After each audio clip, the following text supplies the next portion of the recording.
Cleopatra. By H. Rider Haggard. Author's note. The history of the ruin of Antony and Cleopatra must have struck many students of the records of their age as one of the most inexplicable of tragic tales.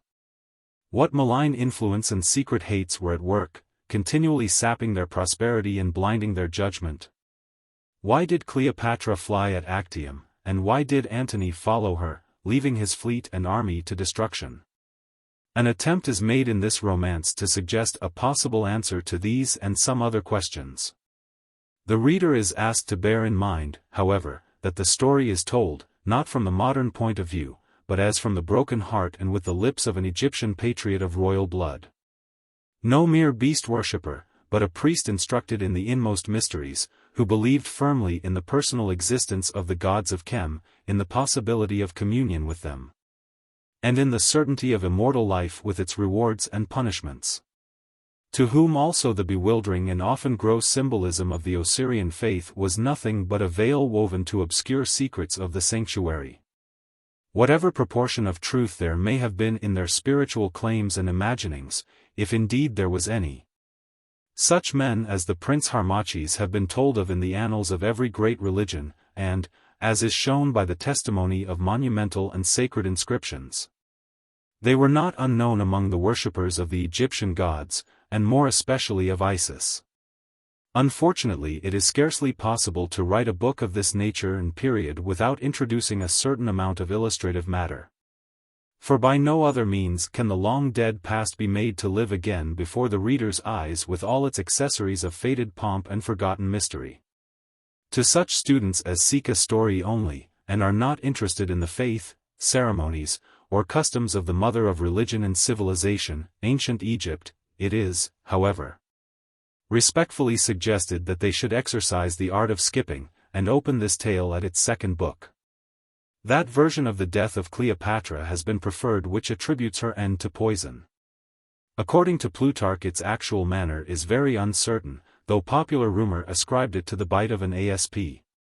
She seems, however, to have carried out her design under the advice of that shadowy personage, her physician, Olympus. And it is more than doubtful if he would have resorted to such a fantastic and uncertain method of destroying life. It may be mentioned that so late as the reign of Ptolemy Epiphanes, pretenders of native blood, one of whom was named Harmachis, are known to have advanced their claims to the throne of Egypt.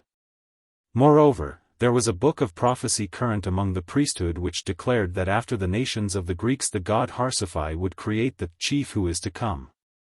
It will therefore be seen that, although it lacks historical confirmation, the story of the great plot formed to stamp out the dynasty of the Macedonian Legidi and place Harmachis on the throne is not in itself improbable. Indeed, it is possible that many such plots were entered into by Egyptian patriots during the long ages of their country's bondage. But ancient history tells us little of the abortive struggles of a fallen race. The Chant of Isis and the Song of Cleopatra, which appear in these pages, are done into verse from the writer's prose by Mr. Andrew Lang, and the dirge sung by Charmion is translated by the same hand from the Greek of the Syrian Meleager. How do you find this book? Any thoughts about the book or the author? Any suggestion for improvement? Please take a moment to share your thoughts in a comment. If you like it, share it with your friends who might enjoy it as well. Subscribe to keep in touch. Visit CompleteAudiobooks.com for more quality content. Introduction.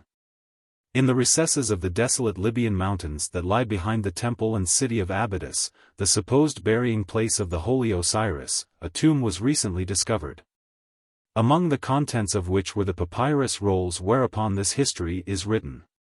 The tomb itself is spacious, but otherwise remarkable only for the depth of the shaft which descends vertically from the rock-hewn cave that once served as the mortuary chapel for the friends and relatives of the departed, to the coffin chamber beneath. This shaft is no less than 89 feet in depth. The chamber at its foot was found to contain 3 coffins only, though it is large enough for many more.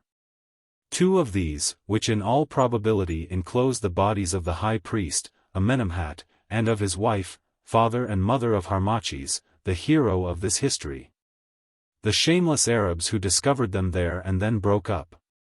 The Arabs broke the bodies up. With unhallowed hands they tore the holy Amenemhat and the frame of her who had, as it is written, been filled with the spirit of the Hathors, tore them limb from limb. Searching for treasure amidst their bones, perhaps, as is their custom, selling the very bones for a few piastres to the last ignorant tourist who came their way, seeking what he might destroy.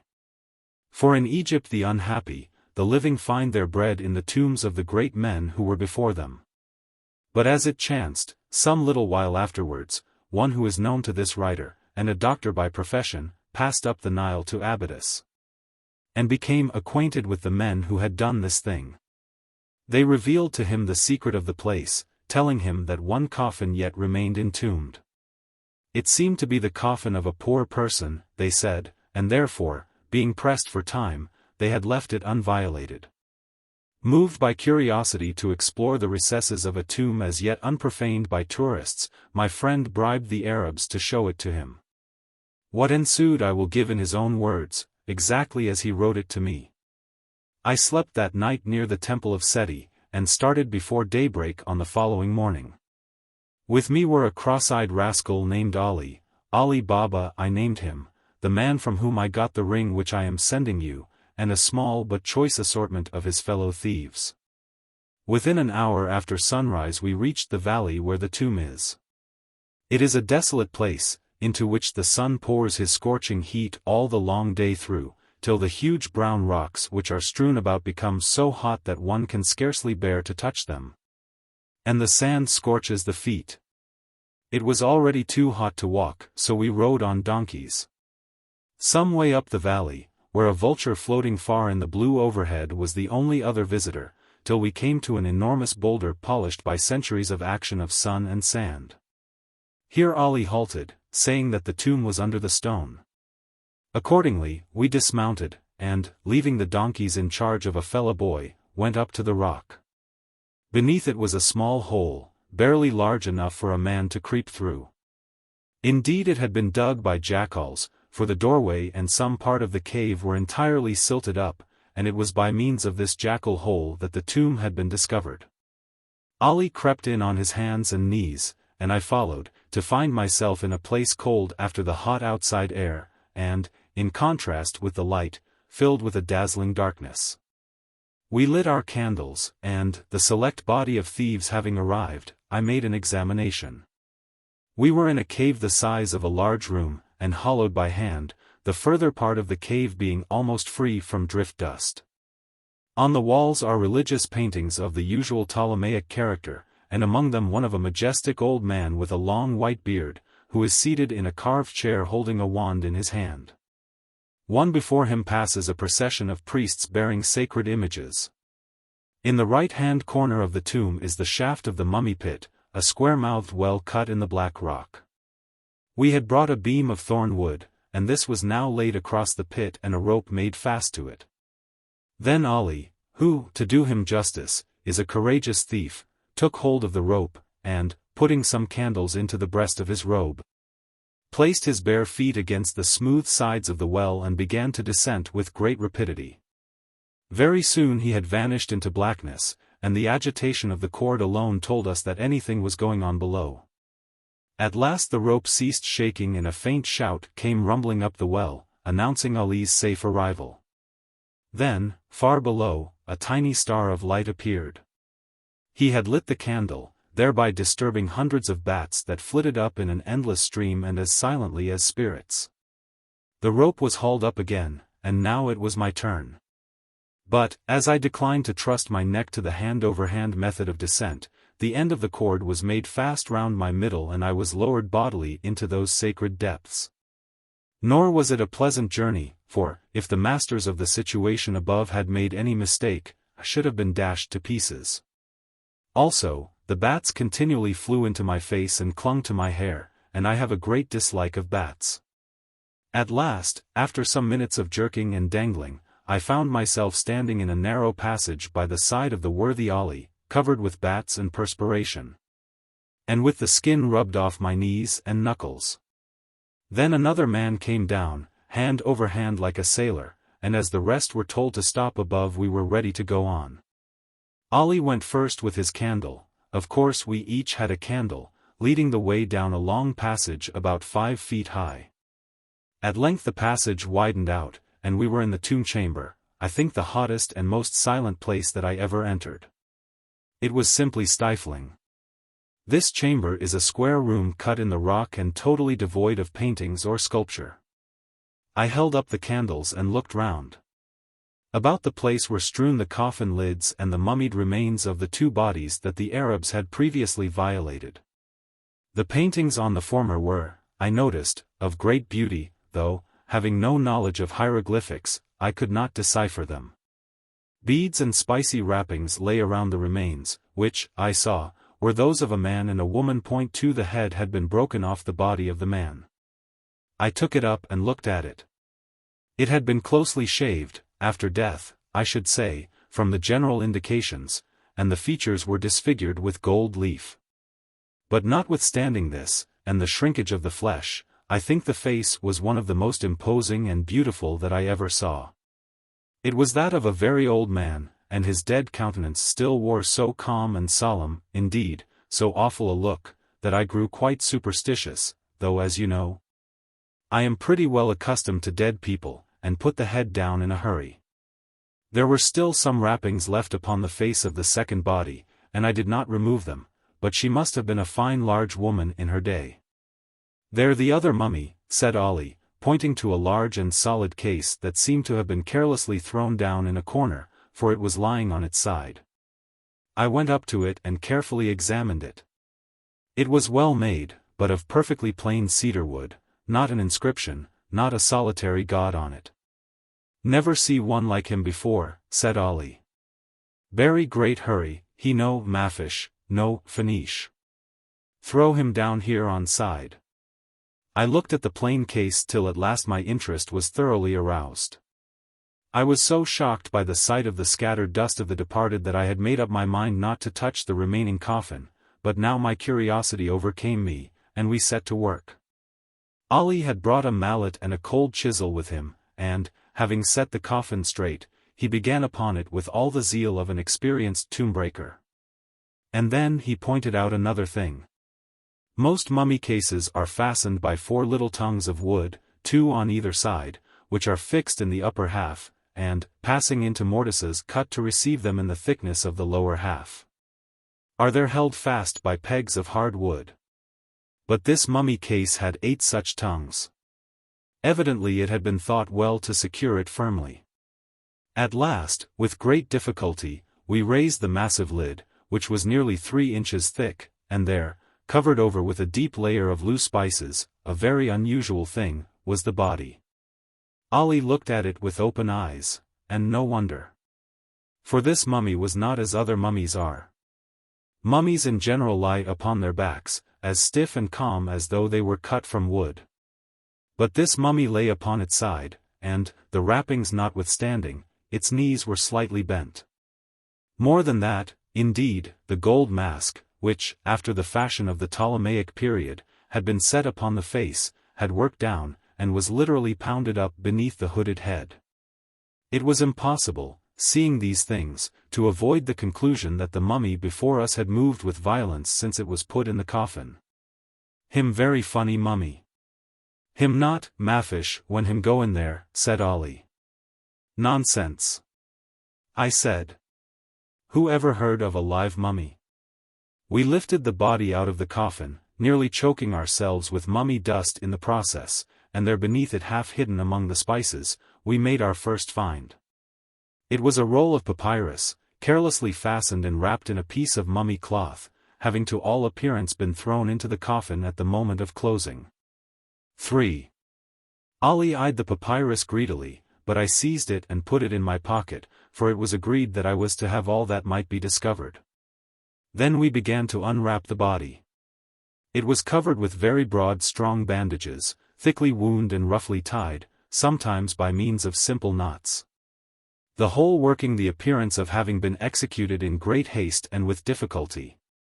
Just over the head was a large lump. Presently, the bandages covering it were off, and there, on the face, lay a second roll of papyrus. I put down my hand to lift it, but it would not come away. It appeared to be fixed to the stout seamless shroud which was drawn over the whole body, and tied beneath the feet, as a farmer ties sacks. This shroud, which was also thickly waxed, was in one piece, being made to fit the form like a garment. I took a candle and examined the roll, and then I saw why it was fast. The spices had congealed and glued it to the sack-like shroud. It was impossible to get it away without tearing the outer sheets of papyrus. 4. At last, however, I wrenched it loose and put it with the other in my pocket. Then we went on with our dreadful task in silence. With much care we ripped loose the sack-like garment, and at last the body of a man lay before us. Between his knees was a third roll of papyrus. I secured it, then held down the light and looked at him. One glance at his face was enough to tell a doctor how he had died. This body was not much dried up. Evidently it had not passed the allotted 70 days in natron, and therefore the expression and likeness were better preserved than is usual. Without entering into particulars, I will only say that I hope I shall never see such another look as that which was frozen on this dead man's face. Even the Arabs recoiled from it in horror and began to mutter prayers. For the rest, the usual opening on the left side through which the embalmers did their work was absent. The finely cut features were those of a person of middle age, although the hair was already grey, and the frame was that of a very powerful man, the shoulders being of an extraordinary width. I had not time to examine very closely, however, for within a few seconds from its uncovering, the unembalmed body began to crumble now that it was exposed to the action of the air. In 5 or 6 minutes there was literally nothing left of it but a wisp of hair, the skull, and a few of the larger bones. I noticed that one of the tibiae, I forget if it was the right or the left, had been fractured and very badly set. It must have been quite an inch shorter than the other. Well, there was nothing more to find, and now that the excitement was over, what between the heat, the exertion, and the smell of mummy dust and spices, I felt more dead than alive. I am tired of writing, and this ship rolls. This letter, of course, goes overland, and I am coming by long sea, but I hope to be in London within 10 days after you get it. Then I will tell you of my pleasing experiences in the course of the ascent from the tomb chamber, and of how that prince of rascals, Ali Baba, and his thieves tried to frighten me into handing over the papyri, and how I worsted them. Then, too, we will get the rolls deciphered. I expect that they only contain the usual thing, copies of the Book of the Dead, but there may be something else in them. Needless to say, I did not narrate this little adventure in Egypt, or I should have had the Bulak Museum people on my track. Goodbye, Mafish Fanish, as Ali Baba always said. In due course, my friend, the writer of the letter from which I have quoted, arrived in London. And on the very next day we paid a visit to a learned acquaintance well versed in hieroglyphics and demotic writing. The anxiety with which we watched him skillfully damping and unfolding one of the rolls and peering through his gold-rimmed glasses at the mysterious characters may well be imagined. He said, whatever it is, this is not a copy of the Book of the Dead. By George, what's this? Cleopatra, why, my dear sirs, as I am a living man, this is the history of somebody who lived in the days of Cleopatra, the Cleopatra, for here's Antony's name with hers. Well, there's 6 months' work before me here, 6 months, at the very least. And in that joyful prospect he fairly lost control of himself, and skipped about the room, shaking hands with us at intervals, and saying, I'll translate it if it kills me. And we will publish it. And, by the living Osiris, it shall drive every Egyptologist in Europe mad with envy. Oh, what a find! What a most glorious find! And oh, you whose eyes fall upon these pages, see, they have been translated, and they have been printed, and here they lie before you, an undiscovered land wherein you are free to travel. Harmachis speaks to you from his forgotten tomb. The walls of time fall down, and, as at the lightning's leap, a picture from the past starts upon your view, framed in the darkness of the ages. He shows you those two Egypts which the silent pyramids looked down upon long centuries ago, the Egypt of the Greek, the Roman, and the Ptolemy, and that other outworn Egypt of the Hierophant. Hoary with years, heavy with the legends of antiquity and the memory of long-lost honors. He tells you how the smoldering loyalty of the land of Chem blazed up before it died, and how fiercely the old-time consecrated faith struggled against the conquering tide of change that rose like Nile at flood, and drowned the ancient gods of Egypt. Here, in his pages, you shall learn the glory of Isis the many-shaped, the executrix of decrees. Here you shall make acquaintance with the shade of Cleopatra, that thing of flame, whose passion-breathing beauty shaped the destiny of empires. Here you shall read how the soul of Charmion was slain of the sword her vengeance smithied. Here Harmachis, the doomed Egyptian, being about to die, salutes you who follow on the path he trod. In the story of his broken years he shows to you what may in its degree be the story of your own. Crying aloud from that dim Amenemhat where today he wears out his long atoning time, he tells, in the history of his fall, the fate of him who, however sorely tried, forgets his God, his honor, and his country. Cleopatra being an account of the fall and vengeance of Harmachis, the royal Egyptian, as set forth by his own hand. Book. Chapter 1. The Preparation of Harmachis. Chapter 1. Of the birth of Harmachis, the prophecy of the Hathors, and the slaying of the innocent child. By Osiris who sleeps at Abouthis, I write the truth. I, Harmachis, hereditary priest of the temple, reared by the divine Sethi, aforetime a pharaoh of Egypt, and now justified in Osiris and ruling in Amenti. I, Harmachis, by right divine and by true descent of blood king of the double crown, and pharaoh of the upper and lower land. I, Harmachis, who cast aside the opening flower of our hope, who turned from the glorious path, who forgot the voice of God in hearkening to the voice of woman. I, Harmachis, the fallen, in whom are gathered up all woes as waters are gathered in a desert well, who have tasted of every shame, who through betrayal have betrayed. Who in losing the glory that is here have lost the glory which is to be, who am utterly undone, I write, and, by him who sleeps at Abouthis, I write the truth.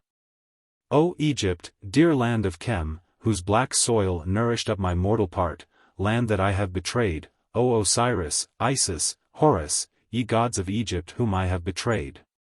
O ye temples whose pylons strike the sky, whose faith I have betrayed, O royal blood of the pharaohs of Eld, that yet runs within these withered veins, whose virtue I have betrayed.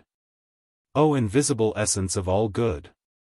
And O fate, whose balance rested on my hand, hear me, and, to the day of utter doom, bear me witness that I write the truth. Even while I write, beyond the fertile fields, the Nile is running red, as though with blood.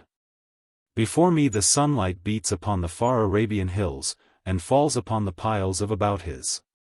Still the priests make orison within the temples at Abouthis that know me no more, still the sacrifice is offered, and the stony roofs echo back the people's prayers. Still from this lone cell within my prison tower, I, the word of shame, watch thy fluttering banners, Abouthis, flaunting from thy pylon walls. And hear the chants as the long procession winds from sanctuary to sanctuary. Abouthis, lost Abouthis. My heart goes out toward thee. For the day comes when the desert sands shall fill thy secret places. Thy gods are doomed, O Abouthis. New faiths shall make a mock of all thy holies, and centurion shall call upon centurion across thy fortress walls. I weep tears of blood, for mine is the sin that brought about these evils and mine forever is their shame.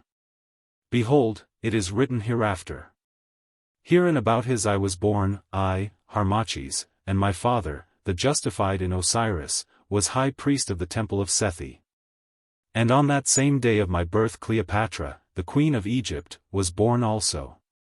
I passed my youth in yonder fields watching the baser people at their labors and going in and out at will among the great courts of the temples. Of my mother I knew naught, for she died when I yet hung at the breast. But before she died in the reign of Ptolemy Auletes, who is named the Piper, so did the old wife, Atoua, told me, my mother took a golden uraeus, the snake symbol of our royalty of Egypt, from a coffer of ivory and laid it on my brow. And those who saw her do this believed that she was distraught of the divinity, and in her madness foreshadowed that the day of the Macedonian Lagide was ended, and that Egypt's scepter should pass again to the hand of Egypt's true and royal race. But when my father, the old high priest Amenemhat, whose only child I was, she who was his wife before my mother having been, for what crime I know not, cursed with barrenness by Sekhet, I say when my father came in and saw what the dying woman had done, he lifted up his hands towards the vault of heaven and adored the invisible, because of the sign that had been sent. And as he adored, the Hathor's 6 filled my dying mother with the spirit of prophecy, and she rose in strength from the couch and prostrated herself thrice before the cradle where I lay asleep, the royal asp upon my brow, crying aloud, "Hail to thee, fruit of my womb! Hail to thee, royal child! Hail to thee, Pharaoh that shalt be! Hail to thee, God that shalt purge the land, divine seed of Nekhnev, the descendant from Isis! Keep thee pure, and thou shalt rule and deliver Egypt and not be broken. But if thou dost fail in thy hour of trial, then may the curse of all the gods of Egypt rest upon thee, and the curse of thy royal forefathers, the justified, who ruled the land before thee from the age of Horus. Then in life mayst thou be wretched, and after death may Osiris refuse thee, and the judges of Amenti give judgment against thee, and Set and Sekhet torment thee, till such time as thy sin is purged. And the gods of Egypt, called by strange names, are once more worshipped in the temples of Egypt, and the staff of the oppressor is broken, and the footsteps of the foreigner are swept clean. And the thing is accomplished as thou in thy weakness shalt cause it to be done." When she had spoken thus, the spirit of prophecy went out of her, and she fell dead across the cradle where I slept, so that I awoke with a cry. But my father, Amenemhat, the high priest, trembled, and was very fearful, both because of the words which had been said by the spirit of the Hathors through the mouth of my mother, and because what had been uttered was treason against Ptolemy. For he knew that, if the matter should come to the ears of Ptolemy, Pharaoh would send his guards to destroy the life of the child concerning whom such things were prophesied. Therefore, my father shut the doors, and caused all those who stood by to swear upon the holy symbol of his office, and by the name of the divine three, and by the soul of her who lay dead upon the stones beside them, that nothing of what they had seen and heard should pass their lips. Now among the company was the old wife, Atoua, who had been the nurse of my mother, and loved her well. And in these days, though I know not how it had been in the past, nor how it shall be in the future, there is no oath that can bind a woman's tongue.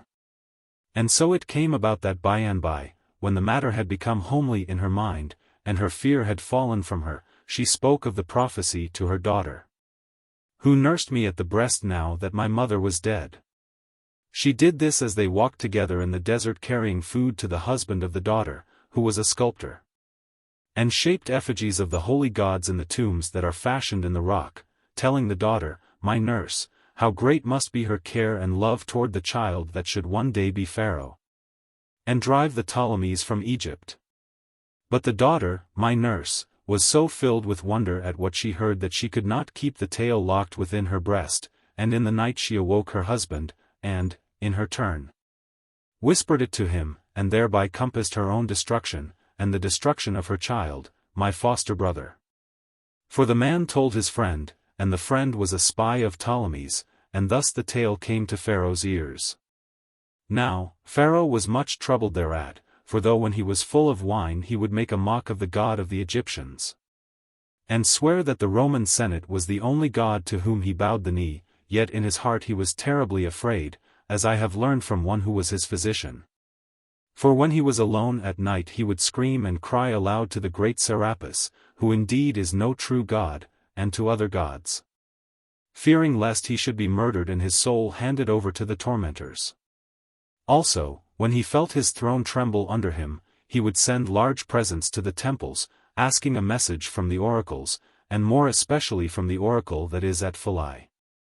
Therefore, when it came to his ears that the wife of the high priest of the great and ancient temple of Abouthis had been filled with the spirit of prophecy before she died, and foretold that her son should be Pharaoh, he was much afraid, and summoning some trusty guards, who, being Greeks, did not fear to do sacrilege, he dispatched them by boat up the Nile, with orders to come to Abouthis and cut off the head of the child of the high priest and bring it to him in a basket. But, as it chanced, the boat in which the guards came was of deep draught, and, the time of their coming being at the lowest ebb of the river, it struck and remained fast upon a bank of mud that is opposite the mouth of the road running across the plains to Abouthis, and, as the north wind was blowing very fiercely, it was like to sink. Thereon the guards of Pharaoh called out to the common people, who labored at lifting water along the banks of the river, to come with boats and take them off. But, seeing that they were Greeks of Alexandria, the people would not, for the Egyptians do not love the Greeks. Then the guards cried that they were on Pharaoh's business, and still the people would not, asking what was their business. Whereon a eunuch among them who had made himself drunk in his fear, told them that they came to slay the child of Amenemhat, the high priest, of whom it was prophesied that he should be Pharaoh and sweep the Greeks from Egypt. And then the people feared to stand longer in doubt, but brought boats, not knowing what might be meant by the man's words. But there was one amongst them, a farmer and an overseer of canals, who was a kinsman of my mother's and had been present when she prophesied. And he turned and ran swiftly for 3 parts of an hour, till he came to where I lay in the house that is without the north wall of the great temple. Now, as it chanced, my father was away in that part of the place of tombs which is to the left of the large fortress, and Pharaoh's guards, mounted on asses, were hard upon us.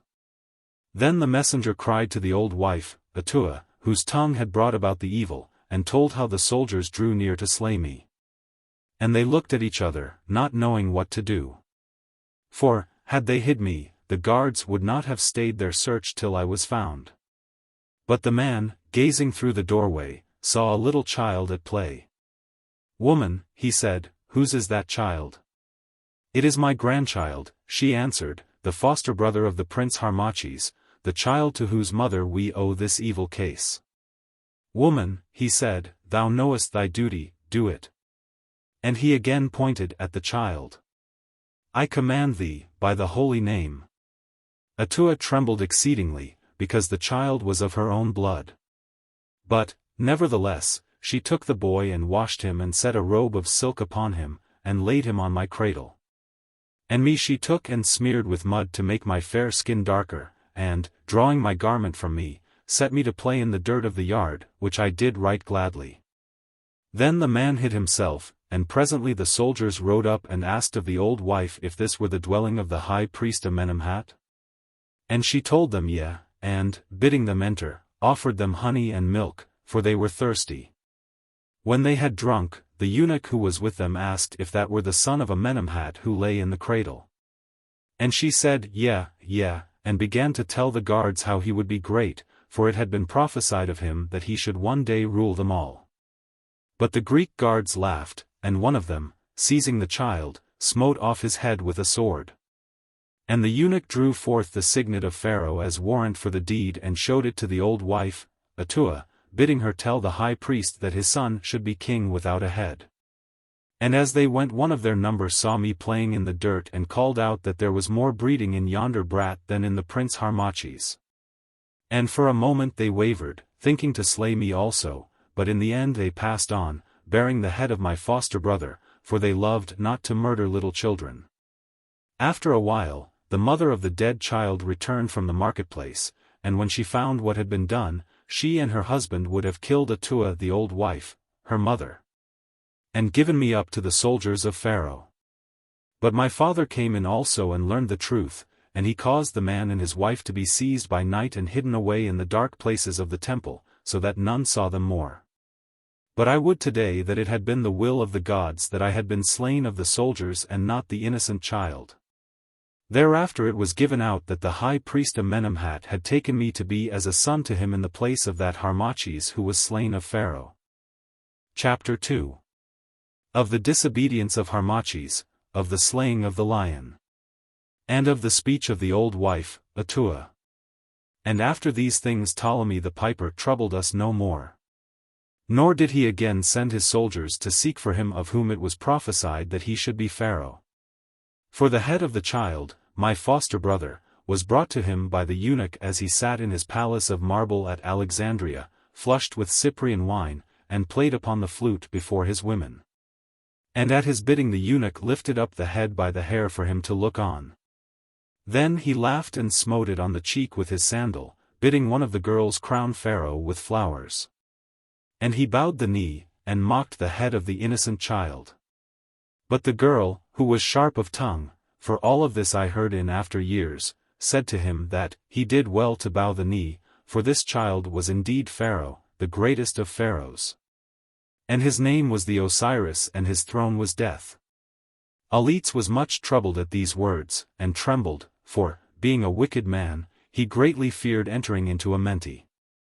So he caused the girl to be slain because of the evil omen of her saying, crying that he would send her to worship that Pharaoh whom she had named. And the other women he sent away, and played no more upon the flute till he was once again drunk on the morrow. But the Alexandrians made a song on the matter, which is still sung about the streets. And this is the beginning of it. Ptolemy the piper played. Over dead and dying. Piped and played he well. Sure that flute of his was made of the dank reed sighing o'er the streams of hell. There beneath the shadows grey, with the sisters three, shall he pipe for many a day. May the frog his butler be, and his wine the water of that country. Ptolemy the piper. After this the years passed on, nor did I, being very little, know anything of the great things that came to pass in Egypt, nor is it my purpose to set them out here. For I, Harmachis, having little time left to me, will only speak of those things with which I have been concerned. And as the time went on, my father and the teachers instructed me in the ancient learning of our people, and in such matters appertaining to the gods as it is meet that children should know.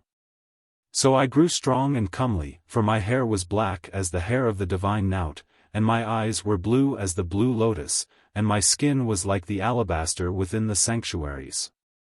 For now that these glories have passed from me I may speak of them without shame. I was strong also.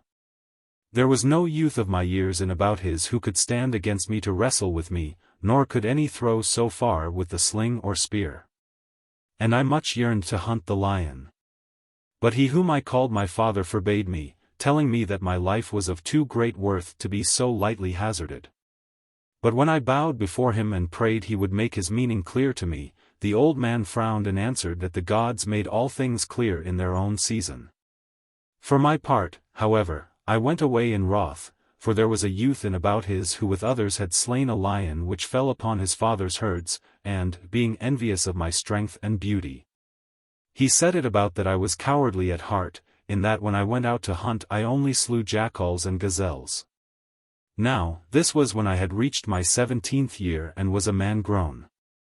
It chanced, therefore, that as I went sore at heart from the presence of the high priest, I met this youth, who called to me and mocked me, bidding me know the country people had told him that a great lion was down among the rushes by the banks of the canal which runs past the temple, lying at a distance of 30 stadia from Abouthis.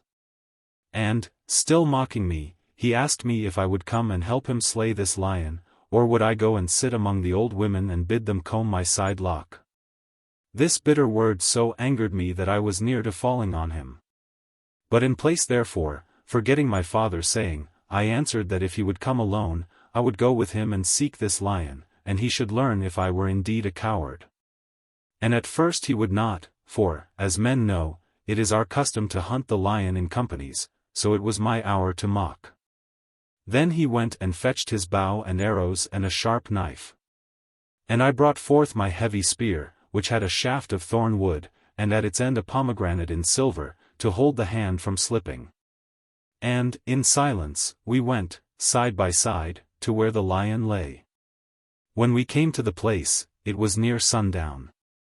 And there, upon the mud of the canal bank, we found the lion's slot, which ran into a thick clump of reeds. Now, thou boaster, I said, wilt thou lead the way into yonder reeds, or shall I? And I made as though I would lead the way. Nay, nay, he answered, be not so mad. The brute will spring upon thee and rend thee. See! I will shoot among the reeds. Perchance, if he sleeps, it will arouse him. And he drew his bow at a venture. How it chanced I know not, but the arrow struck the sleeping lion, and, like a flash of light from the belly of a cloud, he bounded from the shelter of the reeds. And stood before us with bristling mane and yellow eyes, the arrow quivering in his flank. He roared aloud in fury, and the earth shook. Shoot with the bow, I cried, shoot swiftly ere he spring. But courage had left the breast of the boaster, his jaw dropped down and his fingers unloosed their hold so that the bow fell from them. Then, with a loud cry he turned and fled behind me, leaving the lion in my path. But while I stood waiting my doom, for though I was sore afraid I would not fly, the lion crouched himself, and turning not aside, with one great bound swept over me, touching me not. He lit, and again he bounded full upon the boaster's back, striking him such a blow with his great paw that his head was crushed as an egg thrown against a stone. He fell down dead, and the lion stood and roared over him. Then I was mad with horror, and, scarce knowing what I did, I grasped my spear and with a shout I charged. As I charged the lion lifted himself up above me. He smote at me with his paw. But with all my strength I drove the broad spear into his throat, and, shrinking from the agony of the steel, his blow fell short and did no more than rip my skin. Back he fell, the great spear far in his throat, then rising, he roared in pain and leapt twice the height of a man straight into the air, smiting at the spear with his forepaws. Twice he leapt thus, horrible to see, and twice he fell upon his back. Then his strength spent itself with his rushing blood, and, groaning like a bull, he died. While I, being but a lad, stood and trembled with fear now that all cause of fear had passed. But as I stood and gazed at the body of him who had taunted me, and at the carcass of the lion, a woman came running towards me, even the same old wife, Atoua, who, though I knew it not as yet, had offered up her flesh and blood that I might be saved alive. For she had been gathering simples, in which she had great skill, by the water's edge, not knowing that there was a lion near, and, indeed, the lions, for the most part, are not found in the tilled land, but rather in the desert and the Libyan mountains, and had seen from a distance that which I have set down. Now, when she was come, she knew me for Harmachis, and, bending herself, she made obeisance to me, and saluted me, calling me royal, and worthy of all honor, and beloved, and chosen of the Holy Three, and by the name of the Pharaoh, the Deliverer. But I, thinking that terror had made her sick of mind, asked her of what she would speak. Is it a great thing, I asked, that I should slay a lion? Is it a matter worthy of such talk as thine? There live, and have lived, men who have slain many lions. Did not the divine Amenemhat the Osirian slay with his own hand more than 100 lions? Is it not written on the scarabaeus that hangs within my father's chamber, that he slew lions aforetime?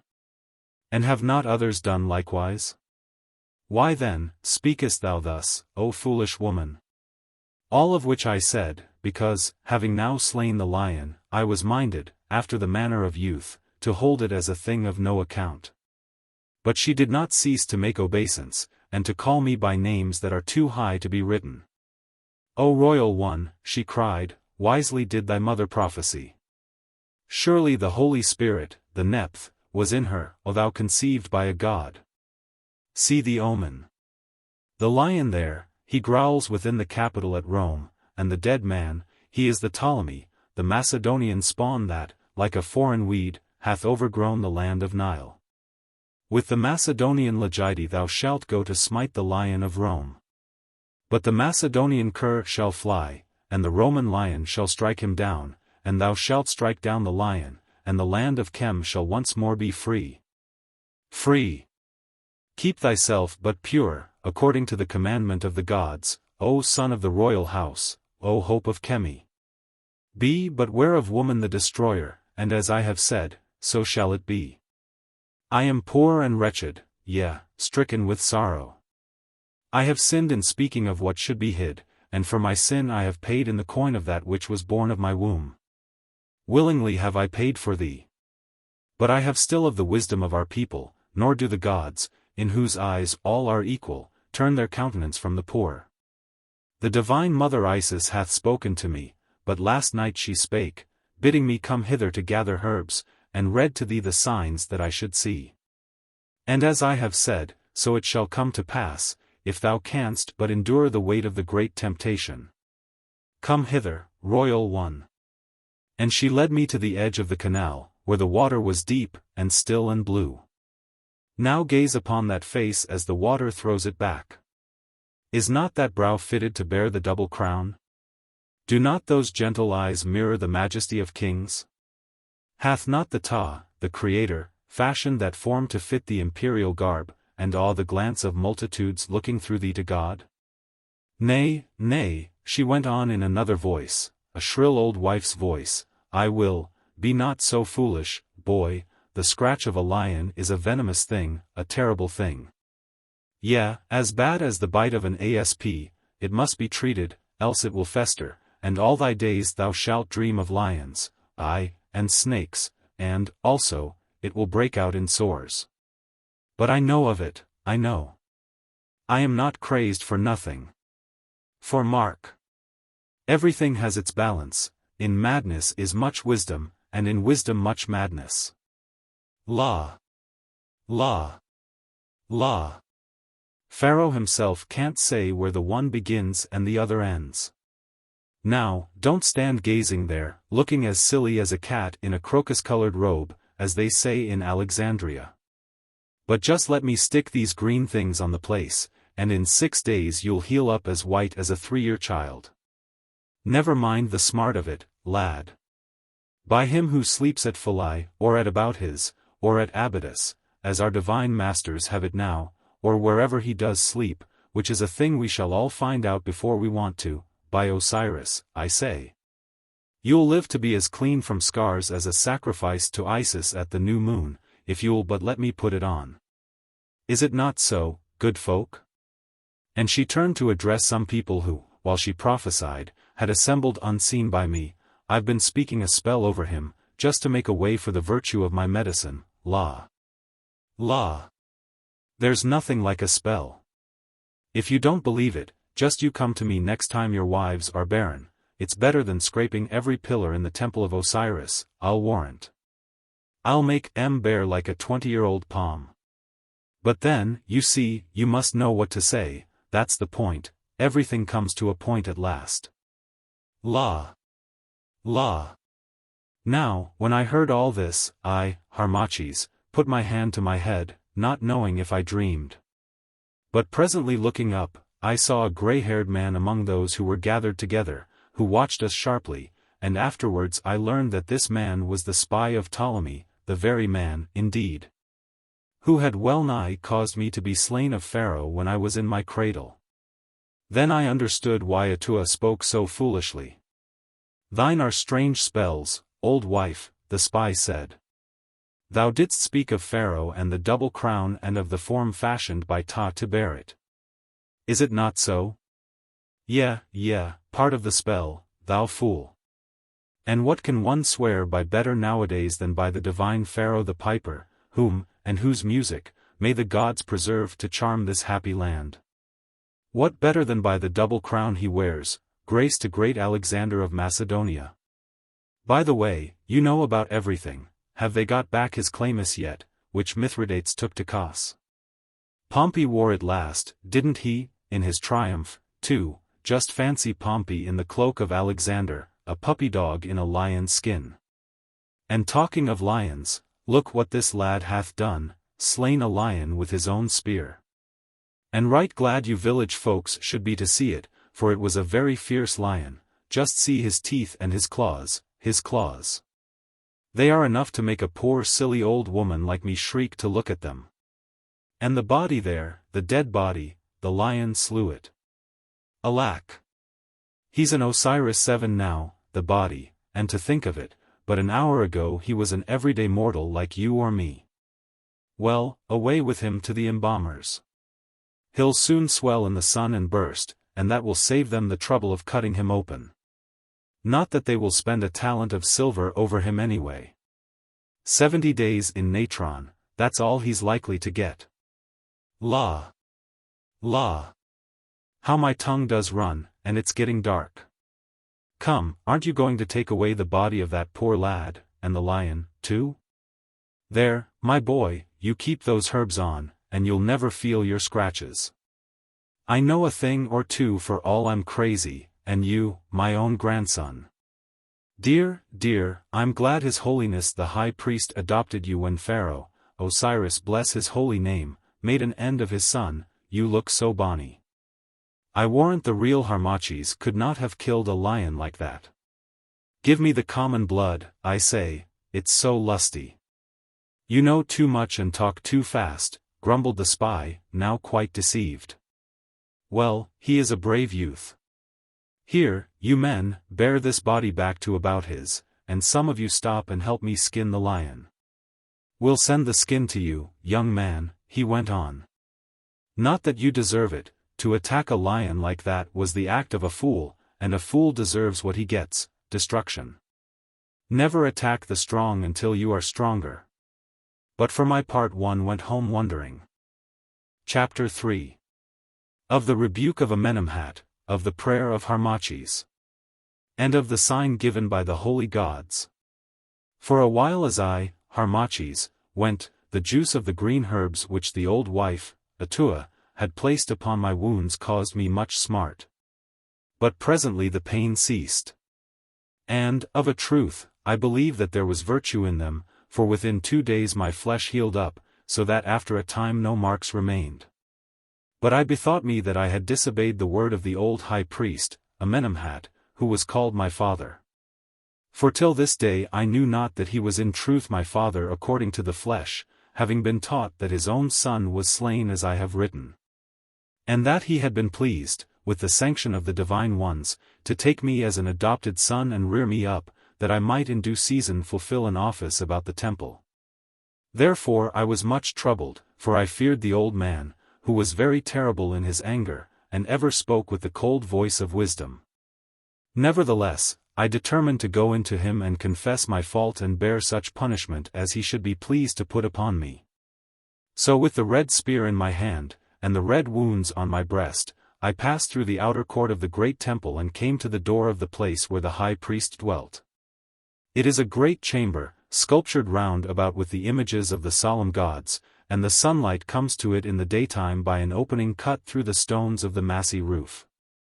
But at night it was lit by a swinging lamp of bronze. I passed in without noise, for the door was not altogether shut, and, pushing my way through the heavy curtains that were beyond, I stood with a beating heart within the chamber. The lamp was lit, for the darkness had fallen. And by its light I saw the old man seated in a chair of ivory and ebony at a table of stone on which were spread mystic writings of the words of life and death. But he read no more, for he slept, and his long white beard rested upon the table like the beard of a dead man. The soft light from the lamp fell on him, on the papyri and the gold ring upon his hand, where were graven the symbols of the Invisible One, but all around was shadow. It fell on the shaven head, on the white robe, on the cedar staff of priesthood at his side, and on the ivory of the lion-footed chair. It showed the mighty brow of power, the features cut in kingly mold, the white eyebrows, and the dark hollows of the deep-set eyes. I looked and trembled, for there was about him that which was more than the dignity of man. He had lived so long with the gods, and so long kept company with them and with thoughts divine, he was so deeply versed in all those mysteries which we do but faintly discern. Here in this upper air, that even now, before his time, he partook of the nature of the Osiris, and was a thing to shake humanity with fear. I stood and gazed, and as I stood he opened his dark eyes, but looked not on me, nor turned his head, and yet he saw me and spoke. "Why hast thou been disobedient to me, my son?" he said. "How came it that thou wentest forth against the lion when I bade thee not? How knowest thou, my father, that I went forth?" I asked in fear. How know I? Are there, then, no other ways of knowledge than by the senses? Ah, ignorant child! Was not my spirit with thee when the lion sprang upon thy companion? Did I not pray those set about thee to protect thee, to make sure thy thrust when thou didst drive the spear into the lion's throat? How came it that thou wentest forth, my son? The boaster taunted me, I answered, and I went. Yes, I know it, and, because of the hot blood of youth, I forgive thee, Harmachis. But now listen to me, and let my words sink into thy heart like the waters of Syre into the thirsty sand at the rising of Sirius. 8 Listen to me. The boaster was sent to thee as a temptation, he was sent as a trial of thy strength, and see. It has not been equal to the burden. Therefore thy hour is put back. Hadst thou been strong in this matter, the path had been made plain to thee even now. But thou hast failed, and therefore thy hour is put back. I understand thee not, my father, I answered. What was it, then, my son, that the old wife, Atoua, said to thee down by the bank of the canal? Then I told him all that the old wife had said. And thou believest, Harmachis, my son? Nay, I answered, how should I believe such tales? Surely she is mad. All the people know her for mad. Now for the first time he looked towards me, who was standing in the shadow. My son! My son, he cried, thou art wrong. She is not mad. The woman spoke the truth, she spoke not of herself, but of the voice within her that cannot lie. For this Atoua is a prophetess and holy. Now learn thou the destiny that the gods of Egypt have given to thee to fulfill, and woe be unto thee if by any weakness thou dost fail therein. Listen, thou art no stranger adopted into my house and the worship of the temple, thou art my very son, saved to me by this same woman. But, Harmachis, thou art more than this, for in thee and me alone yet flows the imperial blood of Egypt. Thou and I alone of men alive are descended, without break or flaw, from that Pharaoh Nekhnev whom Achuz the Persian drove from Egypt.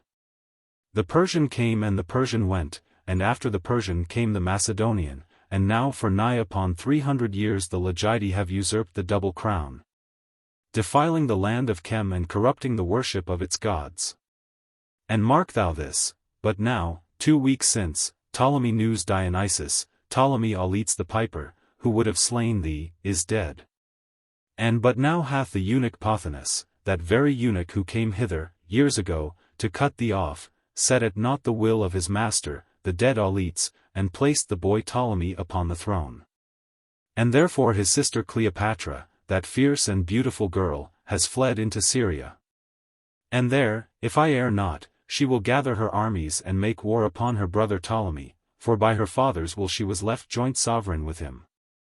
And, meanwhile, mark thou this, my son, the Roman eagle hangs on high, waiting with ready talons till such time as he may fall upon the fat weather Egypt and rend him. And mark again, the people of Egypt are weary of the foreign yoke, they hate the memory of the Persians, and they are sick at heart of being named men of Macedonia, in the markets of Alexandria. The whole land mutters and murmurs beneath the yoke of the Greek and the shadow of the Roman. Have we not been oppressed? Have not our children been butchered and our gains wrung from us to fill the bottomless greed and lust of the Lagidi? Have not the temples been forsaken? Aye, have not the majesties of the eternal gods been set at naught by these Grecian babblers, who have dared to meddle with the immortal truths?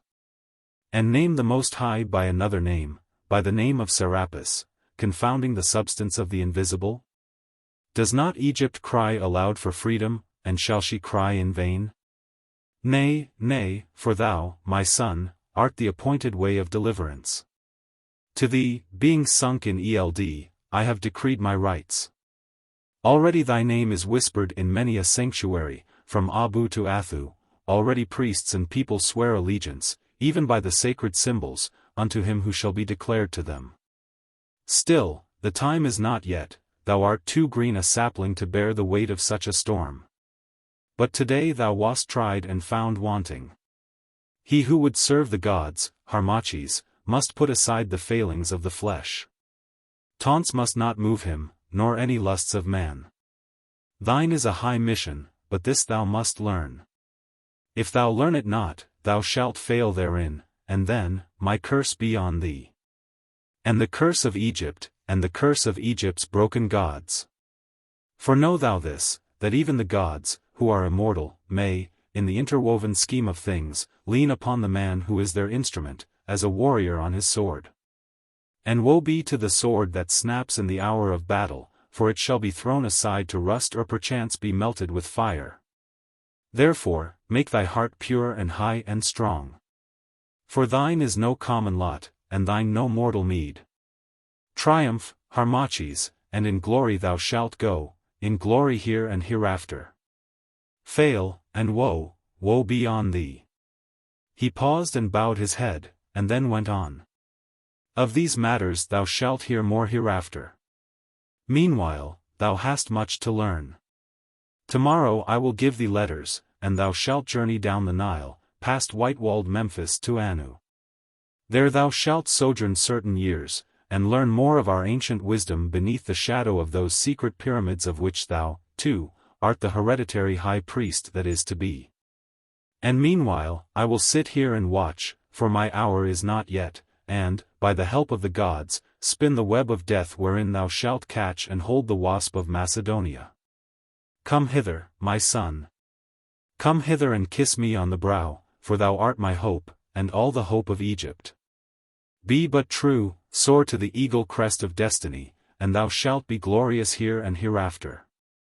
Be false, fail, and I will spit upon thee, and thou shalt be accursed, and thy soul shall remain in bondage till that hour when, in the slow flight of time, the evil shall once more grow to good and Egypt shall again be free.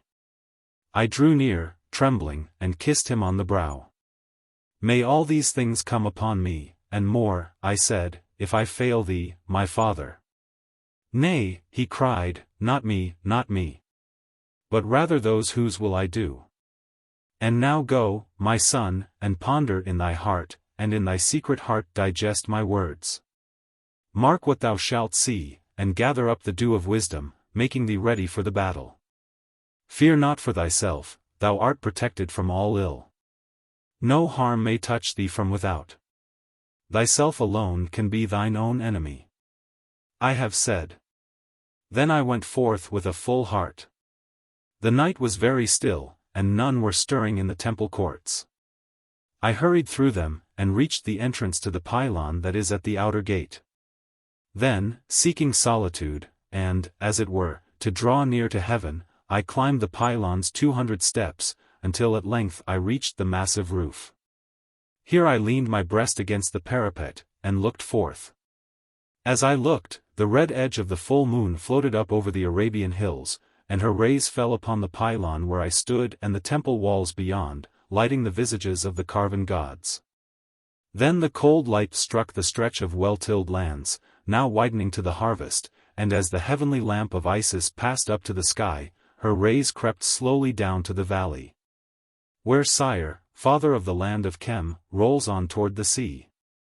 Now the bright beams kissed the water that smiled an answer back, and now mountain and valley, river, temple, town, and plain were flooded with white light, for Mother Isis was arisen, and threw her gleaming robe across the bosom of the earth. It was beautiful, with the beauty of a dream, and solemn as the hour after death. Mightily, indeed, the temples towered up against the face of night. Never had they seemed so grand to me as in that hour, those eternal shrines, before whose walls time himself shall wither. And it was to be mine to rule this moonlit land. Mine to preserve those sacred shrines, and cherish the honor of their gods, mine to cast out the Ptolemy and free Egypt from the foreign yoke. In my veins ran the blood of those great kings who await the day of resurrection, sleeping in the tombs of the valley of Thebes. My spirit swelled within me as I dreamed upon this glorious destiny.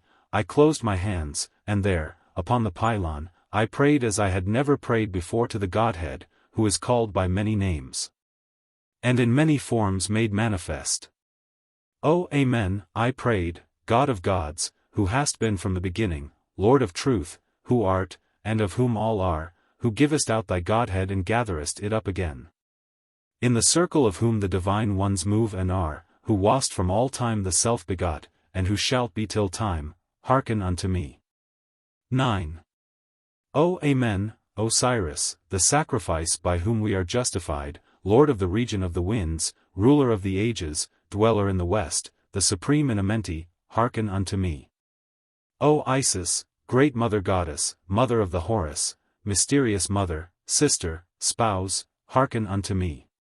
If, indeed, I am the chosen of the gods to carry out the purpose of the gods, let a sign be given me, even now, to seal my life to the life above. Stretch out your arms towards me, O ye gods, and uncover the glory of your countenance. Hear. Ah, hear me. And I cast myself upon my knees and lifted up my eyes to heaven. And as I knelt, a cloud grew upon the face of the moon covering it up, so that the night became dark, and the silence deepened all around, even the dogs far below in the city ceased to howl. While the silence grew and grew till it was heavy as death. I felt my spirit lifted up within me, and my hair rose upon my head. Then of a sudden the mighty pylon seemed to rock beneath my feet, a great wind beat about my brows and a voice spoke within my heart. Behold a sign. Possess thyself in patience, O Harmachis. And as the voice spoke, a cold hand touched my hand, and left somewhat within it. Then the cloud rolled from the face of the moon, the wind passed, the pylon ceased to tremble, and the night was as the night had been.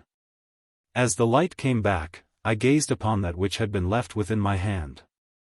It was a bud of the holy lotus new breaking into bloom, and from it came a most sweet scent. And while I gazed, behold, the lotus passed from my grasp and was gone, leaving me astonished. Chapter 4. Of the departure of Harmachis and of his meeting with his uncle Sepa, the high priest of Annu LRA. Of his life at Annu, and of the words of Sepa. At the dawning of the next day I was awakened by a priest of the temple, who brought word to me to make ready for the journey of which my father had spoken, inasmuch as there was an occasion for me to pass down the river to Annu LRA. Now this is the Heliopolis of the Greeks, whither I should go in the company of some priests of Ptah at Memphis who had come hither to Abouthis to lay the body of one of their great men in the tomb that had been prepared near the resting place of the blessed Osiris. So I made ready, and the same evening, having received letters and embraced my father and those about the temple who were dear to me, I passed down the banks of Syre. And we sailed with the south wind. As the pilot stood upon the prow and with a rod in his hand bade the sailor-men loosen the stakes by which the vessel was moored to the banks, the old wife, Atoua, hobbled up, her basket of simples in her hand, and, calling out farewell, threw a sandal after me for good chance, which sandal I kept for many years. So we sailed, and for 6 days passed down the wonderful river, making fast each night at some convenient spot. But when I lost sight of the familiar things that I had seen day by day since I had eyes to see, and found myself alone among strange faces, I felt very sore at heart, and would have wept had I not been ashamed. And of all the wonderful things I saw I will not write here, for, though they were new to me, have they not been known to men since such time as the gods ruled in Egypt? But the priests who were with me showed me no little honor and expounded to me what were the things I saw.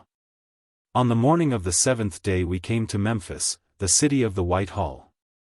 Here, for 3 days I rested from my journey and was entertained of the priests of the wonderful temple of Ptah the Creator, and shown the beauties of the great and marvelous city. Also I was led in secret by the high priest and 2 others into the holy presence of the god Apis, the Ptah who deigns to dwell among men in the form of a bull. The god was black, and on his forehead there was a white square. On his back was a white mark shaped like an eagle, beneath his tongue was the likeness of a scarabæus, in his tail were double hairs. And a plate of pure gold hung between his horns. I entered the place of the god and worshipped, while the high priest and those with him stood aside, watching earnestly. And when I had worshipped, saying the words which had been told me, the god knelt, and lay down before me. Then the high priest and those with him, who, as I heard in after time, were great men of Upper Egypt, approached wondering, and, saying no word, made obeisance to me because of the omen. And many other things I saw in Memphis that are too long to write of here. On the fourth day some priests of Annu came to lead me to Sepa, my uncle, the high priest of Annu. So, having bidden farewell to those of Memphis, we crossed the river and rode on asses 2 parts of a day's journey through many villages, which we found in great poverty because of the oppression of the tax-gatherers. Also, as we went, I saw for the first time the great pyramids that are beyond the image of the god Horemheb, that Sphinx whom the Greeks name Harmachis, and the temples of the divine mother Isis, queen of the Memnonia, and the god Osiris, lord of Rosatu, of which temples, together with the temple of the worship of the divine Menkau-Ra, I, Harmachis, am by right divine the hereditary high priest. I saw them and marveled at their greatness and the white carven limestone, and red granite of Syene, that flashed the sun's rays back to heaven. But at this time I knew nothing of the treasure that was hid in her, which is the third among the pyramids, would I had never known of it. And so at last we came within sight of Annu, which after Memphis has been seen is no large town, but stands on raised ground, before which are lakes fed by a canal. Behind the town is the enclosed field of the temple of the god Ra. We dismounted at the pylon, and were met beneath the portico by a man not great of stature, but of noble aspect, having his head shaven, and with dark eyes that twinkled like the further stars. "Hold," he cried, in a great voice which fitted his weak body but ill. "Hold! I am Sepa, who opens the mouth of the gods. And I said, am Harmachis, son of Amenemhat, hereditary high priest and ruler of the holy city Abouthis, and I bear letters to thee, O Sepa." "Enter," he said. "Enter." Scanning me all the while with his twinkling eyes. "Enter, my son." And he took me and led me to a chamber in the inner hall, closed to the door, and then, having glanced at the letters that I brought, of a sudden he fell upon my neck and embraced me. "Welcome," he cried, "welcome, son of my own sister, and hope of Chem. Not in vain have I prayed the gods that I might live to look upon thy face and impart to thee the wisdom which perchance I alone have mastered of those who are left alive in Egypt. There are few whom it is lawful that I should teach. But thine is the great destiny, and thine shall be the ears to hear the lessons of the gods." And he embraced me once more and bade me go bathe and eat, saying that on the morrow he would speak with me further. This of a truth he did, and at such length that I will forbear to set down all he said both then and afterwards, for if I did so there would be no papyrus left in Egypt when the task was ended. Therefore, having much to tell and but little time to tell it, I will pass over the events of the years that followed. For this was the manner of my life. I rose early, I attended the worship of the temple, and I gave my days to study. I learnt of the rites of religion and their meaning, and of the beginning of the gods and the beginning of the upper world. I learnt of the mystery of the movements of the stars, and of how the earth rolls on among them. I was instructed in that ancient knowledge which is called magic, and in the way of interpretation of dreams, and of the drawing nigh to God. I was taught the language of symbols and their outer and inner secrets. I became acquainted with the eternal laws of good and evil, and with the mystery of that trust which is held of man. Also I learnt the secrets of the pyramids, which I would that I had never known. Further, I read the records of the past, and of the acts and words of the ancient kings who were before me since the rule of Horus upon earth. And I was made to know all craft of state, the lore of earth, and with it the history of Greece and Rome. Also I learnt the Grecian and Roman tongues, of which indeed I already had some knowledge, and all this while, for 5 long years, I kept my hands clean and my heart pure, and did no evil in the sight of God or man, but labored heavily to acquire all things, and to prepare myself for the destiny that awaited me. Twice every year greetings and letters came from my father Amenemhat, and twice every year I sent back my answers asking if the time had come to cease from labor. And so the days of my probation sped away till I grew faint and weary at heart, for being now a man, I longed to make a beginning of the life of men. And often I wondered if this talk and prophecy of the things that were to be was but a dream born of the brains of men whose wish ran before their thought. I was, indeed, of the royal blood, that I knew, for my uncle, Sepa the priest, showed me a secret record of the descent, traced without break from father to son, and graven in mystic symbols on a tablet of the stone of Syene. But of what avail was it to be royal by right when Egypt, my heritage, was a slave to do the pleasure and minister to the luxury of the Macedonian Legidi, and when she had been so long a serf that, perchance, she had forgotten how to put off the servile smile of bondage and once more to look across the world with freedom's happy eyes? Then I bethought me of my prayer upon the pylon tower of Abouthis and of the answer given to my prayer, and wondered if that, too, were a dream. And one night, as, weary with study, I walked within the sacred grove that is in the garden of the temple, and mused thus, I met my uncle Sepa, who also was walking and thinking. "Hold!" he cried in his great voice, "why is thy face so sad, Harmachis? Has the last problem that we studied overwhelmed thee?" "Nay, my uncle," I answered, "I am overwhelmed indeed, but not of the problem, it was a light one. My heart is heavy, for I am weary of life within these cloisters, and the piled-up weight of knowledge crushes me.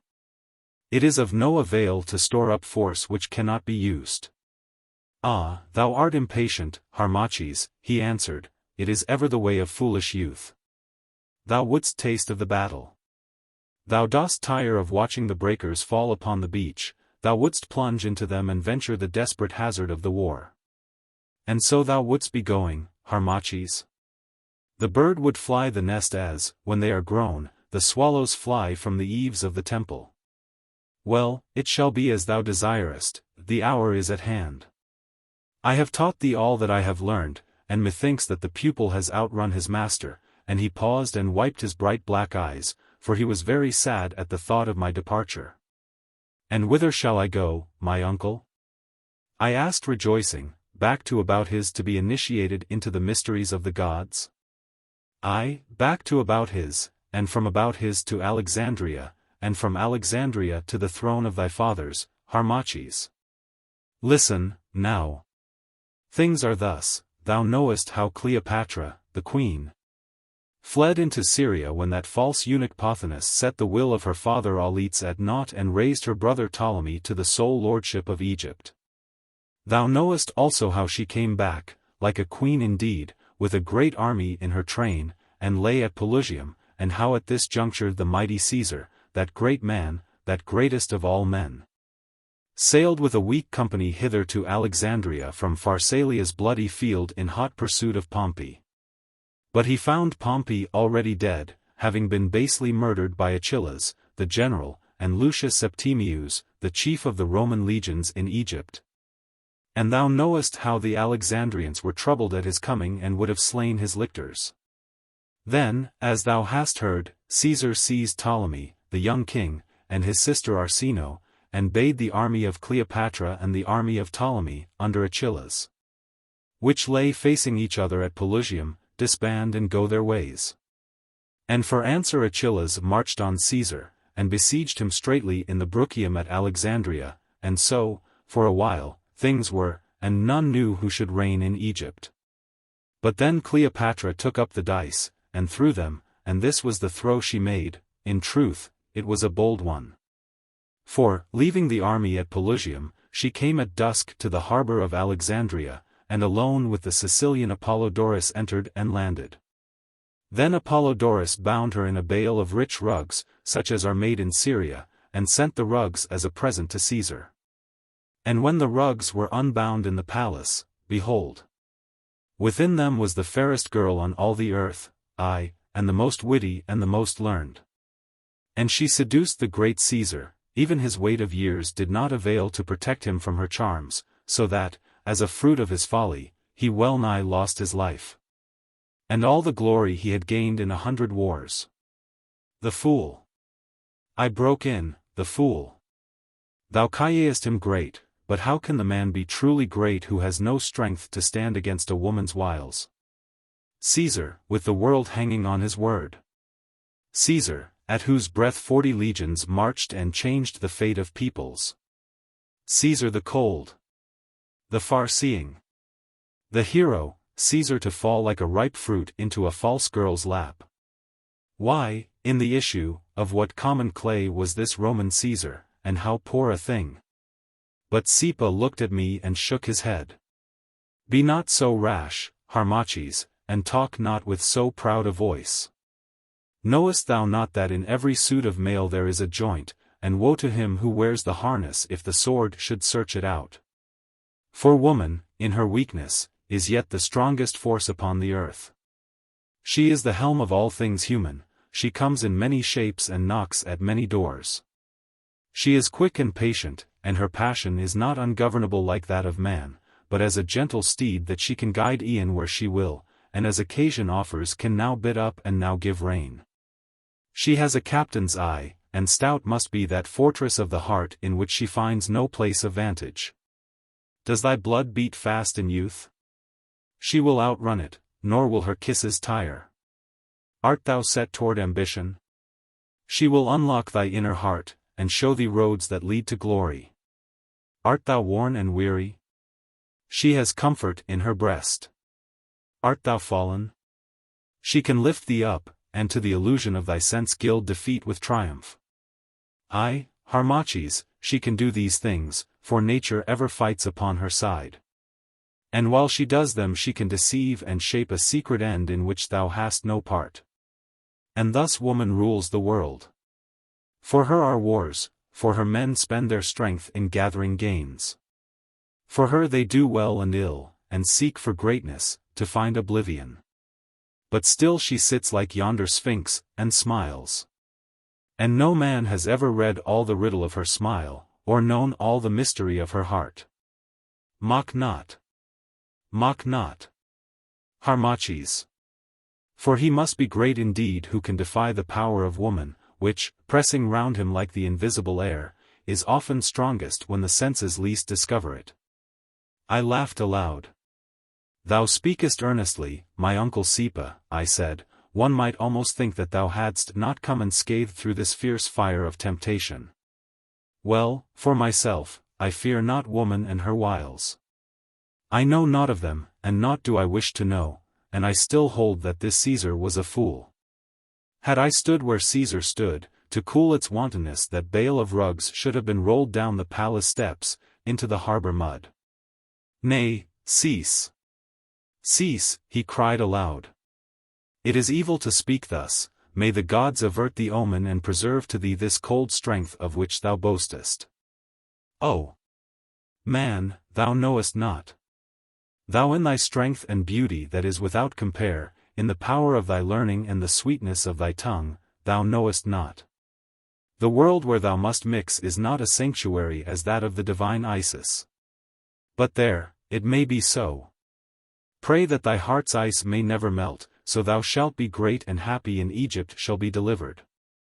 And now let me take up my tale. Thou sayest, Harmachis, even in so grave a story woman claims her place.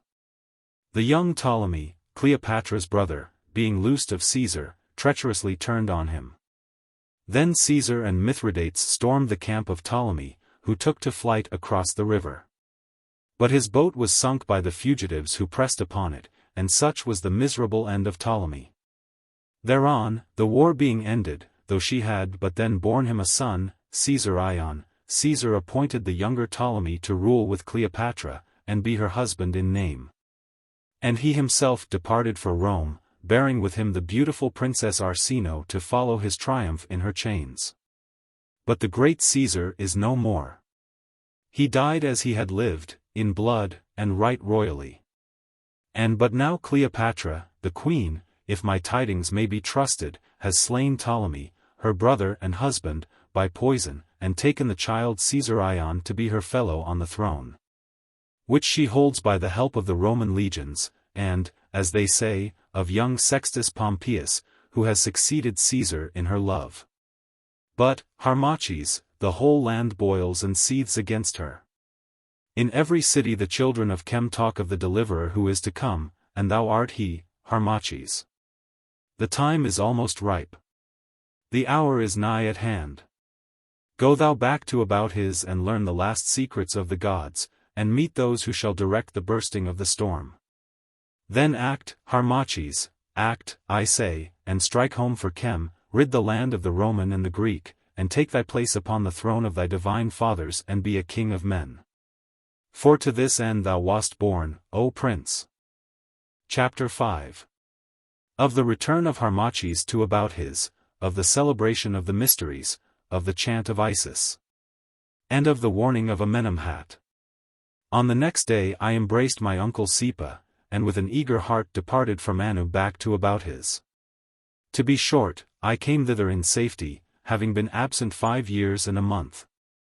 Being now no more a boy but a man full grown and having my mind well stocked with the knowledge of men and the ancient wisdom of Egypt.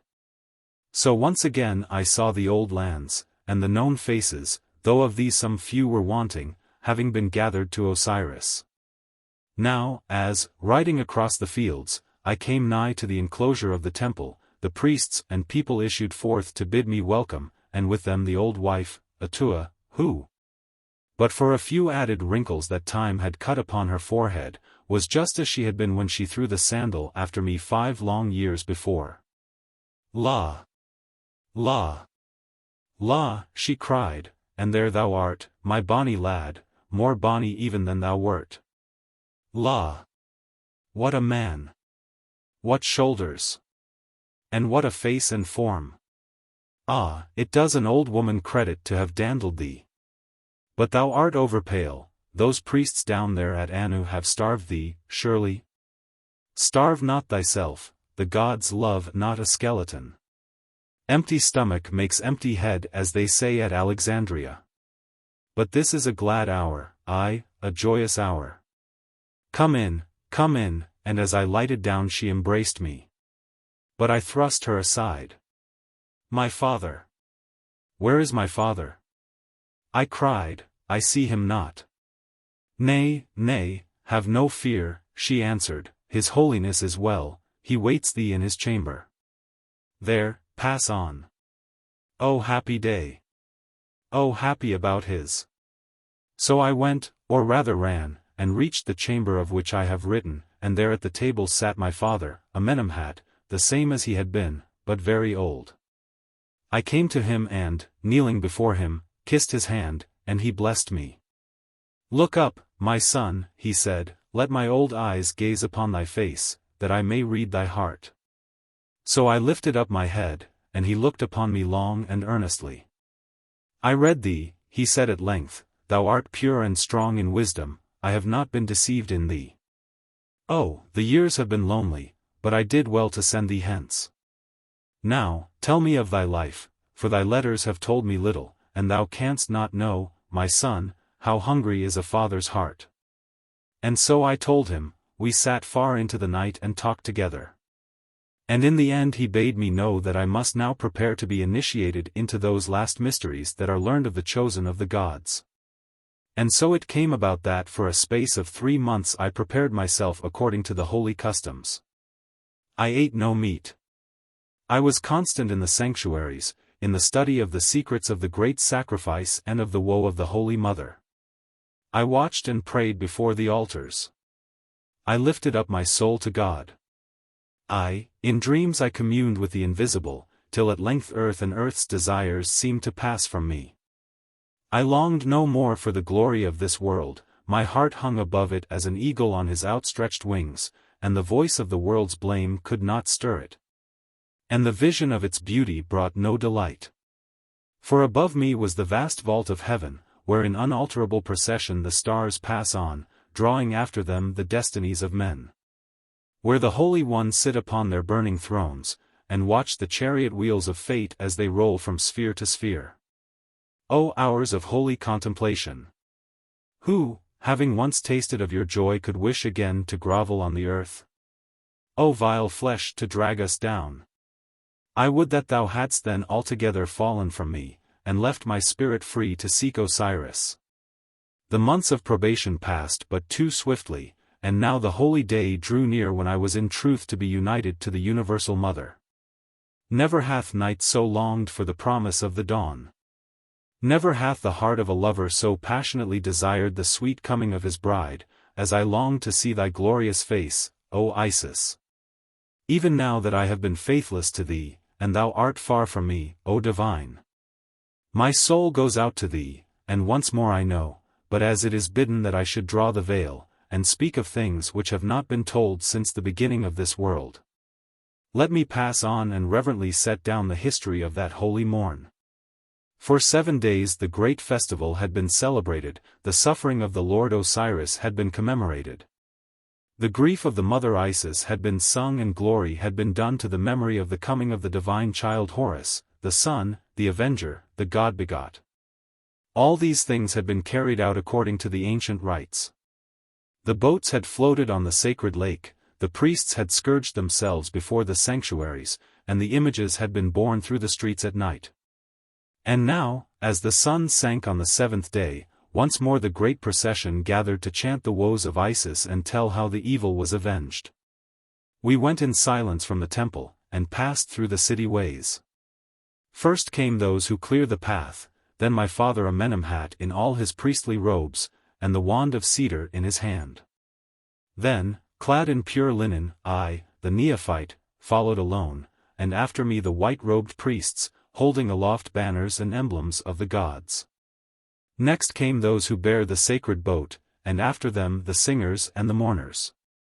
While, stretching as far as the eye could reach, all the people marched, clad in melancholy black because Osiris was no more.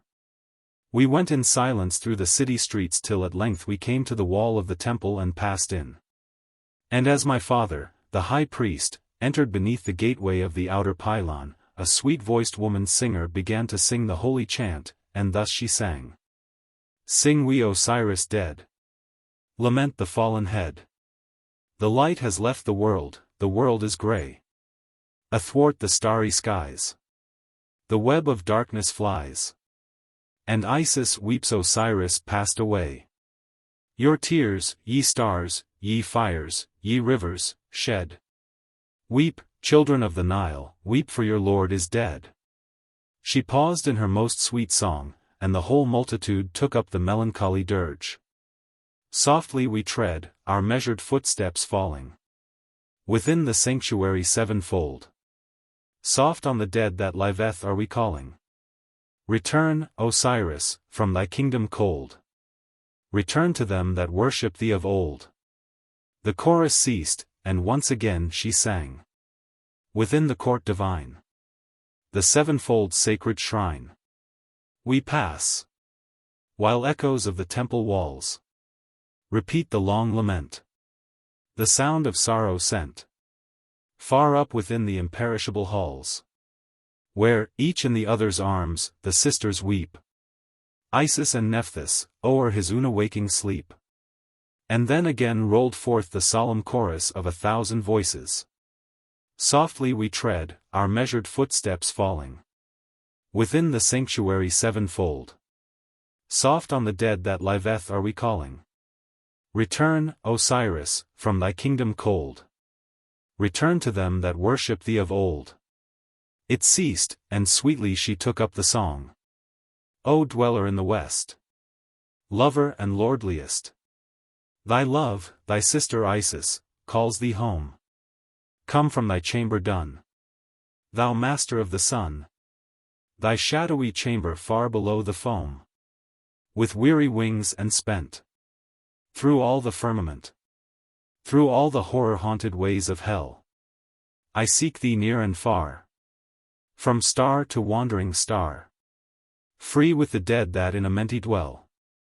I search the height, the deep, the lands, the skies. Rise from the dead and live, our Lord Osiris, rise. Softly we tread, our measured footsteps falling within the sanctuary sevenfold. Soft on the dead that liveth are we calling. Return, Osiris, from thy kingdom cold. Return to them that worship thee of old. Now in a strain more high and glad the singer sang. He wakes, from forth the prison. We sing Osiris risen. We sing the child that nought conceived and bare. Thine own love, Isis, waits. the warden of the gates. She breathes the breath of life on breast and hair. And in her breast and breath. Behold! He waketh. Behold! At length he riseth out of rest. Touched with her holy hands. The Lord of all the lands. He stirs, he rises from her breath, her breast. But thou, fell Typhon, fly. The judgment day drawn nigh. Fleet on thy track as flame speeds Horus from the sky.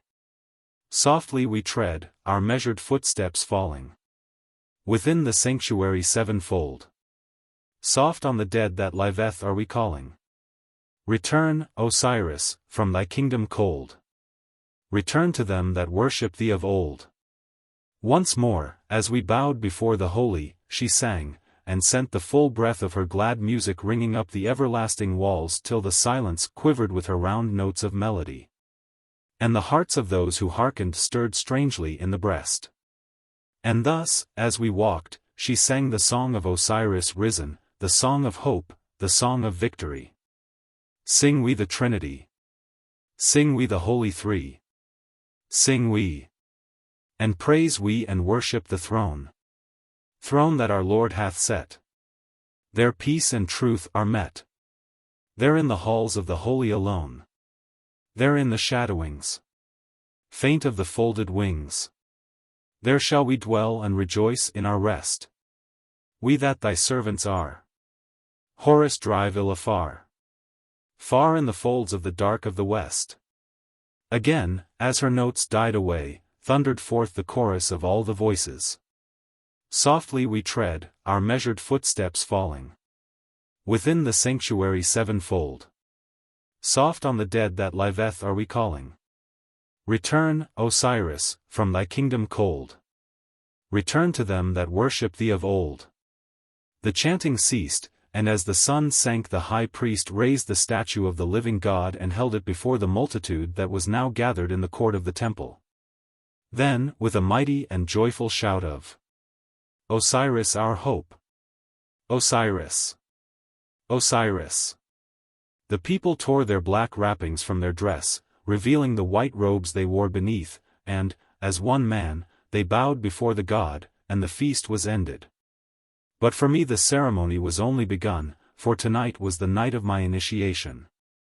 Leaving the inner court I bathed myself, and, clad in pure linen, passed, as it is ordained, into an inner, but not the inmost, sanctuary, and laid the accustomed offerings on the altar.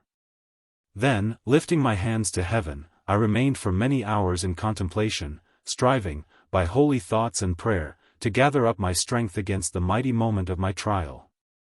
The hours sped slowly in the silence of the temple, till at length the door opened and my father Amenemhat, the high priest, came in, clad in white and leading by the hand the priest of Isis. For, having been married, he did not himself enter into the mysteries of the Holy Mother. I rose to my feet and stood humbly before them. Art thou ready? Said the priest, lifting the lamp he held so that its light fell upon my face. O thou chosen one, art thou ready to see the glory of the goddess face to face? I am ready, I answered. Behold thee, he said again, in solemn tones, it is no small thing. If thou wilt carry out this thy last desire, understand, royal Harmachis, that now this very night thou must die for a while in the flesh, what time thy soul shall look on spiritual things. And if thou deest and any evil shall be found within thy heart, when thou comest at last into that awful presence, woe unto thee, Harmachis. For the breath of life shall no more enter in at the gateway of thy mouth, thy body shall utterly perish, and what shall befall thy other parts, if I know, I may not say. 10 Art thou prepared to be taken to the breast of her who was and is and shall be, and in all things to do her holy will, for her, while she shall so command, to put away the thought of earthly woman. And to labor always for her glory till at the end thy life is gathered to her eternal life? I am, I answered, lead on. It is well, said the priest. Noble Amenemhat, we go hence alone. Farewell, my son, said my father, be firm and triumph over things spiritual as thou shalt triumph over things earthly. He who would truly rule the world must first be lifted up above the world. He must be at one with God, for thus only shall he learn the secrets of the divine. But beware. The gods demand much of those who dare to enter the circle of their divinity. If they go back therefrom, they shall be judged of a sharper law, and scourged with a heavier rod, for as their glory is, so shall their shame be. Therefore, make thy heart strong, royal Harmachis. And when thou speedest down the ways of night and enterest the holies, remember that from him to whom great gifts have been given shall gifts be required again. And now, if, indeed, thy mind be fixed, go whither it is not as yet given me to follow thee. Farewell. For a moment as my heart weighed these heavy words, I wavered, as well as I might.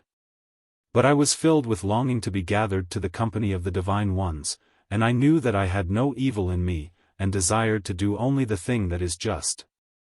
Therefore, having with so much labor drawn the bowstring to my ear, I was fain to let fly the shaft.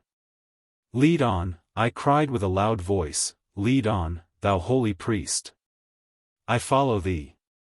And we went forth. Chapter 6. Of the initiation of Harmachis, of his visions, of his passing to the city that is in the place of death. And of the declarations of Isis, the messenger. In silence we passed into the shrine of Isis. It was dark and bare, only the feeble light from the lamp gleamed faintly upon the sculptured walls, where, in 100 effigies, the Holy Mother suckled the Holy Child. The priest closed the doors and bolted them. Once again, he said, Art thou ready, Harmachis? Once again, I answered, I am ready. He spoke no more. But, having lifted up his hands in prayer, led me to the center of the holy, and with a swift motion put out the lamp. Look before thee, Harmachis, he cried. And his voice sounded hollow in the solemn place. I gazed and saw nothing. But from the niche that is high in the wall, where is hid that sacred symbol of the goddess on which few may look, there came a sound as of the rattling rods of the sistrum.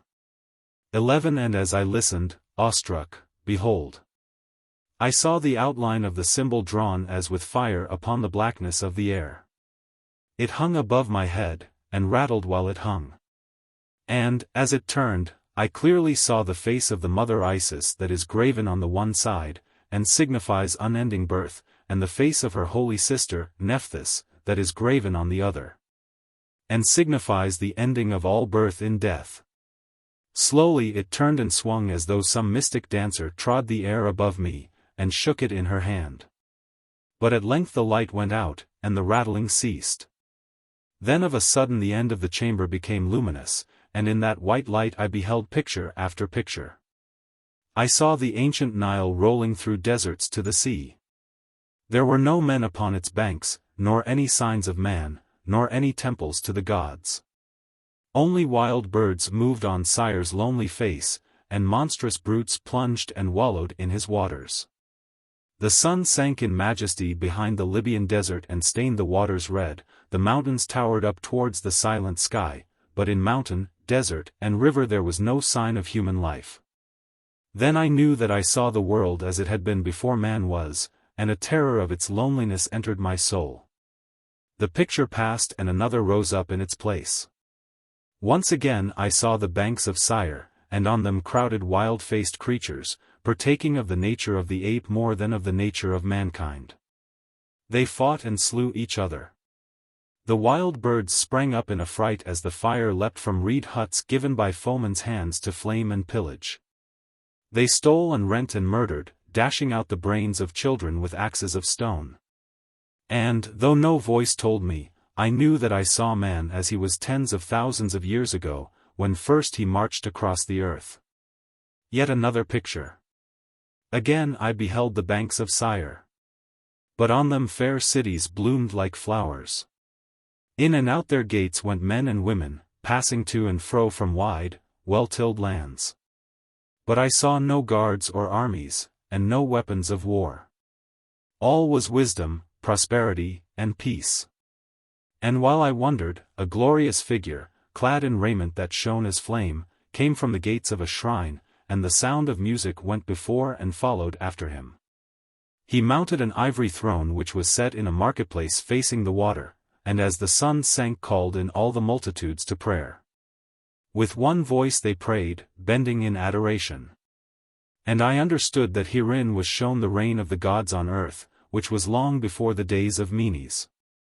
A change came over the dream. Still the same fair city, but other men with greed and evil on their faces, who hated the bonds of righteous doing, and set their hearts on sin. The evening came. The glorious figure mounted the throne and called to prayer, but none bowed themselves in adoration. "We are aweary of thee," they cried. "Make evil king. Slay him. Slay him. And loose the bonds of evil. Make evil king." The glorious shape rose up, gazing with mild eyes upon those wicked men. "Ye know not what ye ask," he cried, "but as ye will, so be it. For if I die, by me, after much travail, shall ye once again find a path to the kingdom of good." Even as he spoke, a form, foul and hideous to behold, leapt upon him, cursing, slew him, tore him limb from limb, and amidst the clamor of the people sat himself upon the throne and ruled. But a shape whose face was veiled passed down from heaven on shadowy wings, and with lamentations gathered up the rent fragments of the being. A moment she bent herself upon them, then lifted up her hands and wept. And as she wept, behold, from her side there sprang a warrior armed and with a face like the face of Ra at noon. He, the Avenger, hurled himself with a shout upon the monster who had usurped the throne, and they closed in battle, and, struggling ever in a straight embrace, passed upward to the skies. Then came picture after picture. I saw powers and peoples clad in various robes and speaking many tongues. I saw them pass and pass in millions, loving, hating, struggling, dying. Some few were happy and some had woe stamped upon their faces, but most bore not the seal of happiness nor of woe, but rather that of patience. And ever as they passed from age to age, high above in the heavens the Avenger fought on with the evil thing, while the scale of victory swung now here now there. But neither conquered, nor was it given to me to know how the battle ended. And I understood that what I had beheld was the holy vision of the struggle between the good and the evil powers. I saw that man was created vile, but those who are above took pity on him, and came down to him to make him good and happy, for the two things are one thing. But man returned to his wicked way, and then the bright spirit of good, who is of us called Osiris, but who has many names, offered himself up for the evil doing of the race that had dethroned him. And from him and the Divine Mother, of whom all nature is, sprang another spirit who is the protector of us on earth, as Osiris is our justifier in Amenti. For this is the mystery of the Osiris. Of a sudden, as I saw the visions, these things became clear to me. The mummy cloths of symbol and of ceremony that wrap Osiris round fell from him, and I understood the secret of religion, which is sacrifice. The pictures passed, and again the priest, my guide, spoke to me. Hast thou understood, Harmachis, those things which it has been granted thee to see? I have, I said. Are the rites ended? Nay, they are but begun. That which follows thou must endure alone. Behold, I leave thee, to return at the morning light. Once more I warn thee. That which thou shalt see, few may look upon and live. In all my days I have known but 3 who dared to face this dread hour, and of those 3 at dawn but 1 was found alive. Myself, I have not trod this path. It is too high for me. Depart, I said, my soul is athirst for knowledge. I will dare it. He laid his hand upon my shoulder and blessed me. He went. I heard the door shut to behind him, the echoes of his footsteps slowly died away. Then I felt that I was alone, alone in the holy place with things which are not of the earth. Silence fell, silence deep and black as the darkness which was around me. The silence fell, it gathered as the cloud gathered on the face of the moon that night when, a lad, I prayed upon the pylon towers. It gathered denser and yet more dense till it seemed to creep into my heart and call aloud therein, for utter silence has a voice that is more terrible than any cry. I spoke. The echoes of my words came back upon me from the walls and seemed to beat me down. The stillness was lighter to endure than an echo such as this. What was I about to see? Should I die, even now, in the fullness of my youth and strength? Terrible were the warnings that had been given to me. I was fear-stricken, and bethought me that I would fly. Fly whither? The temple door was barred, I could not fly. I was alone with the Godhead, alone with the power that I had invoked. Nay, my heart was pure, my heart was pure. I would face the terror that was to come, even though I died. Isis, Holy Mother, I prayed. Isis, spouse of heaven, come unto me, be with me now, I faint.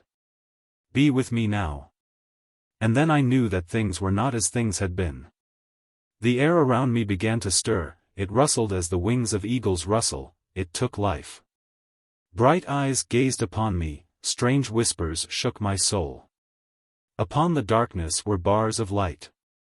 They changed and interchanged, they moved to and fro and wove mystic symbols which I could not read. Swifter and swifter flew that shuttle of the light, the symbols grouped, gathered, faded, gathered yet again, faster and still more fast, till my eyes could count them no more. Now I was afloat upon a sea of glory, it surged and rolled, as the ocean rolls, it tossed me high, it brought me low. Glory was piled on glory, splendor heaped on splendor's head, and I rode above it all. Soon the lights began to pale in the rolling sea of air. Great shadows shot across it, lines of darkness pierced it and rushed together on its breast, till, at length, I was only a shape of flame set like a star on the bosom of immeasurable night. Bursts of awful music gathered from far away. Miles and miles away I heard them, thrilling faintly through the gloom. On they came, nearer and more near, louder and more loud, till they swept past, above, below, around me, swept on rushing pinions, terrifying and enchanting me. They floated by, ever growing fainter, till they died in space. Then others came, and no two were akin. Some rattled as 10,000 sistra shaken all to tune. Some rank from the brazen throats of unnumbered clarions. Some pealed with a loud, sweet chant of voices that were more than human, and some rolled along in the slow thunder of a million drums. They passed, their notes were lost in dying echoes, and the silence once more pressed in upon me and overcame me. The strength within me began to fail. I felt my life ebbing at its springs. Death drew near to me and his shape was silence. He entered at my heart, entered with a sense of numbing cold, but my brain was still alive, I could yet think. I knew that I was drawing near the confines of the dead. Nay, I was dying fast, and oh, the horror of it. I strove to pray and could not, there was no more time for prayer. One struggle and the stillness crept into my brain. The terror passed, an unfathomable weight of sleep pressed me down. I was dying, and then, nothingness. I was dead. A change, life came back to me, but between the new life and the life that had been was a gulf and difference. Once again I stood in the darkness of the shrine, but it blinded me no more. It was clear as the light of day, although it still was black. I stood, and yet it was not I who stood, but rather my spiritual part, for at my feet lay my dead self. There it lay, rigid and still, a stamp of awful calm sealed upon its face, while I gazed on it. And as I gazed, filled with wonder, I was caught up on the wings of flame and whirled away. Away. Faster than the lightning's flash. Down I fell, through depths of empty space set here and there with glittering crowns of stars. Down for 10 million miles and 10 times 10 million, till at length I hovered over a place of soft, unchanging light, wherein were temples, palaces, and abodes. Such as no man ever saw in the visions of his sleep. They were built of flame, and they were built of blackness. Their spires pierced up and up, their great court stretched around. Even as I hovered they changed continually to the eye. What was flame became blackness, what was blackness became flame. Here was the flash of crystal, and there the blaze of gems shone even through the glory that rolls around the city which is in the place of death. There were trees, and their voice as they rustled was the voice of music, there was air, and, as it blew, its breath was the sobbing notes of song. Shapes, changing, mysterious, wonderful, rushed up to meet me, and bore me down till I seemed to stand upon another earth. "Who comes?" cried a great voice. "Harmachis," answered the shapes, that changed continually. "Harmachis who hath been summoned from the earth to look upon the face of her that was and is and shall be. Harmachis, child of earth. Throw back the gates and open wide the doors," pealed the awful voice. "Throw back the gates and open wide the doors. Seal up his lips in silence, lest his voice jar upon the harmonies of heaven, take away his sight lest he see that which may not be seen, and let Harmachis, who hath been summoned, pass down the path that leads to the place of the unchanging. Pass on, child of earth, but before thou goest, look up that thou mayest learn how far thou art removed from earth." I looked up. Beyond the glory that shone about the city was black night, and high on its bosom twinkled one tiny star. "Behold the world that thou hast left," said the voice, "behold and tremble." Then my lips and eyes were sealed with silence and with darkness, so that I was dumb and blind. The gates rolled back, the doors swung wide, and I was swept into the city that is in the place of death. I was swept swiftly I know not whither, till at length I stood upon my feet. Again the great voice pealed. "Draw the veil of blackness from his eyes, unseal the silence on his lips, that Harmachis, child of earth, may see, hear, and understand. And make adoration at the shrine of her that was and is and shall be." And my lips and eyes were touched once more, so that my sight and speech came back. Behold! I stood within a hall of blackest marble, so lofty that even in the rosy light scarce could my vision reach the great groins of the roof. Music wailed about its spaces, and all adown its length stood winged spirits fashioned in living fire, and such was the brightness of their forms that I could not look on them. In its center was an altar, small and square, and I stood before the empty altar. Then again the voice cried, "O thou that hast been, art, and shalt be. Thou who, having many names, art yet without a name, measurer of time, messenger of God, guardian of the worlds and the races that dwell thereon, universal mother born of nothingness. Creatix uncreated, living splendor without form without substance, servant of the invisible, child of law, holder of the scales and sword of fate. Vessel of life, through whom all life flows, to whom it again is gathered, recorder of things done, executrix of decrees, hear. Harmachis the Egyptian, who by thy will hath been summoned from the earth, waits before thine altar, with ears unstopped, with eyes unsealed, and with an open heart. Hear and descend. Descend, O many-shaped. Descend in flame. Descend in sound. Descend in spirit. Hear and descend. The voice ceased and there was silence. Then through the silence came a sound like the booming of the sea. It passed and presently, moved thereto by I know not what, I raised my eyes from my hands with which I had covered them, and saw a small dark cloud hanging over the altar in and out of which a fiery serpent climbed. Then all the spirits clad in light fell upon the marble floor, and with a loud voice adored, but what they said I could not understand. Behold! The dark cloud came down and rested on the altar, the serpent of fire stretched itself towards me, touched me on the forehead with its forky tongue and was gone. From within the cloud a voice sweet and low and clear spoke in heavenly accents. Depart, ye ministers, leave me with my son whom I have summoned. Then like arrows rushing from above the flame-clad spirits leapt from the ground and sped away. O Harmachis, said the voice, be not afraid, I am she whom thou dost know as Isis of the Egyptians. But what else I am strive not thou to learn, it is beyond thy strength. For I am all things, life is my spirit, and nature is my raiment. I am the laughter of the babe, I am the maiden's love, I am the mother's kiss. I am the child and servant of the invisible that is God, that is law, that is fate, though myself I be not God and fate and law. When winds blow and oceans roar upon the face of the earth thou hearest my voice, when thou gazest on the starry firmament thou sayest my countenance. When the spring blooms out in flowers, that is my smile, Harmachis. For I am nature's self, and all her shapes are shapes of me. I breathe in all that breathes. I wax and wane in the changeful moon, I grow and gather in the tides, I rise with the suns, I flash with the lightning and thunder in the storms. Nothing is too great for the measure of my majesty, nothing is so small that I cannot find a home therein. I am in thee and thou art in me, O Harmachis.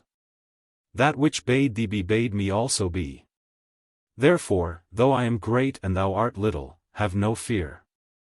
For we are bound together by the common bond of life, that life which flows through suns and stars and spaces, through spirits and the souls of men, welding all nature to a whole that, changing ever, is yet eternally the same. I bowed my head, I could not speak, for I was afraid.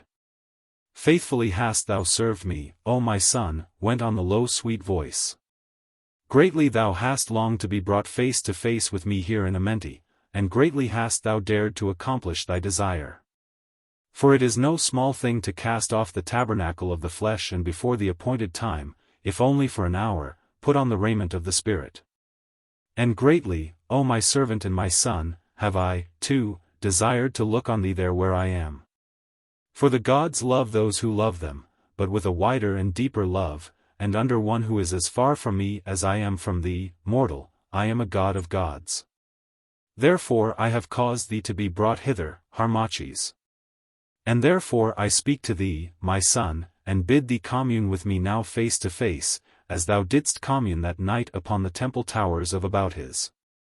For I was there with thee, Harmachis, as I was in 10,000 other worlds.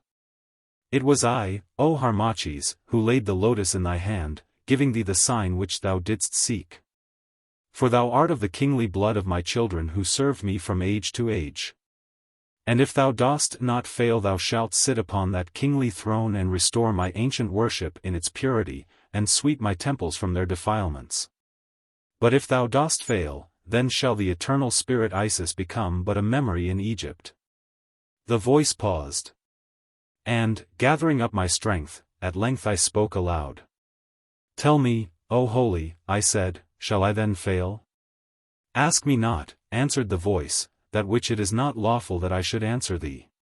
Perchance I can read that which shall befall thee, perchance it doth not please me so to read.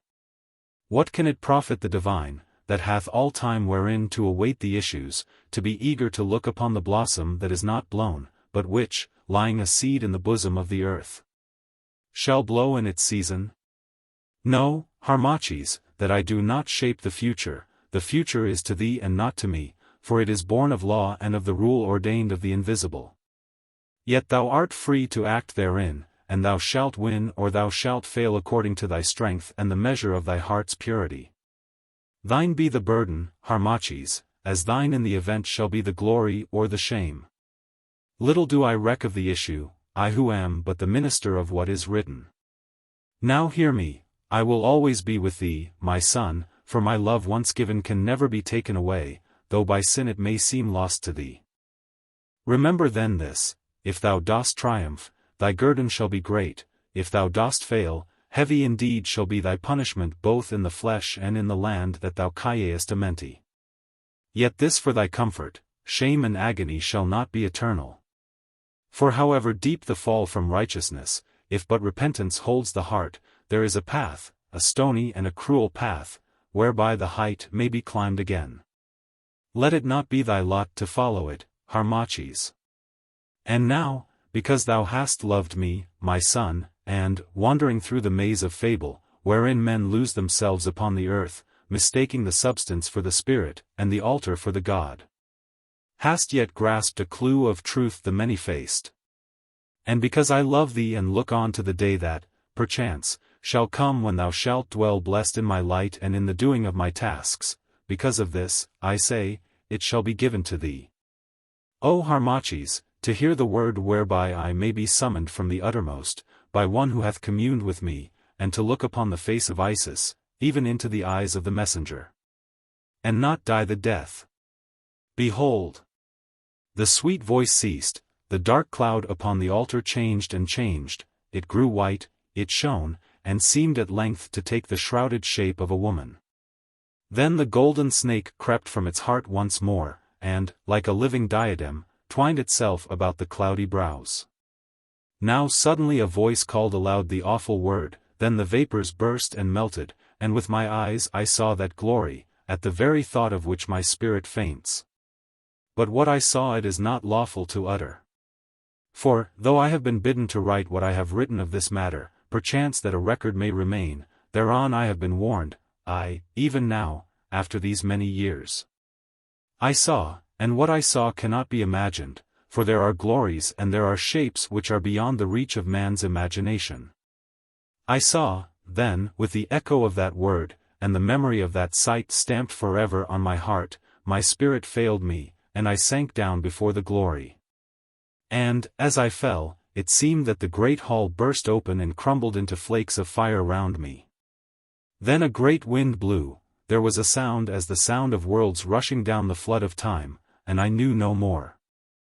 Chapter 7.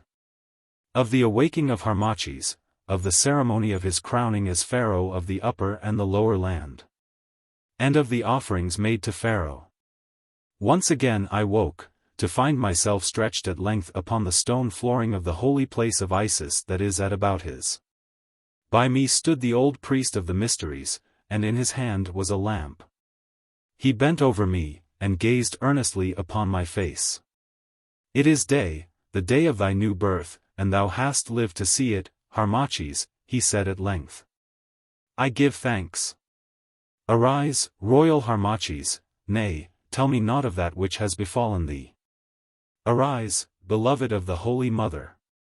Come forth, thou who hast passed the fire and learned what lies behind the darkness, come forth, O newly born. I rose and, walking faintly, went with him, and, passing out of the darkness of the shrines filled with thought and wonder, came once more into the pure light of the morning. And then I went to my own chamber and slept, nor did any dreams come to trouble me. But no man, not even my father, asked me aught of what I saw upon that dread night, or after what fashion I had communed with the goddess. After these things which have been written, I applied myself for a space to the worship of the mother Isis, and to the further study of the outward forms of those mysteries to which I now held the key. Moreover, I was instructed in matters politic, for many great men of our following came secretly to see me from all quarters of Egypt, and told me much of the hatred of the people towards Cleopatra, the queen, and of other things. At last the hour drew nigh. It was 3 months and 10 days from the night when, for a while, I left the flesh, and yet living with our life, was gathered to the breast of Isis. On which it was agreed that with due and customary rites, although in utter secrecy, I should be called to the throne of the upper and the lower land. So it came about that, as the solemn time drew nigh, great men of the party of Egypt gathered to the number of 37 from every nome, and each great city of their nome, meeting together at Abouthis. They came in every guise, some as priests, some as pilgrims to the shrine, and some as beggars. Among them was my uncle, Sepa, who, though he clad himself as a traveling doctor, had much ado to keep his loud voice from betraying him. Indeed, I myself knew him by it, meeting him as I walked in thought upon the banks of the canal, although it was then dusk and the great cape, which, after the fashion of such doctors, he had thrown about his head, half hid his face. A pest on thee, he cried, when I greeted him by his name. Cannot a man cease to be himself for a single hour? Didst thou but know the pains that it has cost me to learn to play this part, and now thou readest who I am even in the dark. And then, still talking in his loud voice, he told me how he had travelled hither on foot, the better to escape the spies who ply to and fro upon the river. But he said he should return by the water, or take another guise, for since he had come as a doctor he had been forced to play a doctor's part, knowing but little of the arts of medicine. And, as he greatly feared, there were many between Annu and Abouthis who had suffered from it. 12 And he laughed loudly and embraced me, forgetting his part.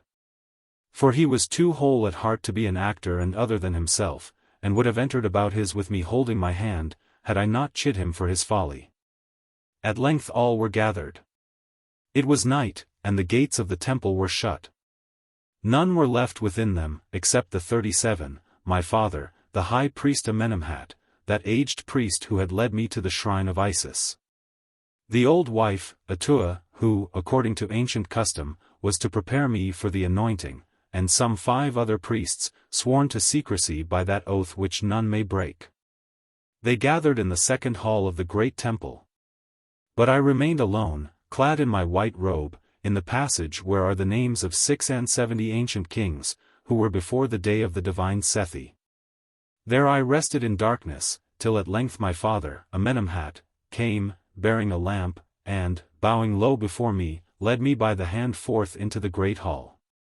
Here and there, between its mighty pillars, lights were burning that dimly showed the sculptured images upon the walls, and dimly fell upon the long line of the 37 lords, priests, and princes, who, seated upon carven chairs, awaited my coming in silence.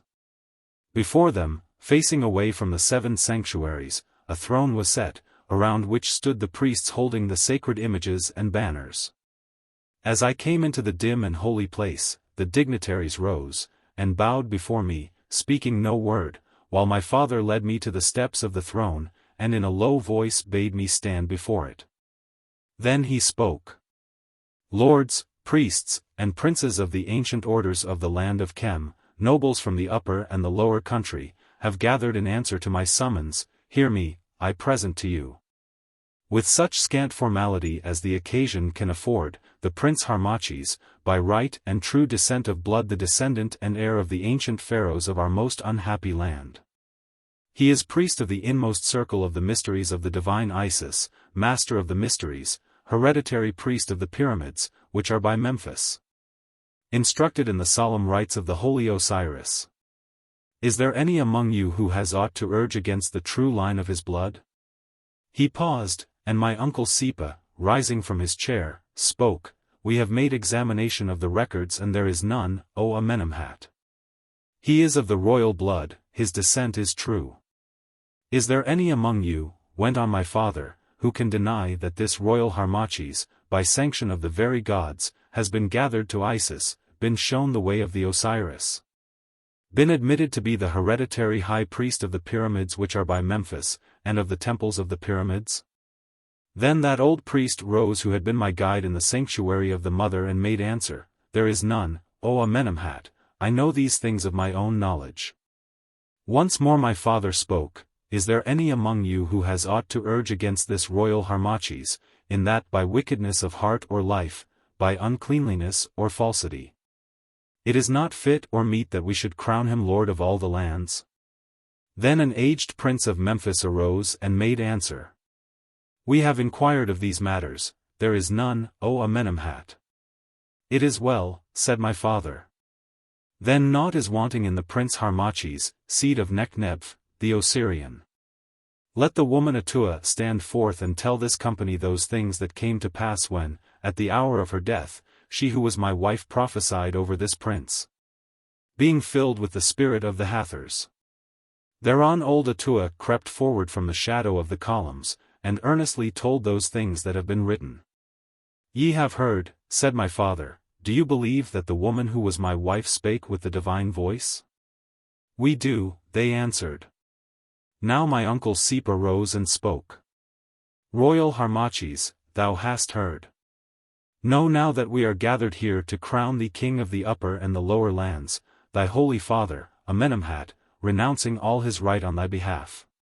We are met, not, indeed, in that pomp and ceremony which is due to the occasion, for what we do must be done in secret, lest our lives, and the cause that is more dear to us than life, should pay the forfeit, but yet with such dignity and observance of the ancient rites as our circumstance may command. Learn, now, how this matter hangs, and if, after learning, thy mind consents thereto, then mount thy throne, O Pharaoh, and swear the oath. Long has Chemi groaned beneath the mailed heel of the Greek, and trembled at the shadow of the Roman spear. Long has the ancient worship of its gods been desecrated, and its people crushed with oppression. But we believe that the hour of deliverance is at hand, and with the solemn voice of Egypt and by the ancient gods of Egypt, to whose cause thou art of all men bound, we call upon thee, Prince, to be the sword of our deliverance. Hearken! 20,000 good and leal men are sworn to wait upon thy word, and at thy signal to rise as one, to put the Grecian to the sword. And with their blood and substance to build thee a throne set more surely on the soil of Chem than are its ancient pyramids, such a throne as shall even roll the Roman legions back. And for the signal, it shall be the death of that bold harlot, Cleopatra. Thou must compass her death, Harmachis, in such fashion as shall be shown to thee, and with her blood anoint the royal throne of Egypt. Canst thou refuse, O our hope? Doth not the holy love of country swell within thy heart? Canst thou dash the cup of freedom from thy lips and bear to drink the bitter draught of slaves? The emprise is great. Maybe it shall fail, and thou with thy life, as we with ours, shalt pay the price of our endeavor. But what of it, Harmachis? Is life, then, so sweet? Are we so softly cushioned on the stony bed of earth? Is bitterness and sorrow in it some so small and scant a thing? Do we here breathe so divine an air that we should fear to face the passage of our breath? What have we here but hope and memory? What see we here but shadows? Shall we then fear to pass pure-handed where fulfillment is and memory is lost in its own source, and shadows die in the light which cast them? O Harmachis, that man alone is truly blessed who crowns his life with fame's most splendid wreath. For, since to all the brood of earth death hands his poppy flowers, he indeed is happy to whom there is occasion given to weave them in a crown of glory.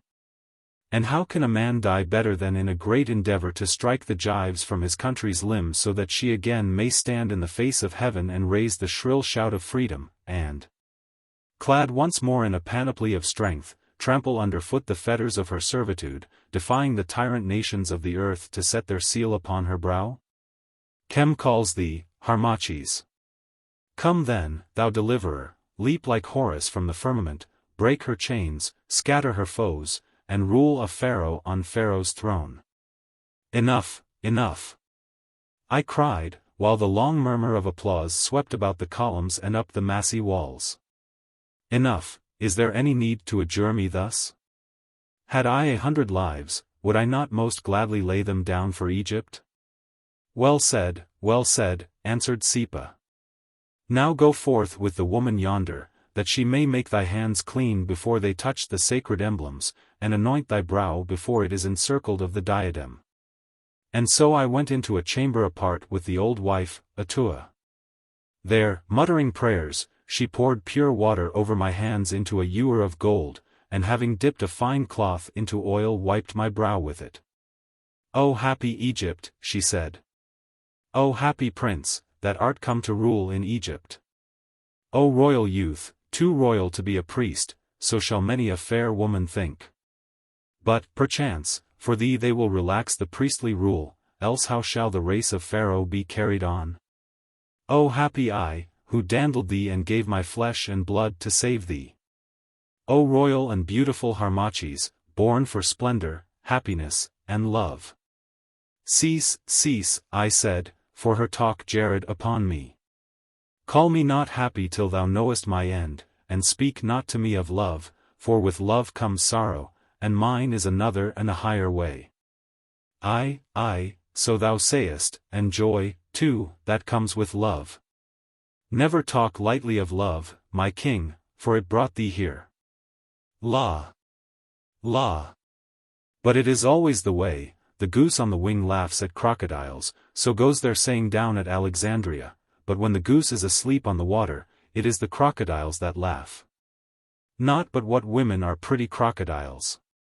Men worship the crocodiles at Anthribis, Crocodilopolis they call it now, don't they, but they worship women all the world over.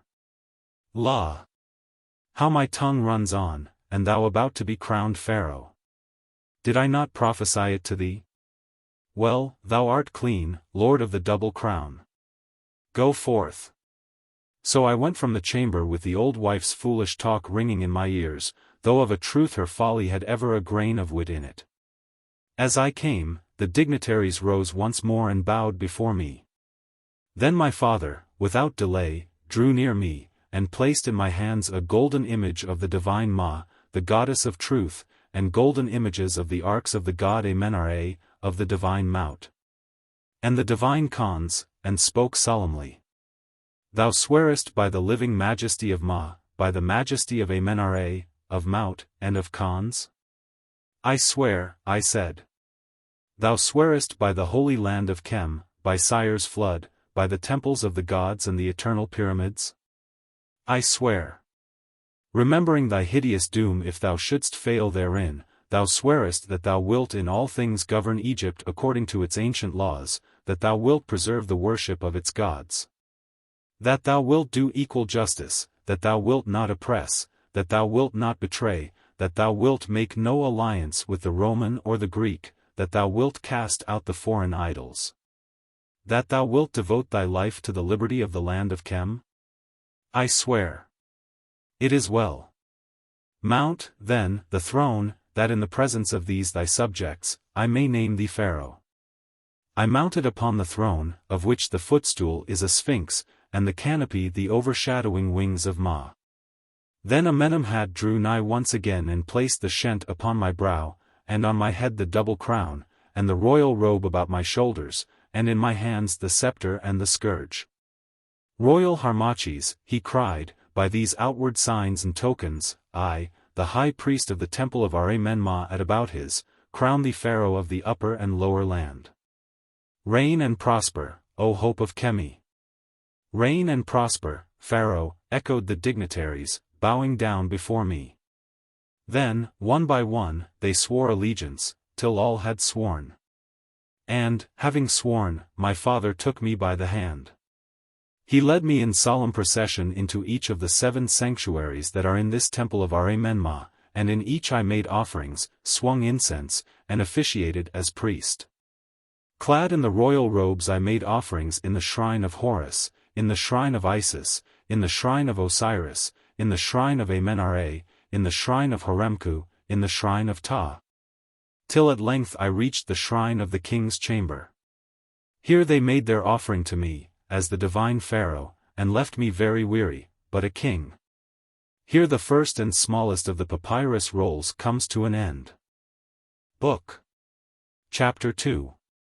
The Fall of Harmachis. Chapter 1. Of the farewell of Amenemhat to Harmachis, of the coming of Harmachis to Alexandria, of the exhortation of Sepa, of the passing of Cleopatra robed as Isis, and of the overthrow of the Gladiator by Harmachis. Now the long days of preparation had passed, and the time was at hand. I was initiated, and I was crowned. So that although the common folk knew me not, or knew me only as priest of Isis, there were in Egypt thousands who at heart bowed down to me as Pharaoh.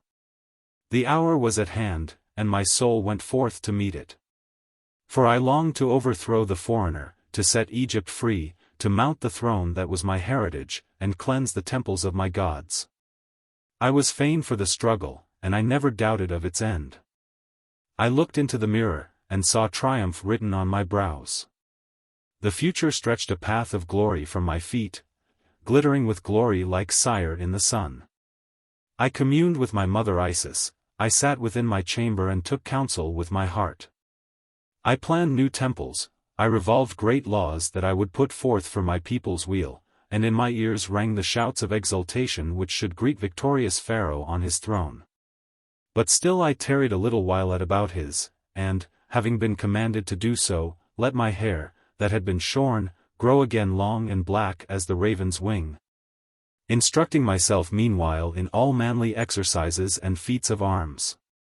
Also, for a purpose which shall be seen, I perfected myself in the magic art of the Egyptians, and in the reading of the stars, in which things, indeed, I already have great skill. Now, this was the plan that had been built up. My uncle Sepa had, for a while, left the temple of Annu, giving out that his health had failed him. Thence he had moved down to a house in Alexandria, to gather strength, as he said, from the breath of the sea. And also to learn for himself the wonders of the great museum and the glory of Cleopatra's court. There it was planned that I should join him, for there, at Alexandria, the egg of the plot was hatching. Accordingly, when at last the summons came, all things being prepared, I made ready for the journey, and passed into my father's chamber to receive his blessing before I went. There sat the old man, as once before he sat when he had rebuked me because I went out to slay the lion, his long white beard resting on the table of stone and sacred writings in his hand. When I came in he rose from his seat and would have knelt before me, crying, "Hail, Pharaoh," but I caught him by the hand. "It is not meet, my father," I said.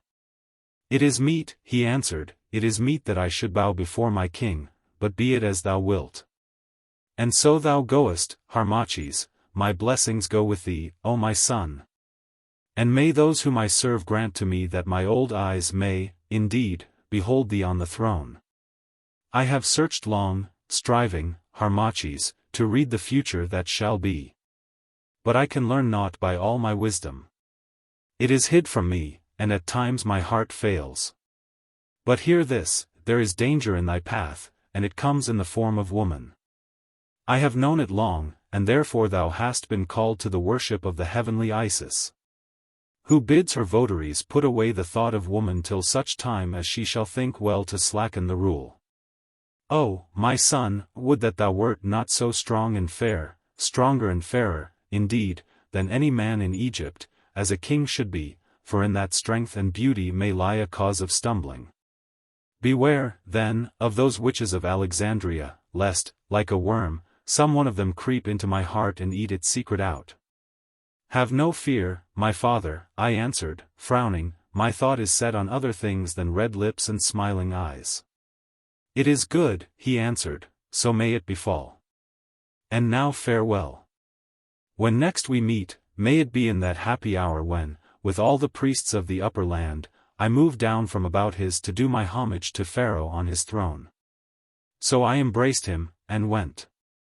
Alas! I little thought how we should meet again. Thus it came about that once more I passed down the Nile traveling as a man of no estate. And to such as were curious about me it was given out that I was the adopted son of the high priest of Abouthis, having been brought up to the priesthood. And that I had at the last refused the service of the gods, and chosen to go to Alexandria, to seek my fortune. For, be it remembered, I was still held to be the grandson of the old wife, Atoua, by all those who did not know the truth. On the 10th night, sailing with the wind, we reached the mighty city of Alexandria, the city of 1,000 lights.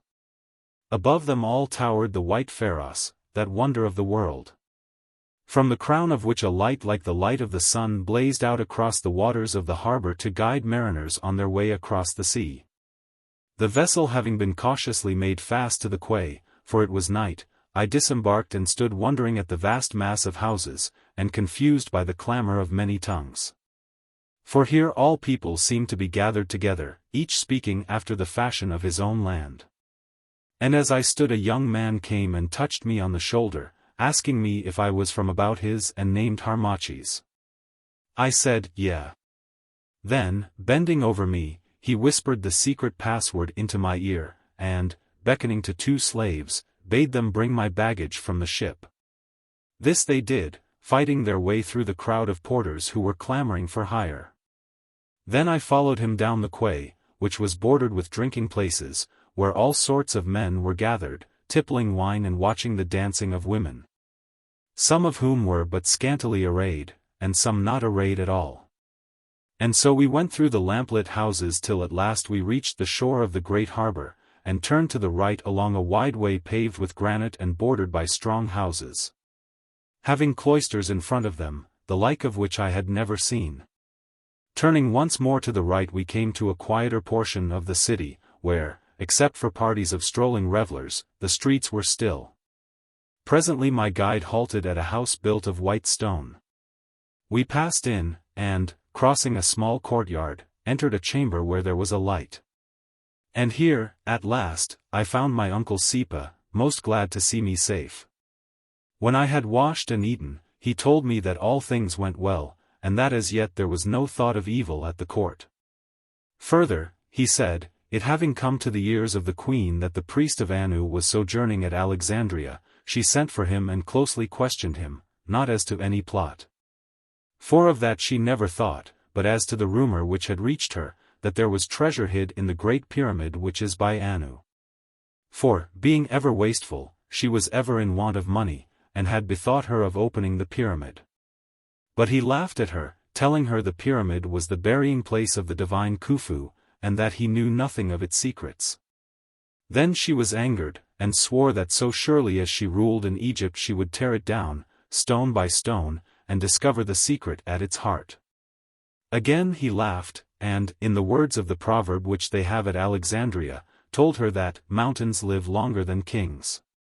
Thereon she smiled at his ready answer, and let him go. Also my uncle Sepa told me that on the morrow I should see this Cleopatra.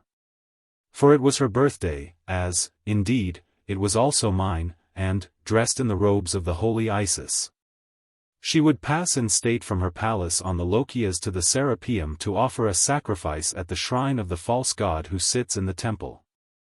And he said that thereafter the fashion by which I should gain entrance to the household of the queen should be contrived. Then, being very weary, I went to rest, but could sleep little for the strangeness of the place, the noises in the streets, and the thought of the morrow. While it was yet dark, I rose, climbed the stair to the roof of the house, and waited. Presently, the sun's rays shot out like arrows, and lit upon the white wonder of the marble Pharos, whose light instantly sank and died, as though, indeed, the sun had killed it. Now the rays fell upon the palaces of the Lochias where Cleopatra lay, and lit them up till they flamed like a jewel set on the dark, cool bosom of the sea. Away the light flew, kissing the Soma's sacred dome, beneath which Alexander sleeps, touching the high tops of 1,000 palaces and temples. Past the porticos of the great museum that loomed near at hand, striking the lofty shrine, where, carved of ivory, is the image of the false god Serapis. And at last seeming to lose itself in the vast and gloomy necropolis. Then, as the dawn gathered into day, the flood of brightness, overbrimming the bowl of night, flowed into the lower lands and streets, and showed Alexandria red in the sunrise as the mantle of a king, and shaped as a mantle. The Etesian wind came up from the north, and swept away the vapor from the harbors, so that I saw their blue waters rocking 1,000 ships. I saw, too, that mighty mole the Heptastadium. I saw the hundreds of streets, the countless houses, the innumerable wealth and splendor of Alexandria set like a queen between Lake Mareotis and the ocean, and dominating both. And I was filled with wonder. This, then, was one city in my heritage of lands and cities. Well, it was worth the grasping. And having looked my full and fed my heart, as it were, with the sight of splendor, I communed with the holy Isis and came down from the roof. In the chamber beneath was my uncle Sepa. I told him that I had been watching the sun rise over the city of Alexandria. So, he said, looking at me from beneath his shaggy eyebrows, and what thinkest thou of Alexandria? I think it is like some city of the gods, I answered. Aye. He replied fiercely, a city of the infernal gods, a sink of corruption, a bubbling well of iniquity, a home of false faith springing from false hearts. I would that not one stone of it was left upon another stone, and that its wealth lay deep beneath yonder waters. I would that the gulls were screaming across its site, and that the wind, untainted by a Grecian breath, swept through its ruins from the ocean to Mareotis. O royal Harmachis, let not the luxury and beauty of Alexandria poison thy sense, for in their deadly air, faith perishes, and religion cannot spread her heavenly wings. When the hour comes for thee to rule, Harmachis, cast down this accursed city and, as thy fathers did, set up thy throne in the white walls of Memphis. For I tell thee that, for Egypt, Alexandria is but a splendid gate of ruin, and, while it endures, all nations of the earth shall march through it, to the plunder of the land. And all false faiths shall nestle in it and breed the overthrow of Egypt's gods. I made no answer, for there was truth in his words. And yet to me the city seemed very fair to look on. After we had eaten, my uncle told me it was now time to set out to view the march of Cleopatra, as she went in triumph to the shrine of Serapis. For although she would not pass till within 2 hours of the midday, yet these people of Alexandria have so great a love of shows and idling that had we not presently set forth, by no means could we have come through the press of the multitudes who were already gathering along the highways where the queen must ride. So we went out to take our places upon a stand, built of timber, that had been set up at the side of the great road which pierces through the city, to the Canopic Gate. For my uncle had already purchased a right to enter there, and that dearly. We won our way with much struggle through the great crowds that were already gathered in the streets till we reached the scaffolding of timber, which was roofed in with an awning and gaily hung with scarlet cloths. Here we seated ourselves upon a bench and waited for some hours, watching the multitude press past shouting, singing, and talking loudly in many tongues. At length soldiers came to clear the road, clad, after the Roman fashion, in breastplates of chain armor. After them marched heralds enjoining silence, at which the population sung and shouted all the more loudly, and crying that Cleopatra, the queen, was coming. Then followed 1,000 Cilician skirmishers, 1,000 Thracians, 1,000 Macedonians, and 1,000 Gauls, each armed after the fashion of their country. Then passed 500 men of those who are called the fenced horsemen, for both men and horses were altogether covered with mail. Next came youths and maidens sumptuously draped and wearing golden crowns, and with them images symbolizing day and night, morning and noon, the heavens and the earth.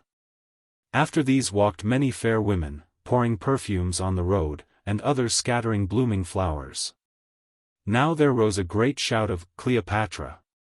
Cleopatra!" And I held my breath and bent forward to see her who dared to put on the robes of Isis. But at that moment the multitude so gathered and thickened in front of where I was that I could no longer clearly see. So in my eagerness I leapt over the barrier of the scaffolding, and, being very strong, pushed my way through the crowd till I reached the foremost rank. And as I did so, Nubian slaves armed with thick staves and crowned with ivy leaves ran up, striking the people.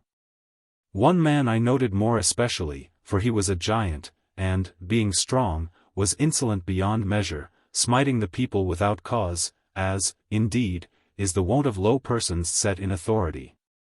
For a woman stood near to me, an Egyptian by her face, bearing a child in her arms, whom the man, seeing that she was weak, struck on the head with his rod so that she fell prone. And the people murmured. But at the sight my blood rushed of a sudden through my veins and drowned my reason. I held in my hand a staff of olive wood from Cyprus, and as the black brute laughed at the sight of the stricken woman and her babe rolling on the ground, I swung the staff aloft and smote. So shrewdly did I strike, that the tough rod split upon the giant's shoulders and the blood spurted forth, staining his trailing leaves of ivy. Then, with a shriek of pain and fury, for those who smite love not that they be smitten, he turned and sprang at me. And all the people round gave back, save only the woman who could not rise, leaving us two in a ring as it were. On he came with a rush, and, as he came, being now mad, I smote him with my clenched fist between the eyes, having nothing else with which to smite. And he staggered like an ox beneath the first blow of the priest's axe. Then the people shouted, for they loved to see a fight, and the man was known to them as a gladiator victorious in the games. Gathering up his strength, the knave came on with an oath, and, whirling his heavy staff on high, struck me in such a fashion that, had I not avoided the blow by nimbleness, I had surely been slain. But, as it chanced, the staff hit upon the ground, and so heavily that it flew in fragments. Thereon the multitude shouted again, and the great man, blind with fury, rushed at me to smite me down. But with a cry I sprang straight at his throat, for he was so heavy a man that I knew I could not hope to throw him by strength, and gripped it. There I clung, though his fists battered me like bludgeons, driving my thumbs into his throat. Round and round we turned, till at length he flung himself to the earth, trusting thus to shake me off. But I held on fast as we rolled over and over on the ground, till at last he grew faint for want of breath. Then I, being uppermost, drove my knee down upon his chest, and, as I believe, should thus have slain him in my rage had not my uncle, and others there gathered, fallen upon me and dragged me from him. And meanwhile, though I know it not, the chariot in which the queen sat, with elephants going before and lions led after it, had reached the spot, and had been halted because of the tumult. I looked up, and thus torn, panting, my white garments stained with the blood that had rushed from the mouth and nostrils of the mighty Nubian, I for the first time saw Cleopatra face to face. Her chariot was all of gold, and drawn by milk-white steeds. She sat in it with two fair girls, clad in Greek attire, standing one on either side, fanning her with glittering fans. On her head was the covering of Isis, the golden horns between which rested the moon's round disk and the emblem of Osiris' throne, with the uraeus twined around. Beneath this covering was the vulture cap of gold, the blue enameled wings and the vulture head with gemmy eyes, under which her long dark tresses flowed towards her feet. About her rounded neck was a broad collar of gold studded with emeralds and coral. Round her arms and wrists were bracelets of gold studded with emeralds and coral, and in one hand she held the holy cross of life fashioned of crystal, and in the other the golden rod of royalty. Her breast was bare, but under it was a garment that glistened like the scaly covering of a snake, everywhere sewn with gems. Beneath this robe was a skirt of golden cloth, half hidden by a scarf of the broidered silk of Kos, falling in folds to the sandals that, fastened with great pearls, adorned her white and tiny feet. All this I discerned at a glance, as it were. Then I looked upon the face, that face which seduced Caesar, ruined Egypt, and was doomed to give Octavian the scepter of the world. I looked upon the flawless Grecian features, the rounded chin, the full, rich lips, the chiseled nostrils, and the ears fashioned like delicate shells. I saw the forehead, low, broad, and lovely, the crisped, dark hair falling in heavy waves that sparkled in the sun, the arched eyebrows, and the long, bent lashes. There before me was the grandeur of her imperial shape. There burnt the wonderful eyes, hued like the Cyprian violet, eyes that seemed to sleep and brood on secret things as night broods upon the desert, and yet as the night to shift, change, and be illumined by gleams of sudden splendor born within their starry depths. All those wonders I saw, though I have small skill in telling them. But even then I knew that it was not in these charms alone that the might of Cleopatra's beauty lay. It was rather in a glory and a radiance cast through the fleshly covering from the fierce soul within. For she was a thing of flame like unto which no woman has ever been or ever will be. Even when she brooded, the fire of her quick heart shone through her. But when she woke, and the lightning leapt suddenly from her eyes, and the passion-laden music of her speech chimed upon her lips, ah! Then, who can tell how Cleopatra seemed? For in her met all the splendors that have been given to woman for her glory, and all the genius which man has won from heaven. And with them dwelt every evil of that greater sort, which fearing nothing, and making a mock of laws, has taken empires for its place of play, and, smiling, watered the growth of its desires with the rich blood of men. In her breast they gathered, together fashioning that Cleopatra whom no man may draw, and yet whom no man, having seen, ever can forget. They fashioned her grand as the spirit of storm, lovely as lightning, cruel as pestilence, yet with a heart, and what she did is known. Woe to the world when such another comes to curse it. For a moment I met Cleopatra's eyes as she idly bent herself to find the tumult's cause. At first they were somber and dark, as though they saw indeed, but the brain read nothing. Then they awoke, and their very color seemed to change as the color of the sea changes when the water is shaken. First, there was anger written in them, next an idle noting. Then, when she looked upon the huge bulk of the man whom I had overcome, and knew him for the gladiator, something, perchance, that was not far from wonder. At the least they softened, though, indeed, her face changed no whit. But he who would read Cleopatra's mind had need to watch her eyes, for her countenance varied but a little. Turning, she said some word to her guards. They came forward and led me to her, while all the multitude waited silently to see me slain. I stood before her, my arms folded on my breast. Overcome though I was by the wonder of her loveliness, I hated her in my heart, this woman who dared to clothe herself in the dress of Isis, this usurper who sat upon my throne. This wanton squandering the wealth of Egypt in chariots and perfumes. When she had looked me over from head to the feet, she spake in a low full voice and in the tongue of Chemi which she alone had learned of all the Lagidi. And who and what art thou? Egyptian, for Egyptian I see thou art, who darest to smite my slave when I make progress through my city? I am Harmachis, I answered boldly. Harmachis, the astrologer, adopted son of the high priest and governor of Abouthis, who am come hither to seek my fortune. I smote thy slave, O queen, because for no fault he struck down the woman yonder. Ask of those who saw, royal Egypt. Harmachis, she said, the name has a high sound, and thou hast a high look. And then, speaking to a soldier who had seen all, she bade him tell her what had come to pass. This he did truthfully, being friendly disposed towards me because I had overcome the Nubian.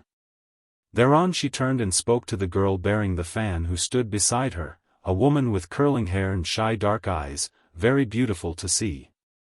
The girl answered somewhat. Then Cleopatra bade them bring the slave to her. So they led forward the giant, who had found his breath again, and with him the woman whom he had smitten down. Thou dog!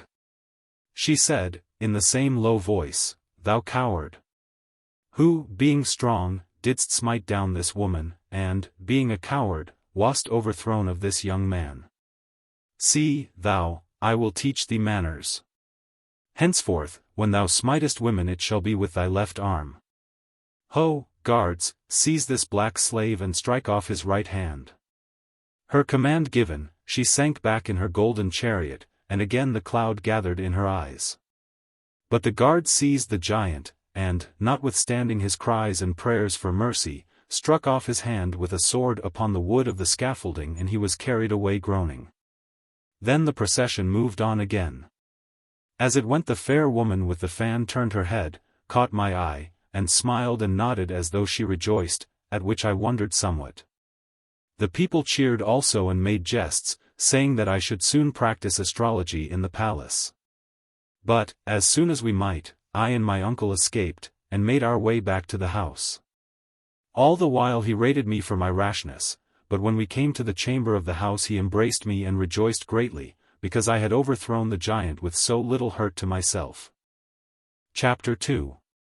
Of the coming of Charmion, and of the wrath of Sepa. That same night, while we sat at supper in the house, there came a knock upon the door. It was opened, and a woman passed in wrapped from head to foot in a large dark peplos or cloak in such fashion that her face could not be clearly seen. My uncle rose, and as he did so the woman uttered the secret word.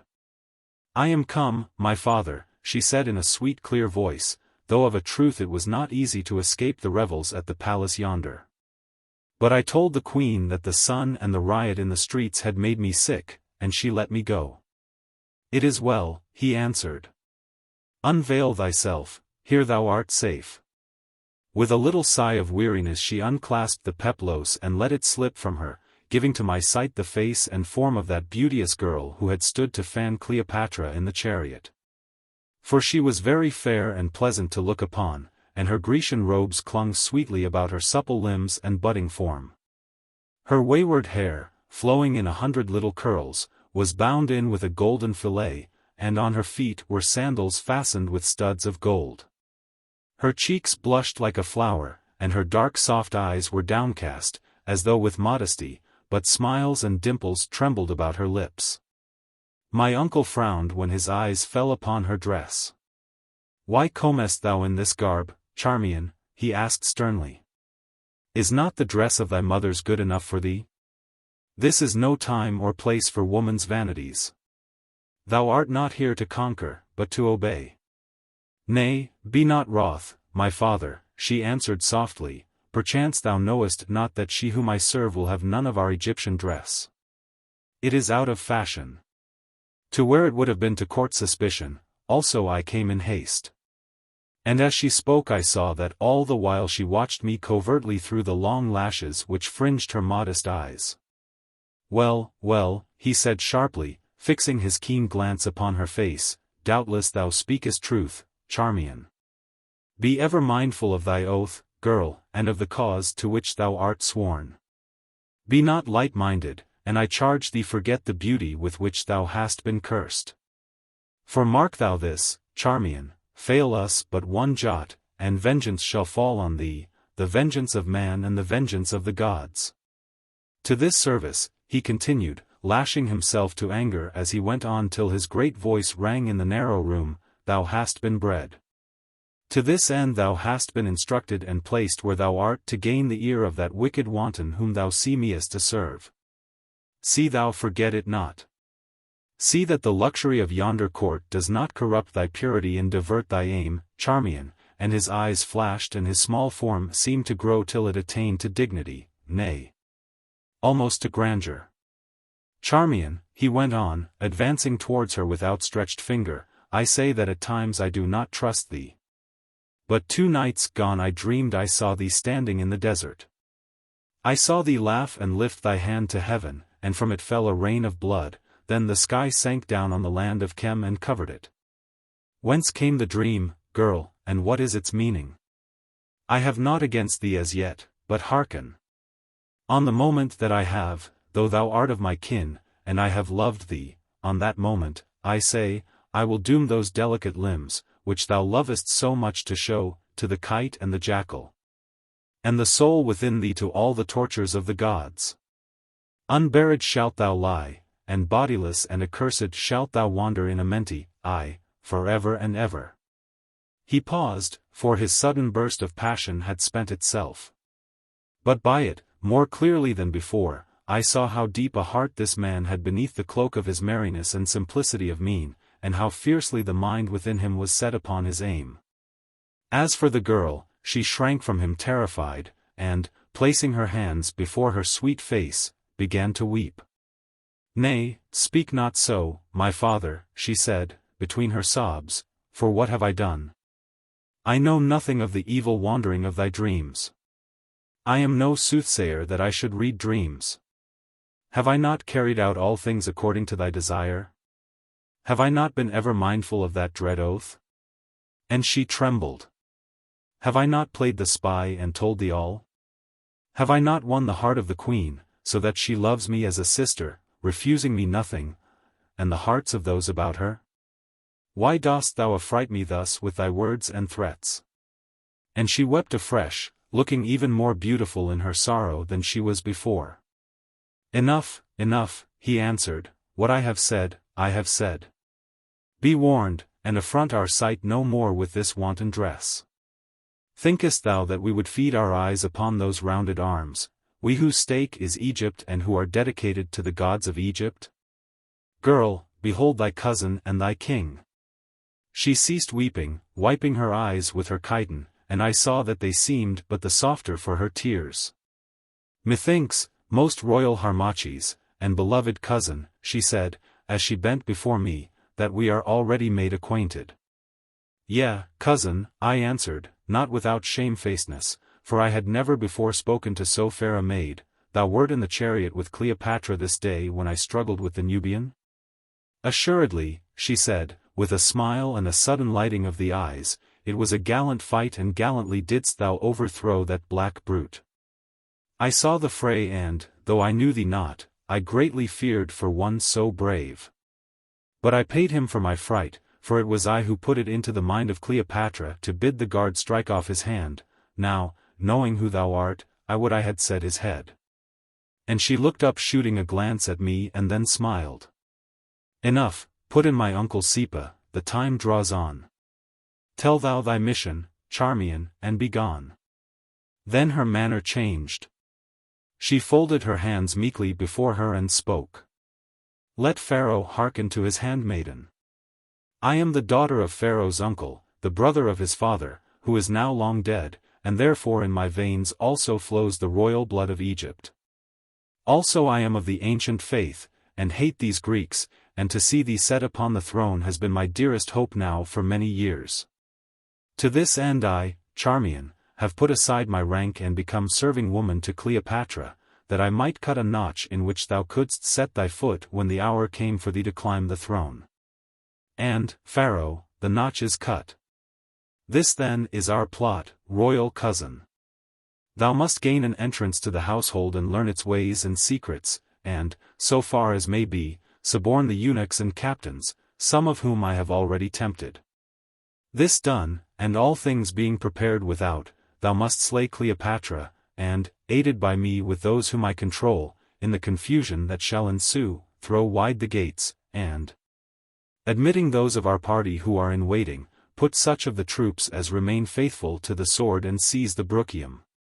Which being finished, within 2 days thou shalt hold this fickle Alexandria.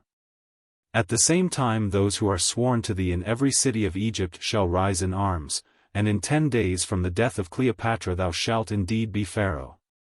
This is the counsel which has been taken, and thou sayest, royal cousin, that, though our uncle yonder thinks so ill of me, I have learned my part, and played it.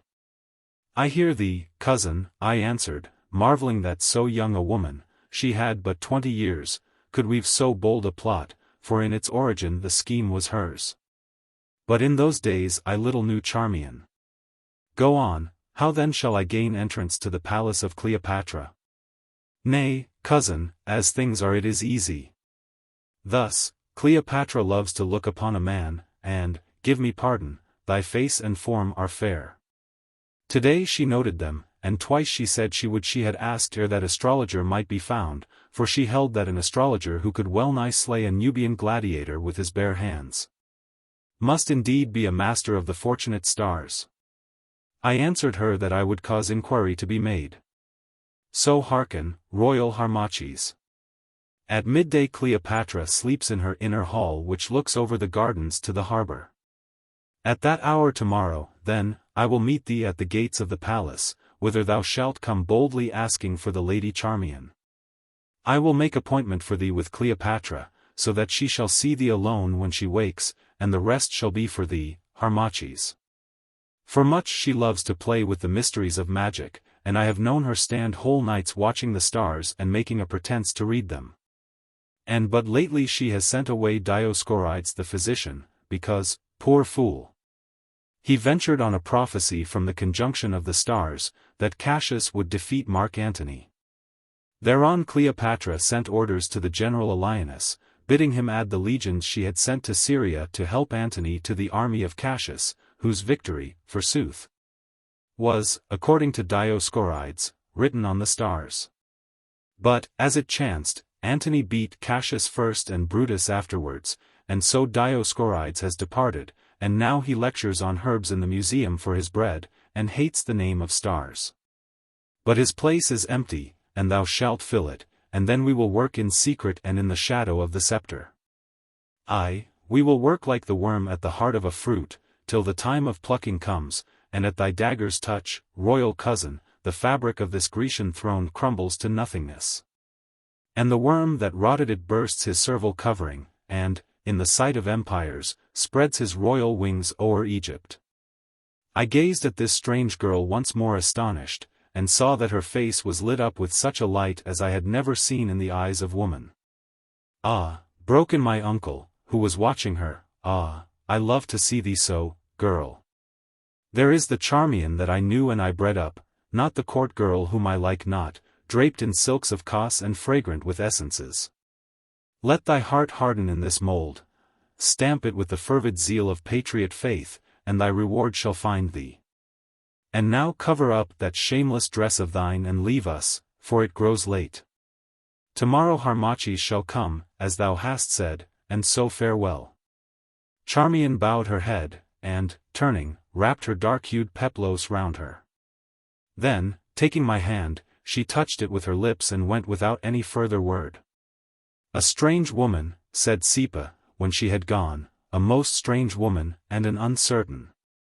Methought, my uncle, I said, that thou wast somewhat harsh with her. Aye, he answered, but not without a cause. Look thou, Harmachis, beware of this Charmion. She is too wayward, and, I fear me, may be led away. In truth, she is a very woman, and, like a restive horse, will take the path that pleases her. She has brain and fire, and she loves our cause. But I pray that the cause come not face to face with her desires, for what her heart is set on that will she do, at any cost she will do it. Therefore I frightened her now while I may, for who can know but that she will pass beyond my power? I tell thee, that in this one girl's hand lie all our lives, and if she play us false, what then? Alas! And alas! That we must use such tools as these. But it was needful, there was no other way, and yet I misdoubted me. I pray that it may be well. Still, at times, I fear my niece Charmion, she is too fair, and the blood of youth runs too warm in those blue veins of hers. Ah, woe to the cause that builds its strength upon a woman's faith. For women are faithful only where they love, and when they love their faithlessness becomes their faith. They are not fixed as men are fixed, they rise more high and sink more low, they are strong and changeful as the sea. Harmachis, beware of this Charmion, for, like the ocean, she may float thee home. Or, like the ocean, she may wreck thee, and, with thee, the hope of Egypt. Chapter 3. Of the coming of Harmachis to the palace, of how he drew Paulus through the gates, of Cleopatra sleeping. And of the magic of Harmachis which he showed her. Thus it came to pass that on the next day I arrayed myself in a long and flowing robe, after the fashion of a magician or astrologer. I placed a cap on my head, about which were broidered images of the stars, and in my belt a scribe's palette and a roll of papyrus written over with magic spells and signs. In my hand I held a wand of ebony, tipped with ivory, such as is used by priests and masters of magic. Among these, indeed, I took high rank, filling my knowledge of their secrets which I had learned at Annu what I lacked in that skill which comes from use. And so with no small shame, for I love not such play and hold this common magic in contempt, I set forth through the Bruchium to the palace on the Lochias, being guided on my way by my uncle Sepa. At length, passing up the avenue of sphinxes, we came to the great marble gateway and the gates of bronze, within which is the guardhouse. Here my uncle left me, breathing many prayers for my safety and success. But I advanced with an easy air to the gate, where I was roughly challenged by the Gallic sentries, and asked of my name, following, and business. I gave my name, Harmachis, the astrologer, saying that my business was with the Lady Charmion, the Queen's lady. Thereon the man made as though to let me pass in, when a captain of the guard, a Roman named Paulus, came forward and forbade it. Now, this Paulus was a large-limbed man, with a woman's face, and a hand that shook from wine-bibbing. Still he knew me again. Why, he cried, in the Latin tongue, to one who came with him, this is the fellow who wrestled yesterday with the Nubian gladiator, that same who now howls for his lost hand underneath my window. Curses on the black brute. I had a bet upon him for the games.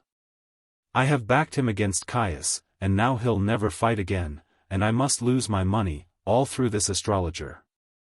What is it thou sayest, thou hast business with the Lady Charmion? Nay, then, that settles it. I will not let thee through. Fellow, I worship the Lady Charmion. We all worship her, though she gives us more slaps than sighs. And dost thou think that we will suffer an astrologer with such eyes and such a chest as thine to cut in the game? By Bacchus, no. She must come out to keep the tryst, for in thou shalt not go. Sir, I said humbly and yet with dignity, I pray that a message may be sent to the Lady Charmion, for my business will not brook delay. Ye gods! Answered the fool, whom have we here that he cannot wait? A Caesar in disguise? Nay, be off, be off. If thou wouldst not learn how a spear prick feels behind. Nay, put in the other officer, he is an astrologer, make him prophesy, make him play tricks. Aye, cried the others who had sauntered up, let the fellow show his art. If he is a magician he can pass the gates, Paulus or no Paulus. Right willingly, good sirs, I answered, for I saw no other means of entering. Wilt thou, my young and noble lord, and I addressed him who was with Paulus, "Suffer that I look thee in the eyes, perhaps I may read what is written there." "Right," answered the youth. "But I wish that the lady Charmion was the sorceress. I would stare her out of countenance, I warrant." I took him by the hand and gazed deep into his eyes. "I see," I said, "a field of battle at night, and about it bodies stretched, among them is thy body, and a hyena tears its throat. Most noble sir, thou shalt die by sword thrusts within a year." "By Bacchus," said the youth, turning white to the gills, "thou art an ill-omened sorcerer." And he slunk off, shortly afterwards, as it chanced, to meet this very fate. For he was sent on service and slain in Cyprus. "Now for thee, great captain," I said, speaking to Paulus. "I will show thee how I will pass those gates without thy leave, and draw thee through them after me. Be pleased to fix thy princely gaze upon the point of this wand in my hand." Being urged by his comrades he did this, unwillingly, and I let him gaze till I saw his eyes grow empty as an owl's eyes in the sun. Then I suddenly withdrew the wand, and, shifting my countenance into the place of it, I seized him with my will and stare, and, beginning to turn round and round, drew him after me. His fierce face drawn fixed, as it were, almost to my own. Then I moved slowly backwards till I had passed the gates, still drawing him after me, and suddenly jerked my head away. He fell to the ground, to rise wiping his brow and looking very foolish. "Art thou content, most noble captain?" I said. "Thou sayest we have passed the gates. Would any other noble sir wish that I should show more of my skill?"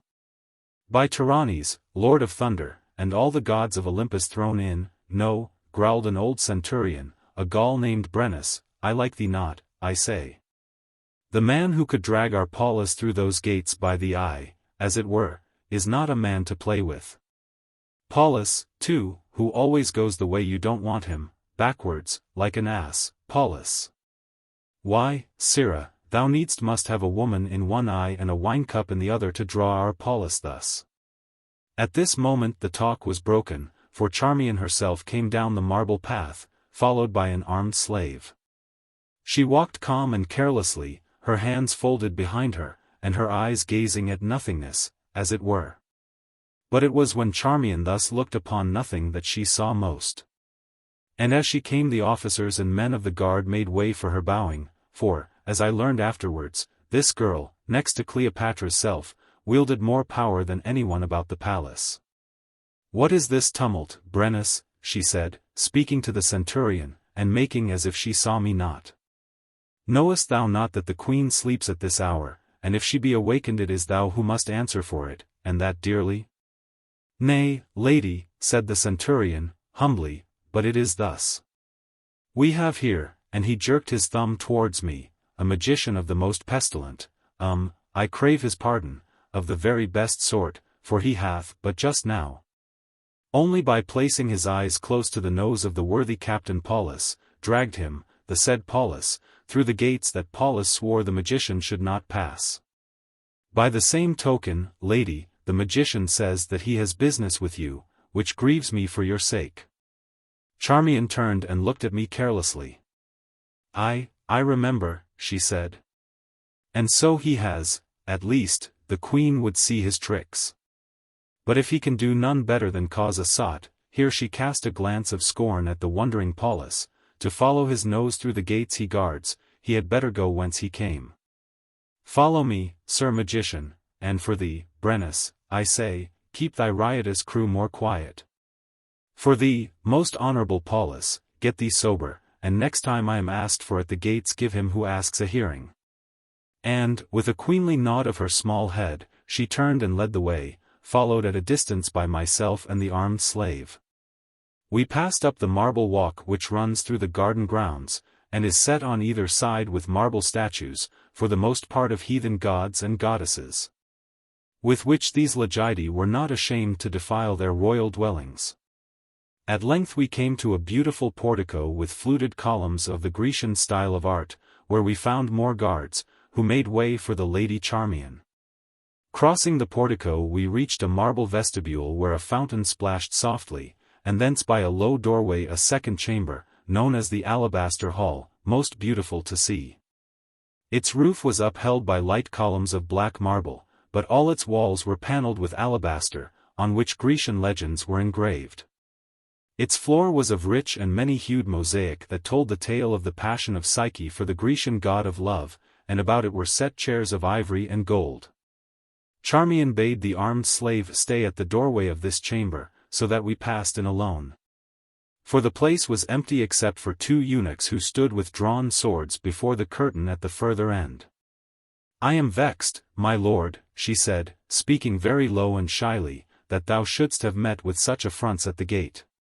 But the guard there served a double watch, and I had given my commands to the officer of the company that should have relieved it. Those Roman officers are ever insolent, who, though they seem to serve, know well that Egypt is their plaything. But it is not amiss, for these rough soldiers are superstitious, and will fear thee. Now bide thou here while I go into Cleopatra's chamber, where she sleeps. I have but just sung her to sleep, and if she be awake I will call thee, for she waits thy coming."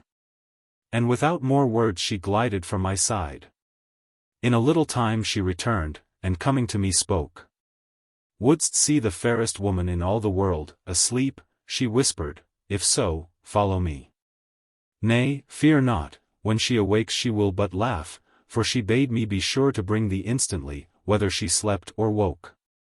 See, I have her signet." So we passed up the beautiful chamber till we came to where the eunuchs stood with drawn swords, and these would have barred my entry. But Charmion frowned, and drawing the signet from her bosom held it before their eyes. Having examined the writing that was on the ring, they bowed, dropping their sword points, and we passed through the heavy curtains broidered with gold into the resting place of Cleopatra. It was beautiful beyond imagining, beautiful with many-colored marbles, with gold and ivory, gems and flowers. All art can furnish and all luxury can dream of were here. Here were pictures so real that birds might have pecked the painted fruits. Here were statues of woman's loveliness frozen into stone. Here were draperies fine as softest silk, but woven of a web of gold. Here were couches and carpets such as I never saw. The air, too, was sweet with perfume, while through the open window places came the far murmur of the sea. And at the further end of the chamber, on a couch of gleaming silk and sheltered by a net of finest gauze, Cleopatra lay asleep. There she lay, the fairest thing that man ever saw, fairer than a dream, and the web of her dark hair flowed all about her. One white, rounded arm made a pillow for her head, and one hung down towards the ground. Her rich lips were parted in a smile, showing the ivory lines of teeth. And her rosy limbs were draped in so thin a robe of the silk of Kos, held about her by a jeweled girdle, that the white gleam of flesh shone through it.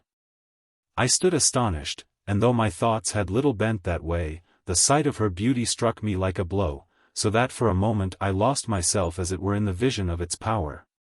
And was grieved at heart because I must slay so fair a thing. Turning suddenly from the sight, I found Charmion watching me with her quick eyes, watching as though she would search my heart. And, indeed, something of my thought must have been written on my face in a language that she could read, for she whispered in my ear. It is pity, is it not? Harmachis, being but a man, methinks that thou wilt need all thy ghostly strength to nerve thee to the deed. I frowned, but before I could frame an answer she touched me lightly on the arm and pointed to the queen. A change had come upon her. Her hands were clenched, and about her face, all rosy with the hue of sleep, gathered a cloud of fear. Her breath came quick, she raised her arms as though to ward away a blow, then with a stifled moan sat up and opened the windows of her eyes. They were dark, dark as night. But when the light found them they grew blue as the sky grows blue before the blushing of the dawn. "Caesarion," she said, "where is my son Caesarion? Was it then a dream? I dreamed that Julius who is dead, came to me, a bloody toga wrapped about his face, and having thrown his arms about his child led him away. Then I dreamed I died in blood and agony. And one I might not see mocked me as I died. Ah! Who is that man?" "Peace, madam. Peace, said Charmion. It is but the magician Harmachis, whom thou didst bid me bring to thee at this hour. Ah! The magician, that Harmachis who overthrew the giant? I remember now. He is welcome. Tell me, Sir Magician, can thy magic mirror call forth an answer to this dream? Nay, how strange a thing is sleep, that wrapping the mind in a web of darkness, straightly compels it to its will.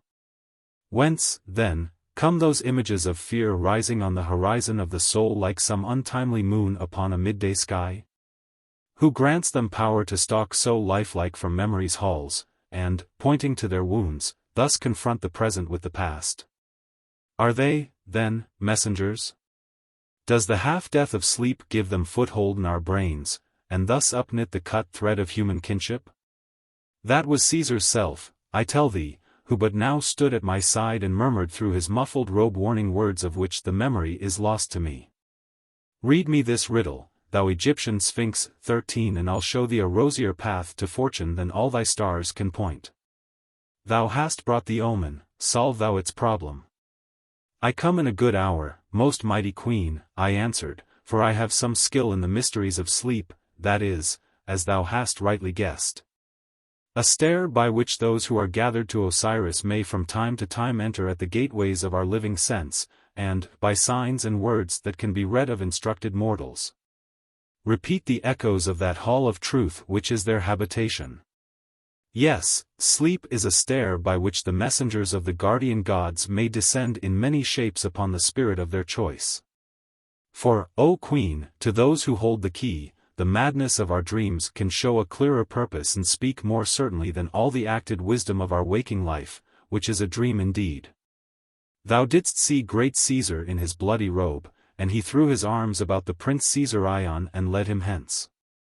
Hearken now to the secret of thy vision.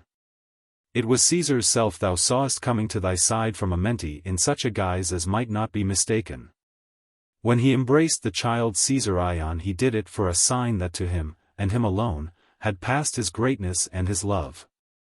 When he seemed to lead him hence he led him forth from Egypt to be crowned in the capital, crowned the Emperor of Rome and Lord of all the lands. For the rest, I know not. It is hid from me. Thus, then, I read the vision, though to my sense it had a darker meaning.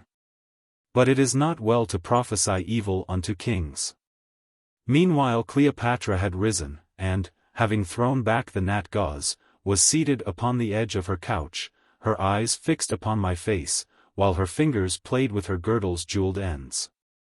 Of a truth, she cried, thou art the best of all magicians, for thou readest my heart, and drawest a hidden sweet out of the rough shell of evil omen.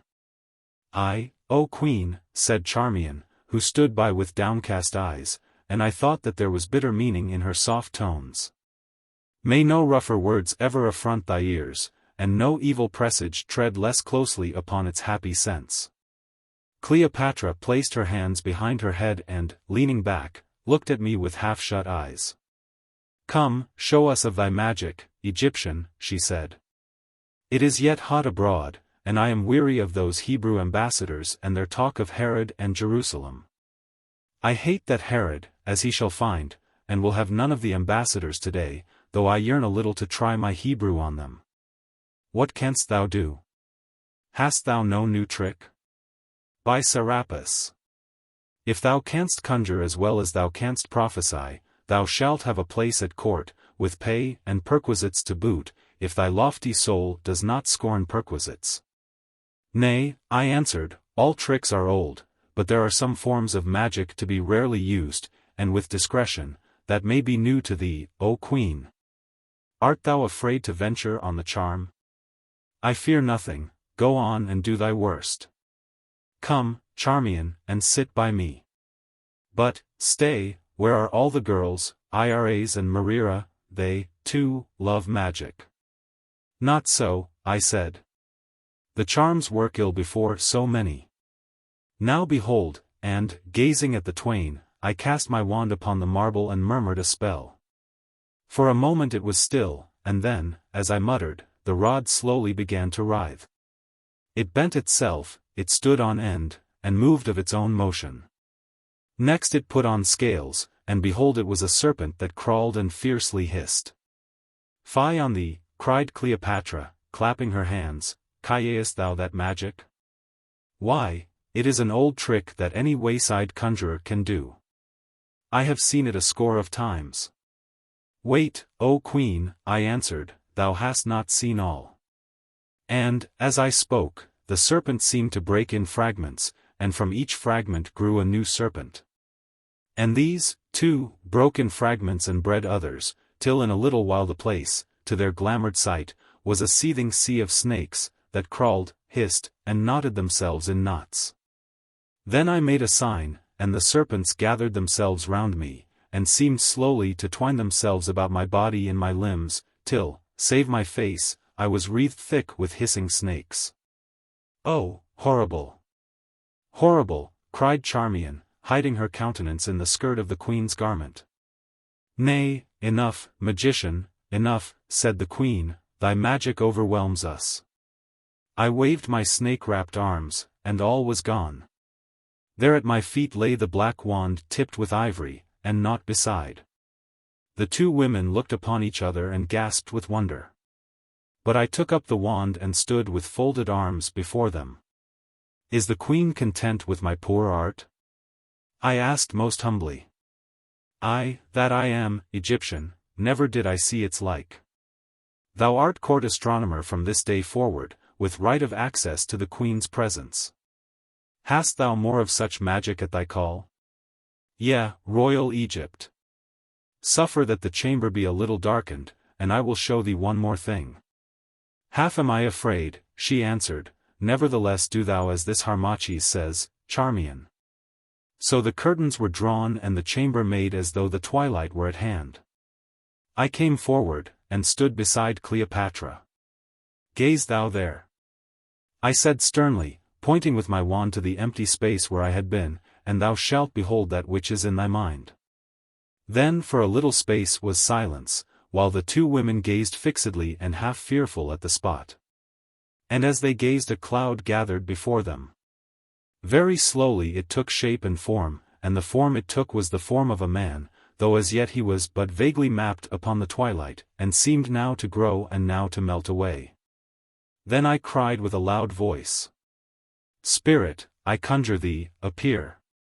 And as I cried the thing, perfect in every part, leapt into form before us, suddenly as the flash of day. His shape was the shape of royal Caesar, the toga thrown about his face, and on his form a vestment bloody from 100 wounds. An instant so he stood, then I waved my wand and he was gone.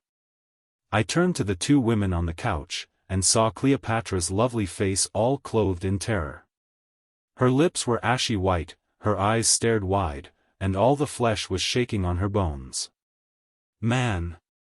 she gasped, "man! Who and what art thou who canst bring the dead before our eyes?" "I am the queen's astronomer, magician, servant, what the queen wills," I answered, laughing. Was this the form that was on the queen's mind? She made no answer, but, rising, left the chamber by another door. Then Charmion rose also and took her hands from her face, for she, too, had been stricken with dread. "How dost thou these things, royal Harmachis?" she said. "Tell me, for of a truth I fear thee." "Be not afraid," I answered. "Perchance thou didst see nothing but what was in my mind. All things are shadows. How canst thou, then, know their nature, or what is and what only seems to be? But how goes it? Remember, Charmion, this sport is played to an end." "It goes well," she said. "By tomorrow morning's dawn these tales will have gone round, and thou wilt be more feared than any man in Alexandria. Follow me, I pray thee." Chapter 4. Of the ways of Charmion. And of the crowning of Harmachis as the king of love. On the following day I received the writing of my appointment as astrologer and magician-in-chief to the queen. With the pay and perquisites of that office, which were not small. Rooms were given me in the palace, also, through which I passed at night to the high watchtower, whence I looked on the stars and drew their auguries. For at this time Cleopatra was much troubled about matters political, and not knowing how the great struggle among the Roman factions would end, but being very desirous to side with the strongest. She took constant counsel with me as to the warnings of the stars. These I read to her in such manner as best seemed to fit the high interest of my ends. For Antony, the Roman triumvir, was now in Asia Minor, and, rumor ran, very wroth because it had been told him that Cleopatra was hostile to the triumvirate, in that her general, Serapion, had aided Cassius. But Cleopatra protested loudly to me and others that Serapion had acted against her will. Yet Charmion told me that, as with a lioness, it was because of a prophecy of Dioscorides the Unlucky that the queen herself had secretly ordered Serapion so to do. Still, this did not save Serapion, for to prove to Antony that she was innocent she dragged the general from the sanctuary and slew him. Woe be to those who carry out the will of tyrants if the scale should rise against them. And so Serapion perished. Meanwhile all things went well with us, for the minds of Cleopatra and those about her were so set upon affairs abroad that neither she nor they thought of revolt at home. But day by day our party gathered strength in the cities of Egypt, and even in Alexandria, which is to Egypt as another land, all things being foreign there. Day by day, those who doubted were won over and sworn to the cause by that oath which cannot be broken, and our plans of action more firmly laid. And every other day I went forth from the palace to take counsel with my uncle Sepa, and there at his house met the nobles and the great priests who were for the party of Chem. I saw much of Cleopatra, the queen, and I was ever more astonished at the wealth and splendor of her mind. That for richness and variety was as a woven cloth of gold throwing back all lights from its changing face. She feared me somewhat, and therefore wished to make a friend of me, asking me of many matters that seemed to be beyond the province of my office. I saw much of the Lady Charmion also, indeed, she was ever at my side, so that I scarce knew when she came and when she went. For she would draw nigh with that soft step of hers, and I would turn to find her at hand and watching me beneath the long lashes of her downcast eyes. There was no service that was too hard for her, and no task too long, for day and night she labored for me and for our cause. But when I thanked her for her loyalty, and said it should be had in mind in that time which was at hand, she stamped her foot, and pouted with her lips, like an angry child, saying that, among all the things which I had learned, this had I not learned, that love service asked no payment, and was its own guerdon. And I, being innocent in such matters, and, foolish that I was, holding the ways of women as of small account, read her sayings in the sense that her services to the cause of Chem, which she loved, brought with them their own reward. But when I praised so fine a spirit, she burst into angry tears and left me wondering. For I knew nothing of the trouble at her heart. I knew not then that, unsought, this woman had given me her love, and that she was rent and torn by pangs of passion fixed like arrows in her breast. I did not know, how should I know it, who never looked upon her otherwise than as an instrument of our joint and holy cause. Her beauty never stirred me, no, not even when she leaned over me and breathed upon my hair, I never thought of it otherwise than as a man thinks of the beauty of a statue. What had I to do with such delights, I who was sworn to Isis and dedicate to the cause of Egypt? O ye gods, bear me witness that I am innocent of this thing which was the source of all my woe and the woe of Chem. How strange a thing is this love of woman, that is so small in its beginning and in its end so great. See, at the first it is as the little spring of water welling from a mountain's heart. And at the last what is it? It is a mighty river that floats argosies of joy and makes wide lands to smile. Or, perchance, it is a torrent to wash in a flood of ruin across the fields of hope, bursting in the barriers of design, and bringing to tumbled nothingness the tenement of man's purity and the temples of his faith. For when the Invisible conceived the order of the universe he set this seed of woman's love within its plan, that by its most unequal growth is doomed to bring about equality of law. For now it lifts the low to heights untold, and now it brings the noble to the level of the dust. And thus, while woman, that great surprise of nature, is, good and evil can never grow apart. For still she stands, and, blind with love, shoots the shuttle of our fate, and pours sweet water into the cup of bitterness, and poisons the wholesome breath of life with the doom of her desire. Turn this way and turn that, she is at hand to meet thee. Her weakness is thy strength, her might is thy undoing. Of her thou art, to her thou goest. She is thy slave, yet holds thee captive. At her touch honor withers, locks open, and barriers fall. She is infinite as ocean, she is variable as heaven, and her name is the unforeseen. Man, strive not to escape from woman and the love of woman, for, fly where thou wilt, she is yet thy fate, and whatever thou buildest it for her. And thus it came to pass that I, Harmachis, who had put such matters far from me, was yet doomed to fall by the thing I held of no account. For, see, this Charmion, she loved me, why, I know not. Of her own thought she learned to love me, and of her love came what shall be told. But I, knowing not, treated her like a sister, walking as it were hand in hand with her towards our common end. And so the time passed on, till, at length, all things were made ready. It was the night before the night when the blow should fall, and there were revellings in the palace. That very day I had seen Sepa, and with him the captains of a band of 500 men, who should burst into the palace at midnight on the morrow, when I had slain Cleopatra the queen, and put the Roman and the Gallic legionaries to the sword. That very day I had suborned the captain Paulus who, since I drew him through the gates, was my will's slave. Half by fear and half by promises of great reward I had prevailed upon him, for the watch was his, to unbar that small gate which faces to the east at the signal on the morrow night. All was made ready, the flower of freedom that had been 25 years in growth was on the point of bloom. Armed companies were gathering in every city from Abu to Athu, and spies looked out from their walls, awaiting the coming of the messenger who should bring tidings that Cleopatra was no more and that Harmachis, the royal Egyptian, had seized the throne. All was prepared, triumph hung in my hand as a ripe fruit to the hand of the plucker. Yet as I sat at the royal feast my heart was heavy, and a shadow of coming woe lay cold within my mind. I sat there in a place of honor, near the majesty of Cleopatra, and looked down the lines of guests, bright with gems and garlanded with flowers, marking those whom I had doomed to die. There before me lay Cleopatra in all her beauty, which thrilled the beholder as he is thrilled by the rushing of the midnight gale, or by the sight of stormy waters. I gazed on her as she touched her lips with wine and toyed with the chaplet of roses on her brow, thinking of the dagger beneath my robe that I had sworn to bury in her breast.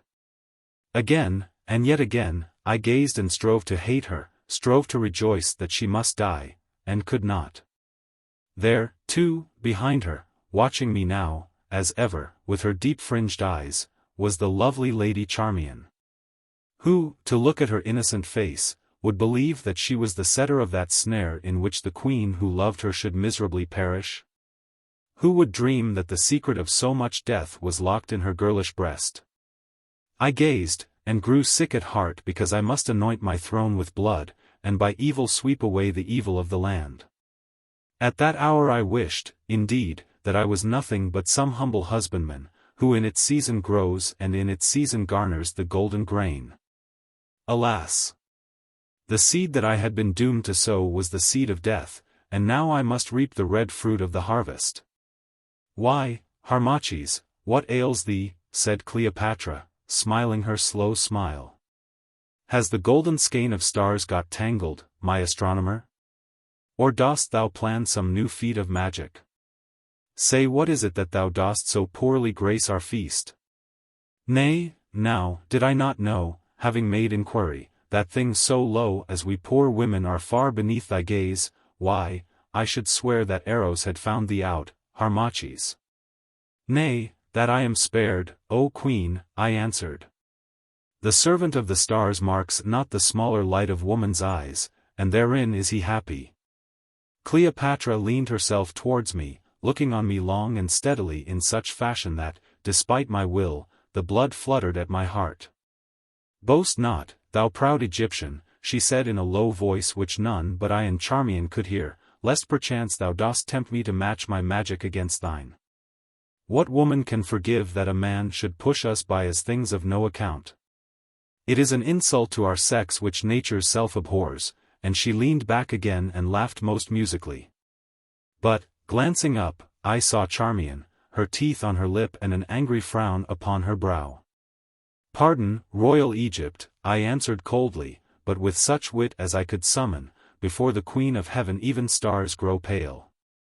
This I said of the moon, which is the sign of the Holy Mother whom Cleopatra dared to rival, naming herself Isis come to earth. Happily said, she answered, clapping her white hands.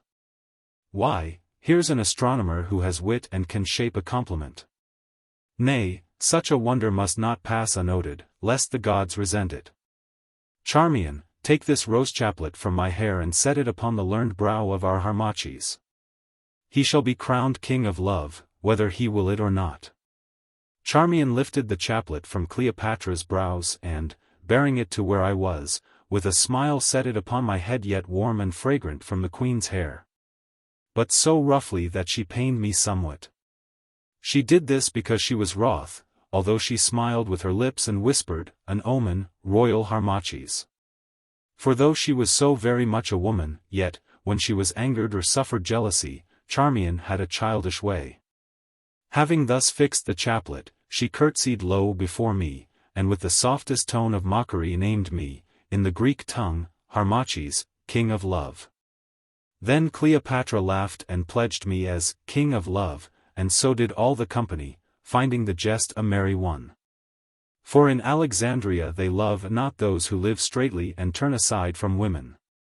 But I sat there, a smile upon my lips, and black wrath in my heart. For, knowing who and what I was, it irked me to think myself a jest for the frivolous nobles and light beauties of Cleopatra's court.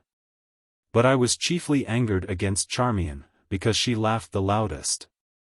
And I did not then know that laughter and bitterness are often the veils with which a sore heart wraps its weakness from the world. An omen, she said it was, that crown of flowers, and so it proved indeed. For I was fated to barter the double diadem of the upper and the lower land for a wreath of passion's roses that fade before they fully bloom. And Pharaoh's ivory bed of state for the pillow of a faithless woman's breast. King of love, they crowned me in their mockery, I, and king of shame. And I, with the perfumed roses on my brow, I. By descent and ordination the Pharaoh of Egypt, thought of the imperishable halls of Abouthis and of that other crowning which on the morrow should be consummate. But still smiling, I pledged them back, and answered with a jest. For rising, I bowed before Cleopatra and craved leave to go.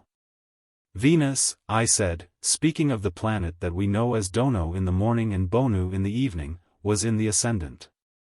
Therefore, as new-crowned king of love, I must now pass to do my homage to its queen.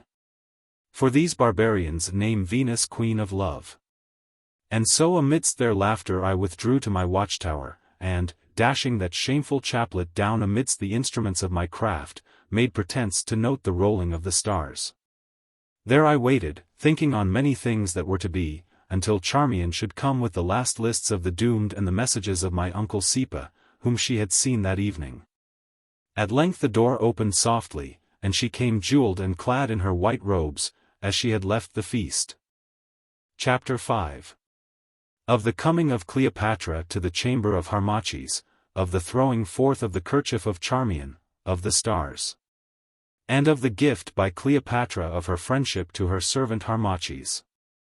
At length thou art come, Charmion, I said. It is over late. Yea, my lord, but by no means could I escape Cleopatra. Her mood is strangely crossed tonight. I know not what it may portend. Strange whims and fancies blow across it like light and contrary airs upon a summer sea, and I cannot read her purpose. Well, enough of Cleopatra. Hast thou seen our uncle? Yes, royal Harmachis. And hast thou the last lists? Yes, here they are, and she drew them from her bosom. Here is the list of those who, after the queen, must certainly be put to the sword. Among them thou wilt note is the name of that old Gaul Brennus. I grieve for him, for we are friends. But it must be. It is a heavy list. It is so, I answered, conning it. When men write out their count they forget no item, and our count is long. What must be must be. Now for the next. Here is the list of those to be spared, as friendly or uncertain. And here that of the towns which will certainly rise as soon as the messenger reaches their gates with tidings of the death of Cleopatra. Good. And now, and I paused, and now as to the manner of Cleopatra's death. How hast thou settled it? Must it be by my own hand? Yea, my lord, she answered, and again I caught that note of bitterness in her voice. Doubtless Pharaoh will rejoice that his should be the hand to rid the land of this false queen and wanton woman, and at one blow break the chains which gall the neck of Egypt. Talk not thus, girl, I said, thou knowest well that I do not rejoice, being but driven to the act by deep necessity and the pressure of my vows. Can she not, then, be poisoned? Or can no one of the eunuchs be suborned to slay her? My soul turns from this bloody work. Indeed, I marvel, however heavy be her crimes, that thou canst speak so lightly of the death by treachery of one who loves thee. Surely Pharaoh is over-tender, forgetting the greatness of the moment and all that hangs upon this dagger stroke that shall cut the thread of Cleopatra's life. Listen, Harmachis. Thou must do the deed, and thou alone. Myself I would do it, had my arm the strength, but it has not.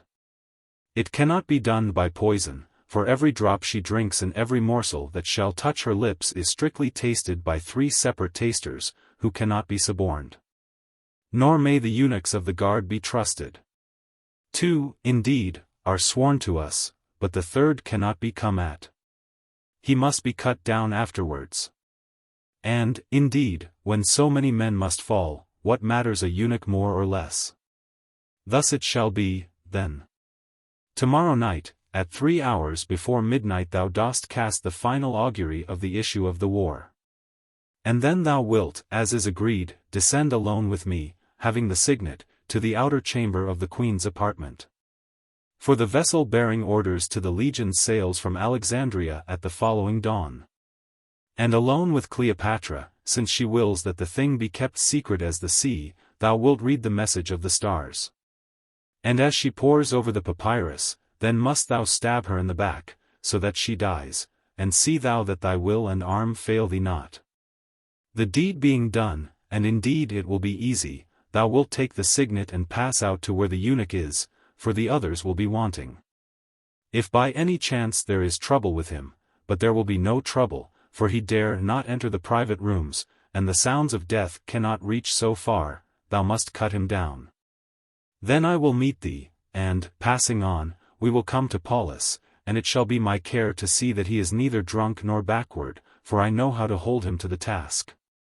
And he and those with him shall throw open the side gate, when Sepa and the 500 chosen men who are in waiting shall pour in and cast themselves upon the sleeping legionaries, putting them to the sword.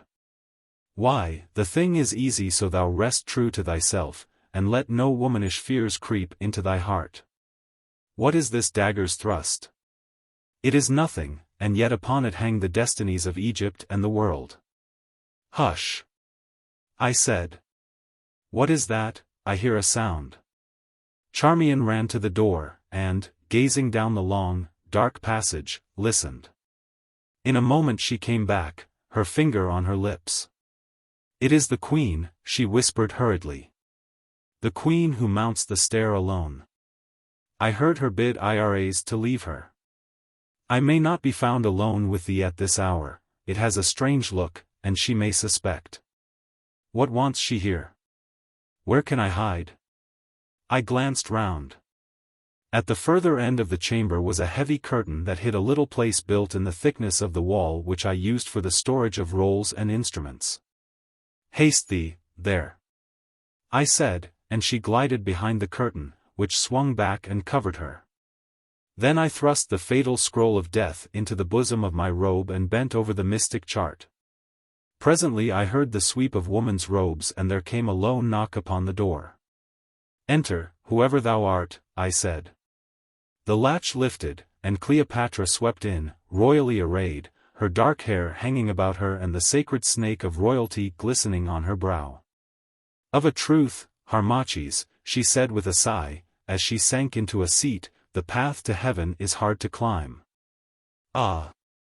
I am weary, for those stairs are many.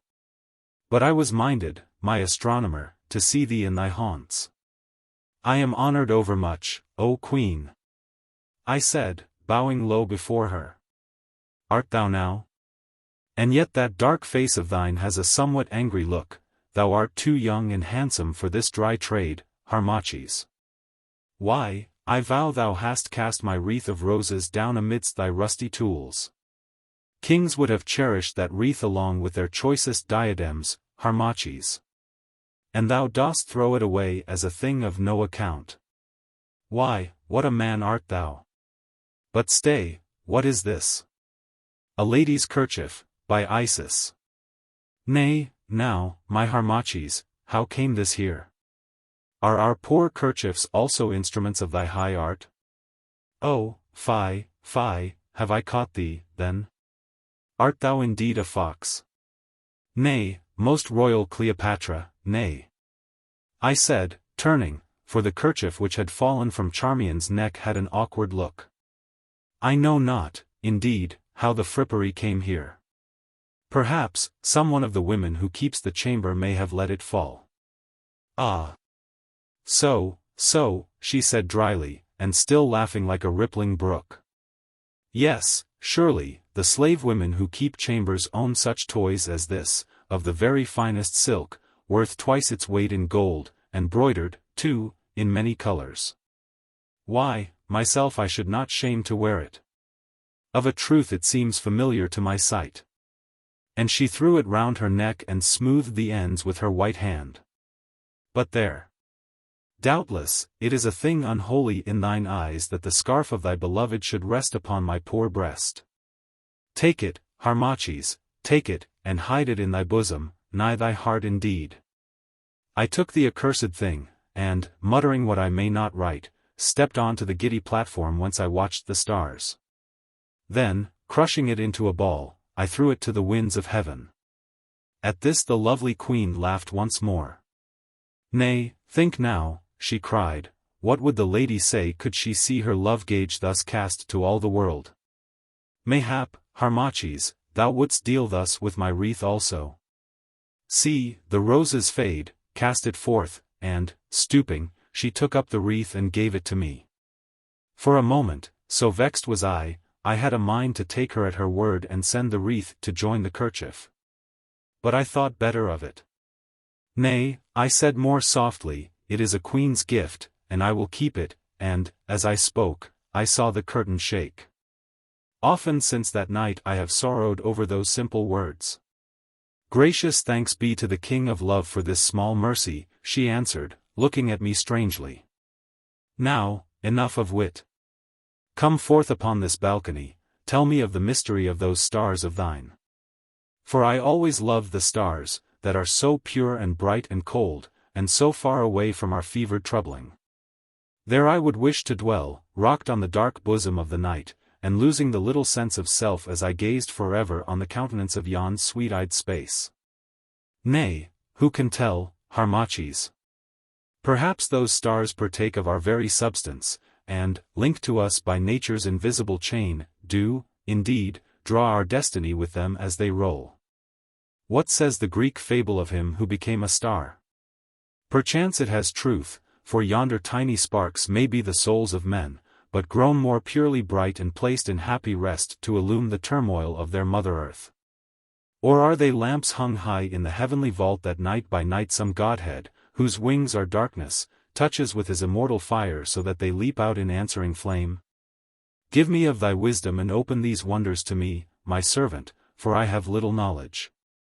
Yet my heart is large, and I would fill it, for I have the wit, could I but find the teacher. Thereon, being glad to find footing on a safer shore, and marveling somewhat to learn that Cleopatra had a place for lofty thoughts, I spoke and willingly told her such things as are lawful.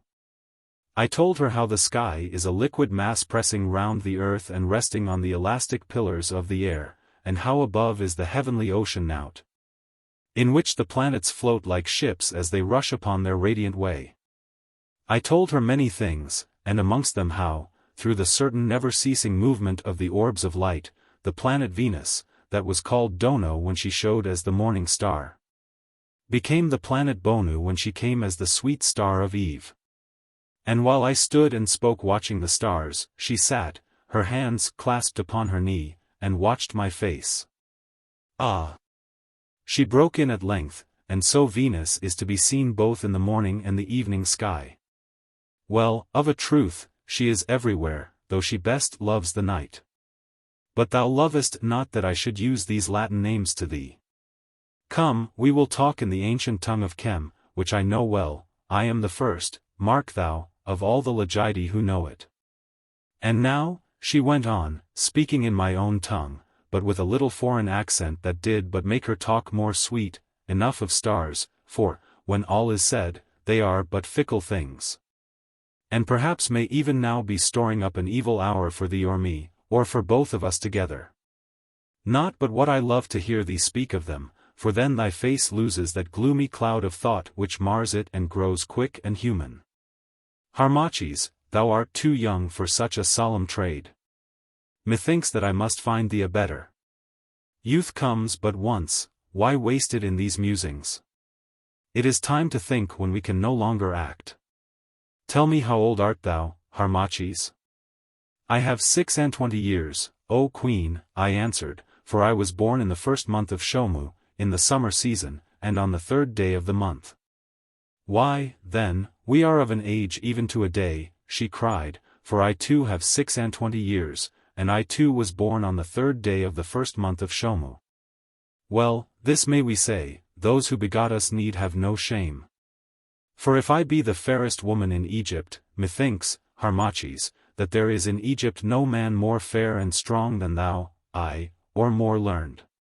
Born of the same day, why, 'tis manifest that we were destined to stand together, I, as the queen, and thou, perchance, Harmachis, as one of the chief pillars of my throne. And thus to work each other's weal. Or maybe each other's woe, I answered, looking up, for her sweet speeches stung my ears and brought more color to my face than I loved that she should see there. Nay, never talk of woe. Be seated here by me, Harmachis, and let us talk, not as queen and subject, but as friend to friend. Thou wast angered with me at the feast tonight because I mocked thee with yonder wreath, was it not so? Nay, it was but a jest. Didst thou know how heavy is the task of monarchs and how wearisome are their hours, thou wouldst not be wroth because I lit my dullness with a jest. Oh, they weary me, those princes and those nobles, and those stiff-necked pompous Romans. To my face they vow themselves my slaves, and behind my back they mock me and proclaim me the servant of their triumvirate, or their empire, or their republic, as the wheel of fortune turns. And each rises on its round. There is never a man among them, nothing but fools, parasites, and puppets, never a man since with their coward daggers they slew that Caesar whom all the world in arms was not strong enough to tame. And I must play off one against the other, if maybe, by so doing, I can keep Egypt from their grip. And for reward, what? Why, this is my reward, that all men speak ill of me, and, I know it, my subjects hate me. Yes, I believe that, woman though I am, they would murder me could they find a means. She paused, covering her eyes with her hand, and it was well, for her words pierced me so that I shrank upon the seat beside her. They think ill of me, I know it.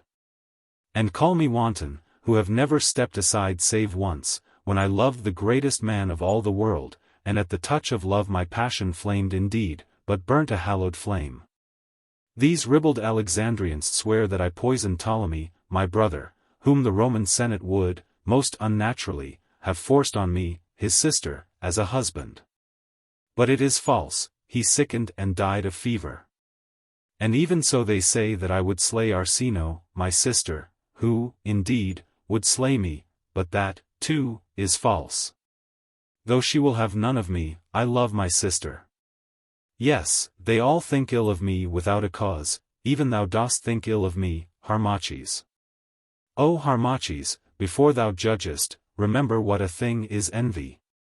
That foul sickness of the mind which makes the jaundiced eye of pettiness to see all things distraught, to read evil written on the open face of good, and find impurity in the whitest virgin's soul.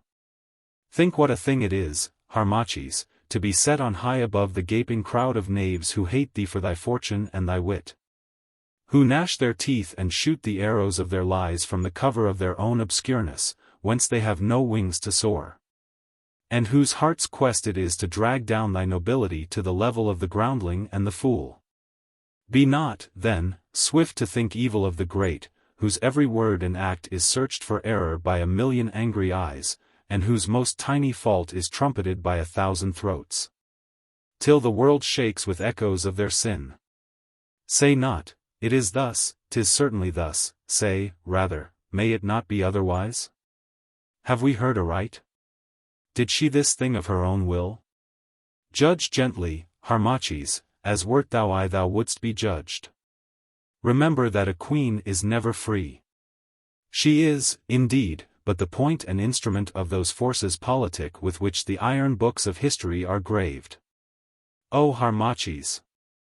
Be thou my friend and counselor.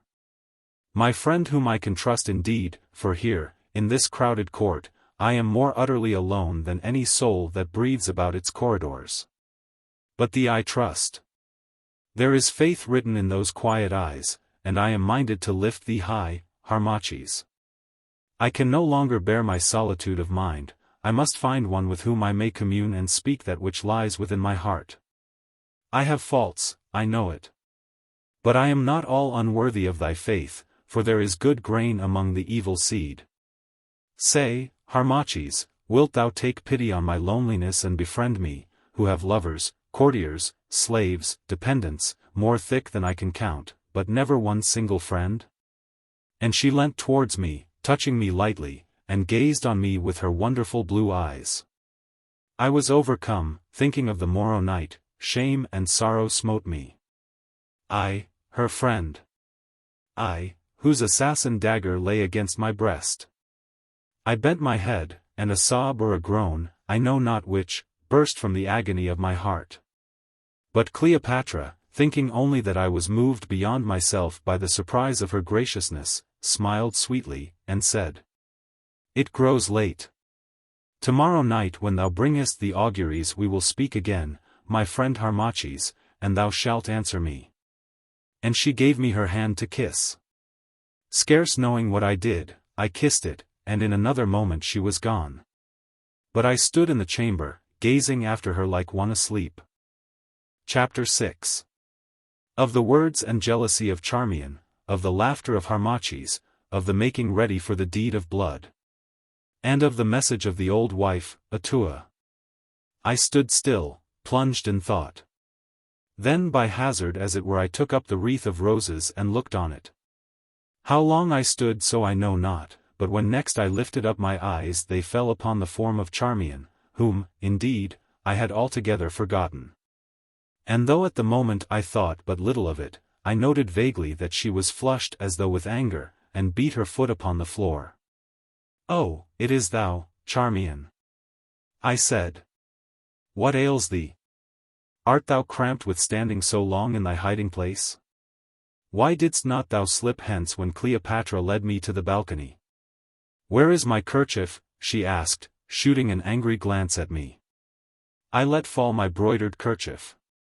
Thy kerchief, why, didst thou not see? Cleopatra twigged me about it, and I flung it from the balcony. Yes, I saw, answered the girl, I saw but too well. Thou didst fling away my kerchief, but the wreath of roses, that thou wouldst not fling away. It was a queen's gift, forsooth, and therefore the royal Harmachis, the priest of Isis, the chosen of the gods, the crowned Pharaoh wed to the wheel of Chem, cherished it and saved it. But my kerchief, stung by the laughter of that light queen, he cast away. What meanest thou? I asked, astonished at her bitter tone. I cannot read thy riddles. What mean I? She answered, tossing up her head and showing the white curves of her throat. Nay, I mean naught, or all, take it as thou wilt. Wouldst know what I mean, Harmachis, my cousin and my lord? She went on in a hard, low voice. Then I will tell thee, thou art in danger of the great offense. This Cleopatra has cast her fatal wiles about thee, and thou goest anear to loving her, Harmachis, to loving her whom tomorrow thou must slay. Ay, stand and stare at that wreath in thy hand, the wreath thou couldst not send to join my kerchief, sure Cleopatra wore it but tonight. The perfume of the hair of Caesar's mistress, Caesar's and others, yet mingles with the odor of its roses. Now, prithee, Harmachis, how far didst thou carry the matter on yonder balcony? For in that hole where I lay hid I could not hear or see. 'Tis a sweet spot for lovers, is it not? Aye, and a sweet hour, too? Venus surely rules the stars tonight? All of this she said so quietly and in so soft and modest a way, though her words were not modest, and yet so bitterly, that every syllable cut me to the heart, and angered me till I could find no speech. Of a truth thou hast a wise economy, she went on, seeing her advantage, tonight thou dost kiss the lips that tomorrow thou shalt still forever. It is frugal dealing with the occasion of the moment, worthy and honorable dealing. Then at last I broke forth. Girl, I cried, how darest thou speak thus to me? Mindest thou who and what I am that thou loosest thy peevish gibes upon me? I mind what it behoves thee to be, she answered quick. What thou art, that I mind not now. Surely thou knowest alone, thou and Cleopatra. What meanest thou? I said. Am I to blame if the queen? The queen? What have we here? Pharaoh owns a queen. If Cleopatra wills to come hither of a night and talk of stars, Harmachis, surely of stars and roses, and naught beside. After that I know not what I said. For, troubled as I was, the girl's bitter tongue and quiet way drove me well nigh to madness. But this I know, I spoke so fiercely that she cowered before me as she had cowered before my uncle Sepa when he rated her because of her Grecian garb. And as she wept then, so she wept now, only more passionately and with great sobs. At length I ceased, half shamed but still angry and smarting sorely. For even while she wept she could find a tongue to answer with, and a woman's shafts are sharp. Thou shouldst not speak to me thus, she sobbed, it is cruel, it is unmanly.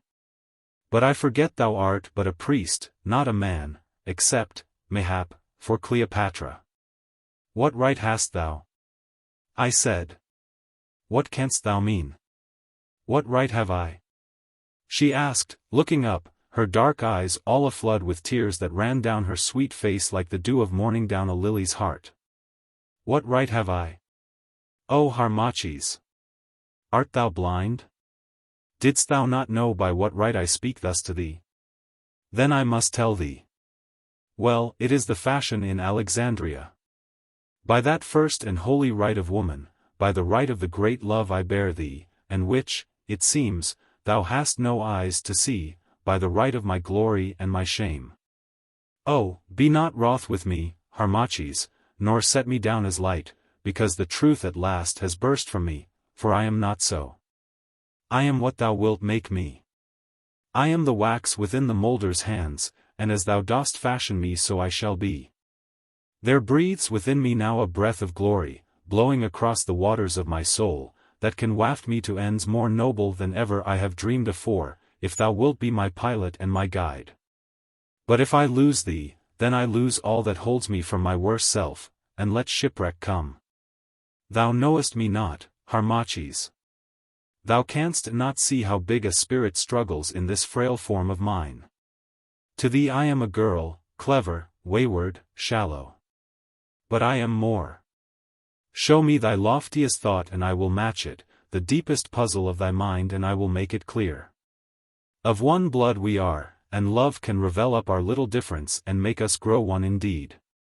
One end we have, one land we love, one vow binds us both. Take me to thy heart, Harmachis, set me by thee on the double throne, and I swear that I will lift thee higher than ever man has climbed. Reject me, and beware lest I pull thee down. And now, putting aside the cold delicacy of custom, stung to it by what I saw of the arts of that lovely living falsehood, Cleopatra, which for pastime she practices on thy folly. I have spoken out my heart, and answer thou.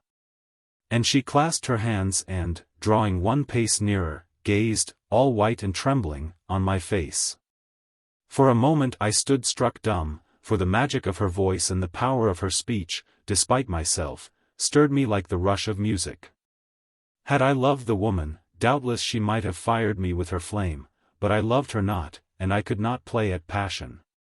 And so thought came, and with thought that laughing mood, which is ever apt to fashion upon nerves strained to the point of breaking. In a flash, as it were, I bethought me of the way in which she had that very night forced the wreath of roses on my head. I thought of the kerchief and how I had flung it forth. I thought of Charmion in the little chamber watching what she held to be the arts of Cleopatra, and of her bitter speeches. Lastly, I thought of what my uncle Sepa would say of her could he see her now, and of the strange and tangled skein in which I was enmeshed. And I laughed aloud, the fool's laughter that was my knell of ruin. She turned whiter yet, white as the dead, and a look grew upon her face that checked my foolish mirth. Thou findest, then, Harmachis, she said in a low, choked voice, and dropping the level of her eyes, thou findest cause of merriment in what I have said? Nay, I answered, nay, Charmion. Forgive me if I laughed. It was rather a laugh of despair, for what am I to say to thee? Thou hast spoken high words of all thou mightest be, is it left for me to tell thee what thou art? She shrank, and I paused. Speak, she said. Thou knowest, none so well, who I am and what my mission is, thou knowest, none so well. That I am sworn to Isis, and may, by law divine, have naught to do with thee. She broke in her low voice, and with her eyes still fixed upon the ground, and I know that thy vows are broken in spirit, if not in form, broken like wreaths of cloud. For, Harmachis, thou lovest Cleopatra. It is a lie. I cried. Thou wanton girl, who wouldst seduce me from my duty and put me to an open shame.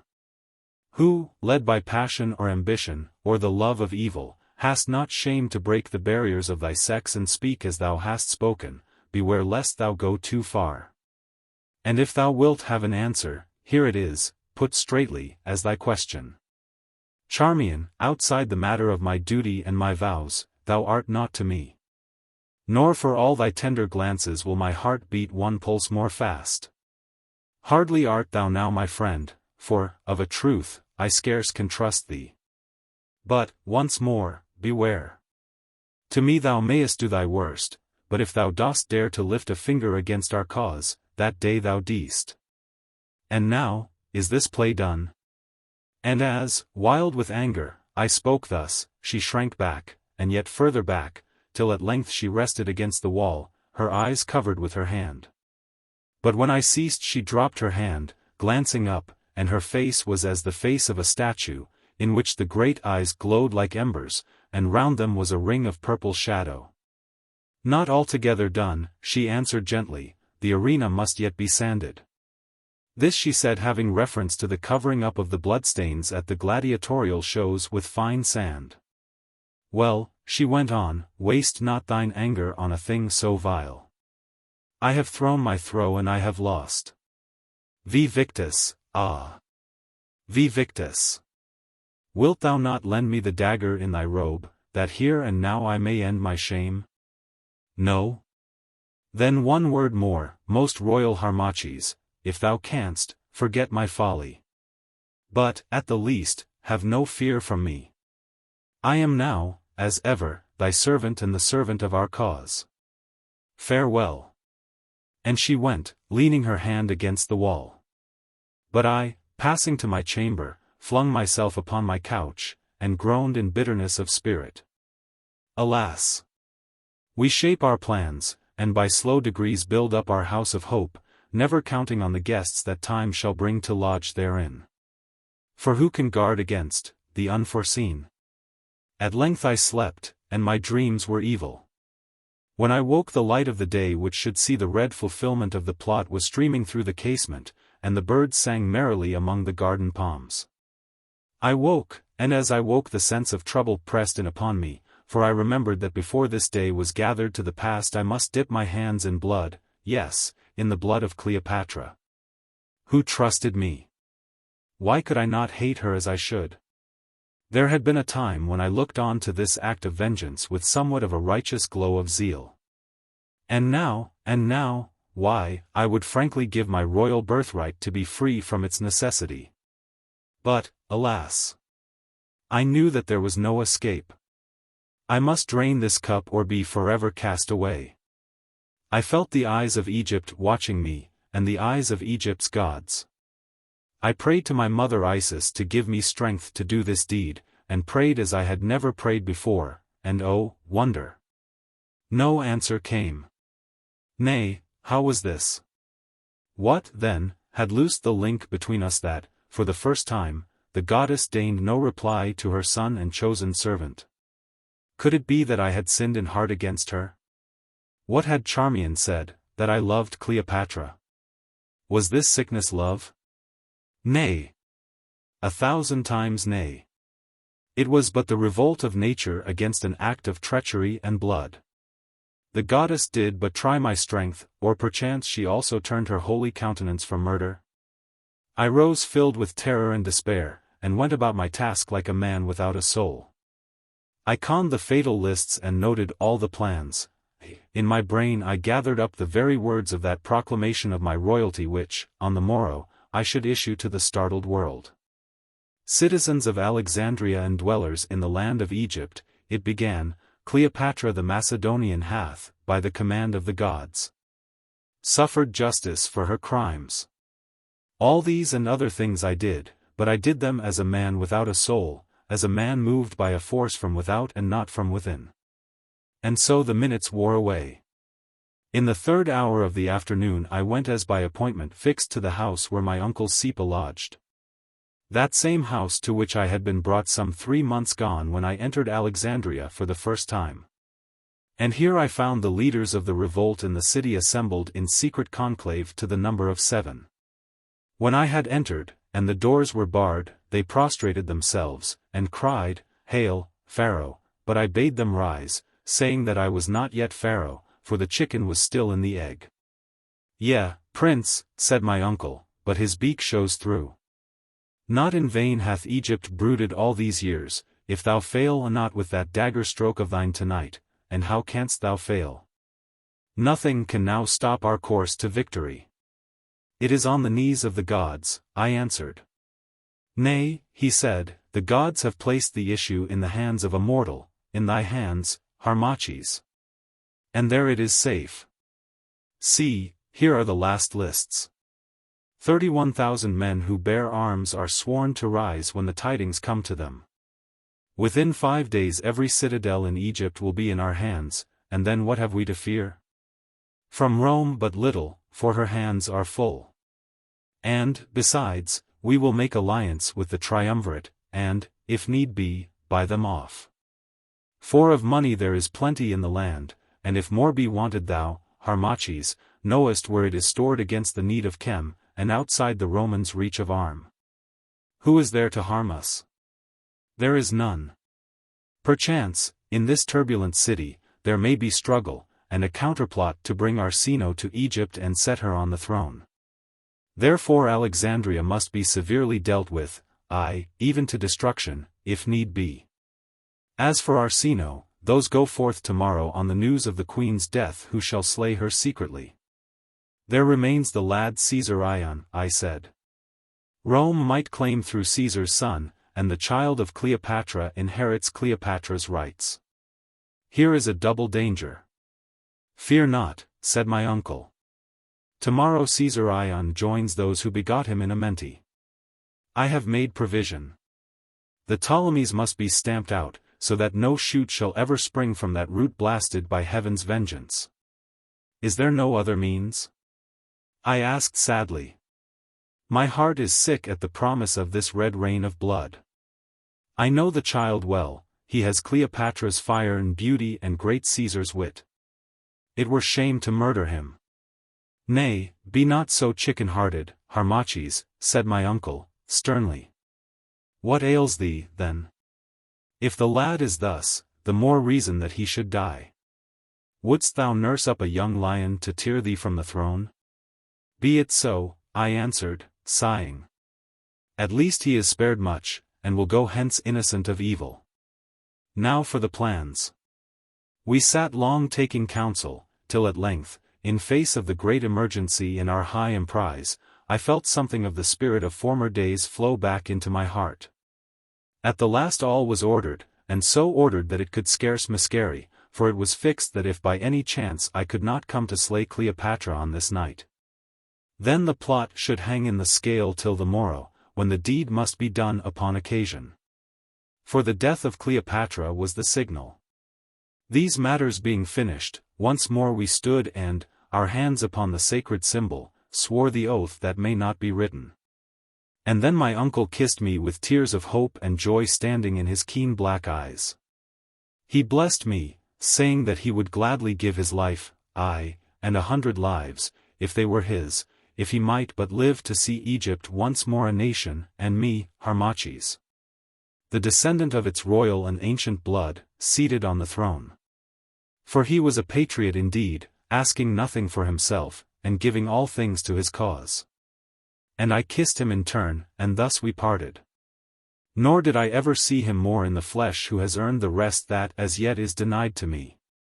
So I went, and, there being yet time, walked swiftly from place to place in the great city, taking note of the positions of the gates and of the places where our forces must be gathered. At length I came to that quay where I had landed, and saw a vessel sailing for the open sea. I looked, and in my heaviness of heart longed that I were aboard of her, to be borne by her white wings to some far shore where I might live obscure and die forgotten. Also I saw another vessel that had dropped down the Nile, from whose deck the passengers were streaming. For a moment I stood watching them, idly wondering if they were from Abouthis, when suddenly I heard a familiar voice beside me. La! La! Said the voice. Why, what a city is this for an old woman to seek her fortune in? And how shall I find those to whom I am known? As well look for the rush in the papyrus roll. 14 Begone, thou knave! And let my basket of simples lie, or, by the gods, I'll doctor thee with them. I turned, wondering, and found myself face to face with my foster nurse, Atoua. She knew me instantly, for I saw her start, but in the presence of the people she checked her surprise. Good sir, she whined, lifting her withered countenance towards me, and at the same time making the secret sign. By thy dress thou shouldst be an astronomer, and I was specially told to avoid astronomers as a pack of lying tricksters who worship their own star only. And, therefore, I speak to thee, acting on the principle of contraries, which is law to us women. For surely in this Alexandria, where all things are upside down, the astronomers may be the honest men, since the rest are clearly knaves. And then, being by now out of earshot of the press, royal Harmachis, I am come charged with a message to thee from thy father Amenemhat. Is he well? I asked.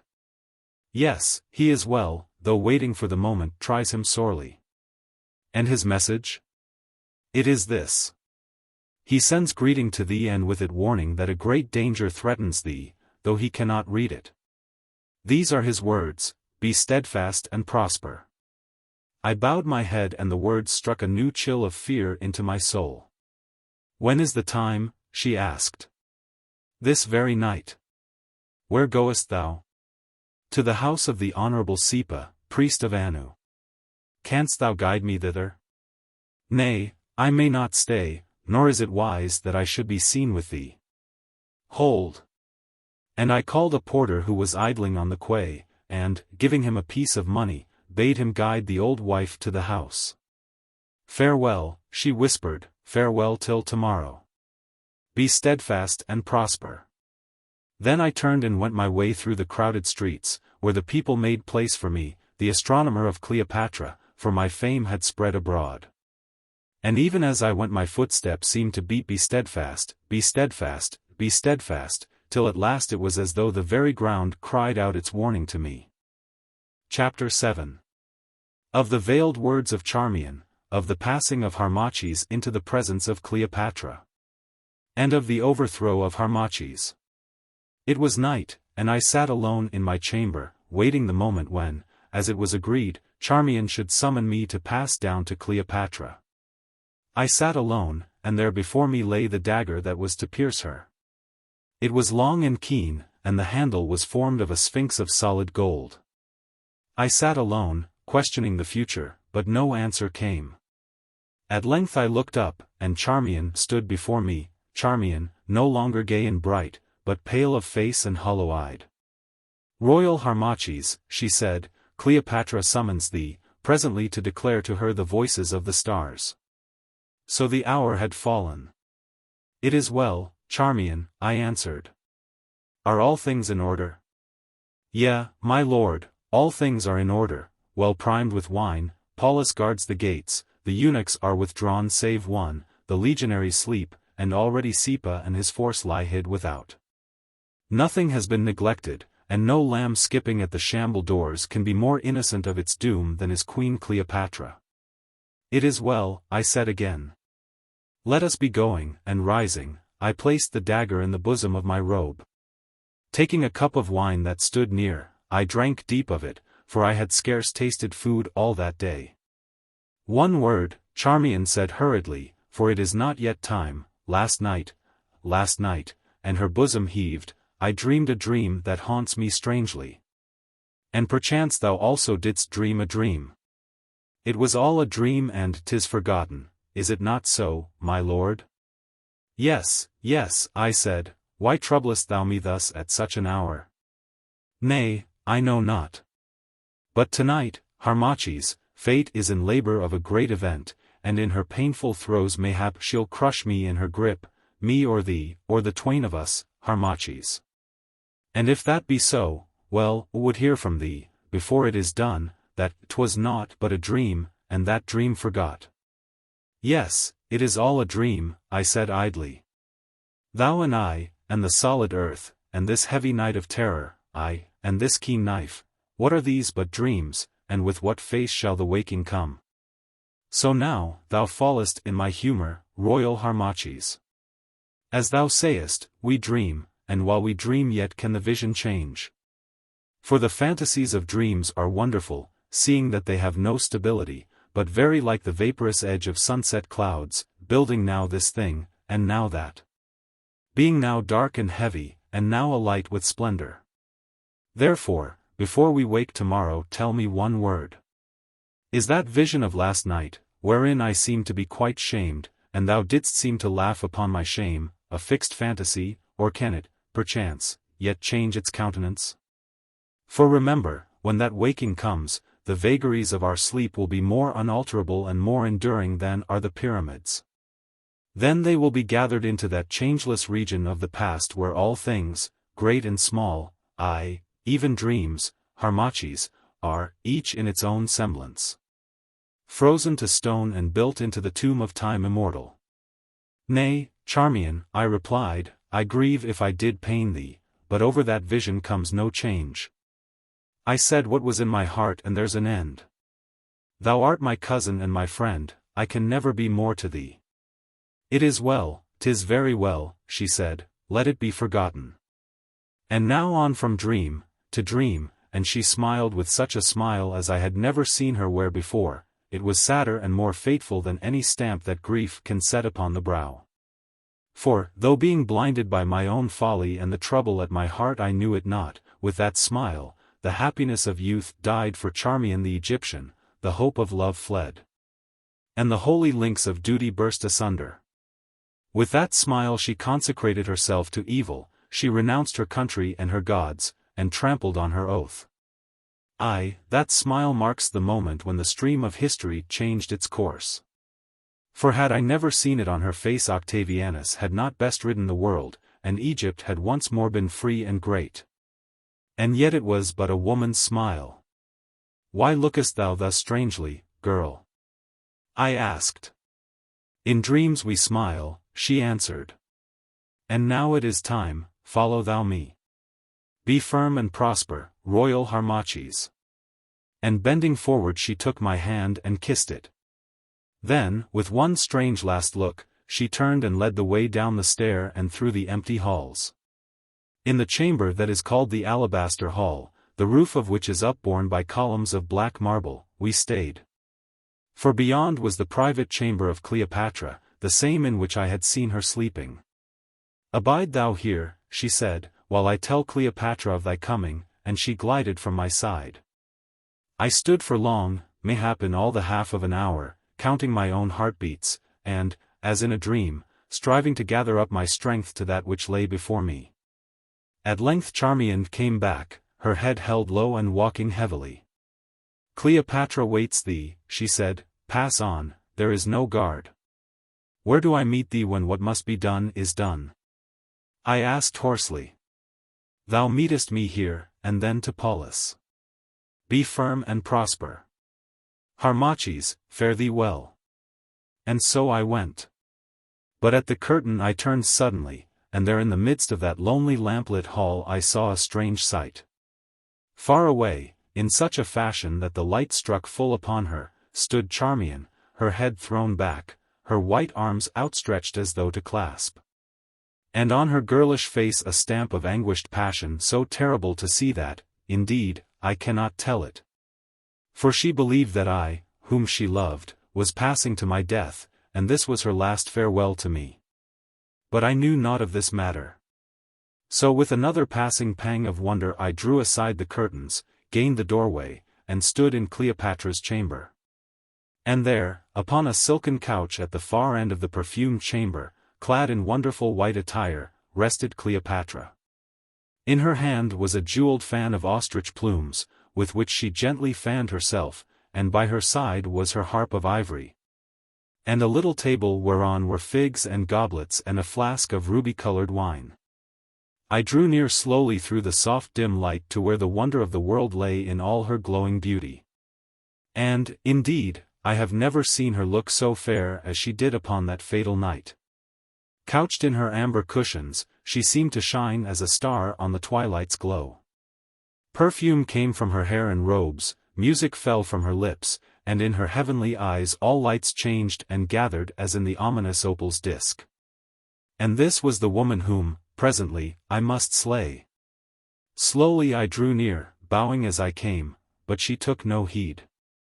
She lay there, and the jeweled fan floated to and fro like the bright wing of some hovering bird. At length I stood before her, and she glanced up, the ostrich plumes pressed against her breast as though to hide its beauty. What? Friend, art thou come? She said. It is well. For I grew lonely here. Nay, 'tis a weary world.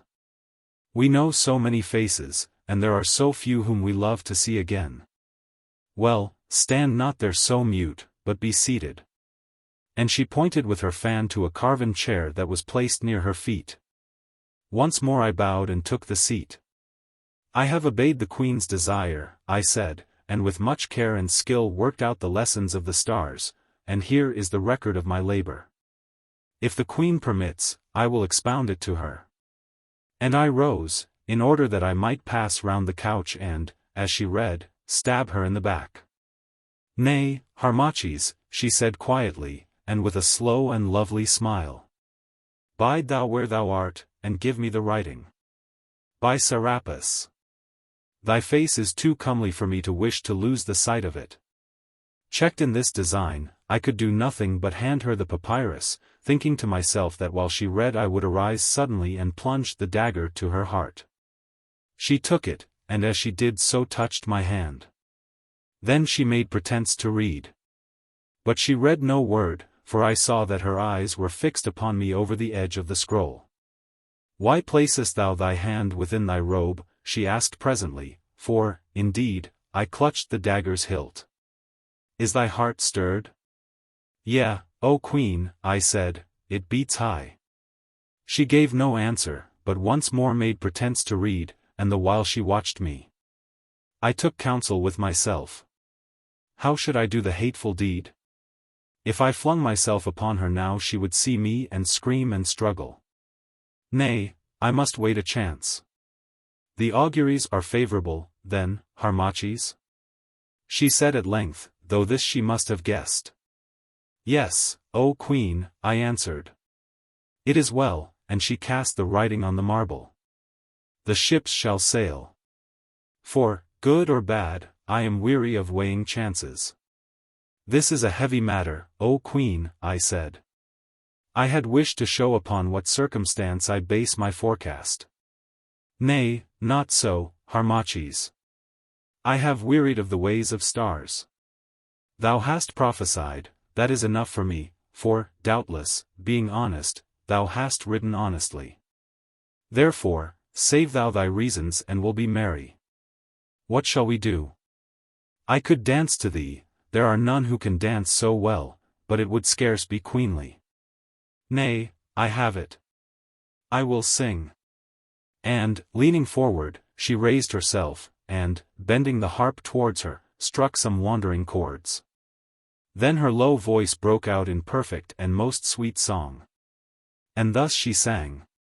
Night on the sea, and night upon the sky. And music in our hearts, we floated there. Lulled by the low sea voices, thou and I. And the wind's kisses in my cloudy hair. And thou didst gaze on me and call me fair. Enfolded by the starry robe of night. And then thy singing thrilled upon the air. Voice of the heart's desire and love's delight. Adrift, with starlit skies above. With starlit seas below. We move with all the suns that move. With all the seas that flow. For bond or free, earth, sky, and sea. Wheel with one circling will. And thy heart drifteth on to me. And only time stands still. Between two shores of death we drift. Behind are things forgot. Before the tide is driving swift. To lands beholden not. Above, the sky is far and cold.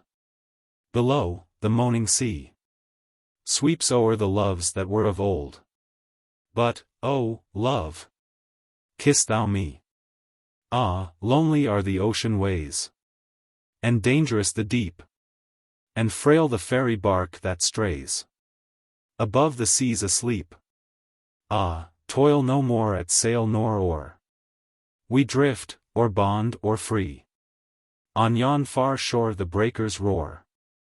But, oh, love, kiss thou me. And ever as thou sangest I drew near. Then sudden silence heard our hearts that beat. For now there was an end of doubt and fear. Now passion filled my soul and led my feet. Then silent didst thou rise thy love to meet.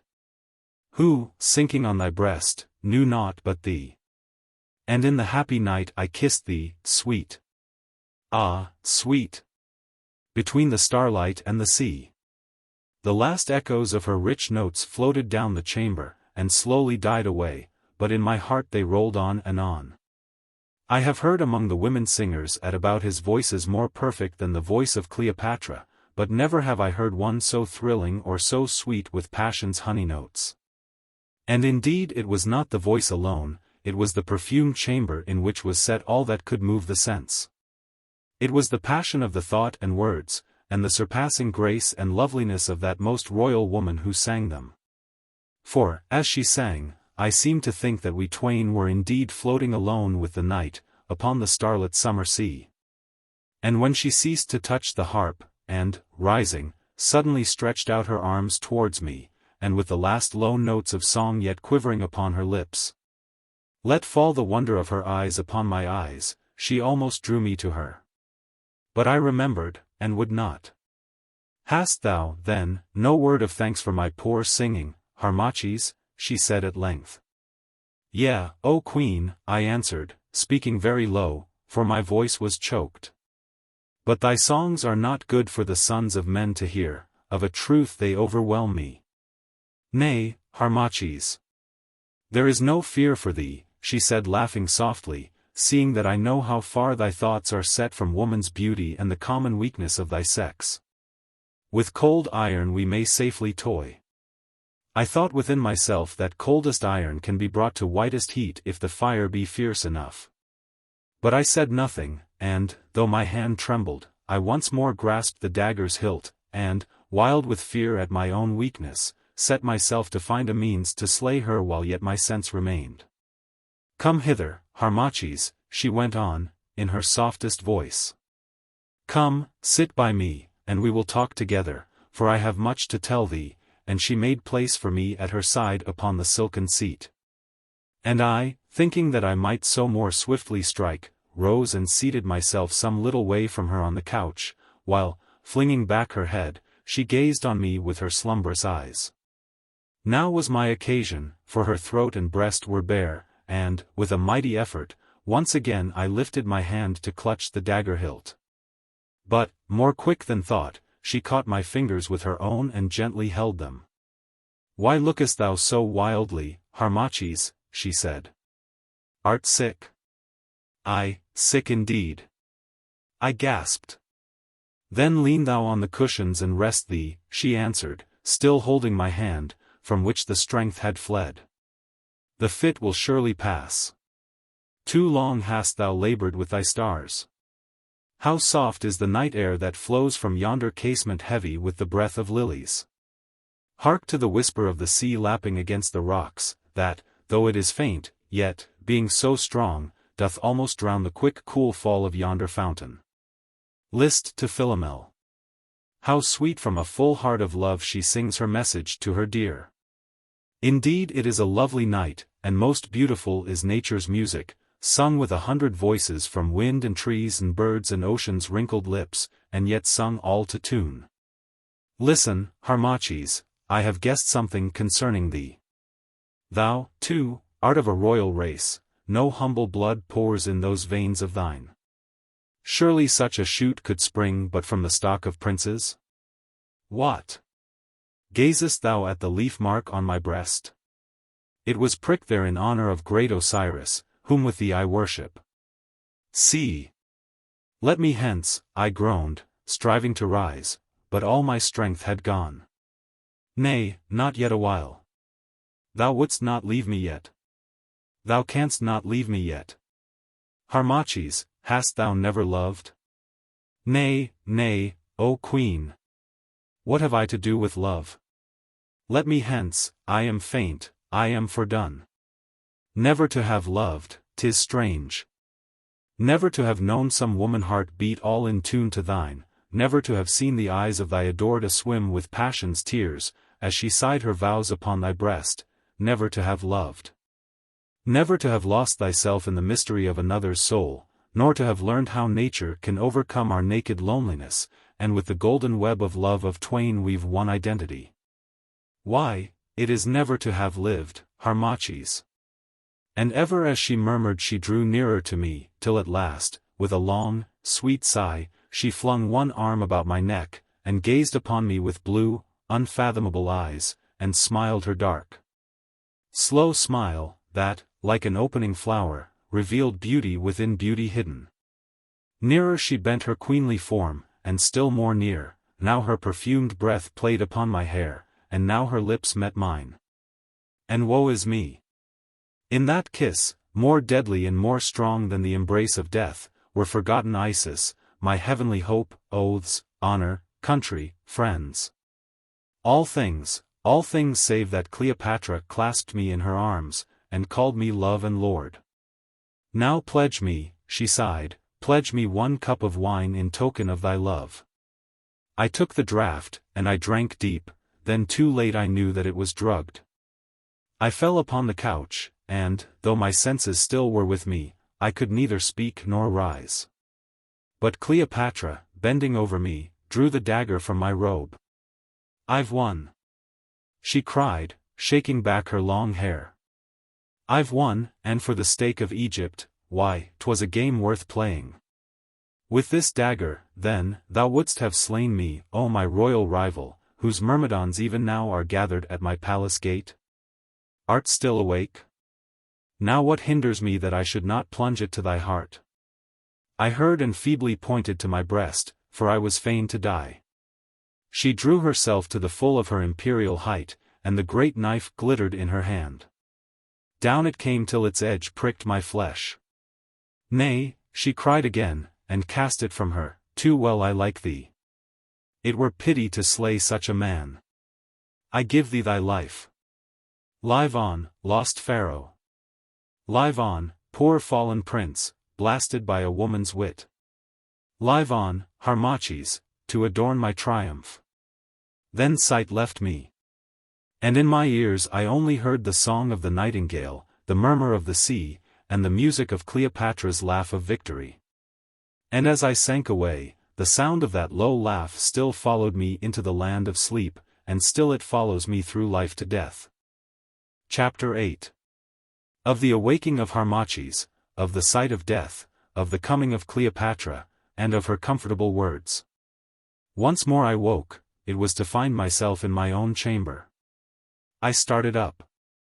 Surely, I, too, had dreamed a dream. It could be nothing but a dream. It could not be that I woke to know myself a traitor. That the opportunity had gone forever. That I had betrayed the cause, and that last night those brave men, headed by my uncle, had waited in vain at the outer gate. That Egypt from Abu to Atoua was even now waiting in vain. Nay, whatever else might be, this could not be. Oh, it was an awful dream which I had dreamed. A second such would slay a man. It were better to die than face such another vision sent from hell.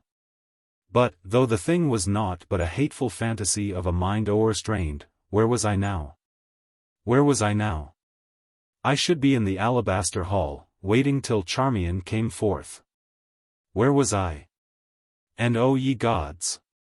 What was that dreadful thing, whose shape was the shape of a man? That thing draped in blood-stained white and huddled in a hideous heap at the foot of the couch on which I seemed to lie.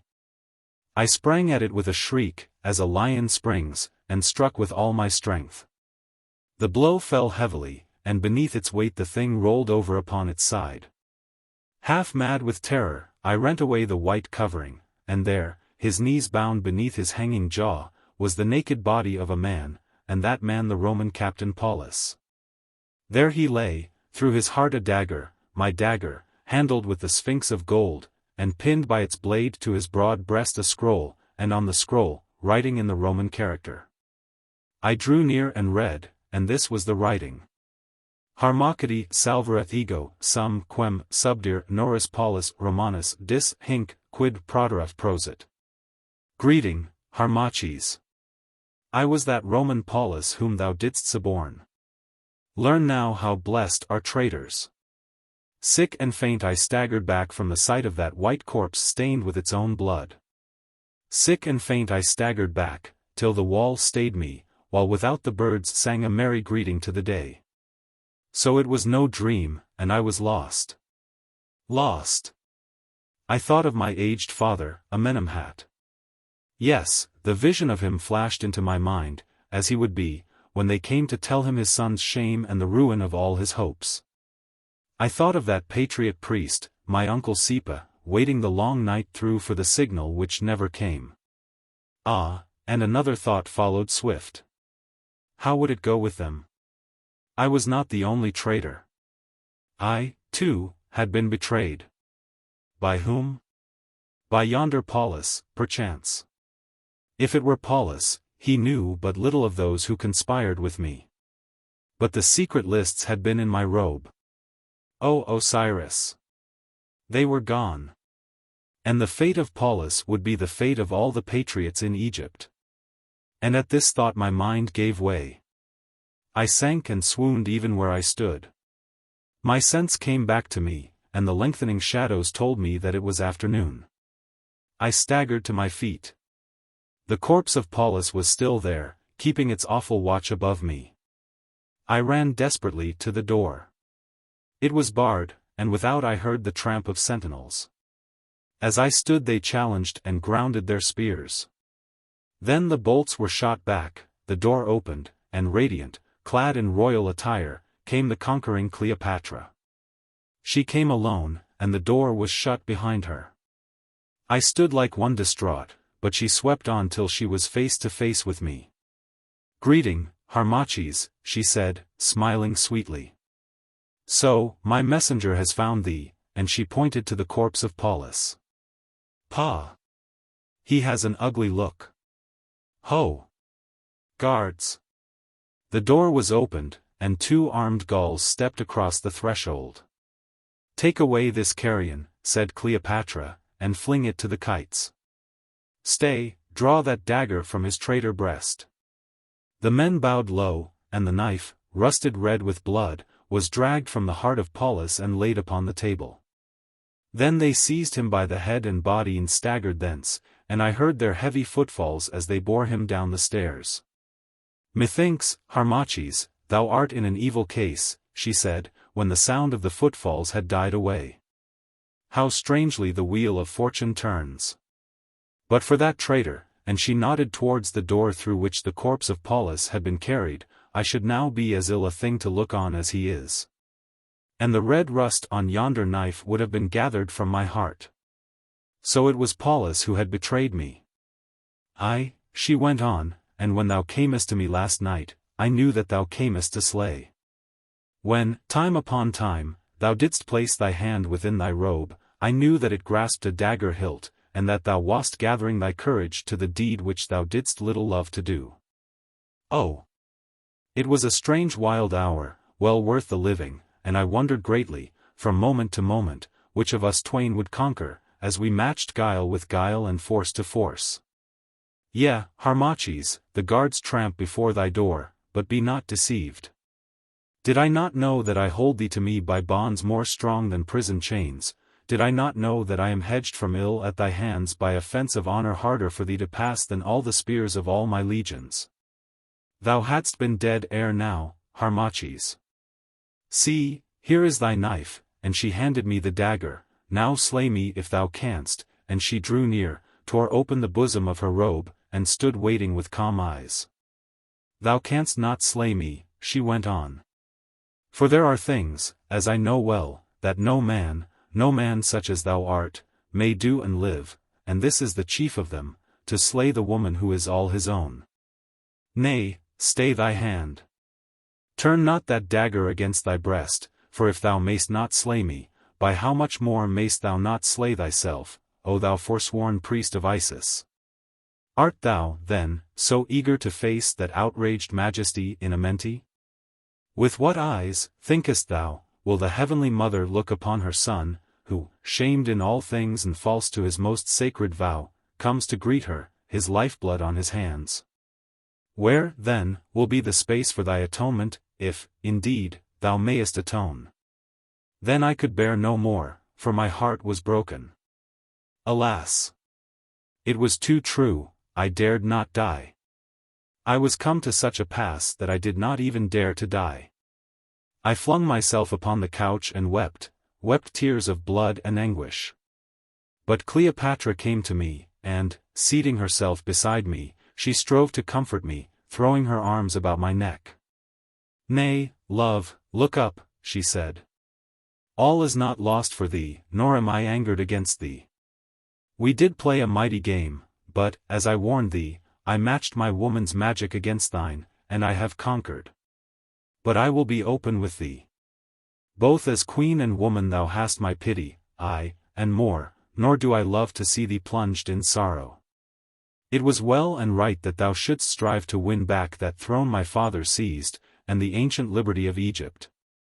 Myself as lawful queen had done the same, nor shrunk from the deed of darkness to which I was sworn. Therein, then, thou hast my sympathy, that ever goes out to what is great and bold. It is well also that thou shouldst grieve over the greatness of thy fall. Therein, then, as woman, as loving woman, thou hast my sympathy. Nor is all lost. Thy plan was foolish, for, as I hold, Egypt could never have stood alone, for though thou hadst won the crown and country, as without a doubt thou must have done, yet there was the Roman to be reckoned with. And for thy hope learn this, I am little known. There is no heart in this wide land that beats with a truer love for ancient Chem than does this heart of mine, nay, not thine own, Harmachis. Yet I have been heavily shackled heretofore, for wars, rebellions, envies, plots, have hemmed me in on every side, so that I might not serve my people as I would. But thou, Harmachis, shalt show me how. Thou shalt be my counselor and my love. Is it a little thing, Harmachis, to have won the heart of Cleopatra, that heart, fie on thee, that thou wouldst have stilled? Yes, thou shalt unite me to my people and we will reign together, thus linking in one the new kingdom and the new thought and the old. So do all things work for good, aye, for the very best, and thus, by another and a gentler road, thou shalt climb to Pharaoh's throne. See thou this, Harmachis, thy treachery shall be cloaked about as much as may be.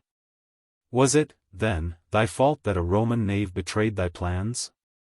That, thereon, thou wast drugged, thy secret papers stolen and their key guessed? Will it, then, be a blame to thee, the great plot being broken and those who built it scattered, that thou, still faithful to thy trust, didst serve thee of such means as nature gave thee? And win the heart of Egypt's queen, that, through her gentle love, thou mightest yet attain thy ends and spread thy wings of power across the land of Nile? Am I an ill counselor, thinkest thou, Harmachis? I lifted my head, and a ray of hope crept into the darkness of my heart, for when men fall they grasp at feathers. Then, I spoke for the first time. And those with me, those who trusted me, what of them? She answered, Amenemhat, thy father, the aged priest of Abouthis. And Sepa, thy uncle, that fiery patriot, whose great heart is hid beneath so common a shell of form, Annu. I thought she would have said Charmion, but she named her not. And many others, oh, I know them all. I said, what of them? Hear now, Harmachis, she answered, rising and placing her hand upon my arm, for thy sake I will show mercy to them. I will do no more than must be done. I swear by my throne and by all the gods of Egypt that not one hair of thy aged father's head shall be harmed by me. And, if it be not too late, I will also spare thy uncle Sepa, and the others.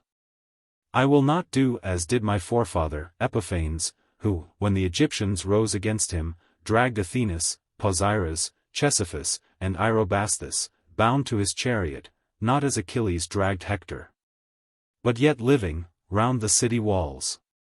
I will spare them all, save the Hebrews, if there be any Hebrews, for the Jews I hate. There are no Hebrews, I said. It is well, she said, for no Hebrew will I ever spare. Am I then, indeed, so cruel a woman as they say? In thy list, Harmachis, were many doomed to die, and I have but taken the life of one Roman knave, a double traitor, for he betrayed both me and thee.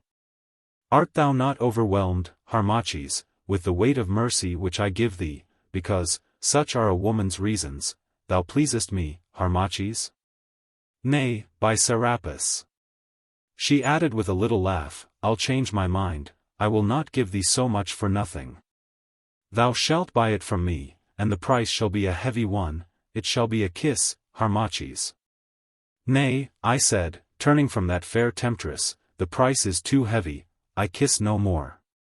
Bethink thee, she answered, with a heavy frown. Bethink thee and choose. I am but a woman, Harmachis, and one who is not wont to sue to men. Do as thou wilt, but this I say to thee, if thou dost put me away, I will gather up the mercy I have meted out. Therefore, most virtuous priest, choose thou between the heavy burden of my love and the swift death of thy aged father and of all those who plotted with him. I glanced at her and saw that she was angered, for her eyes shone and her bosom heaved. So, I sighed and kissed her, thereby setting the seal upon my shame and bondage. Then, smiling like the triumphant Aphrodite of the Greeks, she went thence, bearing the dagger with her. I knew not yet how deeply I was betrayed, or why I was still left to draw the breath of life. Or why Cleopatra, the tiger-hearted, had grown merciful. I did not know that she feared to slay me, lest, so strong was the plot and so feeble her hold upon the double crown, the tumult that might tread hard upon the tidings of my murder should shake her from the throne, even when I was no more. I did not know that because of fear and the weight of policy only she showed scant mercy to those whom I had betrayed, or that because of cunning and not for the holy sake of woman's love, though. In truth, she liked me well enough, she chose rather to bind me to her by the fibers of my heart. And yet I will say this in her behalf, even when the danger cloud had melted from her sky she kept faith, nor, save Paulus and one other, did any suffer the utmost penalty of death for their part in the great plot against Cleopatra's crown and dynasty. But they suffered many other things. And so she went, leaving the vision of her glory to strive with the shame and sorrow in my heart. Oh, bitter were the hours that could not now be made light with prayer. For the link between me and the divine was snapped, and Isis communed with her priest no more. Bitter were the hours and dark, but ever through their darkness shone the starry eyes of Cleopatra, and came the echo of her whispered love. For not yet was the cup of sorrow full. Hope still lingered in my heart, and I could almost think that I had failed to some higher end, and that in the depths of ruin I should find another and more flowery path to triumph. For thus those who sin deceive themselves, striving to lay the burden of their evil deeds upon the back of fate, striving to believe their wickedness may compass good, and to murder conscience with the sharp plea of necessity. But it can avail nothing, for hand in hand down the path of sin rush remorse and ruin, and woe to him they follow. Aye, and woe to me who of all sinners am the chief. Chapter 9. Of the imprisonment of Harmachis, of the scorn of Charmion, of the setting free of Harmachis, and of the coming of Quintus Dellius. For a space of 11 days I was thus kept prisoned in my chamber. Nor did I see anyone except the sentries at my doors, the slaves who in silence brought me food and drink, and Cleopatra's self, who came continually. But, though her words of love were many, she would tell me nothing of how things went without. She came in many moods, now gay and laughing, now full of wise thoughts and speech, and now passionate only, and to every mood she gave some newfound charm. She was full of talk as to how I should help her make Egypt great, and lessen the burdens on the people, and fright the Roman eagles back. And, though at first I listened heavily when she spoke thus, by slow advance as she wrapped me closer and yet more close in her magic web, from which there was no escape, my mind fell in time with hers. Then I, too, opened something of my heart, and somewhat also of the plans that I had formed for Egypt. She seemed to listen gladly, weighing them all, and spoke of means and methods, telling me how she would purify the faith and repair the ancient temples, and build new ones to the gods. And ever she crept deeper into my heart, till at length, now that every other thing had gone from me, I learned to love her with all the unspent passion of my aching soul. I had naught left to me but Cleopatra's love, and I twined my life about it, and brooded on it as a widow over her only babe. And thus the very author of my shame became my all, my dearest dear, and I loved her with a strong love that grew and grew, till it seemed to swallow up the past and make the present a dream. For she had conquered me, she had robbed me of my honor, and steeped me to the lips in shame, and I, poor fallen, blinded wretch, I kissed the rod that smote me, and was her very slave.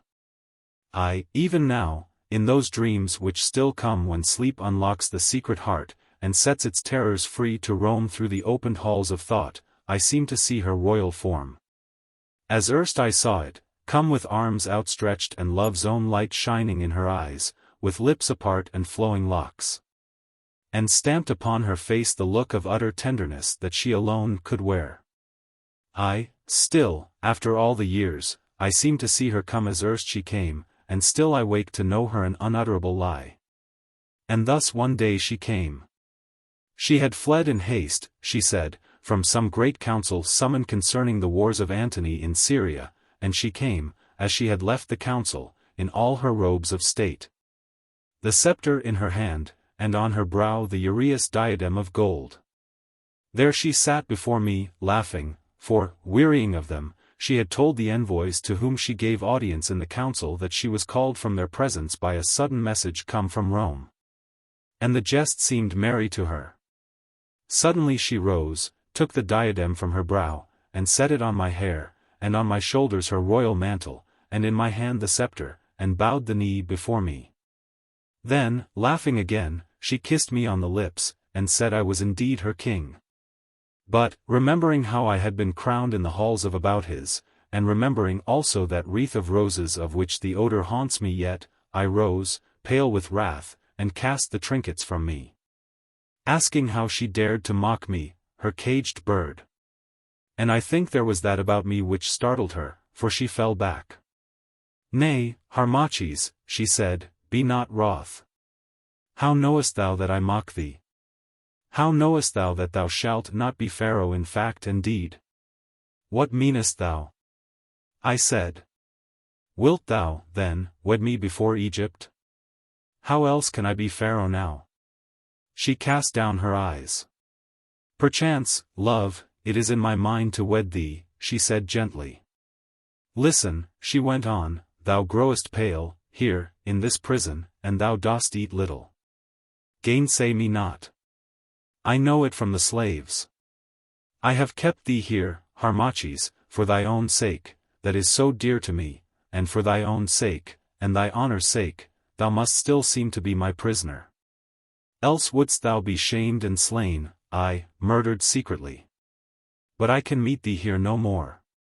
Therefore tomorrow I shall free thee in all, save in the name, and thou shalt once more be seen at court as my astronomer. And I will give this reason, that thou hast cleared thyself. And, moreover, that thy auguries as regards the war have been auguries of truth, as, indeed, they have, though for this I have no cause to thank thee. Seeing that thou didst suit thy prophecies to fit thy cause. Now, farewell, for I must return to those heavy-browed ambassadors, and grow not so sudden wroth, Harmachis, for who knows what may come to pass betwixt thee and me?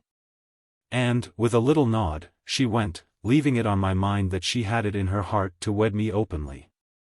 And of a truth, I believe that, at this hour, such was her thought. For, if she loved me not, still she held me dear, and as yet she had not wearied of me. On the morrow Cleopatra came not, but Charmion came, Charmion, whom I had not seen since that fatal night of ruin. She entered and stood before me, with pale face and downcast eyes, and her first words were words of bitterness. Pardon me, she said, in her gentle voice, in that I dare to come to thee in Cleopatra's place. Thy joy is not delayed for long, for thou shalt see her presently. I shrank at her words, as well I might, and, seeing her vantage, she seized it. I come, Harmachis, royal no more, I come to say that thou art free. Thou art free to face thine own infamy, and see it thrown back from every eye which trusted thee, as shadows are from water. I come to tell thee that the great plot, the plot of 20 years and more, is at its utter end. None have been slain, indeed, unless it is Sepa, who has vanished. But all the leaders have been seized and put in chains, or driven from the land, and their party is broken and scattered. The storm has melted before it burst. Egypt is lost, and lost forever, for her last hope is gone. No longer may she struggle, now for all time she must bow her neck to the yoke, and bear her back to the rod of the oppressor. I groaned aloud.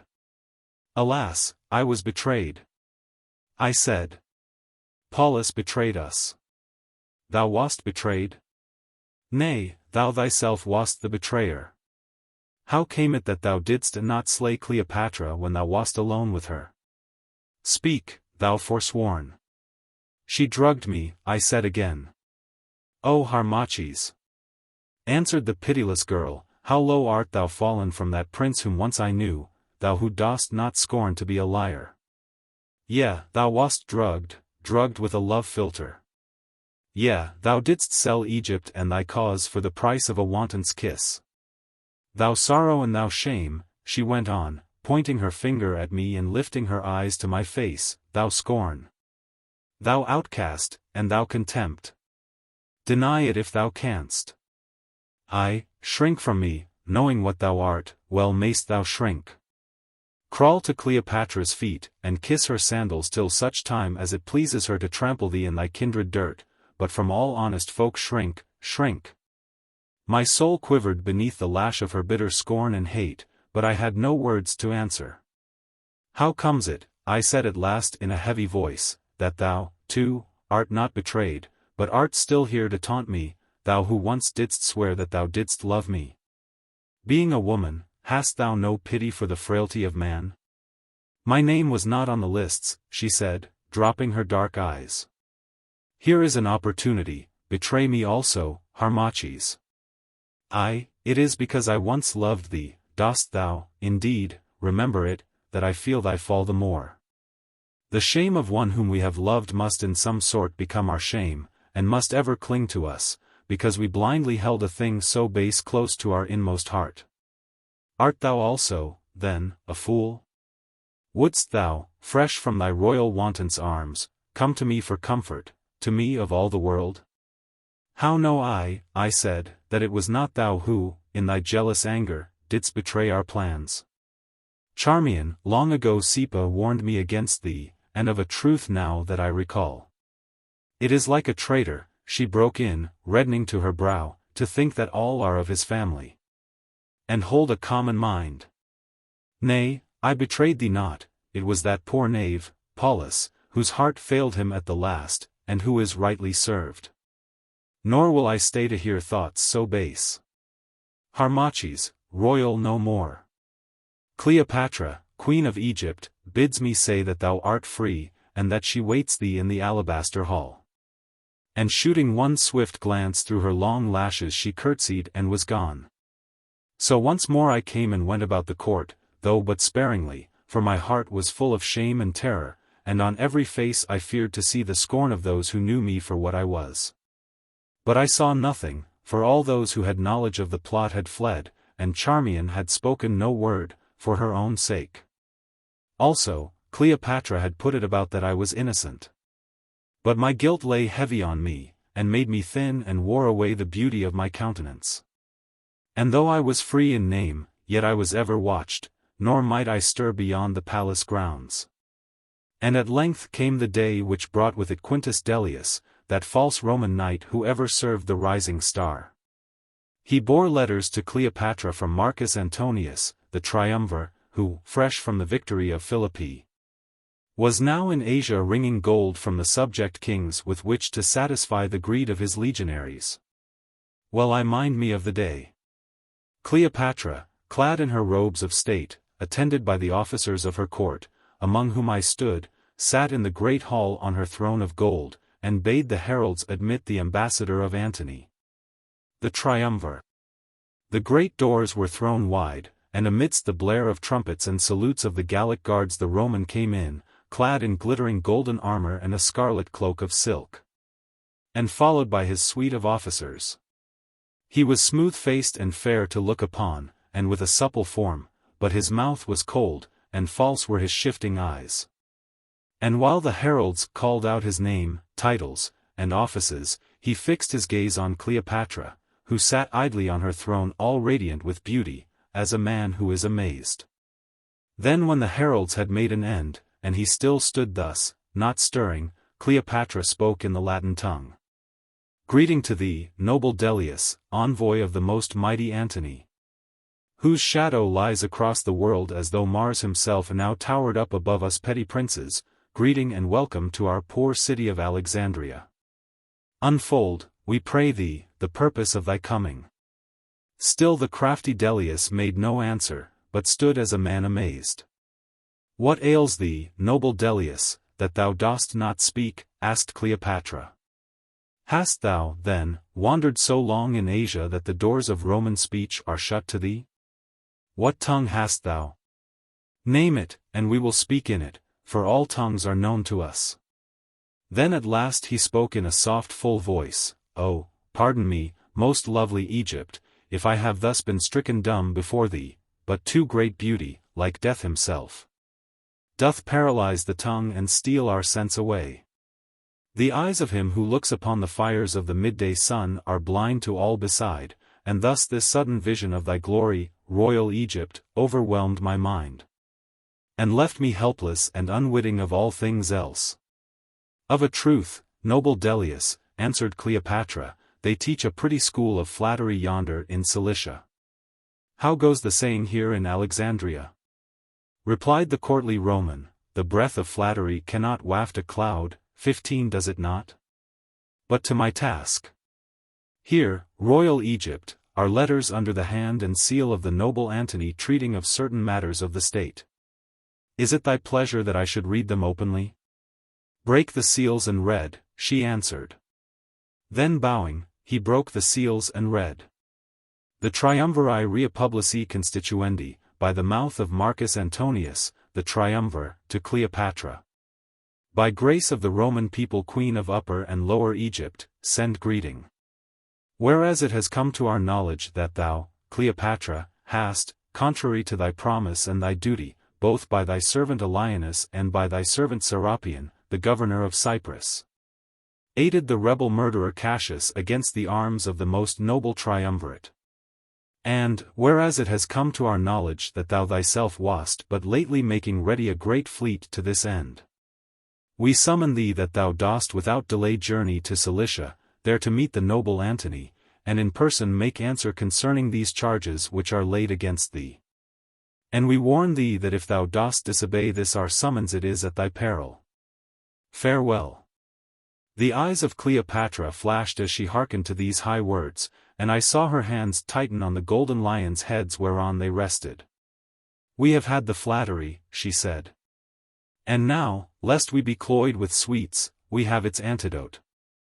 Listen thou, Delius, the charges in that letter, or, rather, in that writ of summons, are false, as all folk can bear us witness. But it is not now, and it is not to thee, that we will make defense of our acts of war and policy. Nor will we leave our kingdom to journey into far Cilicia, and there, like some poor suppliant at law, plead our cause before the court of the noble Antony. If Antony would have speech with us, and inquire concerning these high matters, the sea is open, and his welcome shall be royal. Let him come thither. That is our answer to thee and to the triumvirate, O Delius. But Delius smiled as one who would put away the weight of wrath, and once more spoke. Royal Egypt, thou knowest not the noble Antony. He is stern on paper, and ever he sets down his thoughts as though his stylus were a spear dipped in the blood of men. But face to face with him, thou, of all the world, shalt find him the gentlest warrior that ever won a battle. Be advised, O Egypt. And come. Send me not hence with such angry words, for if thou dost draw Antony to Alexandria, then woe to Alexandria, to the people of the Nile, and to thee, great Egypt. For then he will come armed and breathing war, and it shall go hard with thee, who dost defy the gathered might of Rome. I pray thee, then, obey this summons. Come to Cilicia. Come with peaceful gifts and not in arms. Come in thy beauty, and tricked in thy best attire, and thou hast naught to fear from the noble Antony. He paused and looked at her meaningly. While I, taking his drift, felt the angry blood surge into my face. Cleopatra, too, understood, for I saw her rest her chin upon her hand and the cloud of thought gathered in her eyes. For a time she sat thus, while the crafty Delius watched her curiously. And Charmion, standing with the other ladies by the throne, she also read his meaning, for her face lit up, as a summer cloud lights in the evening when the broad lightning flares behind it. Then once more it grew pale and quiet. At length Cleopatra spoke. This is a heavy matter, she said, and therefore, noble Delius, we must have time to let our judgment ripen. Rest thou here, and make thee as merry as our poor circumstances allow. Thou shalt have thy answer within 10 days.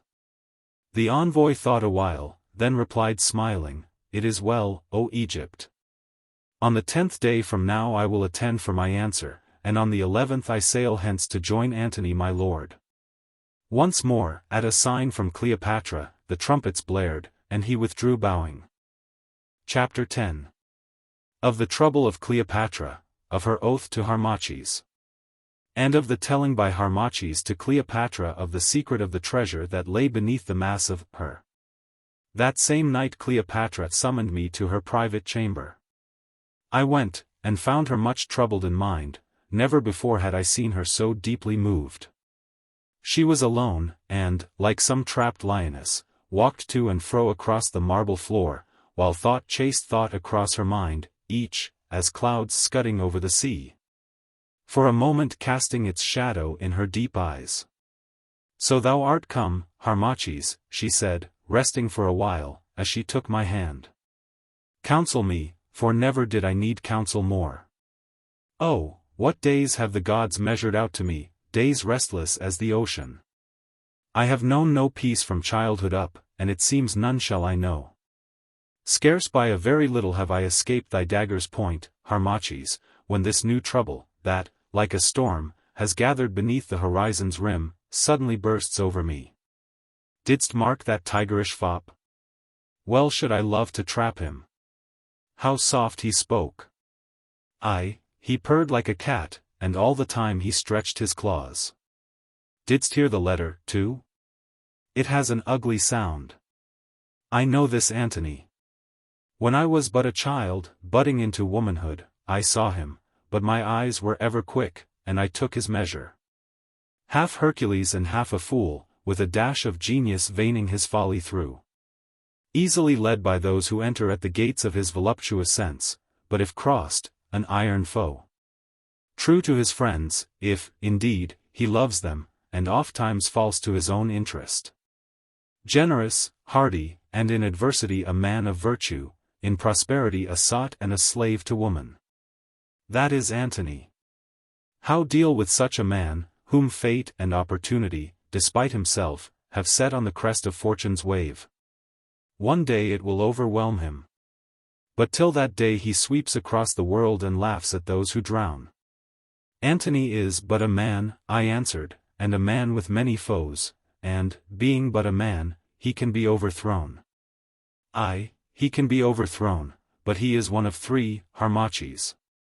Now that Cassius hath gone where all fools go, Rome has thrown out a hydra head. Crush one, and another hisses in thy face.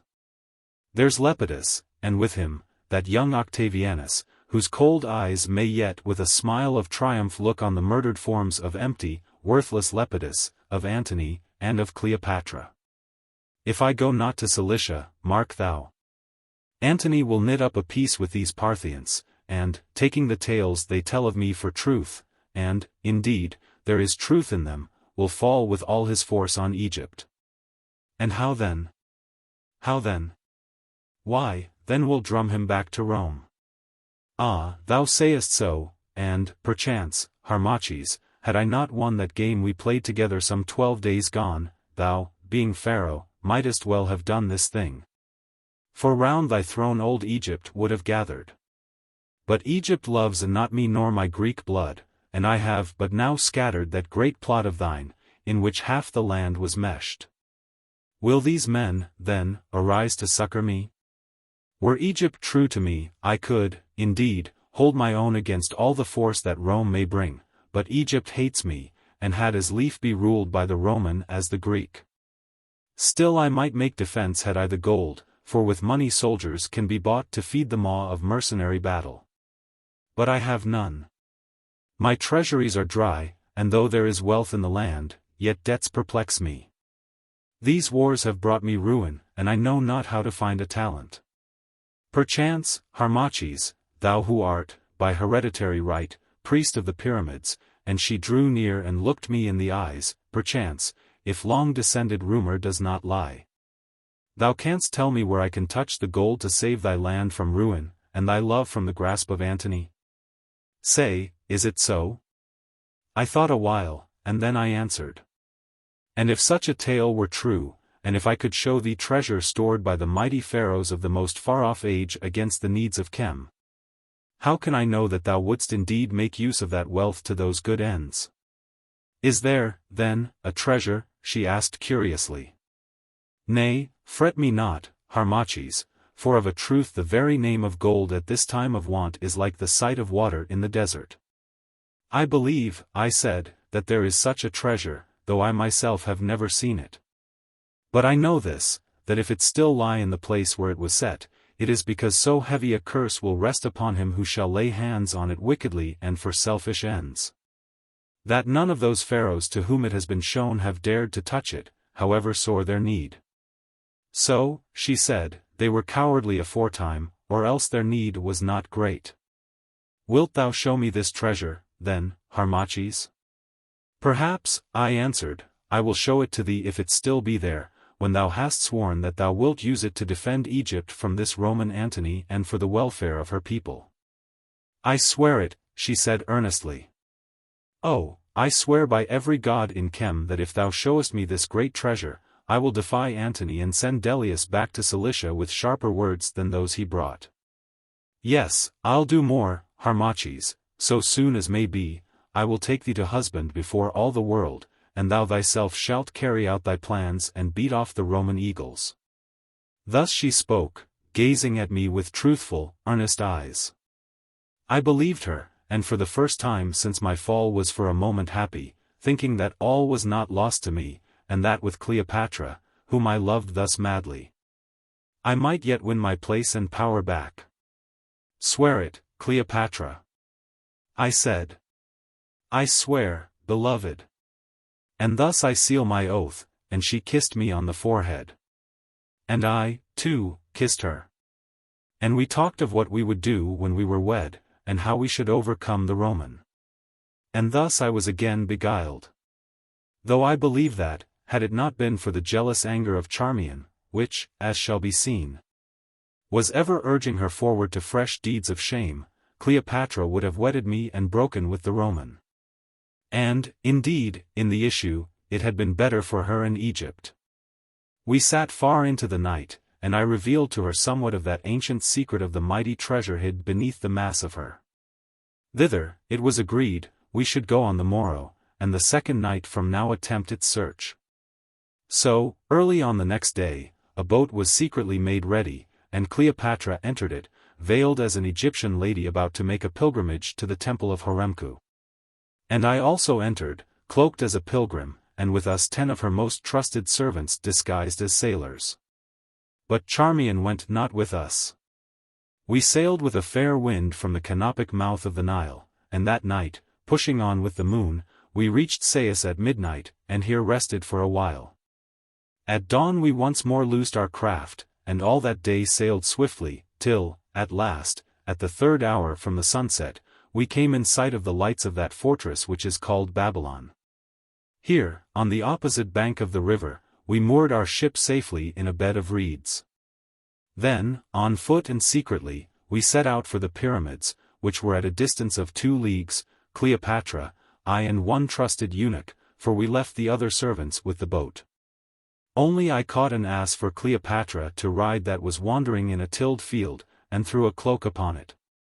She sat on it and I led the ass by paths I knew, the eunuch following us on foot. And, within little more than an hour, having gained the great causeway, we saw the mighty pyramids towering up through the moonlit air and awing us to silence. We passed on in utter silence, through the haunted city of the dead, for all around us stood the solemn tombs, till at length we climbed the rocky hill, and stood in the deep shadow of Khufu Kut. The splendid throne of Khufu.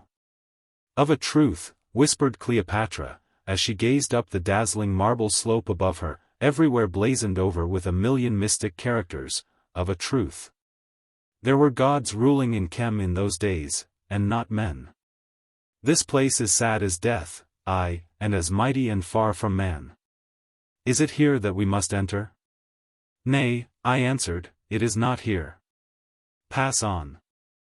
I led the way through 1,000 ancient tombs, till we stood in the shadow of Uar the Great, and gazed at his red heaven-piercing mass. Is it here that we must enter? She whispered once again. Nay, I answered, it is not here. Pass on.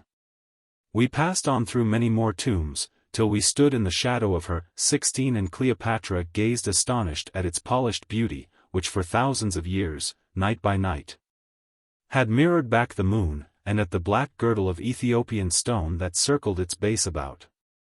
For this is the most beautiful of all pyramids. Is it here that we must enter? She said. I answered, it is here. We passed round between the temple of the worship of His Divine Majesty, Menkau-Ra, the Osirian, and in the base of the pyramid till we came to the north side. Here in the center is graved the name of Pharaoh Menkau-Ra, who built the pyramid to be his tomb, and stored his treasure in it against the need of Chem. If the treasure still remains, I said to Cleopatra, as it remained in the days of my great-great-grandfather, who was priest of this pyramid before me. It is hid deep in the womb of the mass before thee, Cleopatra. Nor can it be come by without toil, danger, and terror of mind. Art thou prepared to enter, for thou thyself must enter and must judge? Canst thou not go in with the eunuch, Harmachis, and bring the treasure forth? She said, for a little her courage began to fail her. Nay, Cleopatra, I answered, not even for thee and for the weal of Egypt can I do this thing, for of all sins it would be the greatest sin. But it is lawful for me to do this. I, as hereditary holder of the secret, may, upon demand, show to the ruling monarch of Chem the place where the treasure lies, and show also the warning that is written. And if on seeing and reading, the Pharaoh deems that the need of Chem is so sore and strait that it is lawful for him to brave the curse of the dead and draw forth the treasure, it is well. For on his head must rest the weight of this dread deed. 3 monarchs, so say the records that I have read, have thus dared to enter in the time of need. They were the divine queen Hatshepsut, that wonder known to the gods alone. Her divine brother Tehutm's Menkau-Ra, and the divine Ramesses Memen. But of these 3 majesties, not one when they saw dared to touch. For, though sharp their need, it was not great enough to consecrate the act. So, fearing lest the curse should fall upon them, they went hence sorrowing. She thought a little, till at last her spirit overcame her fear. At the least I will see with mine own eyes, she said. It is well, I answered. Then, stones having been piled up by me and the eunuch who was with us on a certain spot at the base of the pyramid, to somewhat more than the height of a man, I climbed on them and searched for the secret mark, no larger than a leaf. I found it with some trouble, for the weather and the rubbing of the wind-stirred sand had worn even the Ethiopian stone. Having found it, I pressed on it with all my strength in a certain fashion. Even after the lapse of many years the stone swung round, showing a little opening, through which a man might scarcely creep. As it swung, a mighty bat, white in color as though with unreckoned age, and such as I had never seen before for bigness, for his measure was the measure of a hawk, flew forth and for a moment hovered over Cleopatra, then sailed slowly up and up in circles, till at last he was lost in the bright light of the moon. But Cleopatra uttered a cry of terror, and the eunuch, who was watching, fell down in fear, believing it to be the guardian spirit of the pyramid. And I, too, feared, though I said nothing. For even now I believe that it was the spirit of Menkau-Ra, the Osirian, who, taking the form of a bat, flew forth from his holy house in warning. I waited a while, till the foul air should clear from the passage. Then I drew out the lamps, kindled them, and passed them, to the number of 3, into the entrance of the passage. This done, I went to the eunuch, and, taking him aside, I swore him by the living spirit of him who sleeps at Abouthis that he should not reveal those things which he was about to see. This he swore, trembling sorely, for he was very much afraid. Nor, indeed, did he reveal them. This done, I clambered through the opening, taking with me a coil of rope, which I wound around my middle, and beckoned to Cleopatra to come. Making fast the skirt of her robe, she came, and I drew her through the opening, so that at length she stood behind me in the passage which is lined with slabs of granite. After her came the eunuch, and he also stood in the passage. Then, having taken counsel of the plan of the passage that I had brought with me, and which, in signs that none but the initiated can read, was copied from those ancient writings that had come down to me through 140 generations of my predecessors, the priests of this pyramid of her, and of the worship of the temple of the divine Menkau-Ra, the Osirian, I led the way through that darksome place towards the utter silence of the tomb. Guided by the feeble light of our lamps, we passed down the steep incline, gasping in the heat and the thick, stagnated air. Presently we had left the region of the masonry and were slipping down a gallery hewn in the living rock. For 20 paces or more it ran steeply. Then its slope lessened and shortly we found ourselves in a chamber painted white, so low that I, being tall, had scarcely room to stand. But in length 4 paces, and in breadth 3, and cased throughout with sculptured panels. Here Cleopatra sank upon the floor and rested awhile, overcome by the heat and the utter darkness. "Rise," I said. "We must not linger here, or we faint." So she rose, and passing hand in hand through that chamber, we found ourselves face to face with a mighty door of granite, let down from the roof in grooves. Once more I took counsel of the plan, pressed with my foot upon a certain stone, and waited. Then, suddenly and softly, I know not by what means, the mass heaved itself from its bed of living rock. We passed beneath, and found ourselves face to face with a second door of granite. Again I pressed on a certain spot, and this door swung wide of itself, and we went through, to find ourselves face to face with a third door, yet more mighty than the 2 through which we had won our way. Following the secret plan, I struck this door with my foot upon a certain spot, and it sank slowly as though at a word of magic till its head was level with the floor of rock. We crossed and gained another passage which, descending gently for a length of 14 paces, led us into a great chamber, paved with black marble, more than 9 cubits high, by 9 cubits broad, and 30 cubits long. In this marble floor was sunk a great sarcophagus of granite, and on its lid were graved the name and titles of the Queen of Menkau-Ra. In this chamber, too, the air was purer, though I know not by what means it came thither. "Is the treasure here?" gasped Cleopatra. "Nay," I answered. "Follow me," and I led the way to a gallery, which we entered through an opening in the floor of the great chamber. It had been closed by a trap-door of stone, but the door was open. Creeping along this shaft, or passage, for some 10 paces, we came at length to a well, 7 cubits in depth.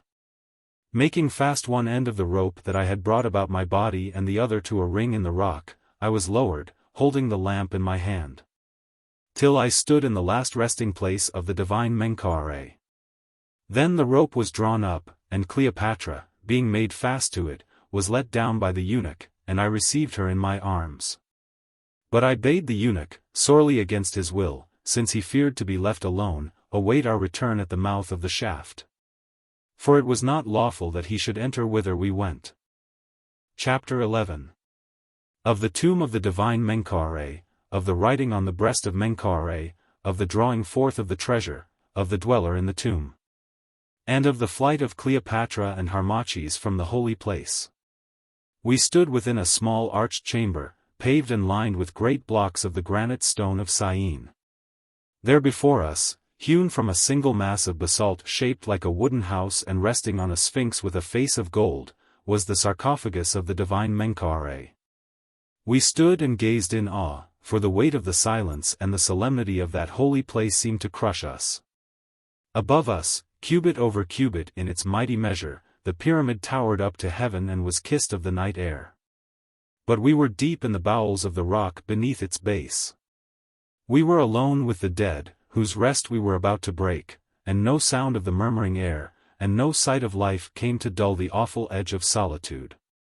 I gazed on the sarcophagus.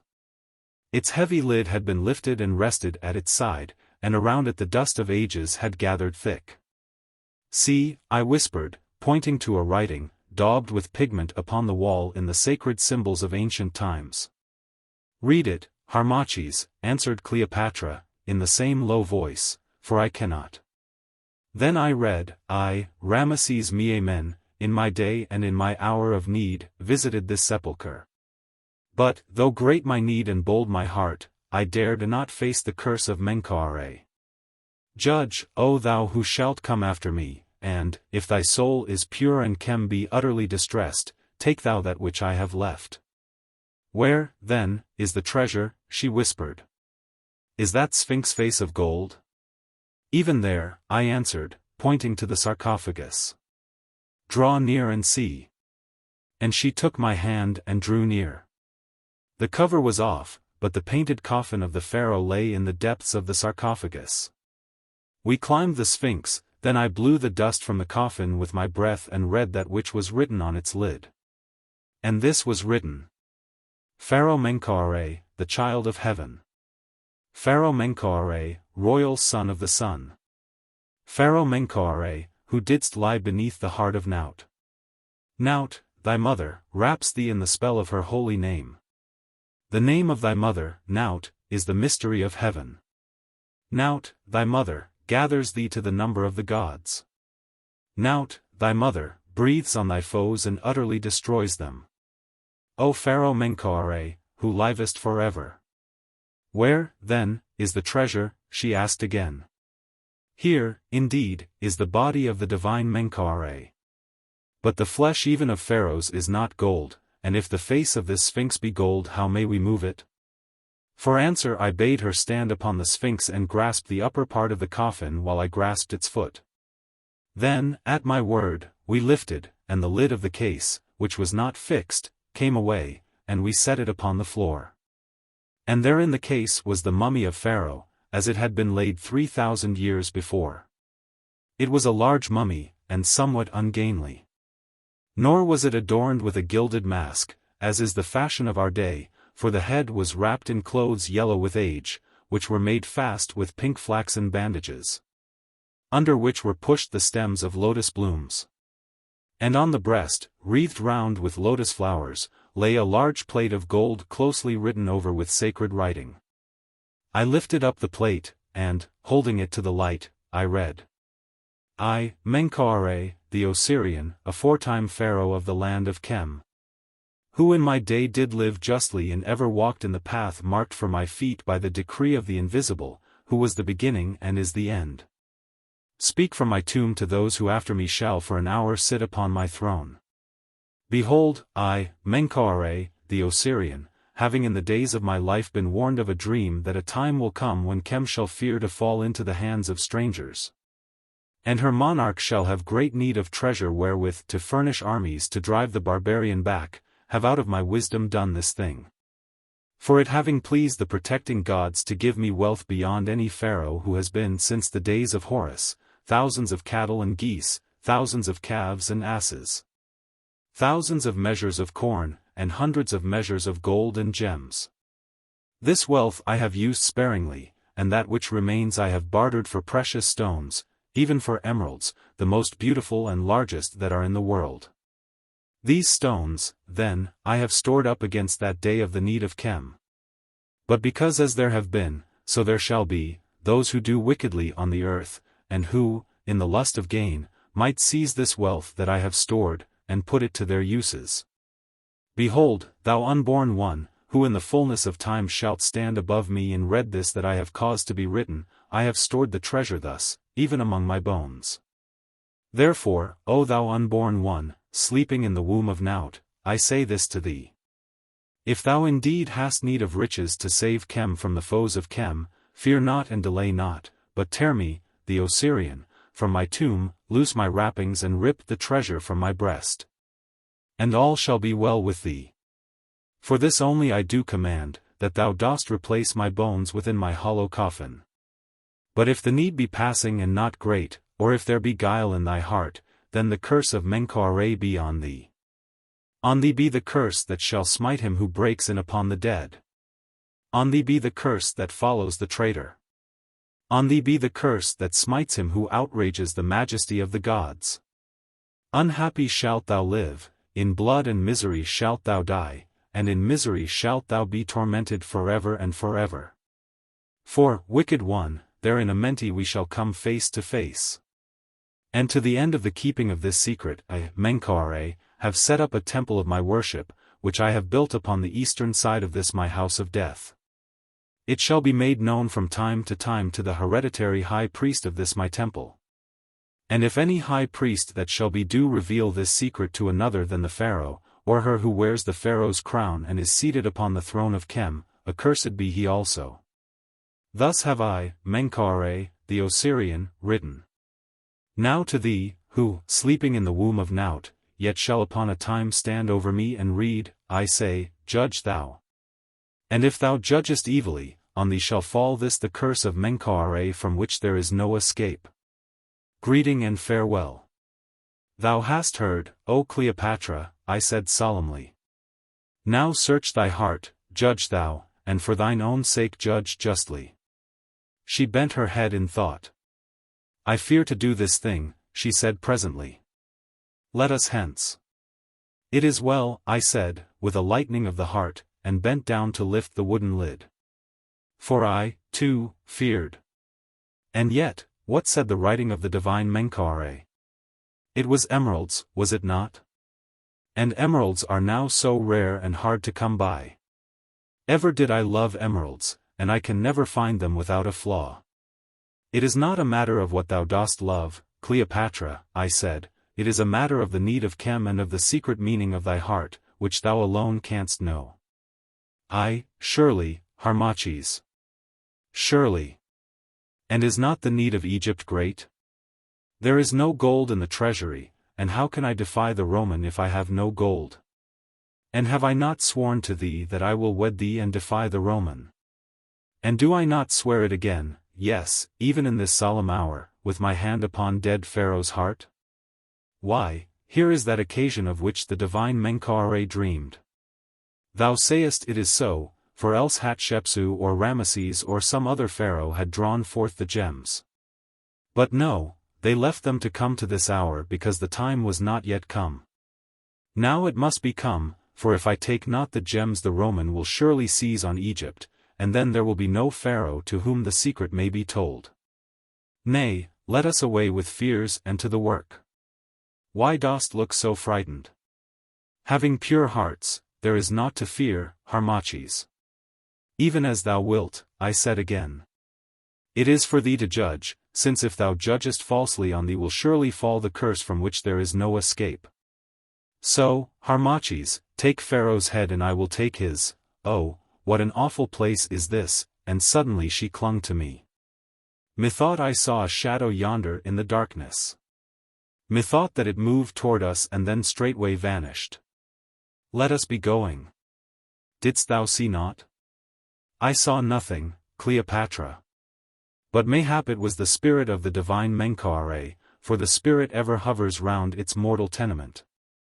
Let us, then, be going, I shall be right glad to go. She made as though to start, then turned back again and spoke once more. It was naught but the mind that, in such a house of horror, bodies forth those shadowy forms of fear it dreads to see. Nay, I must look upon these emeralds, indeed, if I die, I must look. Come, to the work. And stooping, she with her own hands lifted from the tomb one of the 4 alabaster jars, each sealed with the graven likeness of the heads of the protecting gods. That held the holy heart and entrails of the divine Menkau-Ra. But nothing was found in these jars, save only what should be there. Then together we mounted on the Sphinx, and with toil drew forth the body of the divine Pharaoh, laying it on the ground. Now Cleopatra took my dagger, and with it cut loose the bandages which held the wrappings in their place, and the lotus flowers that had been set in them by loving hands, 3,000 years before. Fell down upon the pavement. Then we searched and found the end of the outer bandage, which was fixed in at the hinder part of the neck. This we cut loose, for it was glued fast. This done, we began to unroll the wrappings of the holy corpse. Setting my shoulders against the sarcophagus, I sat upon the rocky floor, the body resting on my knees, and, as I turned it, Cleopatra unwound the cloths, and awesome was the task. Presently something fell out, it was the scepter of the pharaoh, fashioned of gold, and at its end was a pomegranate cut from a single emerald. Cleopatra seized the scepter and gazed on it in silence. Then once more we went on with our dread business. And ever as we unwound, other ornaments of gold, such as are buried with pharaohs, fell from the wrappings, collars and bracelets, models of Sistra, an inlaid axe. And an image of the holy Osiris and of the holy Chem. At length all the bandages were unwound, and beneath we found a covering of coarsest linen. For in those very ancient days the craftsmen were not so skilled in matters pertaining to the embalming of the body as they are now. And on the linen was written in an oval, Menkau-Ra, royal son of the sun. We could in no wise loosen this linen, it held so firm on to the body. Therefore, faint with the great heat, choked with mummy dust and the odor of spices, and trembling with fear of our unholy task, wrought in that most lonesome and holy place, we laid the body down, and ripped away the last covering with the knife. First we cleared Pharaoh's head, and now the face that no man had gazed on for 3,000 years was open to our view.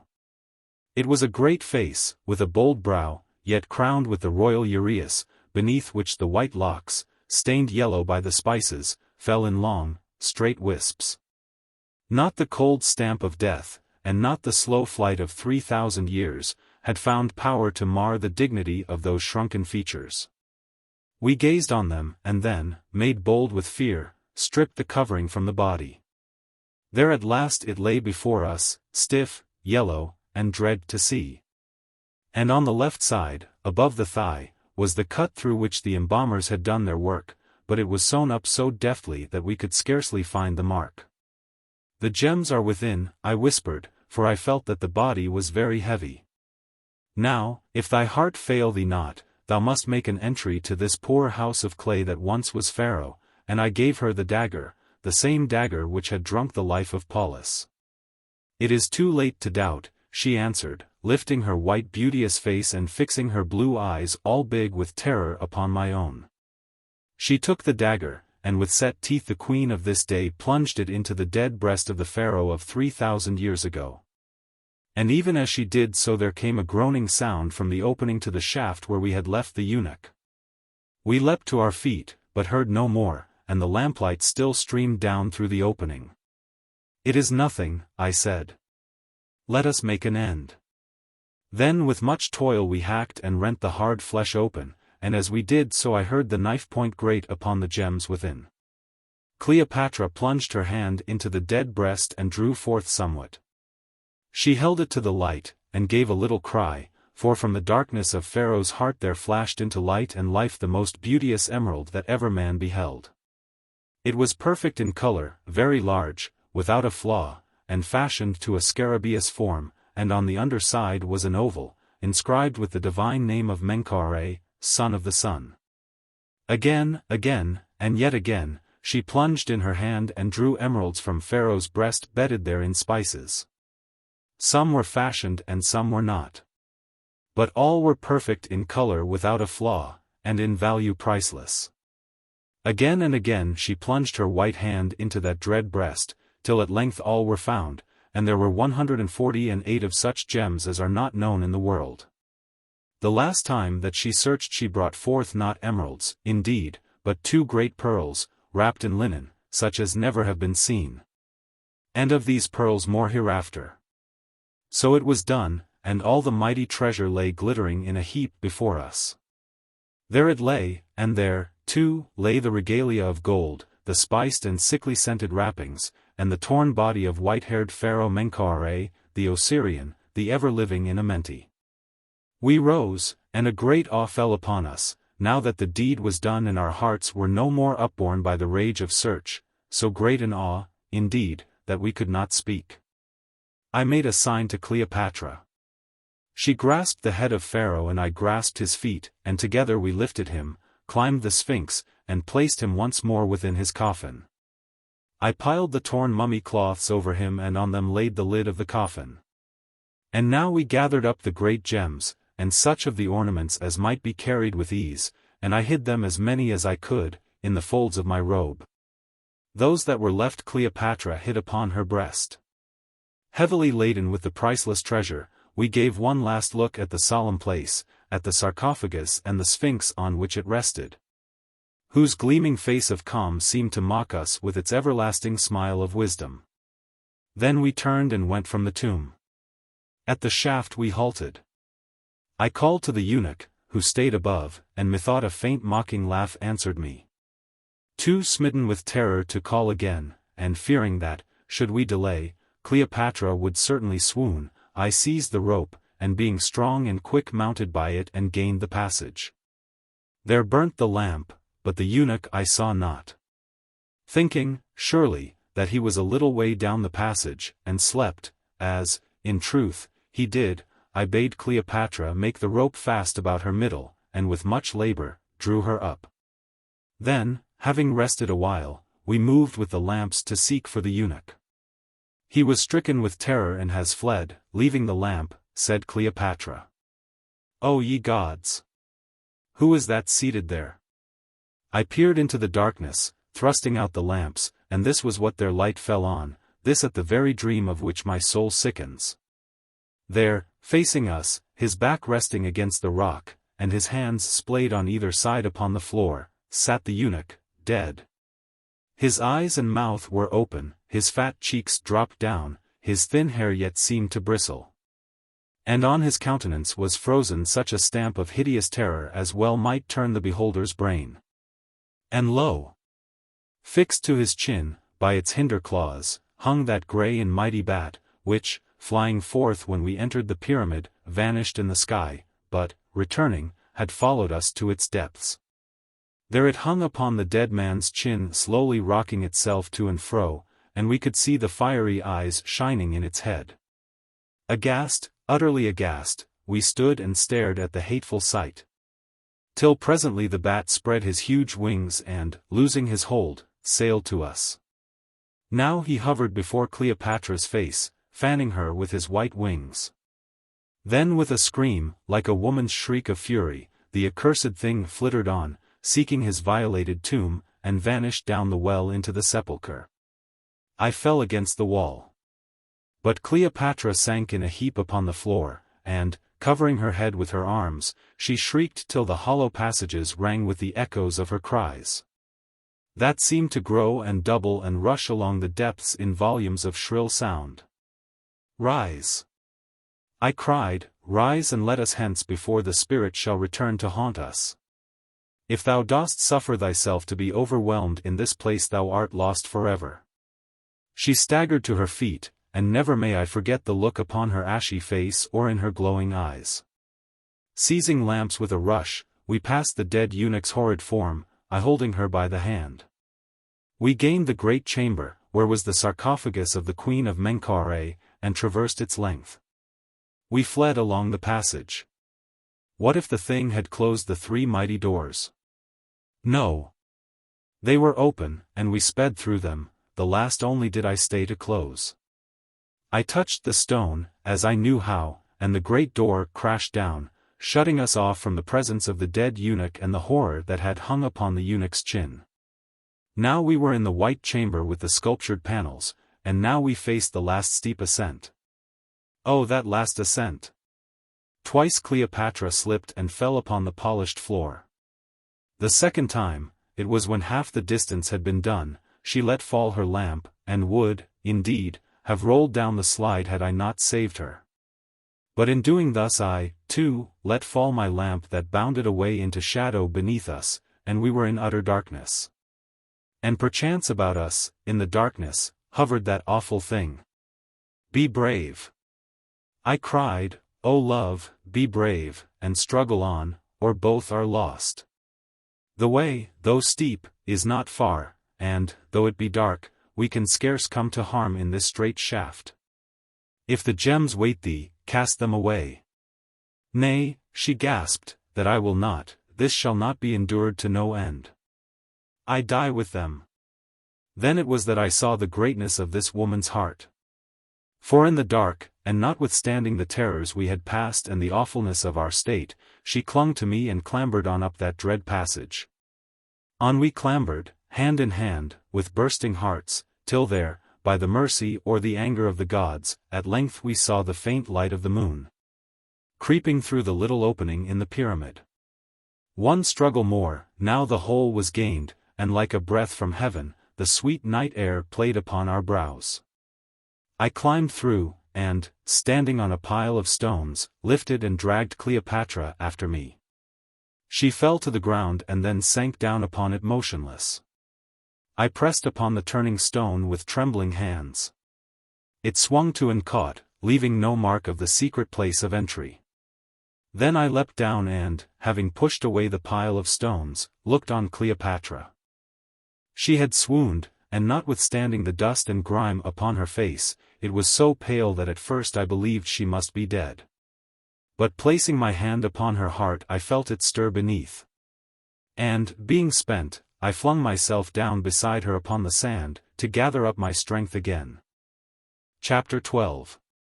Of the coming back of Harmachis, of the greeting of Charmion, and of the answer of Cleopatra to Quintus Dellius, the ambassador of Antony the Triumvir. Presently I lifted myself, and, laying the head of Egypt's queen upon my knee, strove to call her back to life. How fair she seemed, even in her disarray, her long hair streaming down her breast. How deadly fair she seemed in the faint light, this woman, the story of whose beauty and whose sin shall outlive the solid mass of the mighty pyramid that towered over us. The heaviness of her swoon had smoothed away the falseness of her face, and nothing was left but the divine stamp of woman's richest loveliness. Softened by shadows of the night and dignified by the cast of death-like sleep, I gazed upon her and all my heart went out to her. It seemed that I did but love her more because of the depth of the treasons to which I had sunk to reach her, and because of the terrors we had outfaced together. Weary and spent with fears and the pangs of guilt, my heart sought hers for rest, for now she alone was left to me. She had sworn to wed me also, and with the treasure we had won we would make Egypt strong and free her from her foes, and all should yet be well. Ah! Could I have seen the picture that was to come, how, and in what place and circumstance, once again this very woman's head should be laid upon my knee, pale with that cast of death. Ah! Could I have seen? I chafed her hand between my hands. I bent down and kissed her on the lips, and at my kiss she woke. She woke with a little sob of fear, a shiver ran along her delicate limbs, and she stared upon my face with wide eyes. Ah! It is thou, she said. I mind me, thou hast saved me from that horror-haunted place. And she threw her arms about my neck, drew me to her and kissed me. Come, love, she said, let us be going. I am sore athirst, and, so very weary. The gems, too, chafe my breast. Never was wealth so hardly won. Come, let us be going from the shadow of this ghostly spot. See the faint lights glancing from the wings of dawn. How beautiful they are, and how sweet to behold. Never, in those halls of eternal night, did I think to look upon the blush of dawn again. Ah! I can still see the face of that dead slave, with the horror hanging to his beardless chin. Bethink thee, there he'll sit forever, there, with the horror. Come, where may we find water? I would give an emerald for a cup of water. At the canal on the borders of the tilled land below the temple of Harmachis, it is close by, I answered. If any see us, we will say that we are pilgrims who have lost our way at night among the tombs. Veil thyself closely, therefore, Cleopatra. And beware lest thou dost show aught of those gems about thee. So she veiled herself, and I lifted her on to the ass which was tethered near at hand. We walked slowly through the plain till we came to the place where the symbol of the god Harmachis, 17 fashioned as a mighty sphinx, whom the Greeks call Harmachis, and crowned with the royal crown of Egypt, looks out in majesty across the land, his eyes ever fixed upon the east. As we walked, the first arrow of the rising sun quivered through the grey air, striking upon Harmachis' lips of holy calm, and the dawn kissed her greeting to the god of dawn. Then the light gathered and grew upon the gleaming sides of 20 pyramids, and, like a promise from life to death, rested on the portals of 10,000 tombs. It poured in a flood of gold across the desert sand, it pierced the heavy sky of night, and fell in bright beams upon the green of fields and the tufted crest of palms. Then from his horizon bed royal Ra rose up in pomp, and it was day. Passing the temple of granite and of alabaster that was built before the days of Khufu, to the glory of the majesty of Harmachis, we descended the slope and came to the banks of the canal. There we drank, and that draught of muddy water was sweeter than all the choicest wine of Alexandria. Also we washed the mummy dust and grime from our hands and brows and made us clean. As she bathed her neck, stooping over the water, one of the great emeralds slipped from Cleopatra's breast and fell into the canal, and it was but by chance that at length I found it in the mire. Then, once more, I lifted Cleopatra onto the beast, and slowly, for I was very weary, we marched back to the banks of Syre, where our craft was. And having at length come thither, seeing no one save some few peasants going out to labor on the lands, I turned the ass loose in that same field where we had found him. And we boarded the craft while the crew were yet sleeping. Then, waking them, we bade them make all sail, saying that we had left the eunuch to sojourn a while behind us, as in truth we had. So we sailed, having first hidden away the gems and such of the ornaments of gold as we could bring to the boat. We spent 4 days and more in coming to Alexandria, for the wind was for the most part against us, and they were happy days. At first, indeed, Cleopatra was somewhat silent and heavy at heart, for what she had seen and felt in the womb of the pyramid weighed her down. But soon her imperial spirit awoke and shook the burden from her breast, and she became herself again, now gay, now learned, now loving, and now cold. Now queenly, and now altogether simple, ever changing as the winds of heaven, and as the heaven, deep, beauteous, and unsearchable.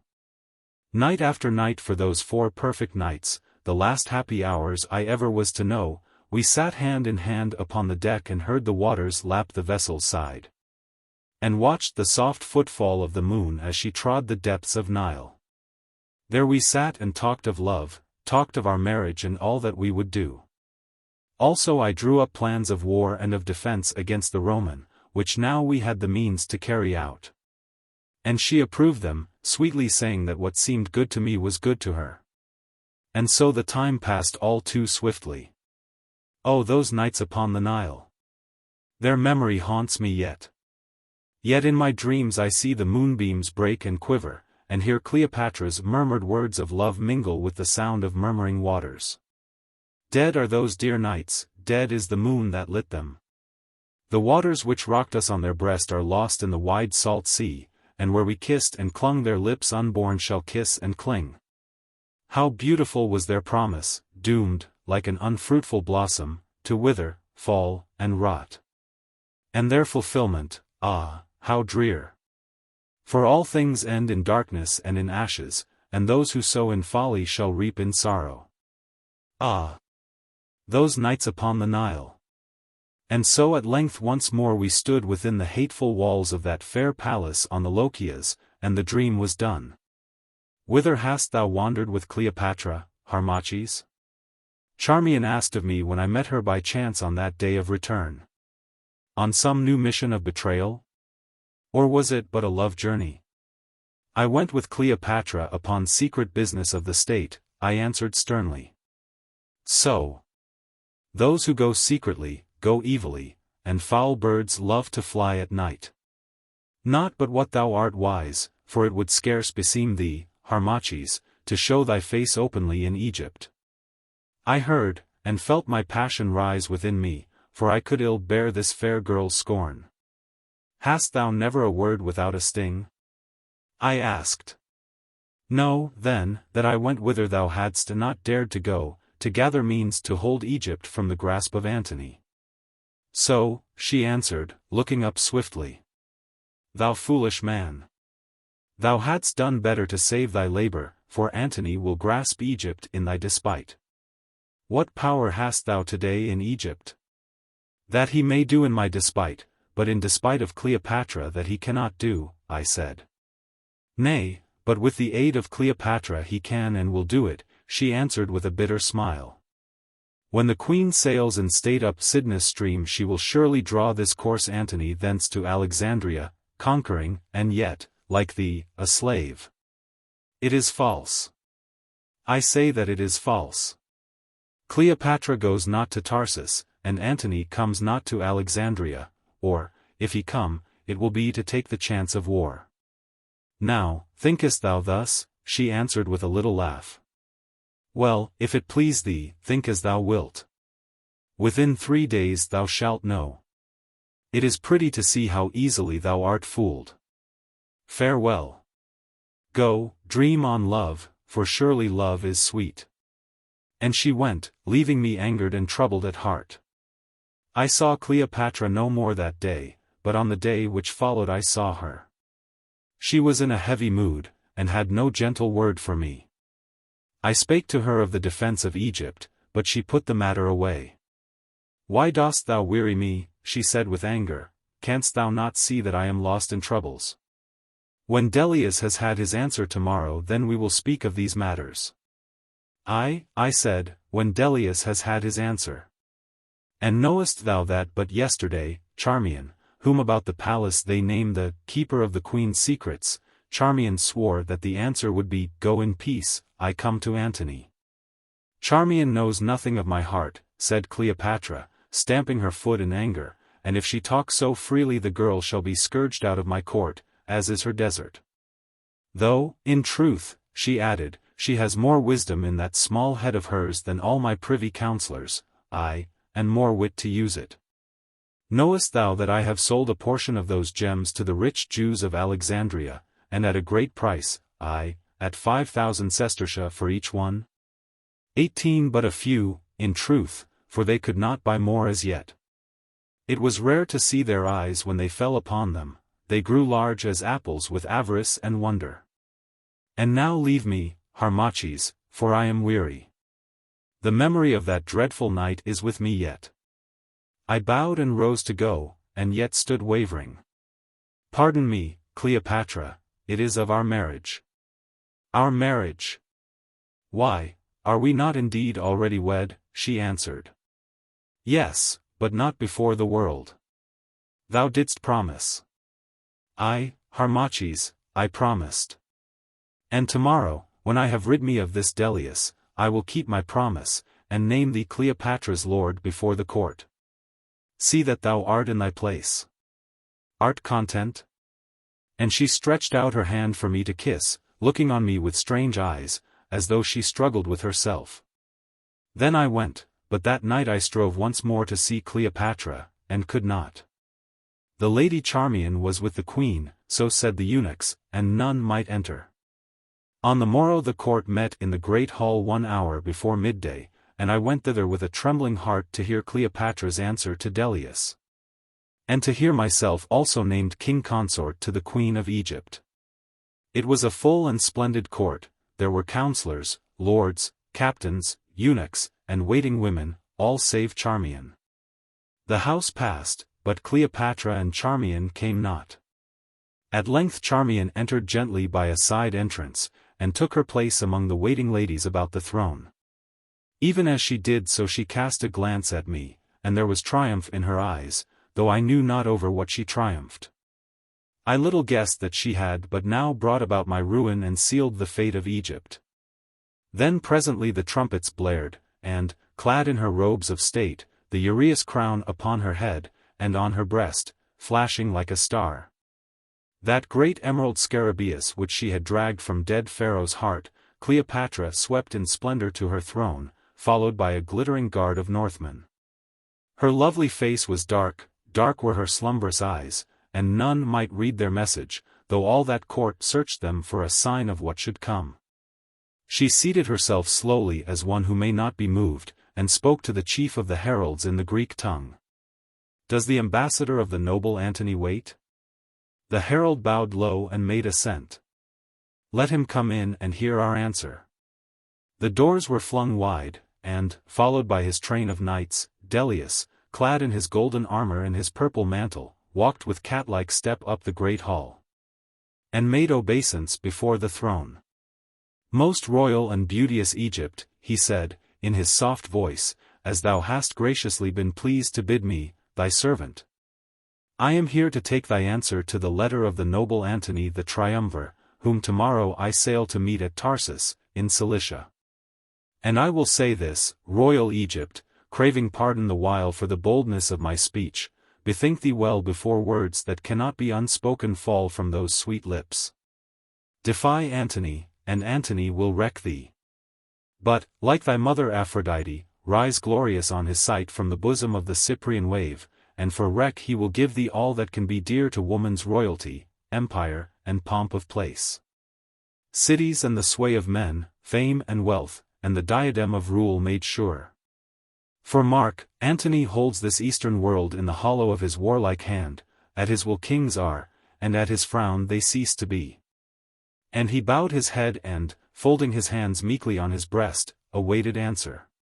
For a while Cleopatra answered not, but sat like the Sphinx Horemheb, dumb and inscrutable, gazing with lost eyes down the length of that great hall. Then, like soft music, her answer came.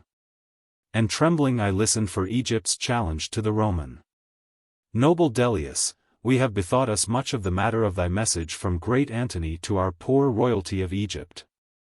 We have bethought us much, and we have taken counsel from the oracles of the gods, from the wisest among our friends, and from the teachings of our heart, that ever, like a nesting bird, broods over our people's weal. Sharp are the words that thou hast brought across the sea, methinks they had been better fitted to the ears of some petty half-tamed prince than to those of Egypt's queen.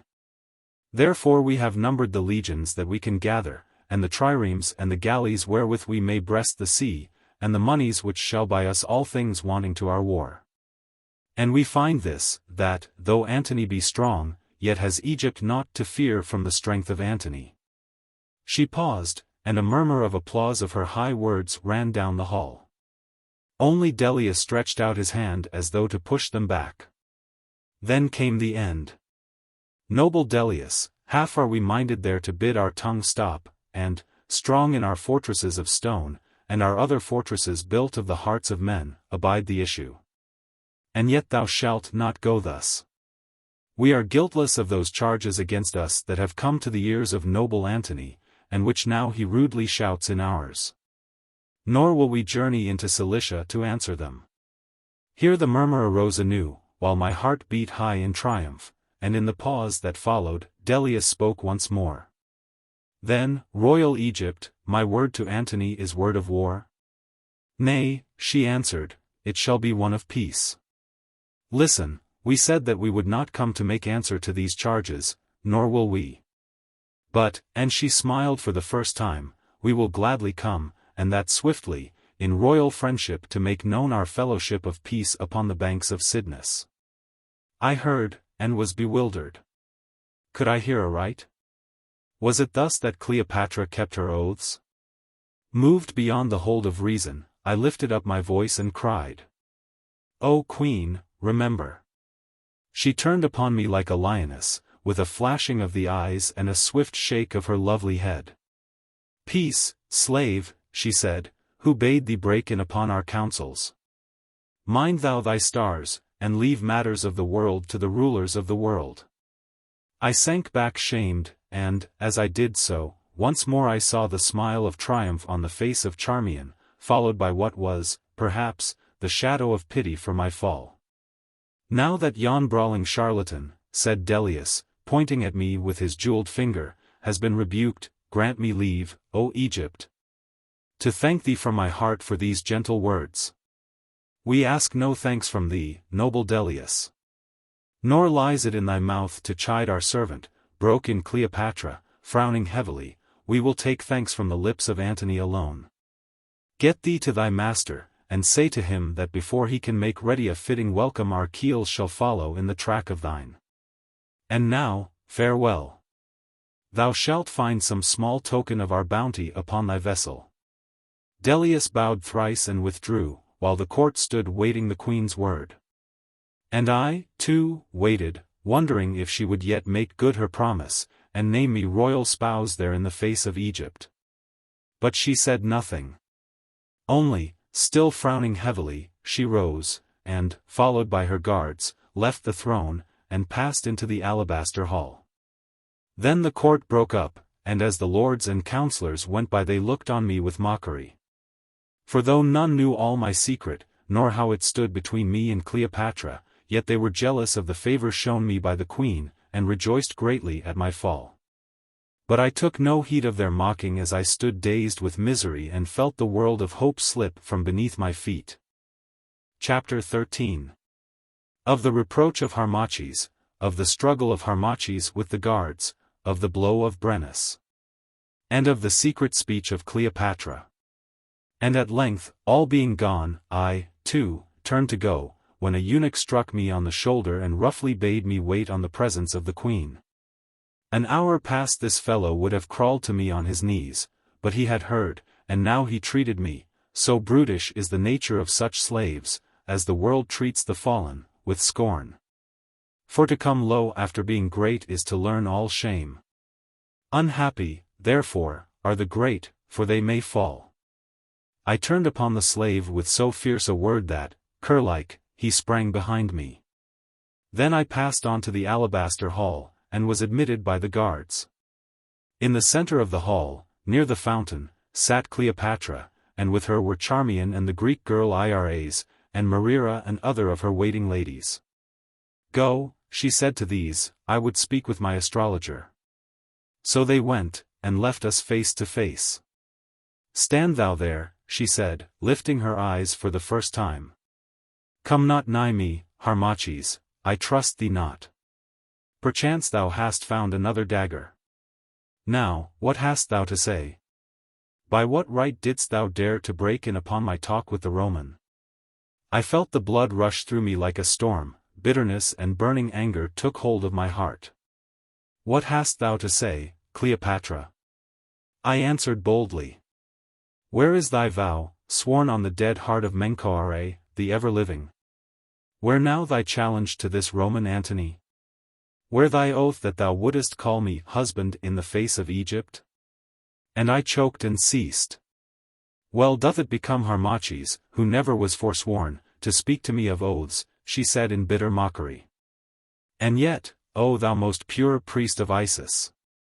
And yet, O thou most faithful friend, who never didst betray thy friends! And yet, O thou most steadfast, honorable, and upright man, who never bartered thy birthright, thy country, and thy cause for the price of a woman's passing love, by what token knowest thou that my word is void? I will not answer thy taunts, Cleopatra, I said, holding back my heart as best I might, for I have earned them all, though not from thee. By this token, then, I know it. Thou goest to visit Antony, thou goest, as said that Roman knave, tricked in thy best attire, to feast with him whom thou shouldst give to vultures for their feast. Perhaps, for aught I know, thou art about to squander those treasures that thou hast filched from the body of Menkau-Ra, those treasures stored against the need of Egypt. Upon wanton revels which shall complete the shame of Egypt.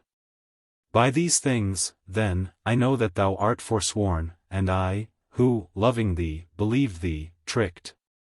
And by this, also, that thou who didst but yesternight swear to wed me, dost today cover me with taunts, and even before that Roman put me to an open shame. To wed thee? And I did swear to wed thee? Well, and what is marriage? Is it the union of the heart, that bond beautiful as gossamer and then gossamer more light, which binds soul to soul, as they float through the dreamy night of passion, a bond to be, perchance, melted in the dews of dawn? Or is it the iron link of enforced, unchanging union whereby if sinks the one the other must be dragged beneath the sea of circumstance, there, like a punished slave, to perish of unavoidable corruption? 19 Marriage. I to marry. I to forget freedom and court the worst slavery of our sex, which, by the selfish will of man, the stronger, still binds us to a bed grown hateful, and enforces a service that love mayhap no longer hallows. Of what use, then, to be a queen, if thereby I may not escape the evil of the meanly born? Mark thou, Harmachis, woman being grown hath two ills to fear, death and marriage. And of these twain is marriage the more vile, for in death we may find rest, but in marriage, should it fail us, we must find hell. Nay, being above the breath of common slander that enviously would blast those who of true virtue will not consent to stretch affection's links, I love, Harmachis, but I marry not. And yesternight, Cleopatra, thou didst swear that thou wouldst wed me, and call me to thy side before the face of Egypt. And yesternight, Harmachis, the red ring round the moon marked the coming of the storm, and yet the day is fair. But who knows that the tempest may not break tomorrow? Who knows that I have not chosen the easier path to save Egypt from the Roman? Who knows, Harmachis, that thou shalt not still call me wife? Then I no longer could bear her falsehood, for I saw that she but played with me. And so I spoke that which was in my heart. Cleopatra. I cried, "Thou didst swear to protect Egypt, and thou art about to betray Egypt to the Roman. Thou didst swear to use the treasures that I revealed to thee for the service of Egypt, and thou art about to use them to be her means of shame, to fashion them as fetters for her wrists. Thou didst swear to wed me, who loved thee, and for thee gave all, and thou dost mock me and reject me. Therefore I say, with the voice of the dread gods I say it, that on thee shall fall the curse of Menkau-Ra, whom thou hast robbed indeed. Let me go hence and work out my fate. Let me go, O thou fair shame. Thou living lie, whom I have loved to my doom, and who hast brought upon me the last curse of doom. Let me hide myself and see thy face no more." She rose in her wrath, and she was terrible to see. "Let thee go to stir up evil against me. Nay, Harmachis, thou shalt not go to build new plots against my throne.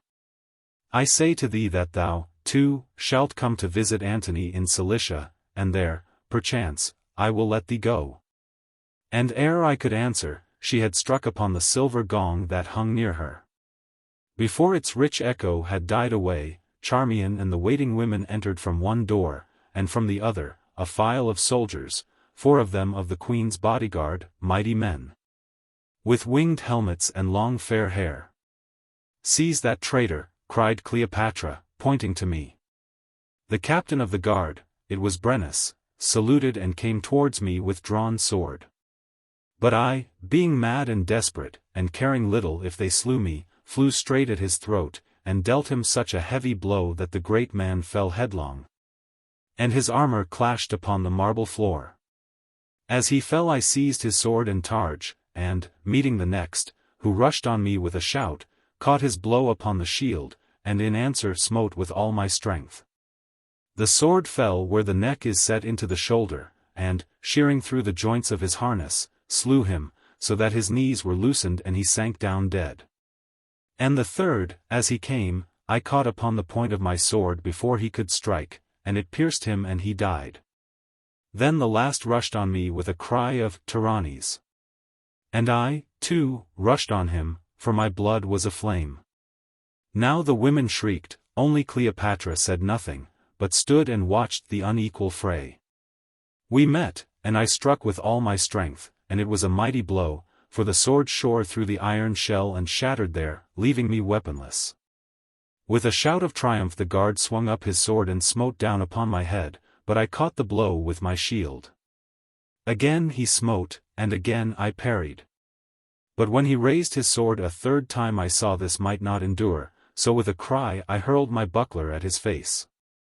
Glancing from his shield it struck him on the breast and staggered him. Then, before he could gain his balance, I rushed in beneath his guard and gripped him round the middle. For a full minute the tall man and I struggled furiously, and then, so great was my strength in those days, I lifted him like a toy and dashed him down upon the marble floor in such fashion that his bones were shattered so that he spoke no more. But I could not save myself and fell upon him, and as I fell the captain Brennus, whom I had smitten to earth with my fist, having once more found his sense, came up behind me and smote me upon the head and shoulders with the sword of one of those whom I had slain.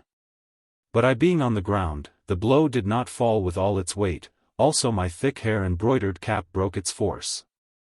And thus it came to pass that, though sorely wounded, the life was yet whole in me. But I could struggle no more. Then the cowardly eunuchs, who had gathered at the sound of blows and stood huddled together like a herd of cattle, seeing that I was spent, threw themselves upon me, and would have butchered me with their knives. But Brennus, now that I was down, would strike no more, but stood waiting. And the eunuchs had surely slain me, for Cleopatra watched like one who watches in a dream and made no sign. Already my head was dragged back, and their knife points were at my throat, when Charmion, rushing forward, threw herself upon me and, calling them dogs, desperately thrust her body before them in such fashion that they could not smite. Now Brennus with an oath seized first one and then another and cast them from me. "Spare his life, Queen!" he cried in his barbarous Latin. "By Jupiter, he is a brave man."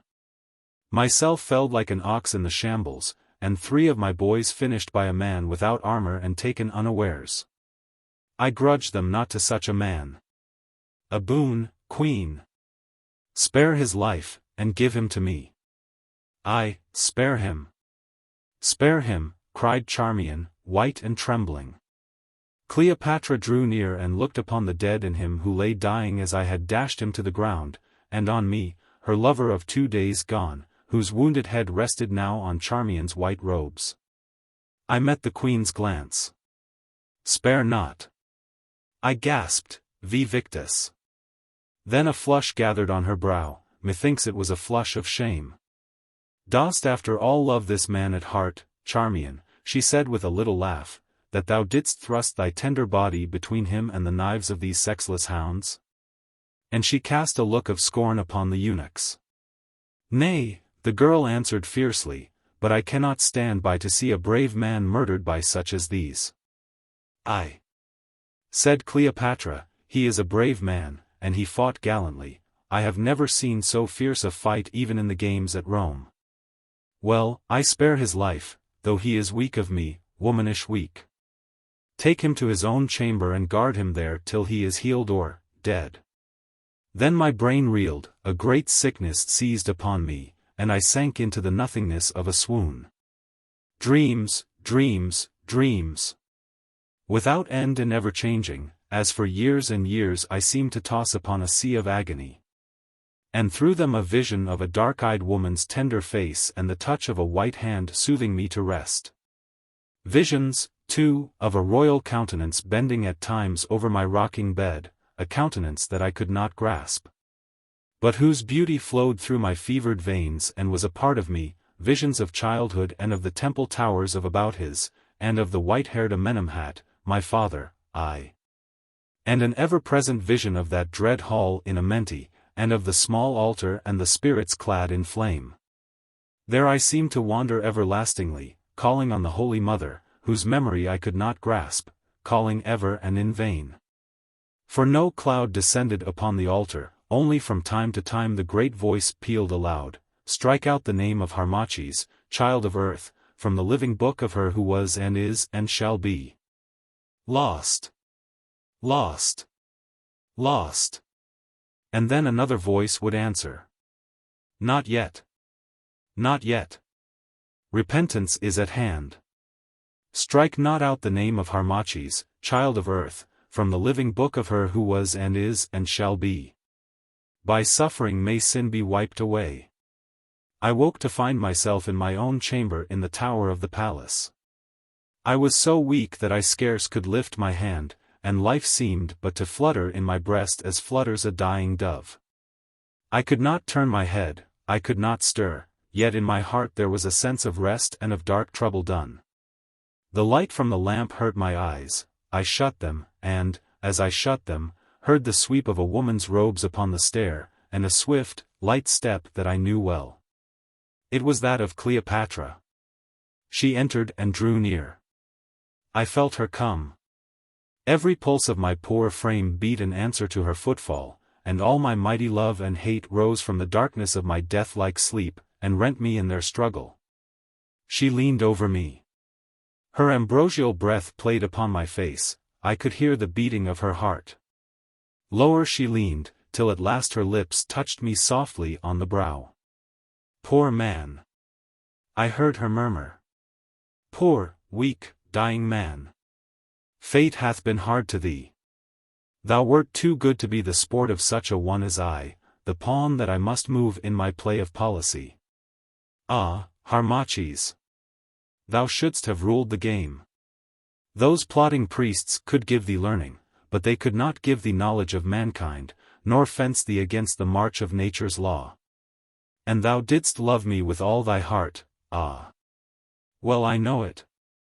Manlike, thou didst love the eyes that, as a pirate's lights, beckoned thee to shipwrecked ruin, and didst hang doting on the lips which lied thy heart away and called thee slave. Well. The game was fair, for thou wouldst have slain me, and yet I grieve. So thou dost die. And this is my farewell to thee. Never may we meet again on earth. And, perchance, it is well, for who knows, when my hour of tenderness is past, how I might deal with thee, didst thou live. Thou dost die, they say, those learned long-faced fools, who, if they let thee die, shall pay the price. And where, then, shall we meet again when my last throw is thrown? We shall be equal there, in the kingdom that Osiris rules. A little time, a few years, perhaps tomorrow, and we shall meet, then, knowing all I am, how wilt thou greet me? Nay, here, as there, still must thou worship me. For injuries cannot touch the immortality of such a love as thine.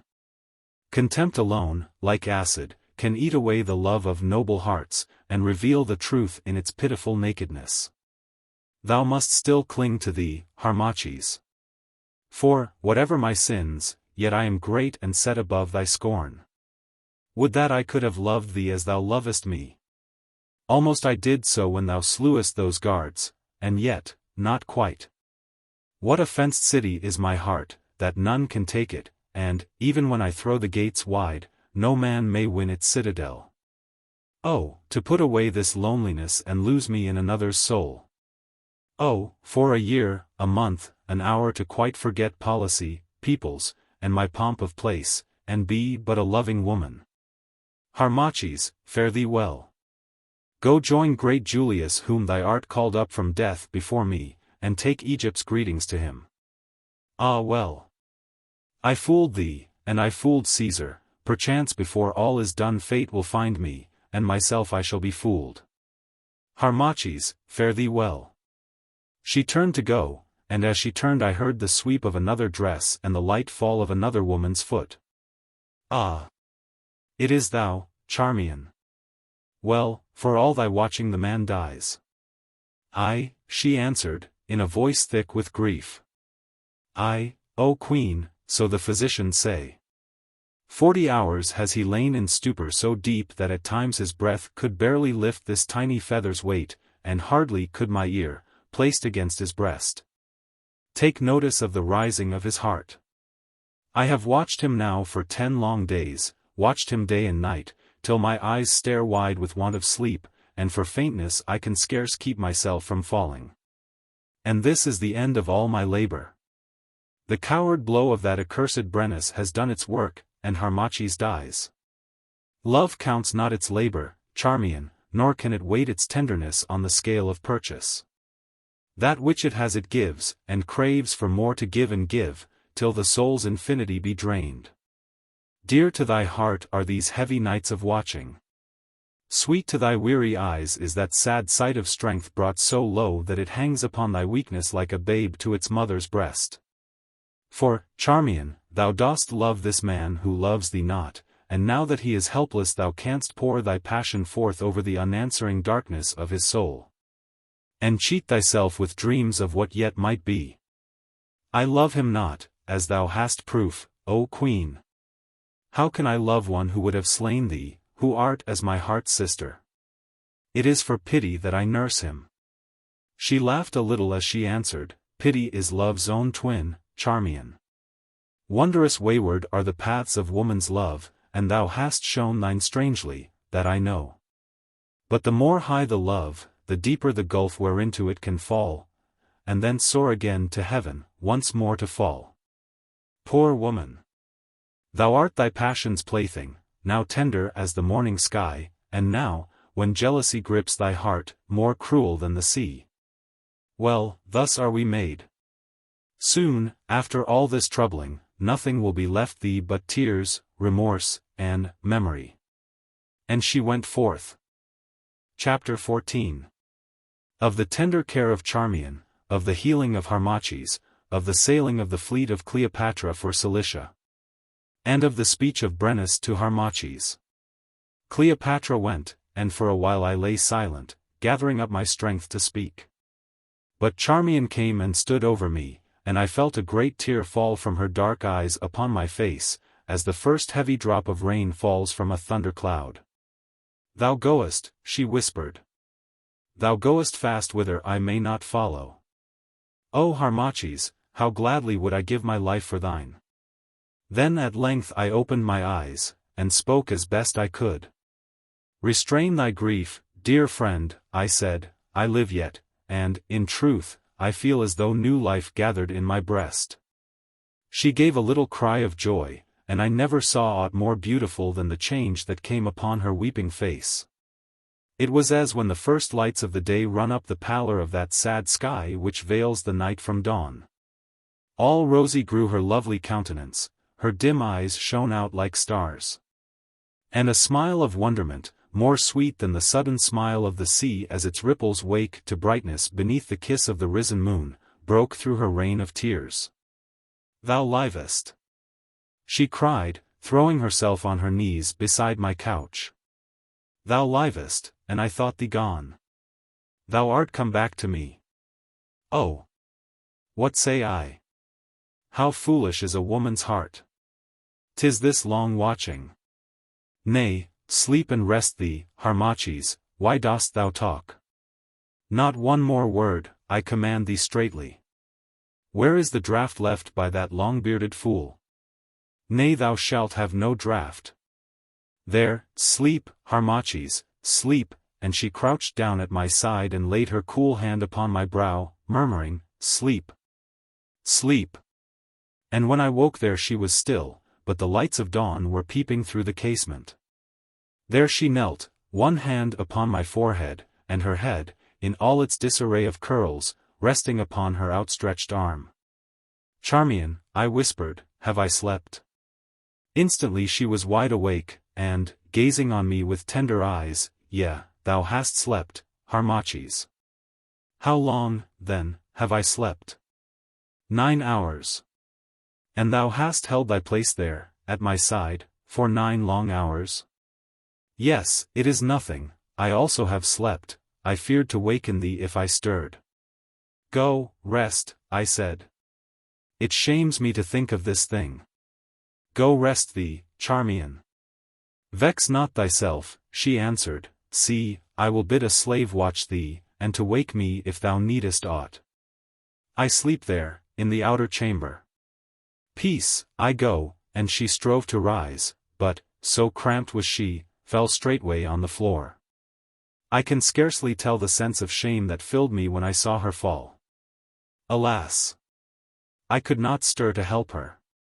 It is naught, she said, move not, I did but catch my foot. There. And she rose, again to fall, a pest upon my awkwardness. Why, I must be sleeping. 'Tis well now. I'll send the slave, and she staggered thence like one overcome with wine. And after that, I slept once more, for I was very weak. When I woke it was afternoon, and I craved for food, which Charmion brought me. I ate. Then I die not, I said. Nay, she answered, with a toss of her head, thou wilt live. In truth, I did waste my pity on thee. And thy pity saved my life, I said wearily, for now I remembered. It is nothing, she answered carelessly. After all, thou art my cousin, also, I love nursing, it is a woman's trade. Like enough I had done as much for any slave. Now, too, that the danger is past, I leave thee. Thou hadst done better to let me die, Charmion, I said after a while, for life to me can now be only one long shame. Tell me, then, when sails Cleopatra for Cilicia? She sails in 20 days, and with such pomp and glory as Egypt has never seen. Of a truth, I cannot guess where she has found the means to gather in this store of splendor, as a husbandman gathers his golden harvest. But I, knowing whence the wealth came, groaned in bitterness of spirit, and made no answer. Goest thou also, Charmion? I asked presently. I and all the court. Thou, too, thou goest. I go? Nay, why is this? Because thou art Cleopatra's slave, and must march in gilded chains behind her chariot, because she fears to leave thee here in Chem. Because it is her will, and there is an end. Charmion, can I not escape? Escape, thou poor sick man? Nay, how canst thou escape? Even now thou art most strictly guarded. And if thou didst escape, whither wouldst thou fly? There's not an honest man in Egypt but would spit on thee in scorn. Once more I groaned in spirit, and, being so very weak, I felt the tears roll adown my cheek. Weep not, she said hastily, and turning her face aside. Be a man, and brave these troubles out. Thou hast sown, now must thou reap, but after harvest the waters rise and wash away the rotting roots, and then seed-time comes again. Perchance, yonder in Cilicia, a way may be found, when once more thou art strong, by which thou mayst fly, if in truth thou canst bear thy life apart from Cleopatra's smile. Then in some far land must thou dwell till these things are forgotten. And now my task is done, so fare thee well. At times I will come to visit thee and see that thou needest nothing. So she went, and I was nursed thenceforward, and that skillfully, by the physician and 2 women slaves, and as my wound healed so my strength came back to me, slowly at first, then most swiftly. In 4 days from that time I left my couch, and in 3 more I could walk an hour in the palace gardens, another week and I could read and think, though I went no more to court. And at length one afternoon Charmion came and bade me make ready, for the fleet would sail in 2 days, first for the coast of Syria, and thence to the Gulf of Isis and Cilicia. Thereon, with all formality, and in writing, I craved leave of Cleopatra that I might be left, urging that my health was so feeble that I could not travel. But a message was sent to me in answer that I must come. And so, on the appointed day, I was carried in a litter down to the boat, and together with that very soldier who had cut me down, the Captain Brennus, and others of his troop, who, indeed, were sent to guard me, we rowed aboard a vessel where she lay at anchor with the rest of the great fleet. For Cleopatra was voyaging as though to war in much pomp, and escorted by a fleet of ships, among which her galley, built like a house and lined throughout with cedar and silken hangings, was the most beautiful and costly that the world has ever seen. But I went not on this vessel, and therefore it chanced that I did not see Cleopatra or Charmion till we landed at the mouth of the river Cydnus. The signal being made, the fleet set sail. And, the wind being fair, we came to Joppa on the evening of the 2nd day. Thence we sailed slowly with contrary winds up the coast of Syria, making Caesarea, and Ptolemaic, and Tyrus, and Berytus, and past Lebanon's white brow crowned with his crest of cedars. On to Heraclea and across the Gulf of Isis to the mouth of Cydnus. And ever as we journeyed, the strong breath of the sea brought back my health, till at length, save for a line of white upon my head where the sword had fallen, I was almost as I had been. And one night, as we drew near Cydnus, while Brennus and I sat alone together on the deck, his eye fell upon the white mark his sword had made, and he swore a great oath by his heathen gods. And thou hadst died, lad, he said, methinks I could never again have held up my head. Ah! That was a coward stroke, and I am shamed to think that it was I who struck it, and thou on the ground with thy back to me. Knowest thou that when thou didst lie between life and death, I came every day to ask tidings of thee? And I swore by Tyrannes that if thou didst die I'd turn my back upon that soft palace life and then away for the bonny north. Nay, trouble not, Brennus, I answered, it was thy duty. Mayhap. But there are duties that a brave man should not do, nay, not at the bidding of any queen who ever ruled in Egypt. Thy blow had dazed me or I had not struck. What is it, lad? Art in trouble with this queen of ours? Why art thou dragged a prisoner upon this pleasure party? Knowest thou that we are strictly charged that if thou dost escape our lives shall pay the price? I, in sore trouble, friend, I answered, ask me no more. Then, being of the age thou art, there's a woman in it, that I swear, and, perchance, though I am rough and foolish, I might make a guess. Look thou, lad, what sayest thou? I am weary of this service of Cleopatra and this hot land of deserts and of luxury, that sap a man's strength and drain his pocket, and so are others whom I know of. What sayest thou, let's take one of these unwieldy vessels and away to the north. I'll lead thee to a better land than Egypt, a land of lake and mountain, and great forests of sweet-scented pine. Aye, and find thee a girl fit to mate with, my own niece, a girl strong and tall, with wide blue eyes and long fair hair, and arms that could crack thy ribs were she of a mind to hug thee.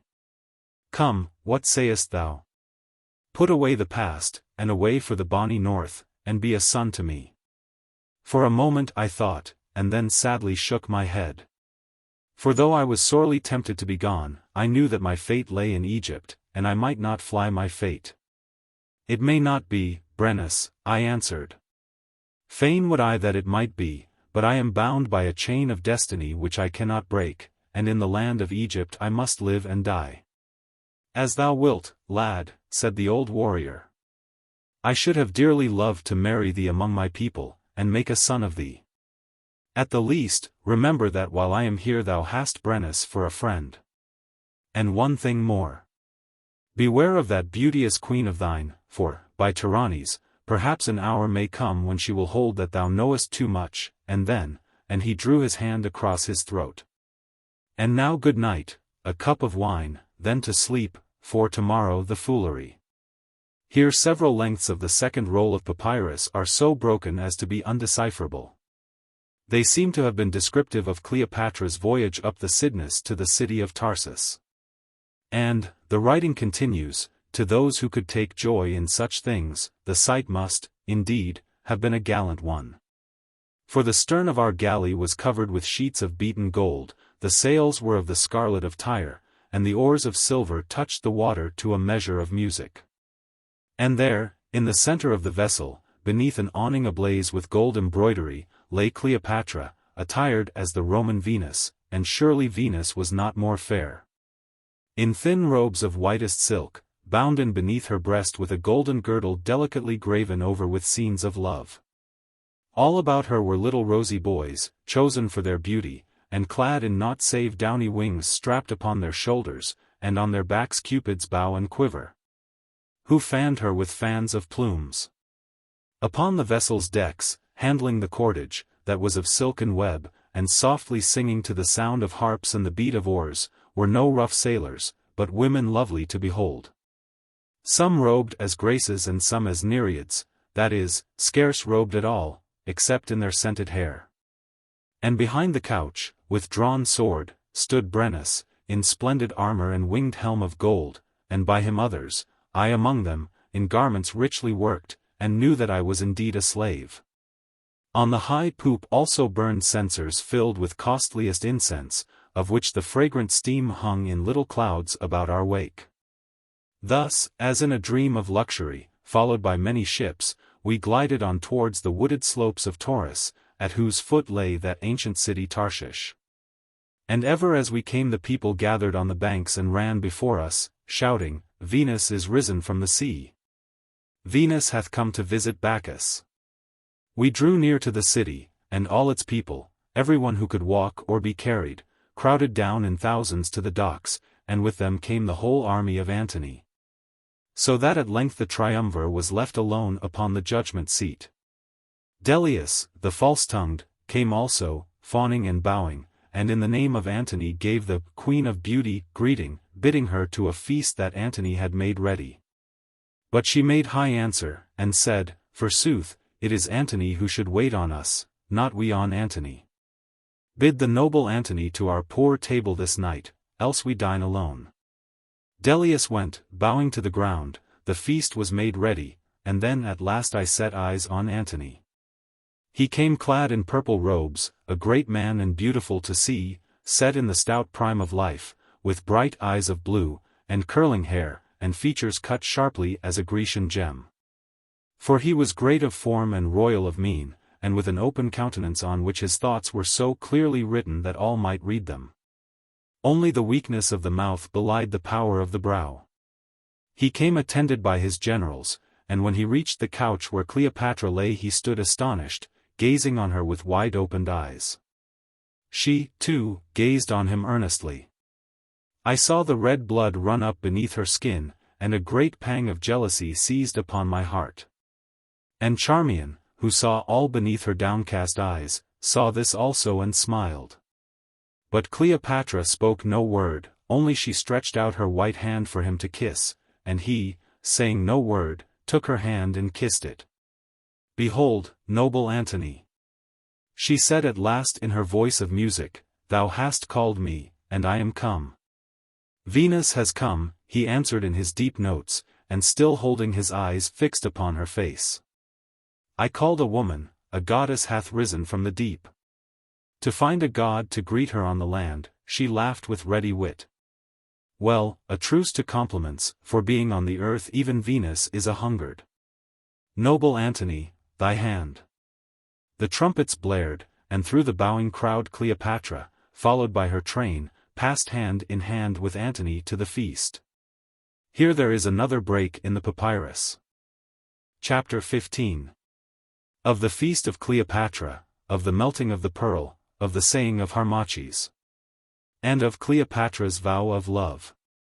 On the third night the feast was once more prepared in the hall of the great house that had been set aside to the use of Cleopatra. And on this night its splendor was greater even than on the nights before. For the 12 couches that were set about the table were embossed with gold, and those of Cleopatra and Antony were of gold set with jewels. The dishes also were all of gold set with jewels, the walls were hung with purple cloths sewn with gold, and on the floor, covered with a net of gold, fresh roses were strewn ankle deep. That as the slaves trod them sent up their perfume. Once again I was bidden to stand, with Charmion and Iras and Menkau-Ra, behind the couch of Cleopatra, and, like a slave, from time to time call out the hours as they flew. And there being no help, I went wild at heart, but this I swore, it should be for the last time, since I could not bear that shame. For though I would not yet believe what Charmion told me, that Cleopatra was about to become the love of Antony, yet I could no more endure this ignominy and torture. For from Cleopatra now I had no words save such as a queen speaks to her slave, and methinks it gave her dark heart pleasure to torment me. Thus it came to pass that I, the Pharaoh, crowned of Chem, stood among eunuchs and waiting women behind the couch of Egypt's queen while the feast went merrily and the wine-cup passed.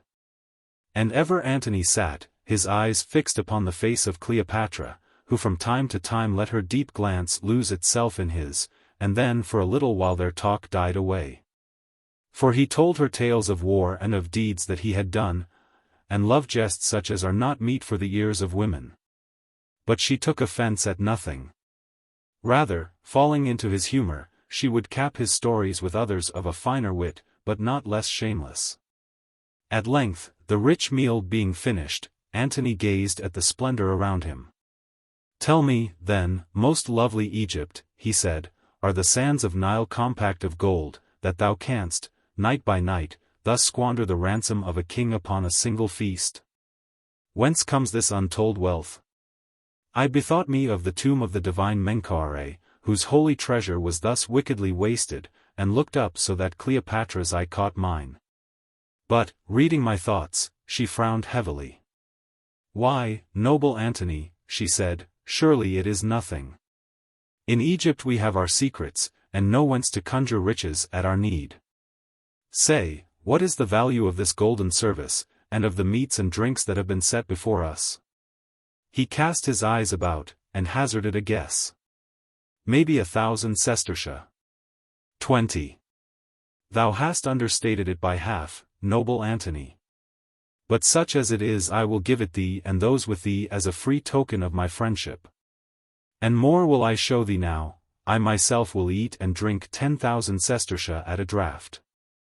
"That cannot be, fair Egypt."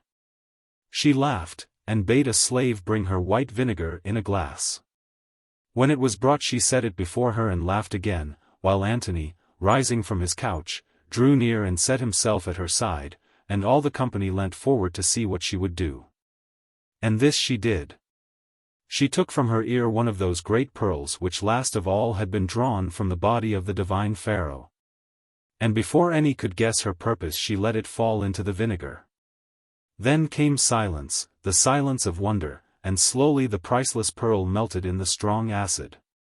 When it was melted she lifted the glass and shook it, then drank the vinegar, to the last drop.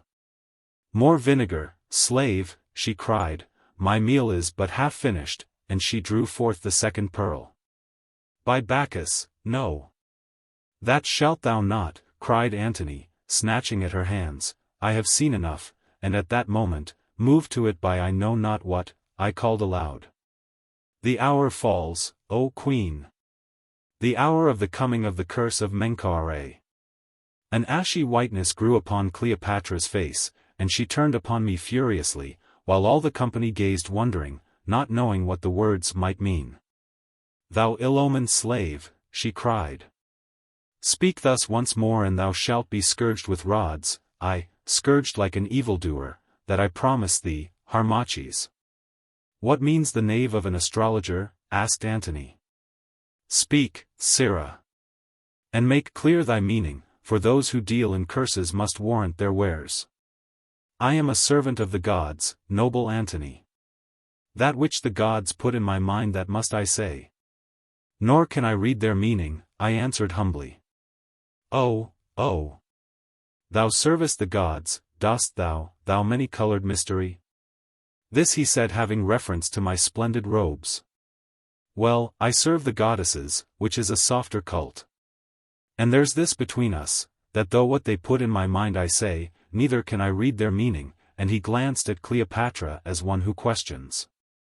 Let the knave be, she said impatiently, tomorrow we'll be rid of him. Sirrah, begone. I bowed and went.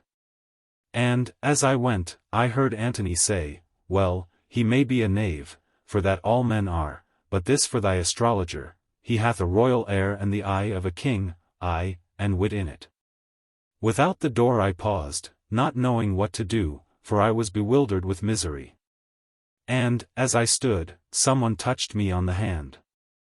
I glanced up, it was Charmion, who in the confusion of the rising of the guests, had slipped away and followed me. For in trouble Charmion was ever at my side. Follow me, she whispered. Thou art in danger. I turned and followed her. Why should I not? Whither go we? I asked at length. To my chamber, she said. Fear not. We ladies of Cleopatra's court have small good fame to lose. If anyone by chance should see us, they'll think that it is a love tryst, and such are all the fashion. I followed, and, presently, skirting the crowd, we came unseen to a little side entrance that led to a stair, up which we passed. The stair ended in a passage. We turned down it till we found a door on the left hand. Charmion entered silently, and I followed her into a dark chamber. Being in, she barred the door and, kindling tinder to a flame, lit a hanging lamp. As the light grew strong I gazed around. The chamber was not large, and had but one casement, closely shuttered. For the rest, it was simply furnished, having white walls, some chests for garments, an ancient chair, what I took to be a tiring table, on which were combs, perfumes, and all the frippery that pertains to woman, and a white bed with a broidered coverlid, over which was hung a gnat gauze. Be seated, Harmachis, she said, pointing to the chair. I took the chair, and Charmion, throwing back the gnat gauze, sat herself upon the bed before me. Knowest thou what I heard Cleopatra say as thou didst leave the banqueting hall? She asked presently. Nay, I know not. She gazed after thee, and, as I went over to her to do some service, she murmured to herself, by Serapis, I will make an end. I will wait no longer, tomorrow he shall be strangled. So. I said, it may be, though, after all that has been, I can scarce believe that she will murder me. Why canst thou not believe it, thou most foolish of men? Dost forget how nigh thou wast to death there in the alabaster hall? Who saved thee then from the knives of the eunuchs? Was it Cleopatra? Or was it I and Brennus? Stay, I will tell thee. Thou canst not yet believe it, because, in thy folly, thou dost not think it possible that the woman who has but lately been as a wife to thee can now, in so short a time, doom thee to be basely done to death. Nay, answer not, I know all, and I tell thee this, thou hast not measured the depth of Cleopatra's perfidy, nor canst thou dream the blackness of her wicked heart. She had surely slain thee in Alexandria had she not feared that thy slaughter being noised abroad might bring trouble on her. Therefore has she brought thee here to kill thee secretly. For what more canst thou give her? She has thy heart's love, and is wearied of thy strength and beauty. She has robbed thee of thy royal birthright and brought thee, a king, to stand amidst the waiting women behind her at her feasts. She has won from thee the great secret of the holy treasure. Ah, thou knowest that? Yes, I know all, and tonight thou sayest how the wealth stored against the need of Chem is being squandered to fill up the wanton luxury of Chem's Macedonian queen. Thou sayest how she has kept her oath to wed thee honorably. Harmachis, at length thine eyes are open to the truth. I see too well. And yet she swore she loved me, and I, poor fool, I believed her. She swore she loved thee, answered Charmion, lifting her dark eyes. Now I will show thee how she loves thee. Knowest thou what was this house? It was a priest's college, and, as thou wottest, Harmachis, priests have their ways. This little room aforetime was the room of the head priest, and the chamber that is beyond and below was the gathering place of the other priests. The old slave who keeps the house told me all this, and also she revealed what I shall show thee. Now, Harmachis, be silent as the dead, and follow me. She blew out the lamp, and by the little light that crept through the shuttered casement led me by the hand to the far corner of the room. Here she pressed upon the wall, and a door opened in its thickness. We entered, and she closed the spring. Now we were in a little chamber, some 5 cubits in length by 4 in breadth. For a faint light struggled into the closet, and also the sound of voices, I knew not whence. Loosing my hand, she crept to the end of the place, and looked steadfastly at the wall. Then crept back and, whispering, "Silence," led me forward with her. Then I saw that there were eye-holes in the wall, which pierced it, and were hidden on the farther side by carved work in stone. I looked through the hole that was in front of me, and I saw this: 6 cubits below was the level of the floor of another chamber, lit with fragrant lamps, and most richly furnished. It was the sleeping place of Cleopatra, and there, within 10 cubits of where we stood, sat Cleopatra on a gilded couch, and by her side sat Antony. "Tell me," Cleopatra murmured, for this place was so built that every word spoken in the room below came to the ears of the listener above, "tell me, noble Antony. Wast pleased with my poor festival?" "Aye," he answered in his deep soldier's voice, "I, Egypt, I have made feasts, and been bidden to feasts, but never saw I aught like thine. And I tell thee this, though I am rough of tongue and unskilled in pretty sayings such as women love, thou wast the richest sight of all that splendid board. The red wine was not so red as thy beauteous cheek, the roses smelt not so sweet as the odor of thy hair, and no sapphire there with its changing light was so lovely as thy eyes of ocean blue." What? Praise from Antony. Sweet words from the lips of him whose writings are so harsh. Why, it is praise indeed. "Aye," he went on, "it was a royal feast, though I grieve that thou didst waste that great pearl. And what meant that hour-calling astrologer of thine, with his ill-omened talk of the curse of Menkau-Ra?" A shadow fled across her glowing face. "I know not. He was lately wounded in a brawl, and methinks the blow has crazed him." "He seemed not crazed, and there was that about his voice which rings in my ears like some oracle of fate. So wildly, too, he looked upon thee, Egypt, with those piercing eyes of his, like one who loved and yet hated through the love. He is a strange man, I tell thee, noble Antony, and a learned. Myself, at times, I almost fear him, for he is deeply versed in the ancient arts of Egypt. Knowest thou that the man is of royal blood, and once he plotted to slay me? But I won him over, and slew him not, for he had the key to secrets that I fain would learn, and, indeed, I loved his wisdom, and to listen to his deep talk of all hidden things. By Bacchus, I grow jealous of the knave. And now, Egypt? And now I have sucked his knowledge dry, and have no more cause to fear him. Didst thou not see that I have made him stand these 3 nights a slave amid my slaves, and call aloud the hours as they fled in festival? No captive king marching in thy Roman triumphs can have suffered pangs so keen as that proud Egyptian prince when he stood shamed behind my couch. Here Charmion laid her hand on mine and pressed it, as though in tenderness. Well, he shall trouble us no more with his words of evil omen, Cleopatra went on slowly. Tomorrow morn he dies swiftly and in secret, leaving no trace of what his fate has been. On this is my mind fixed, of a truth, noble Antony, it is fixed. Even as I speak the fear of this man grows and gathers in my breast. Half am I minded to give the word even now, for I breathe not freely till he be dead, and she made as though to rise. Let it be till morning, he said, catching her by the hand, the soldiers drink, and the deed will be ill done. 'Tis pity too. I love not to think of men slaughtered in their sleep. In the morning, perchance, the hawk may have flown, she answered, pondering. He hath keen ears, this Harmachis, and can summon things to aid him that are not of the earth. Perchance, even now he hears me in the spirit, for, of a truth, I seem to feel his presence breathing round me. I could tell thee, but no, let him be.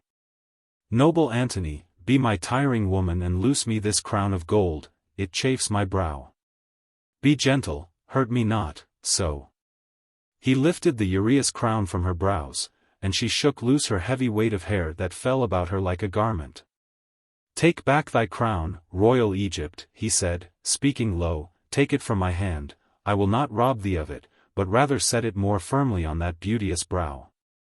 What means my lord? She asked, smiling and looking into his eyes. What mean I? Why then, this, thou camest hither at my bidding to make answer of the charges laid against thee as to matters politic. And knowest thou, Egypt, that hadst thou been other than thou art thou hadst not gone back to queen it on the Nile, for of this I am sure, the charges against thee are true in fact. But, being what thou art, and look thou. Never did nature serve a woman better, I forgive thee all.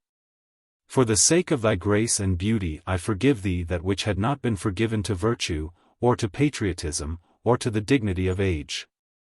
See now how good a thing is woman's wit and loveliness, that can make kings forget their duty and cousin even blindfolded justice to peep ere she lifts her sword.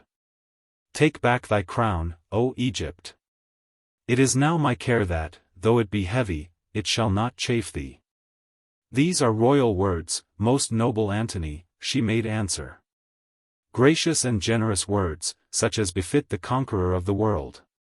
And touching my misdeeds in the past, if misdeeds there have been, I say this, and this alone, then I knew not Antony.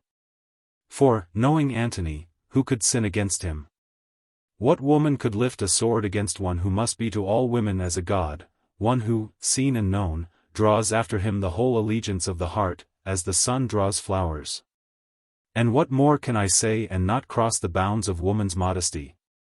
Why, only this, set that crown upon my brow, great Antony, and I will take it as a gift from thee, by the giving made doubly dear, and to thy uses I will guard it. There, now I am thy vassal queen, and through me all old Egypt that I rule does homage to Antony the Triumvir, who shall be Antony the Emperor of Rome and Chem's imperial lord. And, having set the crown upon her locks, he stood gazing on her, grown passionate in the warm breath of her living beauty. Till at length he caught her by both hands and drawing her to him kissed her thrice, saying, Cleopatra, I love thee, sweet, I love thee as I never loved before. She drew back from his embrace, smiling softly. And as she did so the golden circlet of the sacred snakes fell, being but loosely set upon her brow, and rolled away into the darkness beyond the ring of light. I saw the omen, and even in the bitter anguish of my heart knew its evil import. But these twain took no note. Thou lovest me, she said, most sweetly, how know I that thou lovest me? Perchance it is Fulvia whom thou lovest, Fulvia, thy wedded wife? Nay, it is not Fulvia, 'tis thou, Cleopatra, and thou alone. Many women have looked favorably upon me from my boyhood up, but to never a one have I known such desire as to thee, O thou wonder of the world, like unto whom no woman ever was. Canst thou love me, Cleopatra, and to me be true, not for my place or power, not for that which I can give or can withhold, not for the stern music of my legion's tramp, or for the light that flows from my bright star of fortune. But for myself, for the sake of Antony, the rough captain, grown old in camps. Aye, for the sake of Antony the reveller, the frail, the unfixed of purpose, but who yet never did desert a friend, or rob a poor man, or take an enemy unawares. Say, canst thou love me, Egypt? Oh! If thou wilt, why, I am more happy than though I sat tonight in the Capitol at Rome crowned absolute monarch of the world. And, ever as he spoke, she gazed on him with wonderful eyes, and in them shone a light of truth and honesty such as was strange to me. Thou speakest plainly, she said, and thy words are sweet to mine ears, they would be sweet, even were things otherwise than they are. For what woman would not love to see the world's master at her feet? But things being as they are, why, Antony, what can be so sweet as thy sweet words? The harbor of his rest to the storm-tossed mariner, surely that is sweet. The dream of heaven's bliss which cheers the poor ascetic priest on his path of sacrifice, surely that is sweet. The sight of dawn, the rosy-fingered, coming in his promise to glad the watching earth, surely that is sweet. But, ah! Not one of these, nor all dear delightful things that are, can match the honey sweetness of thy words to me, O Antony. For thou knowest not, never canst thou know, how drear my life hath been, and empty, since thus it is ordained that in love only can woman lose her solitude. And I have never loved, never might I love, till this happy night. Ay, take me in thy arms, and let us swear a great vow of love, an oath that may not be broken while life is in us. Behold! Antony! Now and forever I do vow most strict fidelity unto thee. Now and forever I am thine, and thine alone. Then Charmion took me by the hand and drew me thence. Hast seen enough? She asked, when we were once more within the chamber and the lamp was lit. Yea, I answered, my eyes are opened. Chapter 16. Of the plan of Charmion, of the confession of Charmion, and of the answer of Harmachis. For some while I sat with bowed head, and the last bitterness of shame sank into my soul. This, then, was the end. For this I had betrayed my oaths, for this I had told the secret of the pyramid, for this I had lost my crown, my honor, and, perchance, my hope of heaven. Could there be another man in the wide world so steeped in sorrow as I was that night? Surely not one. Where should I turn? What could I do? And even through the tempest of my torn heart the bitter voice of jealousy called aloud. For I loved this woman, to whom I had given all, and she at this moment, she was, ah! I could not bear to think of it, and in my utter agony, my heart burst in a river of tears such as are terrible to weep. Then Charmion drew near me, and I saw that she, too, was weeping. Weep not, Harmachis, she sobbed, kneeling at my side. I cannot endure to see thee weep. Oh! Why wouldst thou not be warned? Then hadst thou been great and happy, and not as now. Listen, Harmachis. Thou didst hear what that false and tigerish woman said, tomorrow she hands thee over to the murderers. It is well, I gasped. Nay, it is not well. Harmachis, give her not this last triumph over thee. Thou hast lost all save life, but while life remains, hope remains also, and with hope the chance of vengeance. Ah! I said, starting from my seat. I had not thought of that. Aye, the chance of vengeance. It would be sweet to be avenged. It would be sweet, Harmachis, and yet this, vengeance is an arrow that in falling oft pierces him who shot it. Myself, I know it, and she sighed. But a truce to talk and grief. There will be time for us twain to grieve, if not to talk, in all the heavy coming years. Thou must fly, before the coming of the light must thou fly. Here is a plan. Tomorrow, ere the dawn, a galley that but yesterday came from Alexandria, bearing fruit and stores, sails thither again, and its captain is known to me, but to thee he is not known. Now, I will find thee the garb of a Syrian merchant, and cloak thee, as I know how, and furnish thee with a letter to the captain of the galley. He shall give thee passage to Alexandria. For to him thou wilt seem but as a merchant going on the business of thy trade. Brennus is officer of the guard tonight, and Brennus is a friend to me and thee. Perhaps he will guess somewhat. Or, perhaps, he will not guess, at the least, the Syrian merchant shall safely pass the lines. What sayest thou? It is well, I answered wearily, little do I reck the issue. Rest thou, then, here, Harmachis, while I make these matters ready, and, Harmachis, grieve not overmuch, there are others who should grieve more heavily than thou. And she went, leaving me alone with my agony which rent me like a torture bed. Had it not been for that fierce desire of vengeance which from time to time flashed across my tormented mind as the lightning over a midnight sea, methinks my reason had left me in that dark hour. At length I heard her footstep at the door, and she entered, breathing heavily, for she bore a sack of clothing in her arms. It is well, she said, here is the garb with spare linen, and writing tablets, and all things needful. I have seen Brennus also, and told him that a Syrian merchant would pass the guard an hour before the dawn. And though he made pretense of sleep, I think he understood, for he answered, yawning, that if they but had the password, Antony, 50 Syrian merchants might go through about their lawful business. And here is the letter to the captain, thou canst not mistake the galley, for she is moored along to the right, a small galley, painted black, as thou dost enter on the great quay, and, moreover, the sailors make ready for sailing.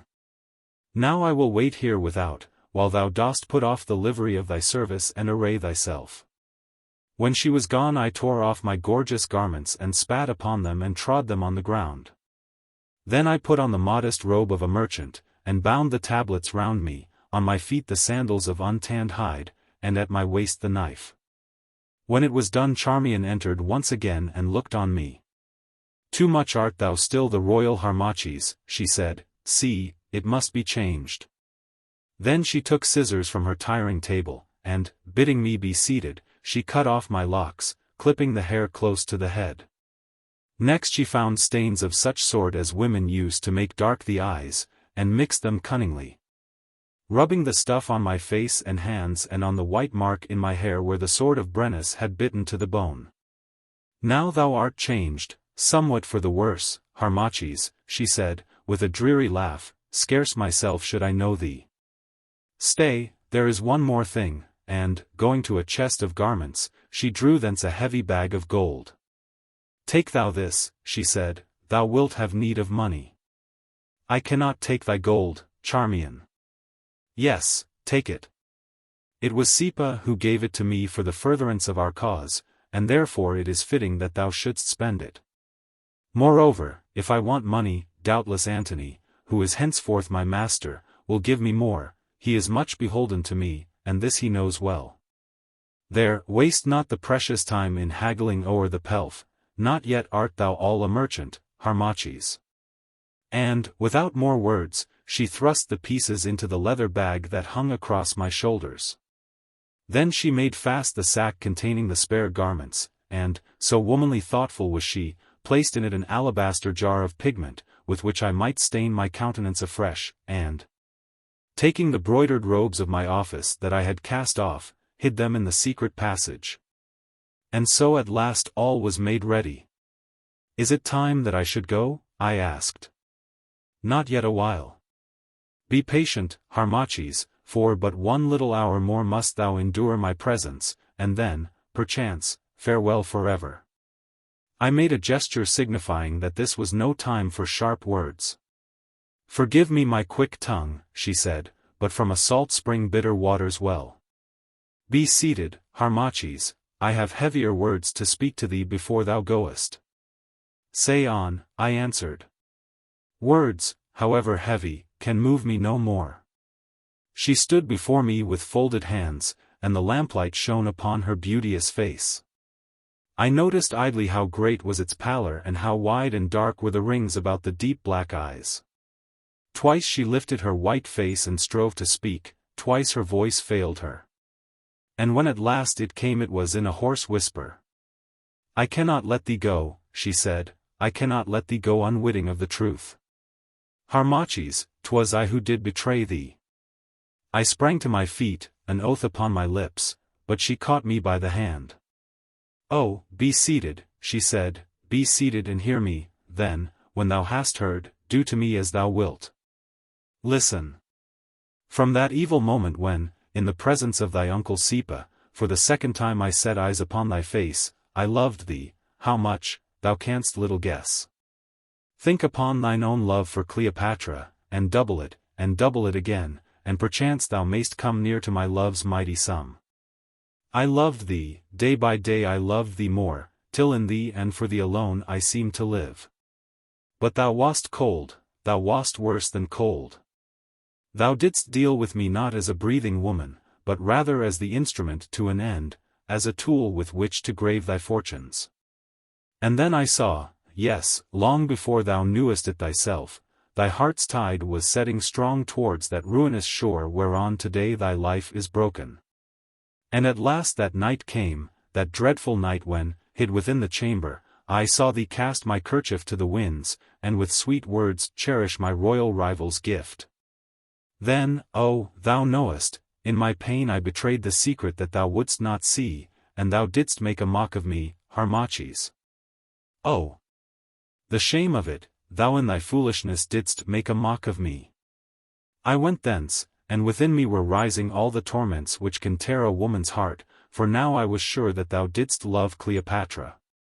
And so mad was I, even that night I was minded to betray thee, but I thought, not yet, tomorrow he may soften. Then came the morrow, and all was ready for the bursting of the great plot that should make thee Pharaoh.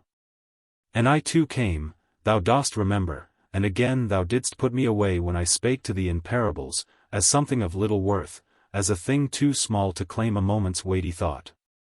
And, knowing that this was because, though thou knewest it not, thou didst love Cleopatra, whom now thou must straightway slay, I grew mad, and a wicked spirit entered into me, possessing me utterly.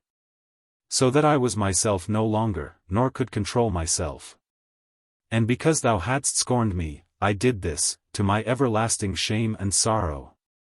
I passed into Cleopatra's presence and betrayed thee and those with thee, and our holy cause, saying that I had found a writing which thou hadst let fall and read all this therein. I gasped and sat silent, and gazing sadly at me she went on. When she understood how great was the plot, and how deep its roots, Cleopatra was much troubled. And, at first, she would have fled to Sais or taken ship and run for Cyprus, but I showed her that the ways were barred. Then she said she would cause thee to be slain, there, in the chamber, and I left her so believing. For, at that hour, I was glad that thou shouldst be slain, even if I wept out my heart upon thy grave, Harmachis. But what said I just now? Vengeance is an arrow that oft falls on him who looses it. So it was with me, for between my going and thy coming Cleopatra hatched a deeper plan. She feared that to slay thee would only be to light a fiercer fire of revolt. But she saw that to bind thee to her, and, having left men a while in doubt, to show thee faithless, would strike the imminent danger at its roots and wither it. This plot once formed, being great, she dared its doubtful issue, and, need I go on? Thou knowest, Harmachis, how she won, and thus the shaft of vengeance that I loosed fell upon my own head. For on the morrow I knew that I had sinned for naught, that the burden of my betrayal had been laid on the wretched Paulus. And that I had but ruined the cause to which I was sworn and given the man I loved to the arms of wanton Egypt. She bowed her head awhile, and then, as I spoke not, once more went on. Let all my sin be told, Harmachis, and then let justice come. See now, this thing happened. Half did Cleopatra learn to love thee, and deep in her heart she bethought her of taking thee to wedded husband. For the sake of this half-love of hers she spared the lives of those in the plot whom she had meshed, bethinking her that if she wedded thee she might use them and thee to draw the heart of Egypt, which loves not her nor any Ptolemy. And then, once again she entrapped thee, and in thy folly thou didst betray to her the secret of the hidden wealth of Egypt, which today she squanders to delight the luxurious Antony. And, of a truth, at that time she purposed to make good her oath and marry thee. But on the very morn when Delius came for answer she sent for me, and telling me all, for my wit, above any she holds at price, demanded of me my judgment whether she should defy Antony and wed thee, or whether she should put the thought away and come to Antony. And I, now mark thou all my sin, I, in my bitter jealousy, rather than I would see her thy wedded wife and thou her loving lord, counselled her most strictly that she should come to Antony. Well knowing, for I had had speech with Delius, that if she came, this weak Antony would fall like a ripe fruit at her feet, as, indeed, he has fallen. And but now I have shown thee the issue of the scheme. Antony loves Cleopatra and Cleopatra loves Antony, and thou art robbed, and matters have gone well for me, who of all women on the earth tonight am the wretchedest by far. For when I saw how thy heart broke but now, my heart seemed to break with thine, and I could no longer bear the burden of my evil deeds, but knew that I must tell them and take my punishment. And now, Harmachis, I have no more to say, save that I thank thee for thy courtesy in hearkening, and this one thing I add. Driven by my great love I have sinned against thee unto death. I have ruined thee, I have ruined Chem, and myself also I have ruined. Let death reward me. Slay thou me, Harmachis, I will gladly die upon thy sword, aye, and kiss its blade. Slay thou me and go. For if thou slayest me not, myself I will surely slay. And she threw herself upon her knees, lifting her fair breast toward me, that I might smite her with my dagger. And, in my bitter fury, I was minded to strike, for, above all, I thought how, when I was fallen, this woman, who herself was my cause of shame, had scourged me with her whip of scorn. But it is hard to slay a fair woman, and, even as I lifted my hand to strike, I remembered that she had now twice saved my life. Woman! Thou shameless woman! I said, arise. I slay thee not. Who am I, that I should judge thy crime, that, with mine own, doth overtop all earthly judgment? Slay me, Harmachis, she moaned, slay me, or I slay myself. My burden is too great for me to bear. Be not so deadly calm. Curse me, and slay. What was it that thou didst say to me just now, Charmion, that as I had sown so I must reap? It is not lawful that thou shouldst slay thyself. It is not lawful that I, thine equal in sin, should slay thee because through thee I sinned. As thou hast sown, Charmion, so must thou also reap. Base woman! Whose cruel jealousy has brought all these woes on me and Egypt, live on, and from year to year pluck the bitter fruit of crime. Haunted be thy sleep by visions of thy outraged gods, whose vengeance awaits thee and me in their dim amenti. Haunted be thy days by memories of that man whom thy fierce love brought to shame and ruin, and by the sight of Chem a prey to the insatiate Cleopatra and a slave to Roman Antony. Oh, speak not thus, Harmachis. Thy words are sharper than any sword, and more surely, if more slowly, shall they slay. Listen, Harmachis, and she grasped my robe, when thou wast great, and all power lay within thy grasp, thou didst reject me. Wilt reject me now that Cleopatra hast cast thee from her, now that thou art poor and shamed and with no pillow to thy head? Still am I fair, and still I worship thee. Let me fly with thee, and make atonement for my lifelong love. Or, if this be too great a thing to ask, let me be but as thy sister and thy servant, thy very slave, so that I may still look upon thy face, and share thy trouble and minister to thee. O Harmachis, let me but come and I will brave all things and endure all things, and nothing but death himself shall stay me from thy side.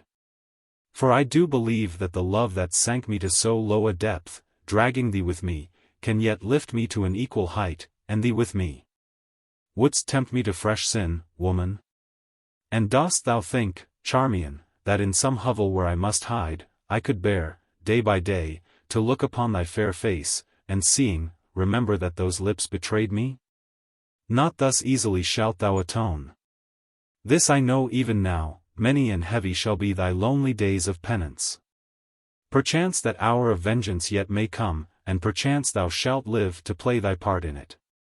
Thou must still abide in the court of Cleopatra. And, while thou art there, if I yet live, I will from time to time find means to give thee tidings. Perhaps a day may dawn when once more I shall need thy service. Now, swear that, in this event, thou wilt not fail me a second time. I swear, Harmachis, I swear. May everlasting torments, too hideous to be dreamed, more hideous, even, by far, than those that wring me now, be my portion if I fail thee in one jot or tittle, aye. Though I wait a lifetime for thy word. It is well, see that thou keep the oath, not twice may we betray. I go to work out my fate, abide thou to work out thine. Perchance our divers threads will once more mingle ere the web be spun. Charmion, who unasked didst love me, and who, prompted by that gentle love of thine, didst betray and ruin me, fare thee well. She gazed wildly upon my face, she stretched out her arms as though to clasp me, then, in the agony of her despair, she cast herself at length and grovelled upon the ground. I took up the sack of clothing and the staff and gained the door, and, as I passed it, I threw one last glance upon her. There she lay, with arms outstretched, more white than her white robes, her dark hair streaming about her, and her fair brows hidden in the dust. And thus I left her, nor did I again set my eyes upon her till 9 long years had come and gone. Here ends the second and largest roll of papyrus. Book. Chapter 3. The Vengeance of Harmachis. Chapter 1.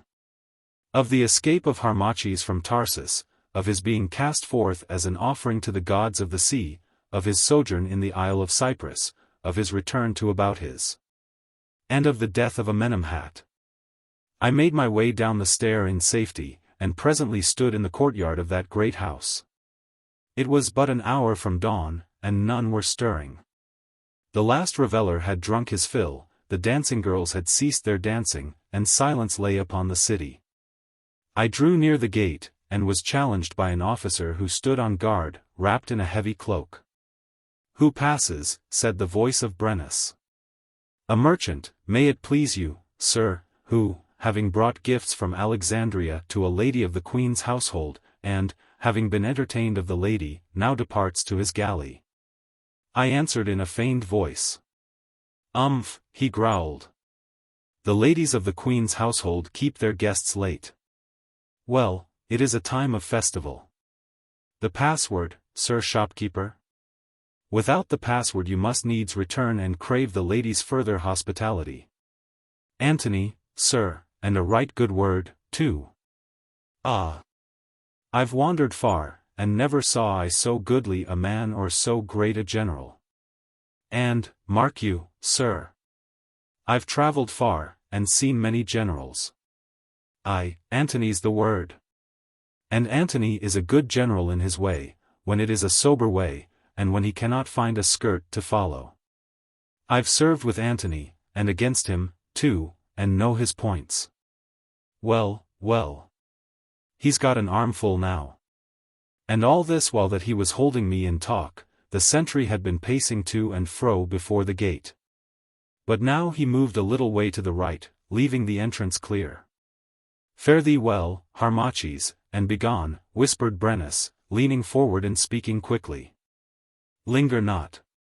But at times bethink thee of Brennus who risked his neck to save thine.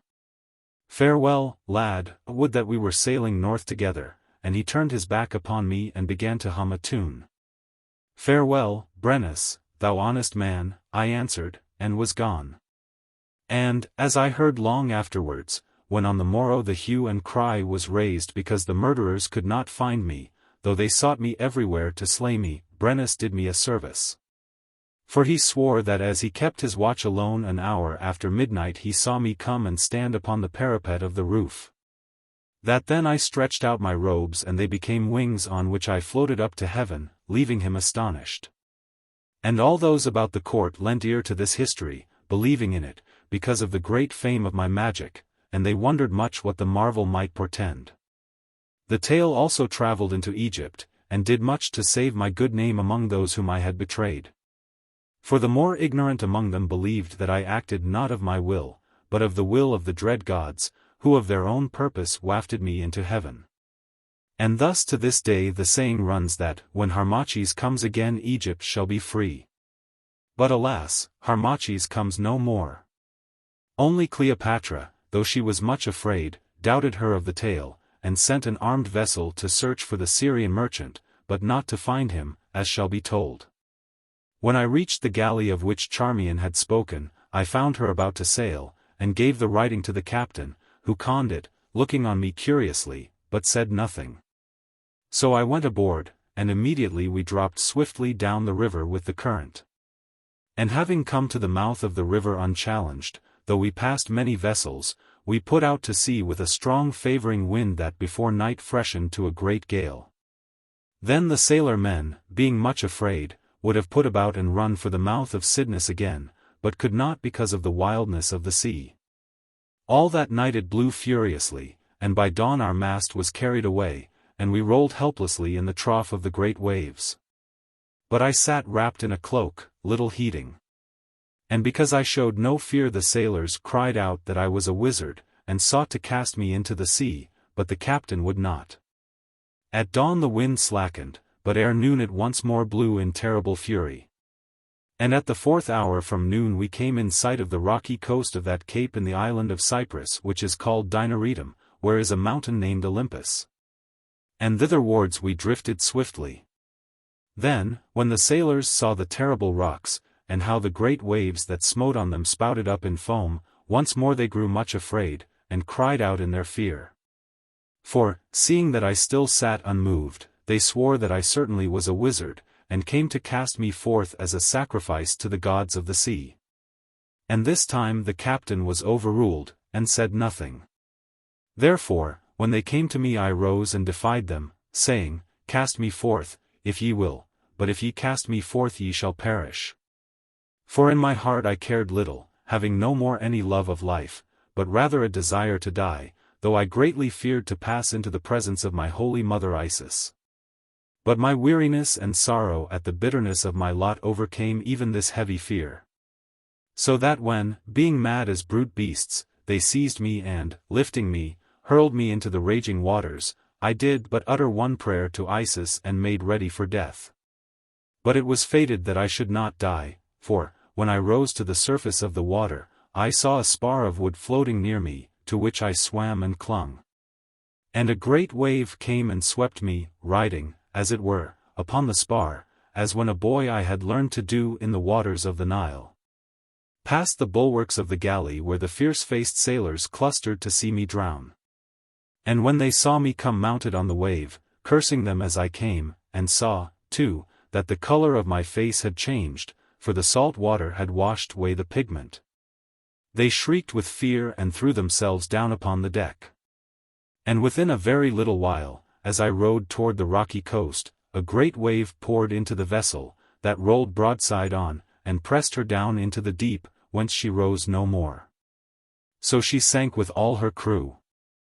And in that same storm also sank the galley which Cleopatra had sent to search for the Syrian merchant. Thus all traces of me were lost, and of a surety she believed that I was dead. But I rowed on toward the shore. The wind shrieked and the salt waves lashed my face as, alone with the tempest, I rushed upon my way, while the seabirds screamed about my head.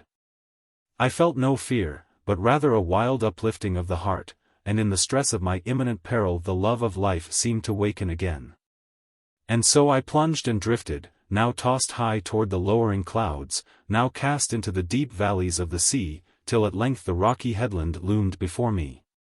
And I saw the breakers smite upon the stubborn rocks, and through the screaming of the wind heard the sullen thunder of their fall and the groan of stones sucked seaward from the beach.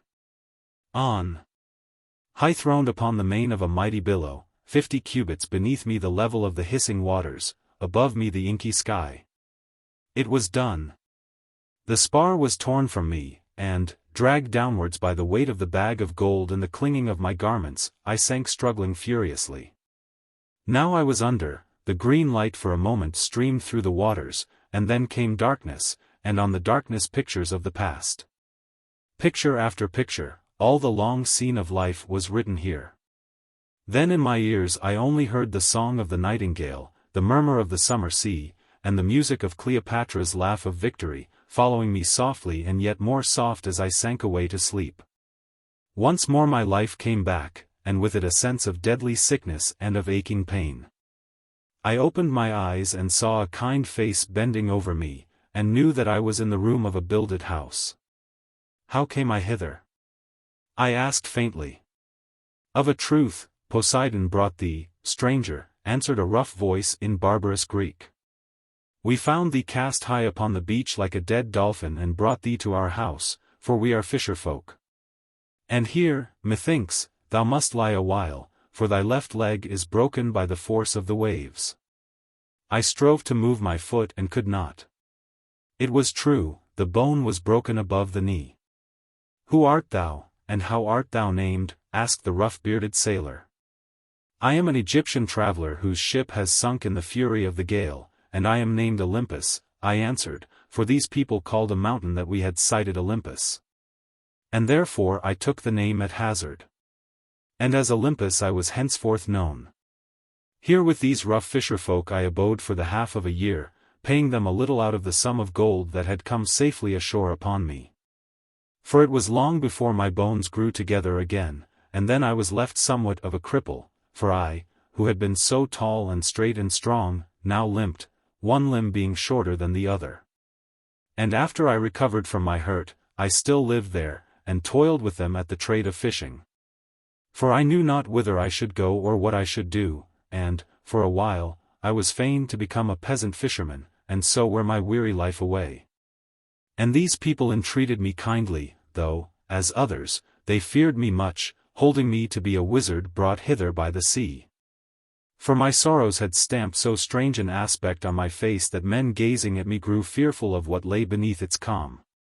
There, then, I abode, till at length, one night as I lay and strove to sleep, great restlessness came upon me, and a mighty desire once more to see the face of Sire. But whether this desire was of the gods or born of my own heart, not knowing, I cannot tell. So strong was it, at the least, that before it was dawn I rose from my bed of straw and clothed myself in my fisher garb, and, because I had no wish to answer questions. Thus I took farewell of my humble hosts. First I placed some pieces of gold on the well-cleaned table of wood, and then taking a pot of flour I strewed it in the form of letters, writing, "This gift from Olympus, the Egyptian, who returns into the sea." Then I went, and on the third day I came to the great city of Salamis, that is also on the sea. Here I abode in the fishermen's quarters till a vessel was about to sail for Alexandria, and to the captain of this vessel, a man of Paphos, I hired myself as a sailor. We sailed with a favoring wind, and on the 5th day I came to Alexandria, that hateful city, and saw the light dancing on its golden domes. Here I might not abide. So again I hired myself out as a sailor, giving my labor in return for passage, and we passed up the Nile. And I learned from the talk of men that Cleopatra had come back to Alexandria, drawing Antony with her, and that they lived together with royal state in the palace on the Lochias. Indeed, the boatmen already had a song thereon, which they sang as they labored at the oar. Also I heard how the galley that was sent to search for the vessel which carried the Syrian merchant had foundered with all her crew, and the tale that the queen's astronomer, Harmachis, had flown to heaven from the roof of the house at Tarsus. And the sailors wondered because I sat and labored and would not sing their ribald song of the loves of Cleopatra. For they, too, began to fear me, and mutter concerning me among themselves. Then I knew that I was a man accursed and set apart, a man whom none might love. On the 6th day we drew nigh to Abouthis, where I left the craft, and the sailors were right glad to see me go. And, with a breaking heart, I walked through the fertile fields, seeing faces that I knew well. But in my rough disguise and limping gait none knew me. At length, as the sun sank, I came near to the great outer pylon of the temple, and here I crouched down in the ruins of a house, not knowing why I had come or what I was about to do. Like a lost ox I had strayed from far, back to the fields of my birth, and for what? If my father, Amenemhat, still lived, surely he would turn his face from me. I dared not go into the presence of my father. I sat hidden there among the broken rafters, and idly watched the pylon gates, to see if, perchance, a face I knew should issue from them. But none came forth or entered in, though the great gates stood wide, and then I saw that herbs were growing between the stones, where no herbs had grown for ages. What could this be? Was the temple deserted? Nay, how could the worship of the eternal gods have ceased, that for thousands of years had, day by day, been offered in the holy place? Was, then, my father dead? It well might be. And yet, why this silence? Where were the priests, where the worshippers? I could bear the doubt no more, but as the sun sank red I crept like a hunted jackal through the open gates, and on till I reached the first great hall of pillars. Here I paused and gazed around me, not a sight, not a sound, in the dim and holy place.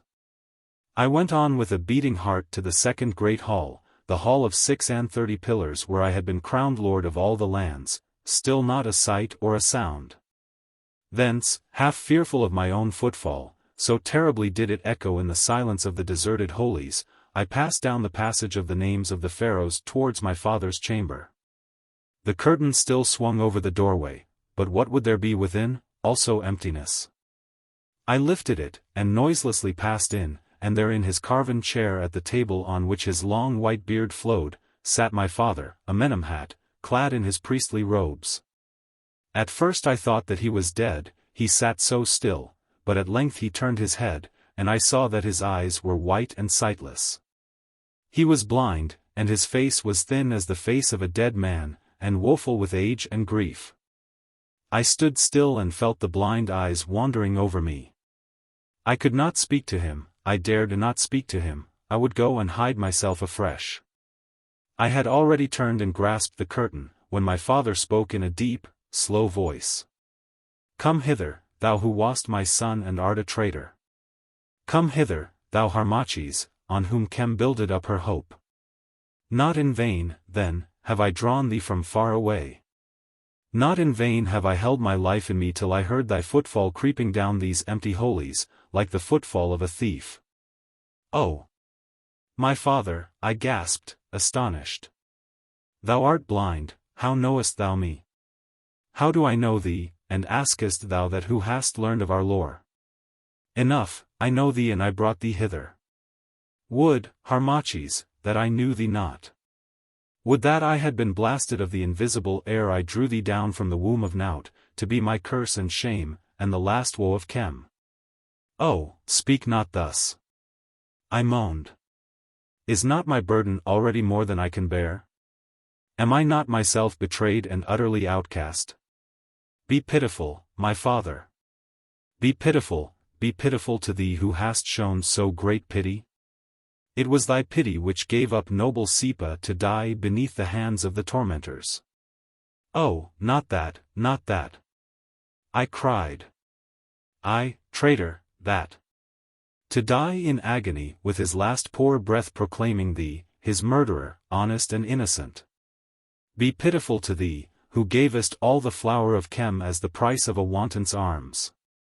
Thinkest thou that, laboring in the darksome desert mines, those noble ones in thought are pitiful to thee, Harmachis? Be pitiful to thee, by whom this holy temple of Abouthis hath been ravaged, its land seized, its priests scattered, and I alone, old and withered, left to count out its ruin, to thee. Who hast poured the treasures of her into thy leman's lap, who hast forsworn thyself, thy country, thy birthright, and thy gods. Yea, thus am I pitiful, accursed be thou, fruit of my loins, shame be thy portion, agony thy end, and hell receive thee at the last. Where art thou? Yea, I grew blind with weeping when I heard the truth, sure, they strove to hide it from me. Let me find thee that I may spit upon thee, thou renegade. Thou apostate. Thou outcast. And he rose from his seat and staggered like a living wrath toward me, smiting the air with his wand. And as he came with outstretched arms, awful to see, suddenly his end found him, and with a cry he sank down upon the ground, the red blood streaming from his lips. I ran to him and lifted him. And as he died, he babbled. He was my son, a bright-eyed lovely boy, and full of promise as the spring, and now, oh, would that he were dead. Then came a pause and the breath rattled in his throat. Harmachis, he gasped, art there? Yeah, father. Harmachis, atone. Vengeance can still be wreaked, forgiveness may still be won. There's gold, I've hidden it, Atoua, she can tell thee, this pain. Farewell. And he struggled faintly in my arms and was dead.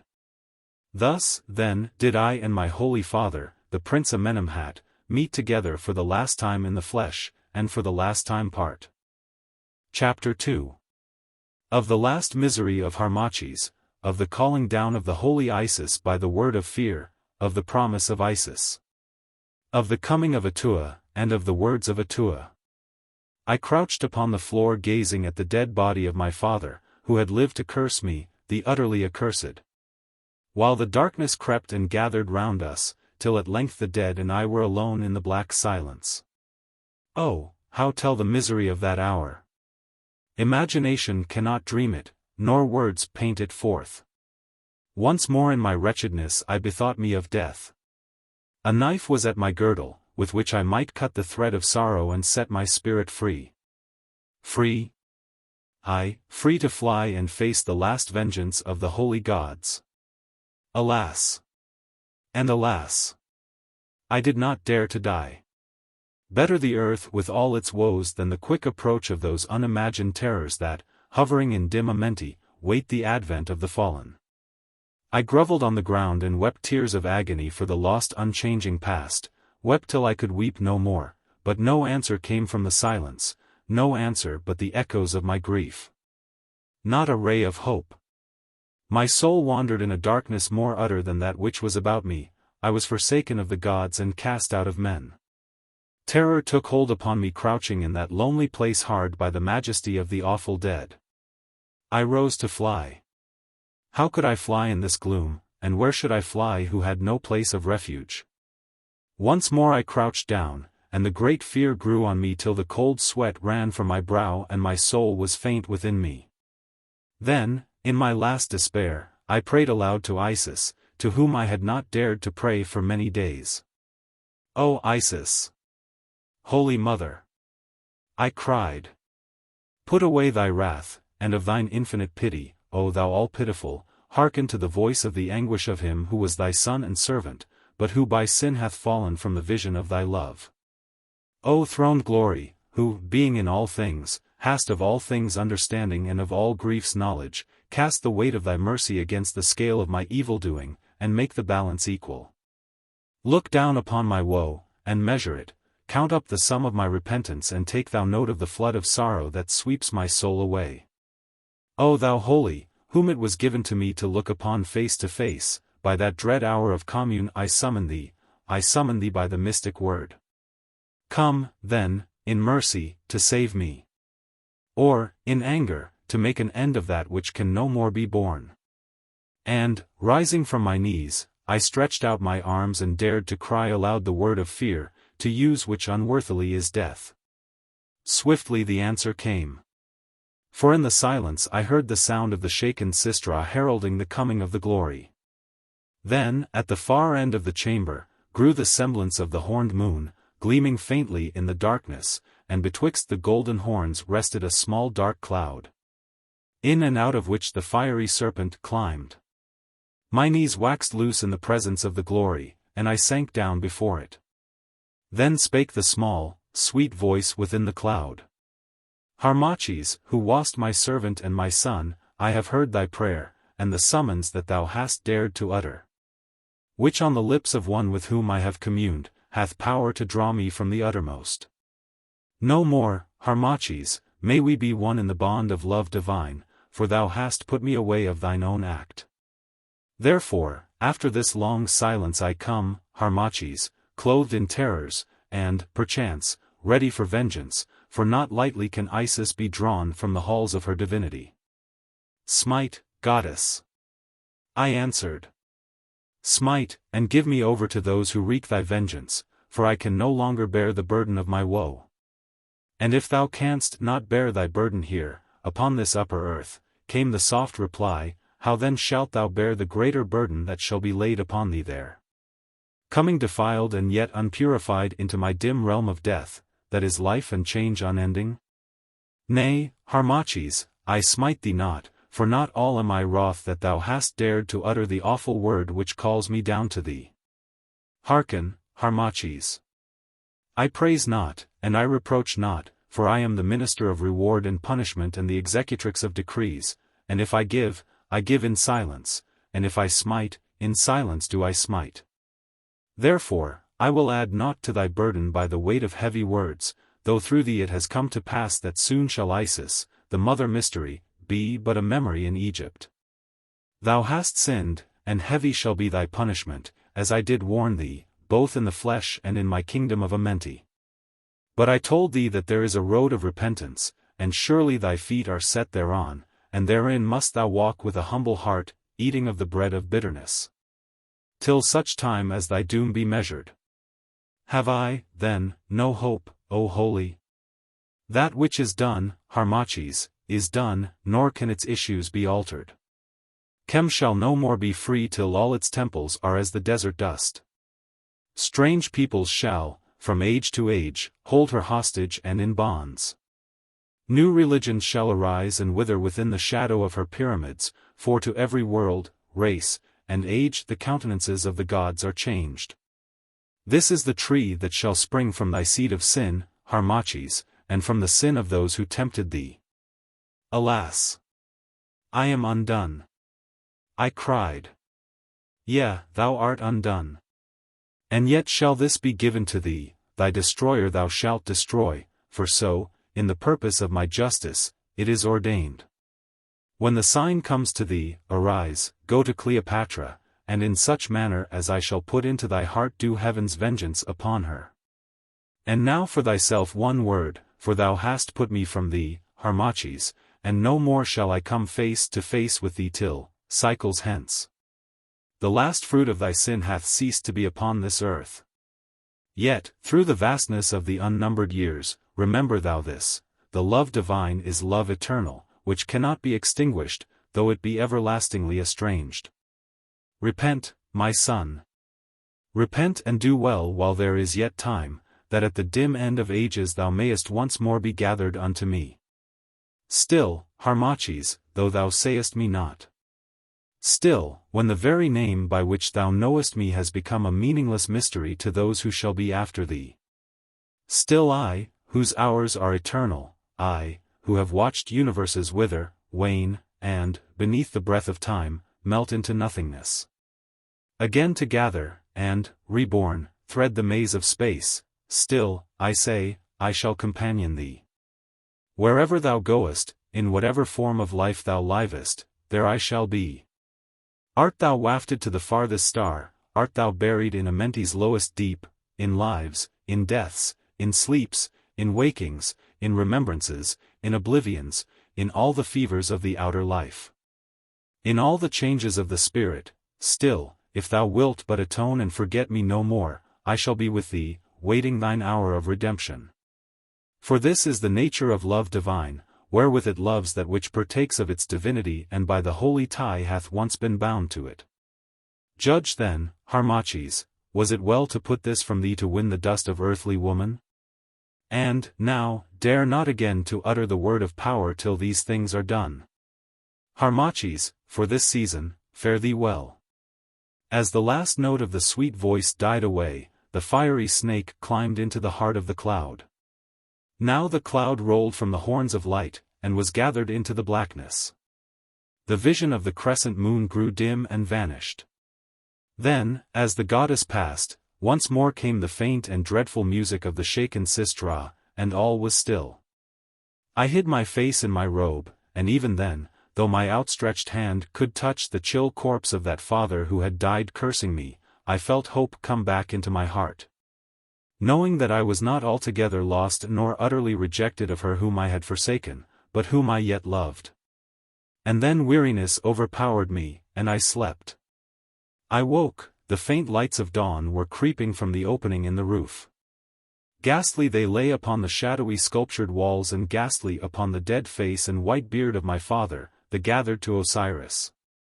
I started up, remembering all things, and wondering in my heart what I should do, and as I rose I heard a faint footfall creeping down the passage of the names of the pharaohs. La! La! La! Mumbled a voice that I knew for the voice of the old wife, Atoua. Why, 'tis dark as the house of the dead. The holy ones who built this temple loved not the blessed sun, however much they worshipped him. Now, where's the curtain? Presently it was drawn, and Atoua entered, a stick in one hand and a basket in the other. Her face was somewhat more wrinkled, and her scanty locks were somewhat whiter than aforetime, but for the rest she was as she had ever been. She stood and peered around with her sharp black eyes, for as yet she could see nothing because of the shadows. Now where is he? She muttered. Osiris, glory to his name, send that he has not wandered in the night, and he blind. Alack! That I could not return before the dark. Alack! And alack!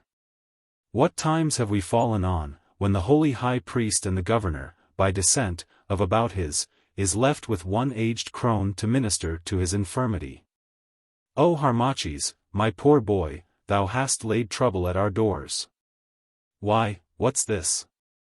Surely he sleeps not, there upon the ground, 'twill be his death. Prince! Holy Father! Amenemhat! Awake, arise! And she hobbled towards the corpse. Why, how is it? By him who sleeps, he's dead. Untended and alone, dead.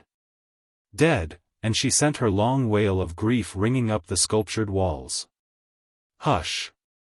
Woman, be still. I said, gliding from the shadows. Oh, what art thou? She cried, casting down her basket. Wicked man, hast thou murdered this holy one, the only holy one in Egypt? Surely the curse will fall on thee, for though the gods do seem to have forsaken us now in our hour of trial, yet is their arm long. And certainly they will be avenged on him who hath slain their anointed. Look on me, Atoua, I cried. Look! I look, thou wicked wanderer who hast dared this cruel deed. Harmachis is a traitor and lost far away, and Amenemhat his holy father is murdered, and now I'm all alone without kith or kin. I gave them for him. I gave them for Harmachis, the traitor. Come, slay me also, thou wicked one. I took a step toward her, and she, thinking that I was about to smite her, cried out in fear. Nay, good sir, spare me. 86, by the holy ones, 86, come next flood of Nile, and yet I would not die, though Osiris is merciful to the old who served him. Come no nearer, help.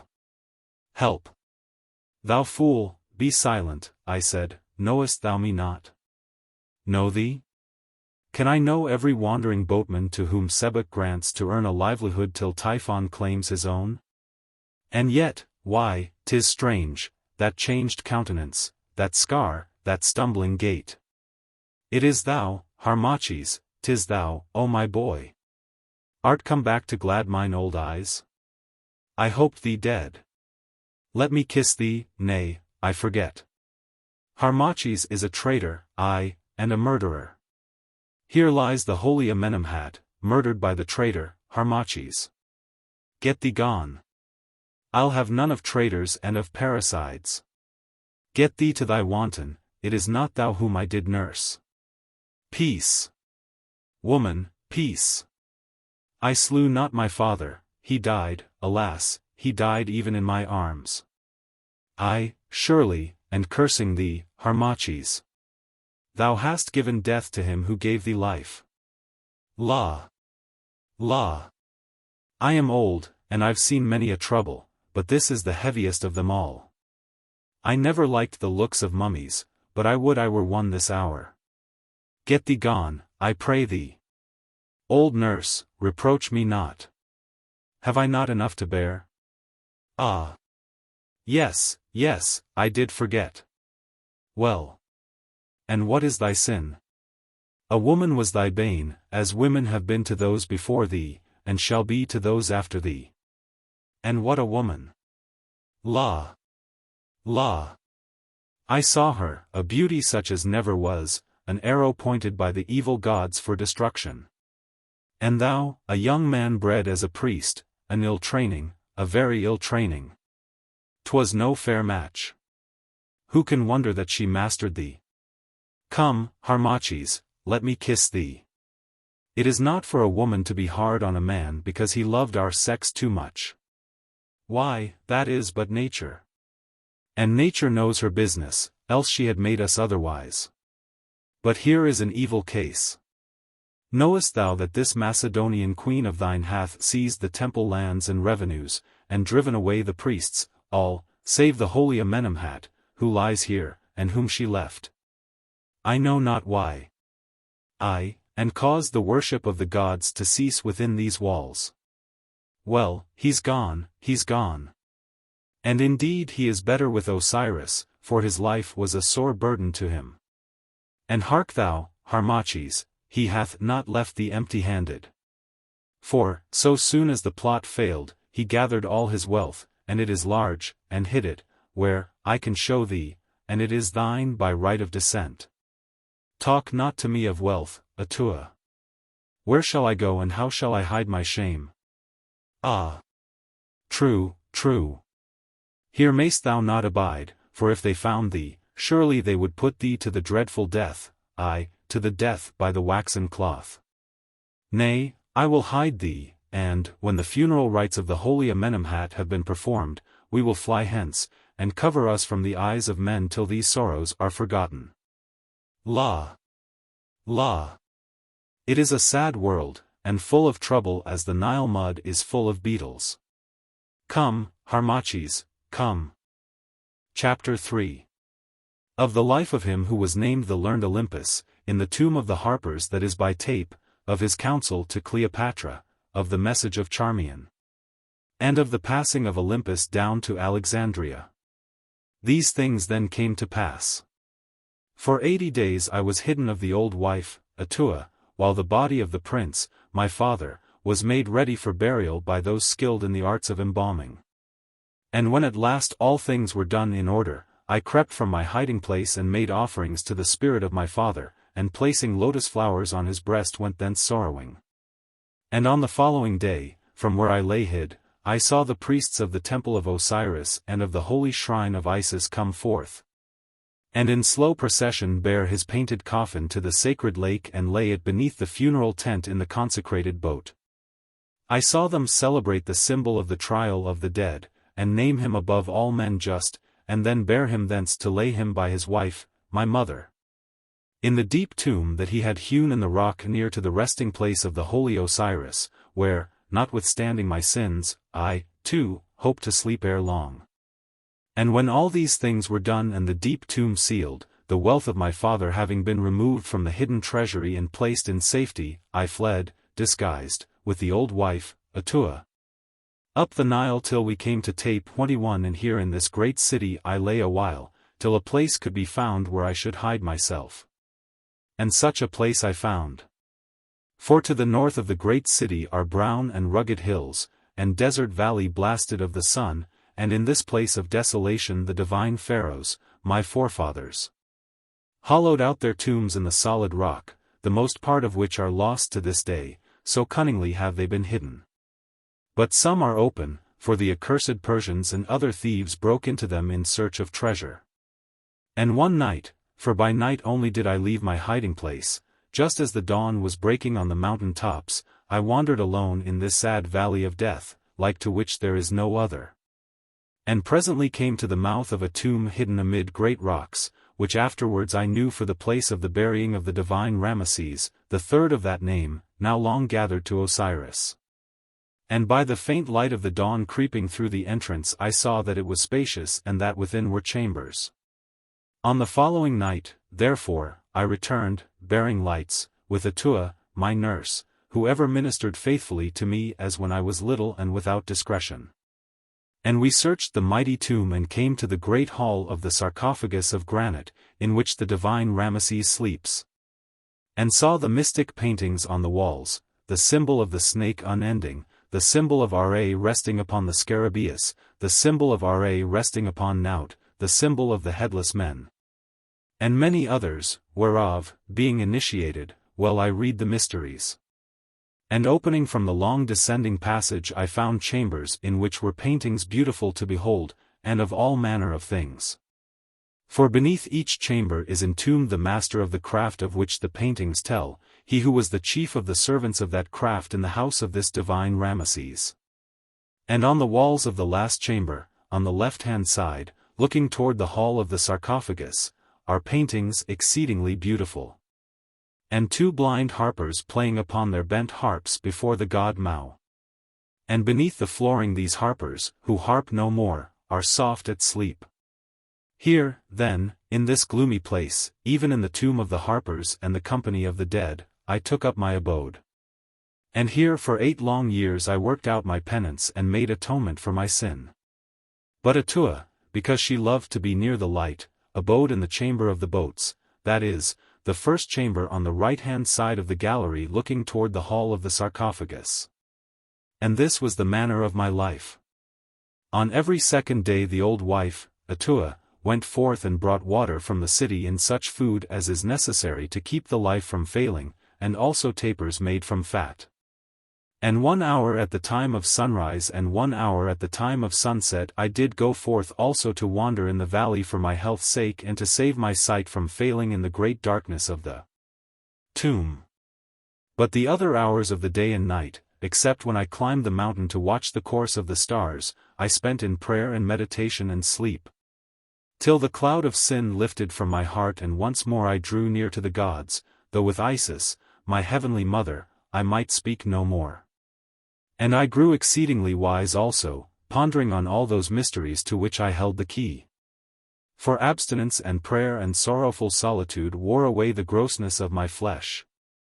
And with the eyes of the Spirit I learned to look deep into the heart of things till the joy of wisdom fell like dew upon my soul. Soon the rumor was wafted about the city that a certain holy man named Olympus abode in solitude in the tombs of the awful valley of the dead. And hither came people bearing sick that I might cure them. And I gave my mind to the study of simples, in which Atoua instructed me. And by lore and the weight of my thought I gained great skill in medicine, and healed many sick. And thus ever, as time went on, my fame was noised abroad. For it was said that I was also a magician and that in the tombs I had commune with the spirits of the dead. And this, indeed, I did, though it is not lawful for me to speak of these matters. Thus, then, it came to pass that no more need Atoua go forth to seek food and water, for the people brought it, more than was needful, for I would receive no fee. Now at first, fearing lest some in the hermit Olympus might know the lost Harmachis, I would only meet those who came in the darkness of the tomb. But afterwards, when I learned how it was held through all the land that Harmachis was certainly no more, I came forth and sat in the mouth of the tomb, and ministered to the sick. And at times calculated nativities for the great. And thus my fame grew continually, till at length folk journeyed even from Memphis and Alexandria to visit me. And from them I learned how Antony had left Cleopatra for a while, and, Fulvia being dead, had married Octavia, the sister of Caesar. Many other things I learned also. And in the 2nd year I did this, I dispatched the old wife, Atoua, disguised as a seller of simples, to Alexandria, bidding her seek out Charmion, and, if yet she found her faithful, reveal to her the secret of my way of life. So she went, and in the 5th month from her sailing returned, bearing Charmion's greetings and a token. And she told me that she had found means to see Charmion, and, in talk, had let fall the name of Harmachis, speaking of me as one dead, at which Charmion, unable to control her grief, wept aloud. Then, reading her heart, for the old wife was very clever, and held the key of knowledge, she told her that Harmachis yet lived, and sent her greetings. Thereon Charmion wept yet more with joy, and kissed the old wife, and made her gifts, bidding her tell me that she had kept her vow, and waited for my coming and the hour of vengeance. So, having learned many secrets, Atoua returned again to Tape. And in the following year messengers came to me from Cleopatra, bearing a sealed roll and great gifts. I opened the roll, and read this in it. Cleopatra to Olympus, the learned Egyptian who dwells in the valley of death by Tape. The fame of thy renown, O learned Olympus, hath reached our ears. Tell thou, then, this to us, and if thou tellest aright greater honor and wealth shalt thou have than any in Egypt, how shall we win back the love of noble Antony? Who is bewitched of cunning Octavia, and tarries long from us? Now, in this I saw the hand of Charmion, who had made my renown known to Cleopatra. All that night I took counsel with my wisdom, and on the morrow wrote my answer as it was put into my heart to the destruction of Cleopatra and Antony. And thus I wrote. Olympus the Egyptian to Cleopatra the queen. Go forth into Syria with one who shall be sent to lead thee.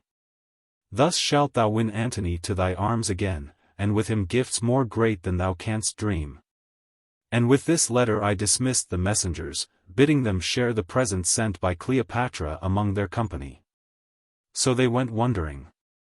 But Cleopatra, seizing on the advice to which her passion prompted her, departed straightway with Fonteius Capito into Syria, and there the thing came about as I had foretold. For Antony was subdued of her and gave her the greater part of Cilicia, the ocean shore of Arabia Nabathea, the bomb-bearing provinces of Judea, the province of Phoenicia, the province of Coele Syria, the rich isle of Cyprus, and all the library of Pergamus. And to the twin children that, with the son Ptolemy, Cleopatra had borne to Antony, he impiously gave the names of kings, the children of kings, of Alexander Helios, as the Greeks name the sun, and of Cleopatra Selene, the moon, the long-winged. These things then came to pass.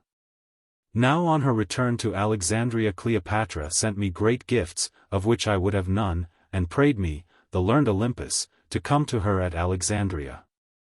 But it was not yet time, and I would not. But thereafter she and Antony sent many times to me for counsel, and I ever counseled them to their ruin, nor did my prophecies fail. Thus the long years rolled away, and I, the hermit Olympus, the dweller in a tomb, the eater of bread and the drinker of water, by strength of the wisdom that was given me of the avenging power, became once more great in Chem. For I grew ever wiser as I trampled the desires of the flesh beneath my feet and turned my eyes to heaven. At length 8 full years were accomplished. The war with the Parthians had come and gone, and Artavasdes, king of Armenia, had been led in triumph through the streets of Alexandria. Cleopatra had visited Samos and Athens. And, by her counseling, the noble Octavia had been driven, like some discarded concubine, from the house of Antony at Rome. And now, at the last, the measure of the folly of Antony was full even to the brim. For this master of the world had no longer the good gift of reason, he was lost in Cleopatra as I had been lost. Therefore, in the event, Octavianus declared war against him. And as I slept upon a certain day in the chamber of the harpers, in the tomb of Pharaoh that is by Tape, there came to me a vision of my father, the aged Amenemhat, and he stood over me, leaning on his staff, and spoke, saying, Look forth, my son. Then I looked forth, and with the eyes of my spirit saw the sea, and 2 great fleets grappling in war hard by a rocky coast. And the emblems were those of Octavian, and of the other those of Cleopatra and Antony. The ships of Antony and Cleopatra bore down upon the ships of Caesar, and drove them on, for victory inclined to Antony. I looked again. There sat Cleopatra in a gold-decked galley watching the fight with eager eyes. Then I cast my spirit on her so that she seemed to hear the voice of dead Harmachis crying in her ear. Fly, Cleopatra, it seemed to say, fly or perish.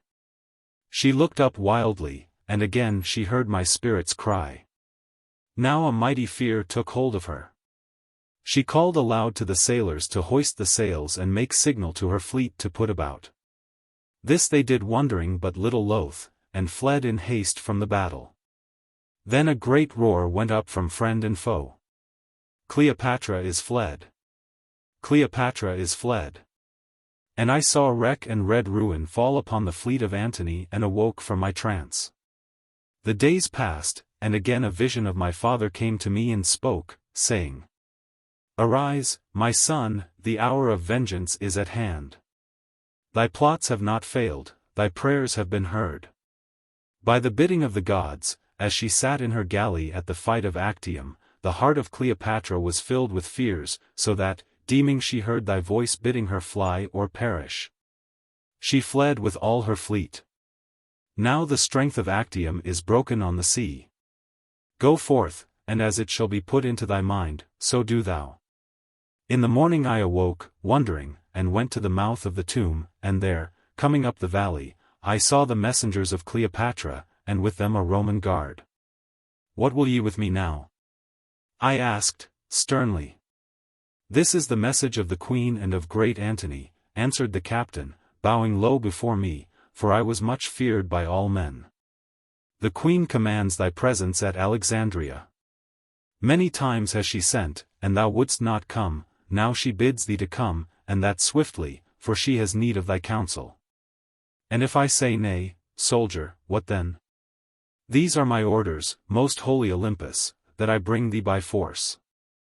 I laughed aloud. "By force, thou fool! Use not such talk to me, lest I smite thee where thou art." "Know, then, that I can kill as well as cure." "Pardon, I beseech thee," he answered, shrinking. "I say but those things that I am bid." "Well, I know it, Captain. Fear not, I come."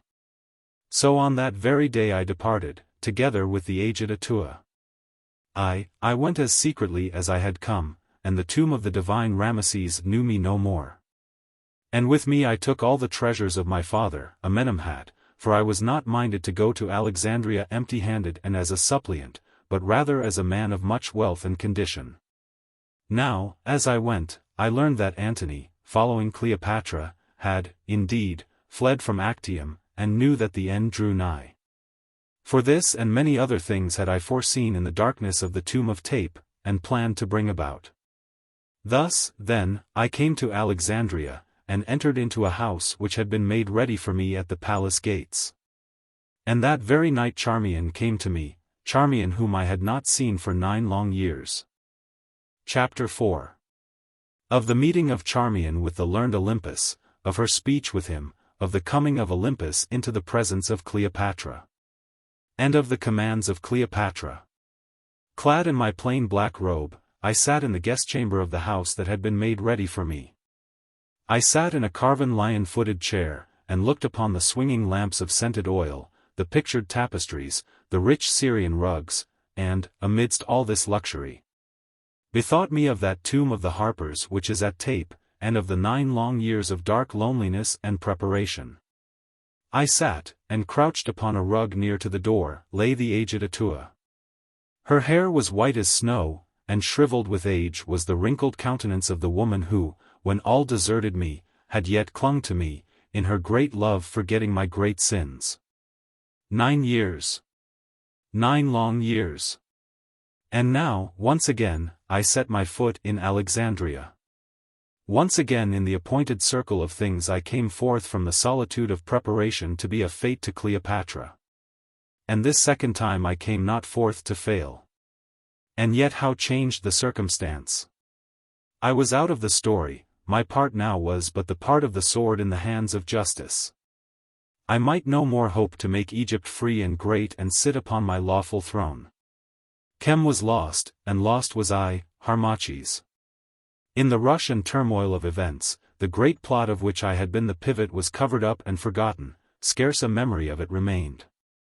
The curtain of dark night was closing in upon the history of my ancient race, its very gods were tottering to their fall. I could already, in the spirit, hear the shriek of the Roman eagles as they flapped their wings above the furthest banks of Syre. Presently I roused myself and bade Atoua go seek a mirror and bring it to me, that I might look therein. And I saw this, a face shrunken and pallid, on which no smile came.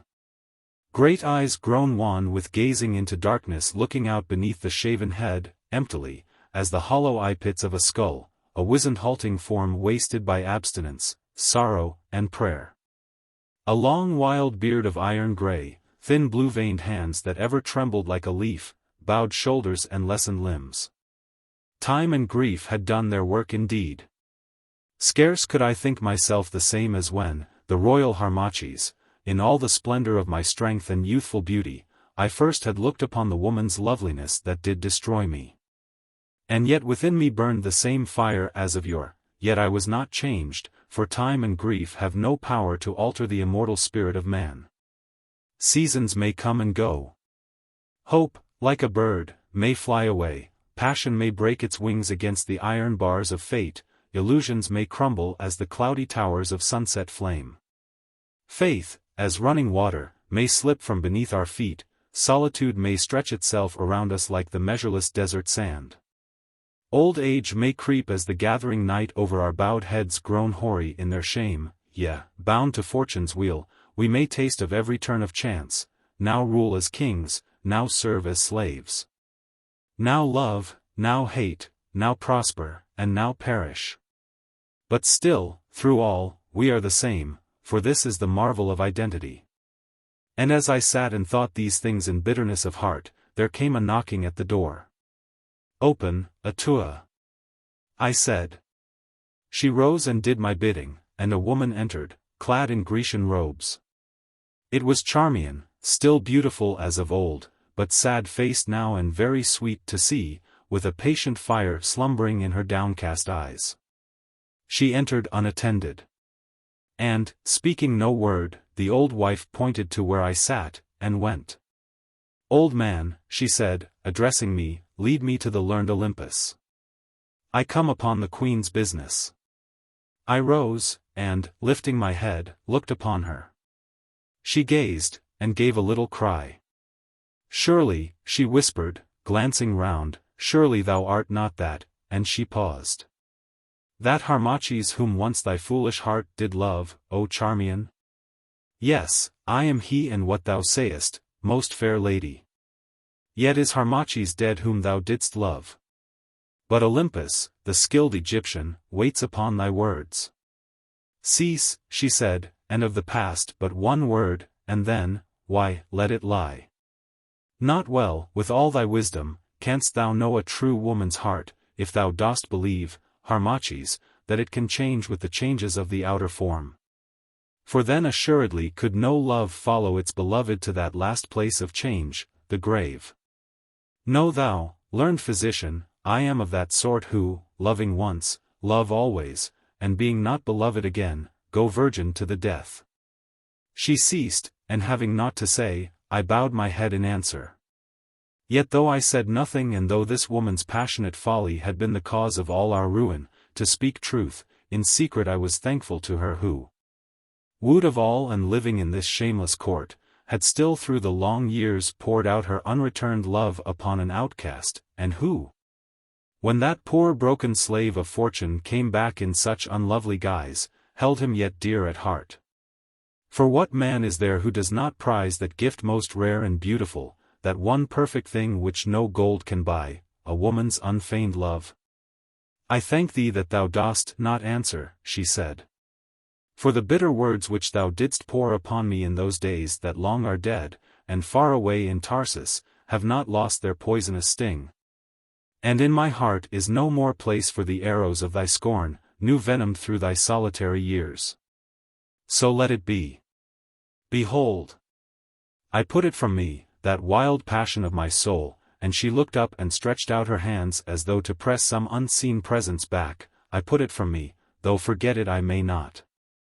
There, 'tis done, Harmachis, no more shall my love trouble thee. Enough for me that once more my eyes behold thee, before sleep seals thee from their sight. Dost remember how, when I would have died by thy dear hand, thou wouldst not slay, but didst bid me live to pluck the bitter fruit of crime, and be accursed by visions of the evil I had wrought and memories of thee whom I have ruined? Ay, Charmion, I remember well. Surely the cup of punishment has been filled. Oh! couldst thou see into the record of my heart, and read in it the suffering that I have borne with a smiling face, thy justice would be satisfied indeed. And yet, if report be true, Charmion, thou art the first of all the court, and therein the most powerful and beloved. Does not Octavianus give it out that he makes war, not on Antony, nor even on his mistress, Cleopatra, but on Charmion and Iras? Yes, Harmachis, and think what it has been to me thus, because of my oath to thee, to be forced to eat the bread and do the tasks of one whom so bitterly I hate. One who robbed me of thee, and who, through the workings of my jealousy, brought me to be that which I am, brought thee to shame, and all Egypt to its ruin. Can jewels and riches and the flattery of princes and nobles bring happiness to such a one as I, who am more wretched than the meanest scullion wench? Oh, I have often wept till I was blind. And then, when the hour came, I must arise and tire me, and, with a smile, go do the bidding of the queen and that heavy Antony. May the gods grant me to see them dead, I, the twain of them. Then myself I shall be content to die. Thy lot has been hard, Harmachis, but at least thou have been free, and many is the time that I have envied thee the quiet of thy haunted cave. I do perceive, O Charmion, that thou art mindful of thy oaths, and it is well, for the hour of vengeance is at hand. I am mindful, and in all things I have worked for thee in secret, for thee, and for the utter ruin of Cleopatra and the Roman. I have fanned his passion and her jealousy, I have egged her on to wickedness and him to folly, and of all have I caused report to be brought to Caesar. Listen. Thus stands the matter. Thou knowest how went the fight at Actium. Thither went Cleopatra with her fleet, sorely against the will of Antony. But, as thou sentest me word, I entreated him for the queen, vowing to him, with tears, that, did he leave her, she would die of grief, and he, poor slave, believed me. And so she went, and in the thick of the fight, for what cause I know not, though perchance thou knowest, Harmachis, she made signal to her squadron, and, putting about fled from the battle. Sailing for Peloponnesus. And now, mark the end. When Antony saw that she was gone, he, in his madness, took a galley, and deserting all, followed hard after her, leaving his fleet to be shattered and sunk, and his great army in Greece. Of 20 legions and 12,000 horse, without a leader. And all this no man would believe, that Antony, the smitten of the gods, had fallen so deep in shame. Therefore for a while the army tarried, and but now tonight comes news brought by Canidius, the general, that, worn with doubt and being at length sure that Antony had deserted them, the whole of his great force has yielded to Caesar. And where, then, is Antony? He has built him a habitation on a little isle in the great harbor and named it Timonium. Because, forsooth, like Timon, he cries out at the ingratitude of mankind that has forsaken him. And there he lies smitten by a fever of the mind, and thither thou must go at dawn, so wills the queen, to cure him of his ills and draw him to her arms. For he will not see her, nor knows he yet the full measure of his woe. But first my bidding is to lead thee instantly to Cleopatra, who would ask thy counsel. I come, I answered, rising. Lead thou on. And so we passed the palace gates and along the alabaster hall, and presently once again I stood before the door of Cleopatra's chamber, and once again Charmion left me to warn her of my coming. Presently she came back and beckoned to me. Make strong thy heart, she whispered, and see that thou dost not betray thyself, for still are the eyes of Cleopatra keen. Enter. Keen, indeed, must they be to find Harmachis in the learned Olympus. Had I not willed it, thyself thou hadst not known me, Charmion, I made answer. Then I entered that remembered place and listened once more to the plash of the fountain, the song of the nightingale, and the murmur of the summer sea. With bowed head and halting gait I came, till at length I stood before the couch of Cleopatra, that same golden couch on which she had sat the night she overcame me. Then I gathered my strength, and looked up. There before me was Cleopatra, glorious as of old, but, oh! How changed since that night when I saw Antony clasp her in his arms at Tarsus. Her beauty still clothed her like a garment, the eyes were yet deep and unfathomable as the blue sea, the face still splendid in its great loveliness. And yet all was changed. Time, that could not touch her charms, had stamped upon her presence such a look of weary grief as may not be written. Passion, beating ever in that fierce heart of hers, had written his record on her brow, and in her eyes shone the sad lights of sorrow. I bowed low before this most royal woman, who once had been my love and destruction, and yet knew me not. She looked up wearily, and spoke in her slow, well-remembered voice. So thou art come at length, physician. How callest thou thyself, Olympus?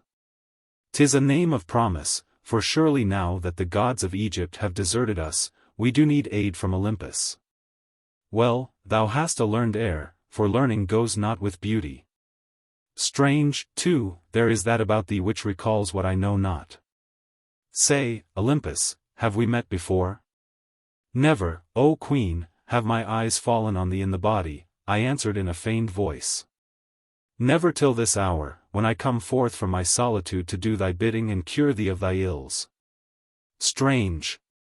And even in the voice, pshaw, 'tis some memory that I cannot catch.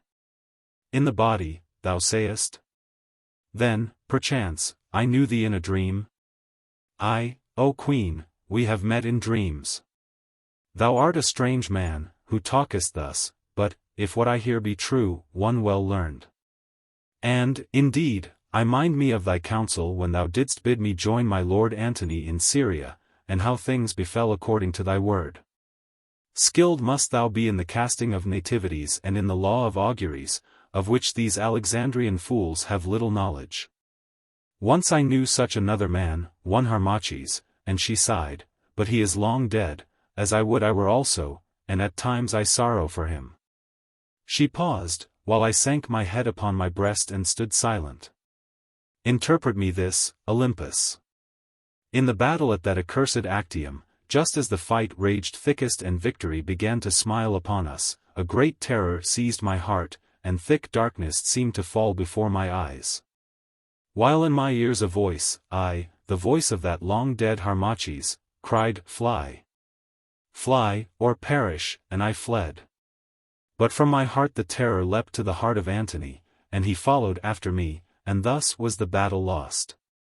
Say, then, what god brought this evil thing about? Nay, O Queen, I answered, it was no god, for wherein hast thou angered the gods of Egypt? Hast thou robbed the temples of their faith? Hast thou betrayed the trust of Egypt? Having done none of these things, how, then, can the gods of Egypt be wroth with thee? Fear not, it was nothing but some natural vapor of the mind that overcame thy gentle soul, made sick with the sight and sound of slaughter. And as for the noble Antony, where thou didst go needs must that he should follow. And as I spoke, Cleopatra turned white and trembled, glancing at me the while to find my meaning. But I well knew that the thing was of the avenging gods, working through me, their instrument. Learned Olympus, she said, not answering my words, my lord Antony is sick and crazed with grief. Like some poor hunted slave he hides himself in yonder sea-girt tower and shuns mankind, yes, he shuns even me, who, for his sake, endure so many woes. Now, this is my bidding to thee. Tomorrow, at the coming of the light, do thou, led by Charmion, my waiting lady, take boat and row thee to the tower and there crave entry, saying that ye bring tidings from the army. Then he will cause you to be let in, and thou, Charmion, must break this heavy news that Canidius bears, for Canidius himself I dare not send. And when his grief is past, do thou, Olympus, soothe his fevered frame with thy draughts of value, and his soul with honeyed words, and draw him back to me, and all will yet be well. Do thou this, and thou shalt have gifts more than thou canst count, for I am yet a queen and yet can pay back those who serve my will. Fear not, O Queen, I answered, this thing shall be done, and I ask no reward, who have come hither to do thy bidding to the end. So I bowed and went and, summoning Atoua, made ready a certain potion. Chapter 5. Of the drawing forth of Antony from the Timonium back to Cleopatra, of the feast made by Cleopatra. and of the manner of the death of Eudoxius the steward. Ere it was yet dawn Charmion came again, and we walked to the private harbor of the palace. There, taking boat, we rowed to the island mount on which stands the Timonium, a vaulted tower, strong, small, and round. And, having landed, we twain came to the door and knocked, till at length a grating was thrown open in the door, and an aged eunuch, looking forth, roughly asked our business. "Our business is with the Lord Antony," said Charmion. "Then it is no business, for Antony, my master, sees neither man nor woman. Yet will he see us, for we bring tidings. Go tell him that the Lady Charmion brings tidings from the army." The man went, and presently returned. "The Lord Antony would know if the tidings be good or ill, for, if ill, then will he none of it, for with evil tidings he has been overfed of late." Why, it is both good and ill." "Open, slave, I will make answer to thy master," and she slipped a purse of gold through the bars. Well, he grumbled, as he took the purse, "the times are hard, and likely to be harder. For when the lion's down, who will feed the jackal? Give thy news thyself, and if it do but draw the noble Antony out of this hall of groans, I care not what it be. Now the palace door is open, and there's the road to the banqueting chamber." We passed on, to find ourselves in a narrow passage, and, leaving the eunuch to bar the door, advanced till we came to a curtain. Through this entrance we went, and found ourselves in a vaulted chamber, ill-lighted from the roof. On the further side of this rude chamber was a bed of rugs, and on them crouched the figure of a man, his face hidden in the folds of his toga. "Most noble Antony," said Charmion drawing near, "unwrap thy face and hearken to me, for I bring thee tidings." Then he lifted up his head. His face was marred by sorrow. His tangled hair, grizzled with years, hung about his hollow eyes, and white on his chin was the stubble of an unshaven beard. His robe was squalid, and his aspect more wretched than that of the poorest beggar at the temple gates. To this, then, had the love of Cleopatra brought the glorious and renowned Antony, aforetime master of half the world. "What will ye with me, lady," he asked, "who would perish here alone? And who is this man who comes to gaze on fallen and forsaken Antony?" "This is Olympus, noble Antony, that wise physician, the skilled in auguries, of whom thou hast heard much, and whom Cleopatra, ever mindful of thy welfare, though but little thou dost think of hers, has sent to minister to thee. And, can thy physician minister to a grief such as my grief? Can his drugs give me back my galleys, my honor, and my peace? Nay. Away with thy physician. What are thy tidings, quick? Out with it. Hath Canidius, perchance, conquered Caesar? Tell me but that, and thou shalt have a province for thy guerdon, aye. And if Octavianus be dead, 20,000 sestertia to fill its treasury. Speak, nay, speak not. I fear the opening of thy lips as never I feared an earthly thing. Surely the wheel of fortune has gone round and Canidius has conquered? Is it not so? Nay, out with it. I can no more. O noble Antony, she said, steel thy heart to hear that which I needs must tell thee. Canidius is in Alexandria. He has fled far and fast, and this is his report. For 7 whole days did the legions wait the coming of Antony, to lead them to victory, as aforetime, putting aside the offers of the envoys of Caesar. But Antony came not. And then it was rumored that Antony had fled to Taenarus, drawn thither by Cleopatra. The man who first brought that tale to the camp the legionaries cried shame on, and beat him to the death. But ever it grew, until at length there was no more room to doubt, and then, O Antony, thy officers slipped one by one away to Caesar, and where the officers go there the men follow. Nor is this all the story. For thy allies, Bacchus of Africa, Tarcondamotus of Cilicia, Mithridates of Commagene, Adalas of Thrace, Philadelphus of Paphlagonia, Archelaus of Cappadocia, Herod of Judea, Amintas of Galatia, Polemon of Pontus, and Malchus of Arabia, all have fled or bid their generals fly back to whence they came. And already their ambassadors crave cold Caesar's clemency. Hast done thy croakings, thou raven in a peacock's dress, or is there more to come? Asked the smitten man, lifting his white and trembling face from the shelter of his hands. Tell me more, say that Egypt's dead in all her beauty, say that Octavianus lowers at the canopic gate. And that, headed by dead Cicero, all the ghosts of hell do audibly shriek out the fall of Antony. Yea, gather up every woe that can o'erwhelm those who once were great, and loose them on the hoary head of him whom, in thy gentleness, thou art still pleased to name the noble Antony. Nay, my lord, I have done. Aye, and so have I done, quite done. It is altogether finished, and thus I seal the end, and snatching a sword from the couch, he would, indeed, have slain himself had I not sprung forward and grasped his hand. For it was not my purpose that he should die as yet, since had he died at that hour Cleopatra had made her peace with Caesar, who rather wished the death of Antony than the ruin of Egypt. Art mad, Antony? Art, indeed, a coward, cried Charmion, that thou wouldst thus escape thy woes, and leave thy partner to face the sorrow out alone? Why not, woman? Why not? She would not be long alone. There's Caesar to keep her company. Octavianus loves a fair woman in his cold way, and still is Cleopatra fair. Come now, thou Olympus. Thou hast held my hand from dealing death upon myself, advise me of thy wisdom.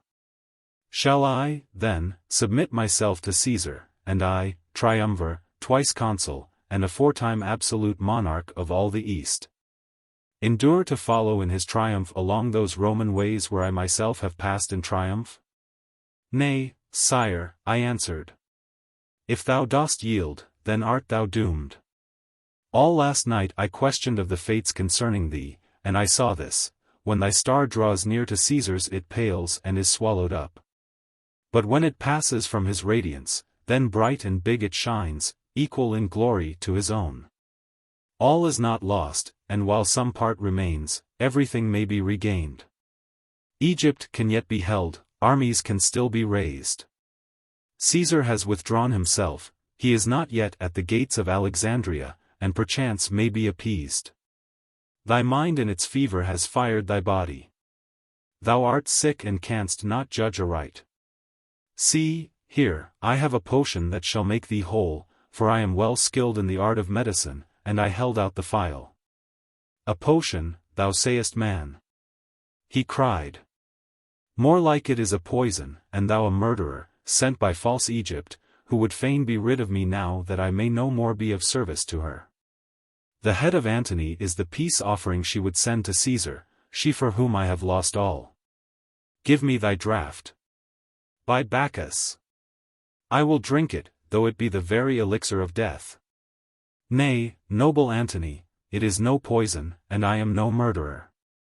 See, I will taste it, if thou wilt, and I held forth the subtle drink that has the power to fire the veins of men. Give it me, physician. Desperate men are brave men. There, why, what is this? Yours is a magic draught. My sorrows seem to roll away like thunderclouds before the southern gale, and the spring of hope blooms fresh upon the desert of my heart. Once more I am Antony, and once again I see my legion spears a-sparkle in the sun. And hear the thunderous shout of welcome as Antony, beloved Antony, rides in pomp of war along his deep-formed lines. There's hope. There's hope. I may yet see the cold brows of Caesar, that Caesar who never errs except from policy, robbed of their victor bays and crowned with shameful dust. Aye, cried Charmion, there still is hope, if thou wilt but play the man.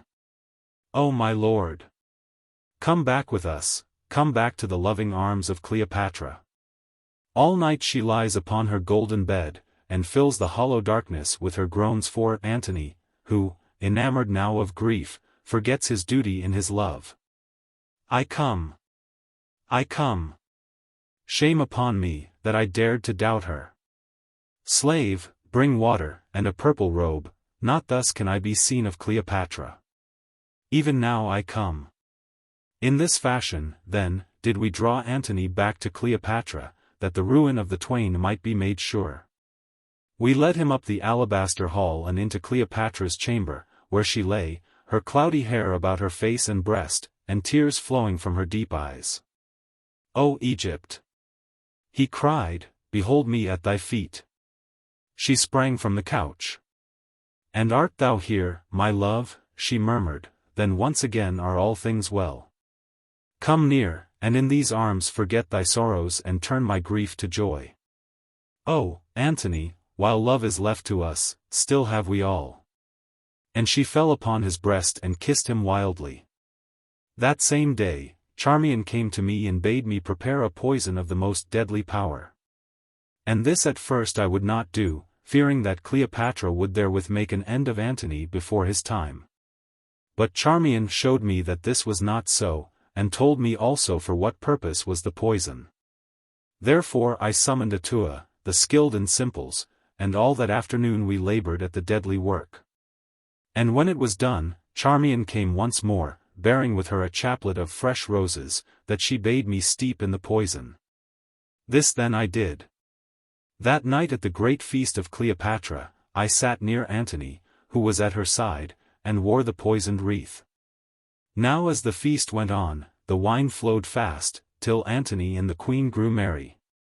And she told him of her plans, and of how even now her galleys were being drawn by the canal that leads from Bubastis on the Pelusiac branch of the Nile to Clysma at the head of the Bay of Hierapolis.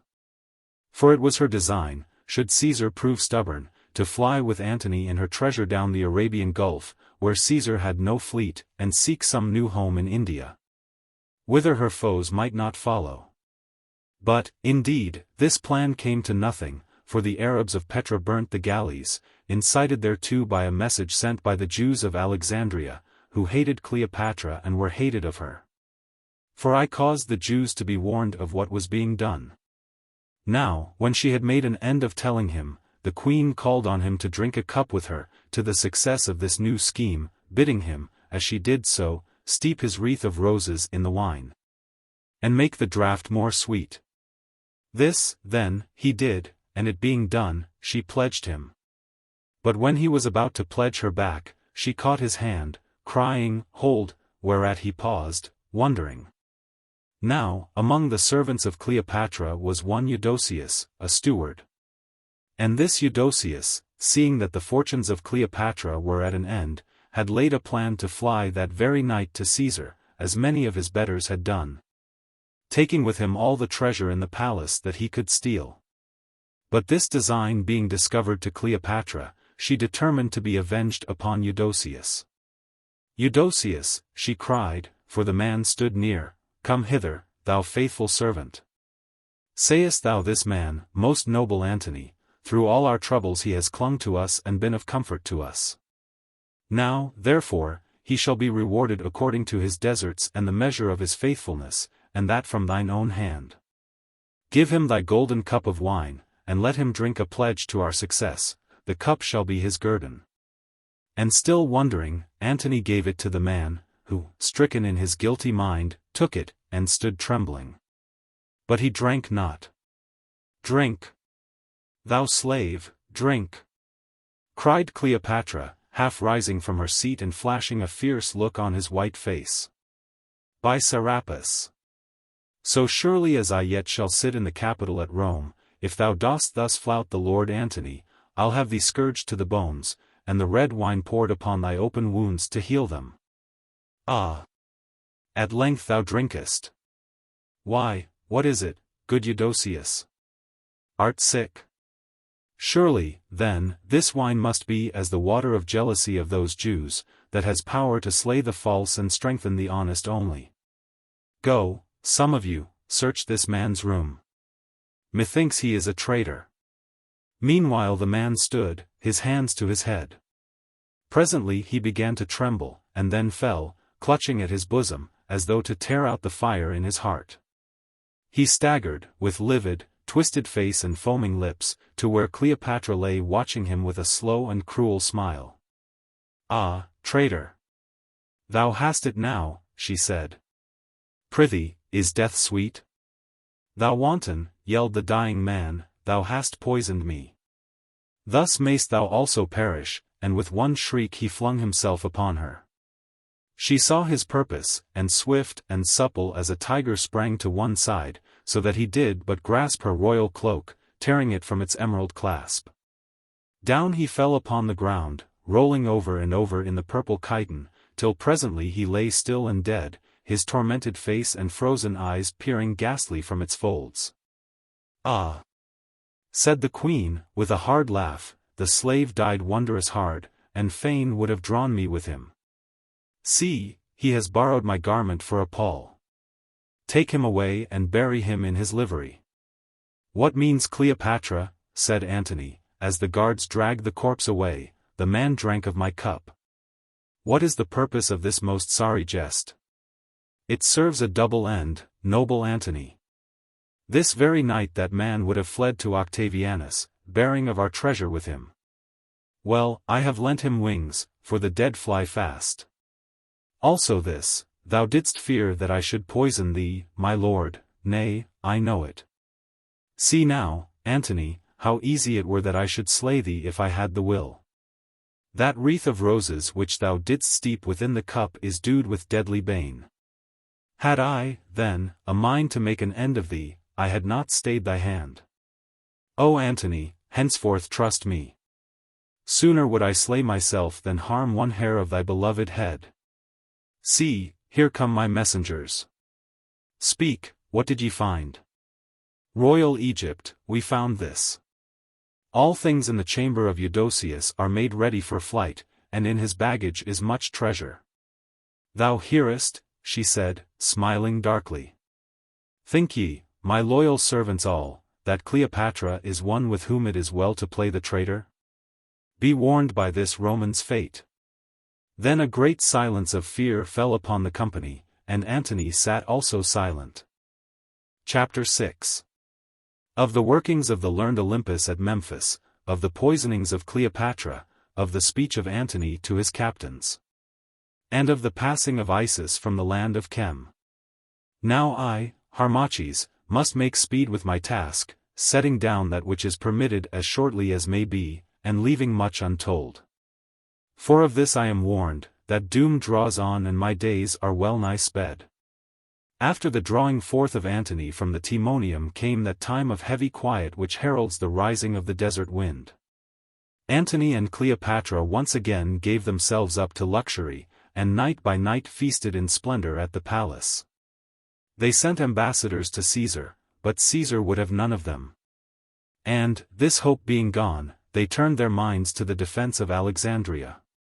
Men were gathered, ships were built, and a great force was made ready against the coming of Caesar. And now, aided by Charmion, I began my last work of hate and vengeance. I wormed myself deep into the secrets of the palace, counseling all things for evil. I bade Cleopatra keep Antony gay, lest he should brood upon his sorrows, and thus she sapped his strength and energy with luxury and wine. I gave him of my draughts that sank his soul in dreams of happiness and power, leaving him to wake to a heavier misery. Soon, without my healing medicine he could not sleep, and thus, being ever at his side, I bound his weakened will to mine, till at last he would do little if I said not, "It is well."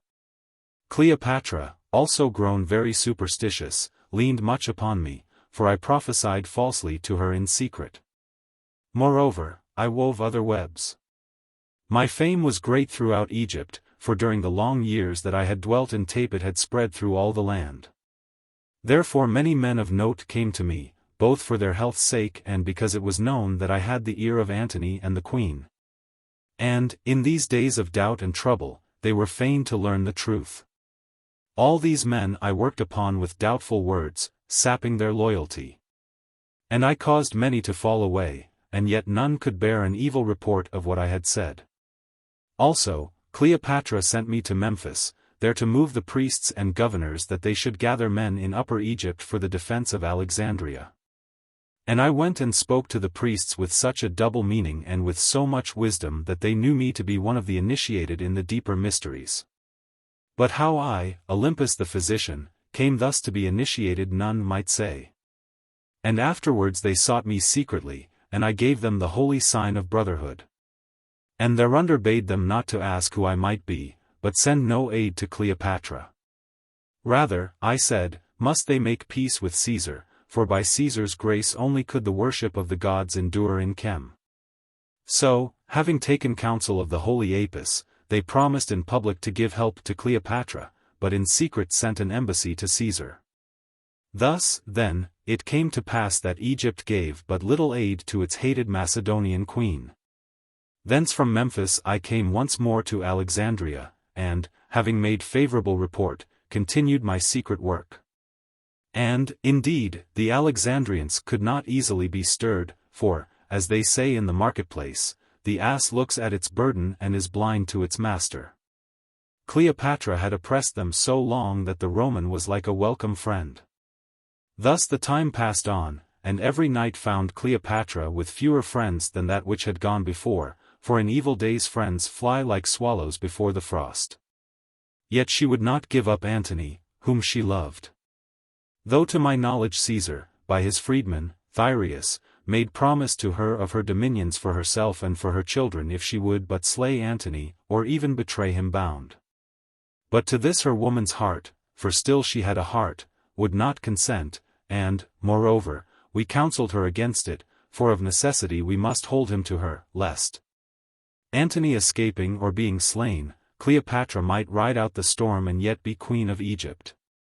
And this grieved me, because Antony, though weak, was still a brave man, and a great, and, moreover, in my own heart I read the lesson of his woes. For were we not akin in wretchedness? Had not the same woman robbed us of empire, friends, and honor?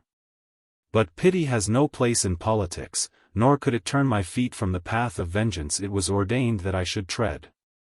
Caesar drew nigh, Pelusium fell, the end was at hand. It was Charmion who brought the tidings to the queen and Antony, as they slept in the heat of the day, and I came with her. Awake, she cried. Awake. This is no time for sleep. Seleucus hath surrendered Pelusium to Caesar, who marches straight on Alexandria.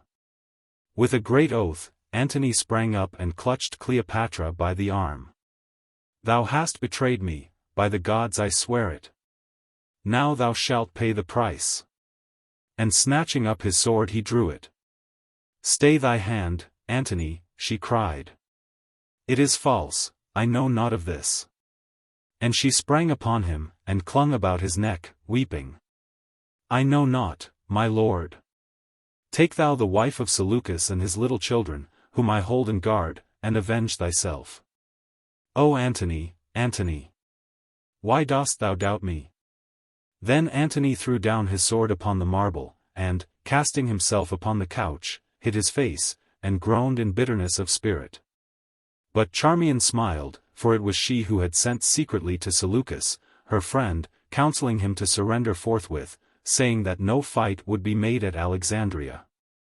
And that very night Cleopatra took all her great store of pearls and emeralds, those that remained of the treasure of Menkau-Ra, all her wealth of gold, ebony, ivory, and cinnamon. Treasure without price, and placed it in the mausoleum of granite which, after our Egyptian fashion, she had built upon the hill that is by the temple of the holy Isis. These riches she piled up upon a bed of flax, that, when she fired it, all might perish in the flame and escape the greed of money-loving Octavianus. And she slept henceforth in this tomb, away from Antony, but in the daytime she still saw him at the palace. But a little while after, when Caesar with all his great force had already crossed the Caponic mouth of the Nile and was hard on Alexandria, I came to the palace, whither Cleopatra had summoned me. There I found her in the alabaster hall, royally clad, a wild light in her eyes, and, with her, Iras and Charmion, and before her guards. And stretched here and there upon the marble, bodies of dead men, among whom lay one yet dying. Greeting, thou Olympus, she cried. Here is a sight to glad a physician's heart, men dead and men sick unto death. What doest thou, O queen? I said affrighted. What do I? I wreak justice on these criminals and traitors. And, Olympus, I learn the ways of death. I have caused 6 different poisons to be given to these slaves, and with an attentive eye have watched their working. That man," and she pointed to a Nubian, "he went mad, and raved of his native deserts and his mother. He thought himself a child again, poor fool. And bade her hold him close to her breast and save him from the darkness which drew near. And that Greek," he shrieked, and, shrieking, died. And this, he wept and prayed for pity, and in the end, like a coward, breathed his last. Now, note the Egyptian yonder, he who still lives and groans. First he took the draught, the deadliest draught of all, they swore, and yet the slave so dearly loves his life he will not leave it. See, he yet strives to throw the poison from him. Twice have I given him the cup and yet he is athirst. What a drunkard we have here. Man, man, knowest thou not that in death only can peace be found? Struggle no more, but enter into rest." And even as she spoke, the man, with a great cry, gave up the spirit. "There!" she cried, "at length the farce is played, away with those slaves whom I have forced through the difficult gates of joy," and she clapped her hands. But when they had borne the bodies thence she drew me to her, and spoke thus. "Olympus, for all thy prophecies, the end is at hand. Caesar must conquer, and I and my lord Antony be lost. Now, therefore, the play being well nigh done, I must make ready to leave this stage of earth in such fashion as becomes a queen. For this cause, then, I do make trial of these poisons, seeing that in my person I must soon endure those agonies of death that today I give to others. These drugs please me not. Some wrench out the soul with cruel pains, and some too slowly work their end. But thou art skilled in the medicines of death. Now, do thou prepare me such a draught as shall, pangless, steal my life away." And as I listened the sense of triumph filled my bitter heart, for I knew now that by my own hand should this ruined woman die and the justice of the gods be done. Spoken like a queen, O Cleopatra! I said. "Death shall cure thy ills, and I will brew such a wine as shall draw him down a sudden friend and sink thee in a sea of slumber whence, upon this earth, thou shalt never wake again. Oh! Fear not death, death is thy hope, and, surely, thou shalt pass sinless and pure of heart into the dreadful presence of the gods." She trembled. "And if the heart be not altogether pure, tell me, thou dark man, what then?" "Nay, I fear not the gods. For if the gods of hell be men, there I shall queen it also. At the least, having once been royal, royal I shall ever be." And, as she spoke, suddenly from the palace gates came a great clamor, and the noise of joyful shouting. "Why, what is this?" she said, springing from her couch. "Antony! Antony!" rose the cry, "Antony hath conquered." She turned swiftly and ran, her long hair streaming on the wind. I followed her, more slowly, down the great hall, across the courtyards, to the palace gates. And here she met Antony, riding through them, radiant with smiles and clad in his Roman armor. When he saw her he leapt to the ground, and, all armed as he was, clasped her to his breast. "What is it?" she cried, "is Caesar fallen?" "Nay, not altogether fallen, Egypt, but we have beat his horsemen back to their trenches, and, like the beginning, so shall be the end, for, as they say here, where the head goes, the tail will follow. Moreover, Caesar has my challenge, and if he will but meet me hand to hand, the world shall soon see which is the better man, Antony or Octavian."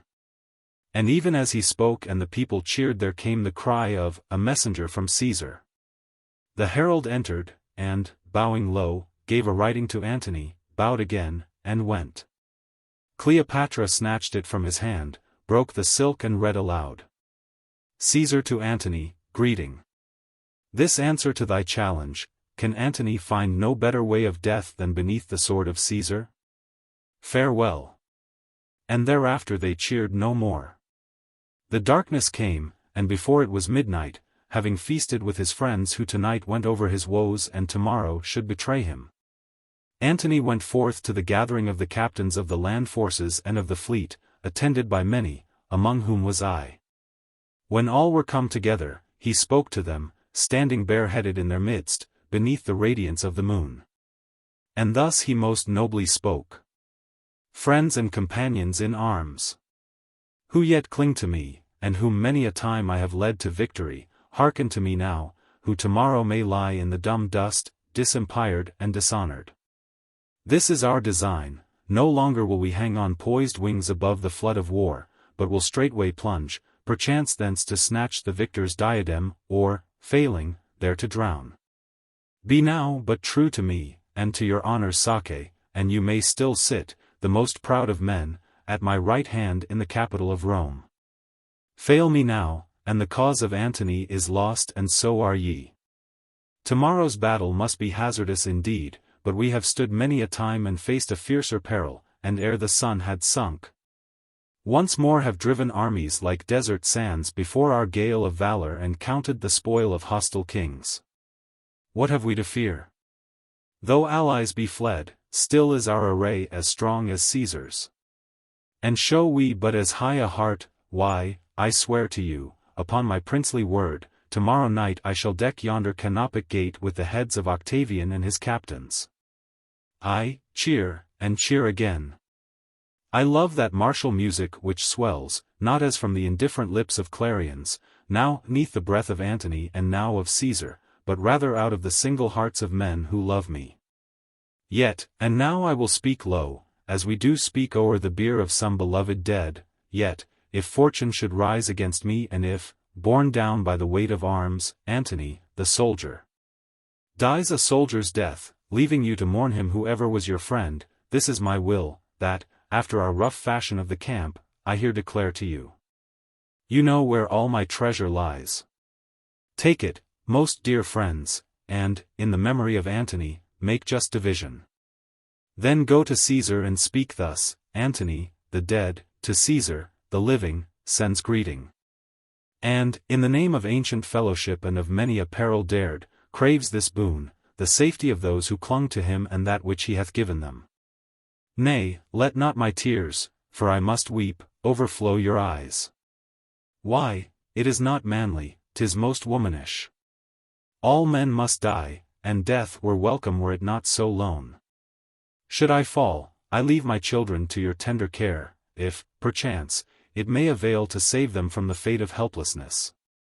Soldiers, enough. Tomorrow at the dawn we spring on Caesar's throat, both by land and sea.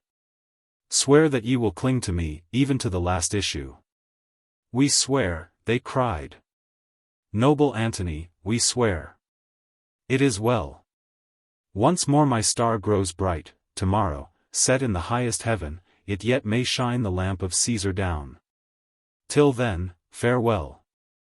He turned to go. As he went they caught his hand and kissed it.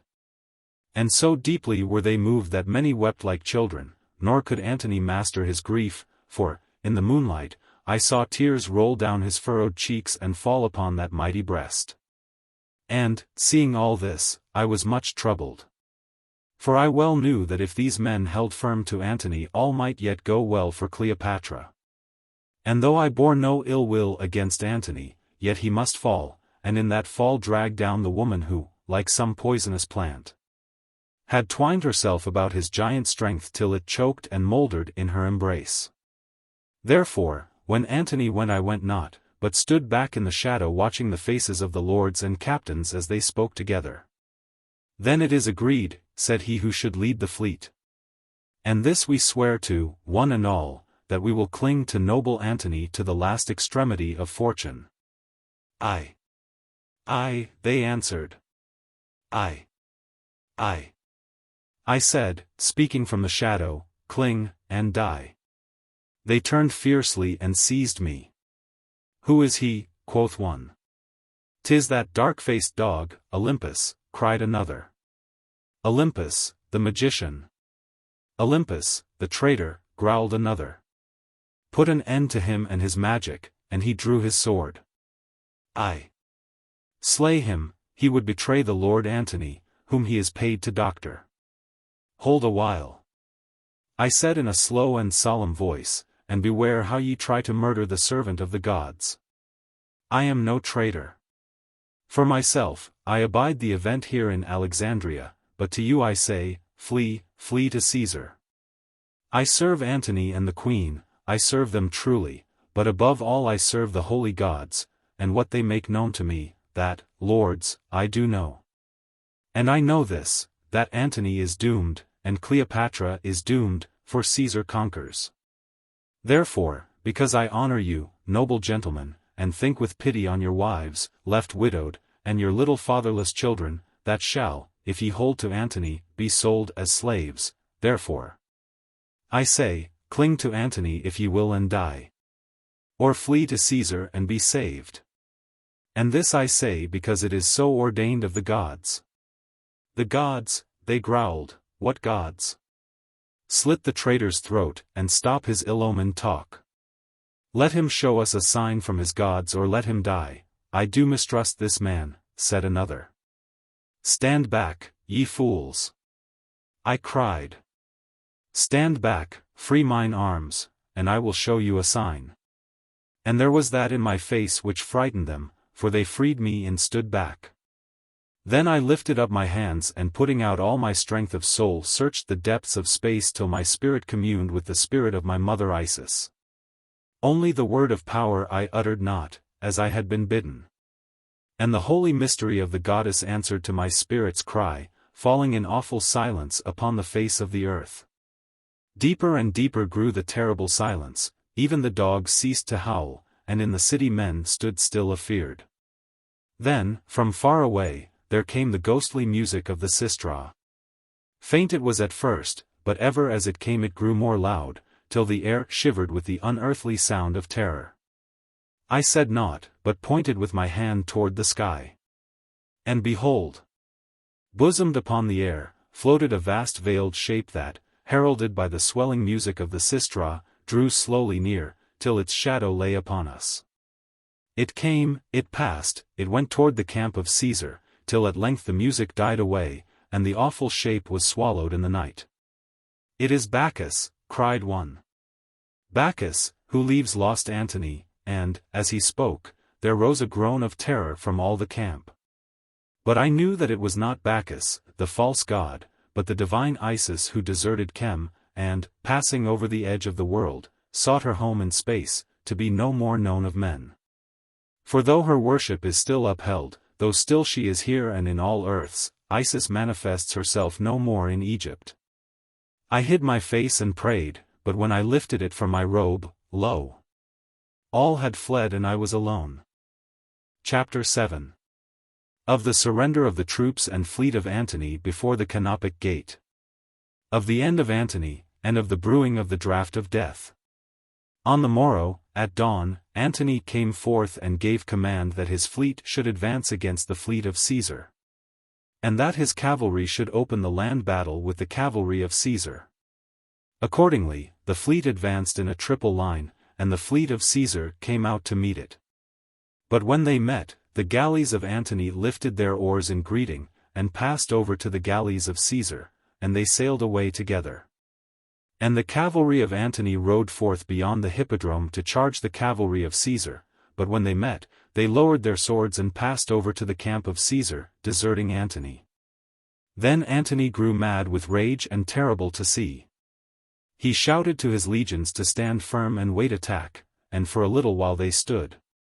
One man, however, that same officer who would have slain me on the yesternight, strove to fly.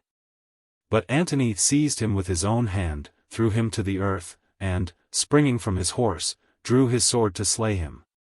He held his sword on high, while the man, covering his face, awaited death. But Antony dropped his sword and bade him rise. Go, he said. Go to Caesar, and prosper. I did love thee once. Why, then, among so many traitors, should I single thee out for death? The man rose and looked upon him sorrowfully. Then, shame overwhelming him, with a great cry he tore open his shirt of mail, plunged his sword into his own heart and fell down dead. Antony stood and gazed at him, but he said never a word. Meanwhile the ranks of Caesar's legions drew near, and so soon as they crossed spears the legions of Antony turned and fled.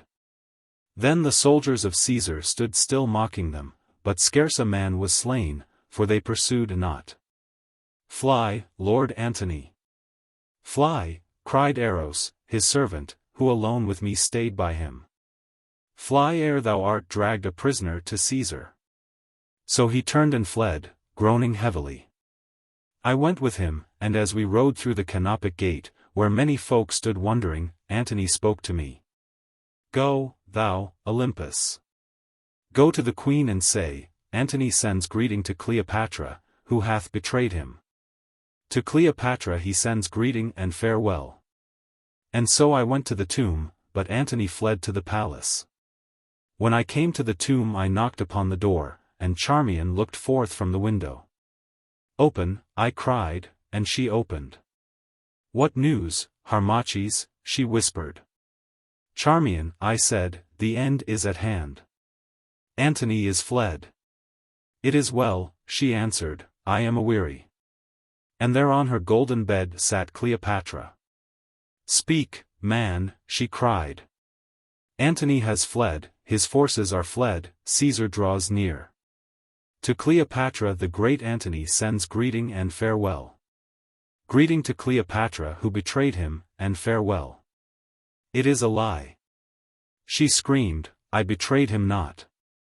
Thou, Olympus, go swiftly to Antony and answer thus, to Antony, Cleopatra, who hath not betrayed him, sends greeting and farewell. Cleopatra is no more." And so I went, following out my purpose. In the alabaster hall I found Antony pacing to and fro, tossing his hands toward heaven, and with him Eros, for of all his servants Eros alone remained by this fallen man. "Lord Antony," I said, "Egypt bids thee farewell. Egypt is dead by her own hand." "Dead? Dead," he whispered, "and is Egypt dead? And is that form of glory now food for worms? Oh, what a woman was this! E'en now my heart goes out towards her. And shall she outdo me at the last, I who have been so great? Shall I become so small that a woman can overtop my courage and pass where I fear to follow? Eros, thou hast loved me from a boy, mindest thou how I found thee starving in the desert, and made thee rich, giving thee place and wealth? Come, now pay me back. Draw that sword thou wearest and make an end of the woes of Antony." "Oh, sire," cried the Greek, "I cannot.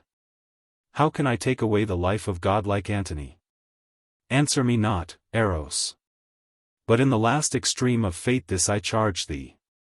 Do thou my bidding, or begone and leave me quite alone. No more will I see thy face, thou unfaithful servant." Then Eros drew his sword and Antony knelt before him and bared his breast, turning his eyes to heaven. But Eros, crying, "I cannot. Oh, I cannot," plunged the sword to his own heart, and fell dead. Antony rose and gazed upon him. "Why, Eros, that was nobly done," he said. "Thou art greater than I, yet I have learned thy lesson," and he knelt down and kissed him. Then, rising of a sudden, he drew the sword from the heart of Eros, plunged it into his bowels, and fell, groaning, on the couch. "O thou, Olympus," he cried, "this pain is more than I can bear. Make an end of me, Olympus." But pity stirred me, and I could not do this thing. Therefore I drew the sword from his vitals, staunched the flow of blood, and, calling to those who came crowding in to see Antony die, I bade them summon Atoua from my house at the palace gates. Presently she came, bringing with her simples and life-giving draughts. These I gave to Antony, and bade Atoua go with such speed as her old limbs might to Cleopatra, in the tomb, and tell her of the state of Antony. So she went, and after a while returned, saying that the queen yet lived and summoned Antony to die in her arms. And with her came Diomedes. When Antony heard, his ebbing strength came back, for he was fain to look upon Cleopatra's face again. So I called to the slaves, who peeped and peered through curtains and from behind pillars to see this great man die, and together, with much toil, we bore him thence till we came to the foot of the mausoleum. But Cleopatra, being afraid of treachery, would no more throw wide the door, so she let down a rope from the window and we made it fast beneath the arms of Antony. Then did Cleopatra, who the while wept most bitterly, together with Charmion and Iras the Greek, pull on the rope with all their strength. While we lifted from below till the dying Antony swung in the air, groaning heavily, and the blood dropped from his gaping wound. Twice he nearly fell to earth, but Cleopatra, striving with the strength of love and of despair, held him till at length she drew him through the window-place. While all who saw the dreadful sight wept bitterly, and beat their breasts, all save myself and Charmion. When he was in, once more the rope was let down, and, with some aid from Charmion, I climbed into the tomb, drawing up the rope after me. There I found Antony, laid upon the golden bed of Cleopatra. And she, her breast bare, her face stained with tears, and her hair streaming wildly about him, knelt at his side and kissed him, wiping the blood from his wounds with her robes and hair. And let all my shame be written, as I stood and watched her, the old love awoke once more within me. And mad jealousy raged in my heart because, though I could destroy these twain, I could not destroy their love. O Antony! My sweet, my husband, and my God, she moaned. Cruel Antony, hast thou the heart to die and leave me to my lonely shame? I will follow thee swiftly to the grave. Antony, awake! Awake! He lifted up his head and called for wine, which I gave him, mixing therein a draught that might allay his pain, for it was great. And when he had drunk he bade Cleopatra lie down on the bed beside him, and put her arms about him, and this she did. Then was Antony once more a man. For, forgetting his own misery and pain, he counseled her as to her own safety, but to this talk she would not listen. The hour is short, she said. Let us speak of this great love of ours that hath been so long and may yet endure beyond the coasts of death. Mindest thou that night when first thou didst put thine arms about me and call me love? Oh! Happy, happy night! Having known that night it is well to have lived, even to this bitter end.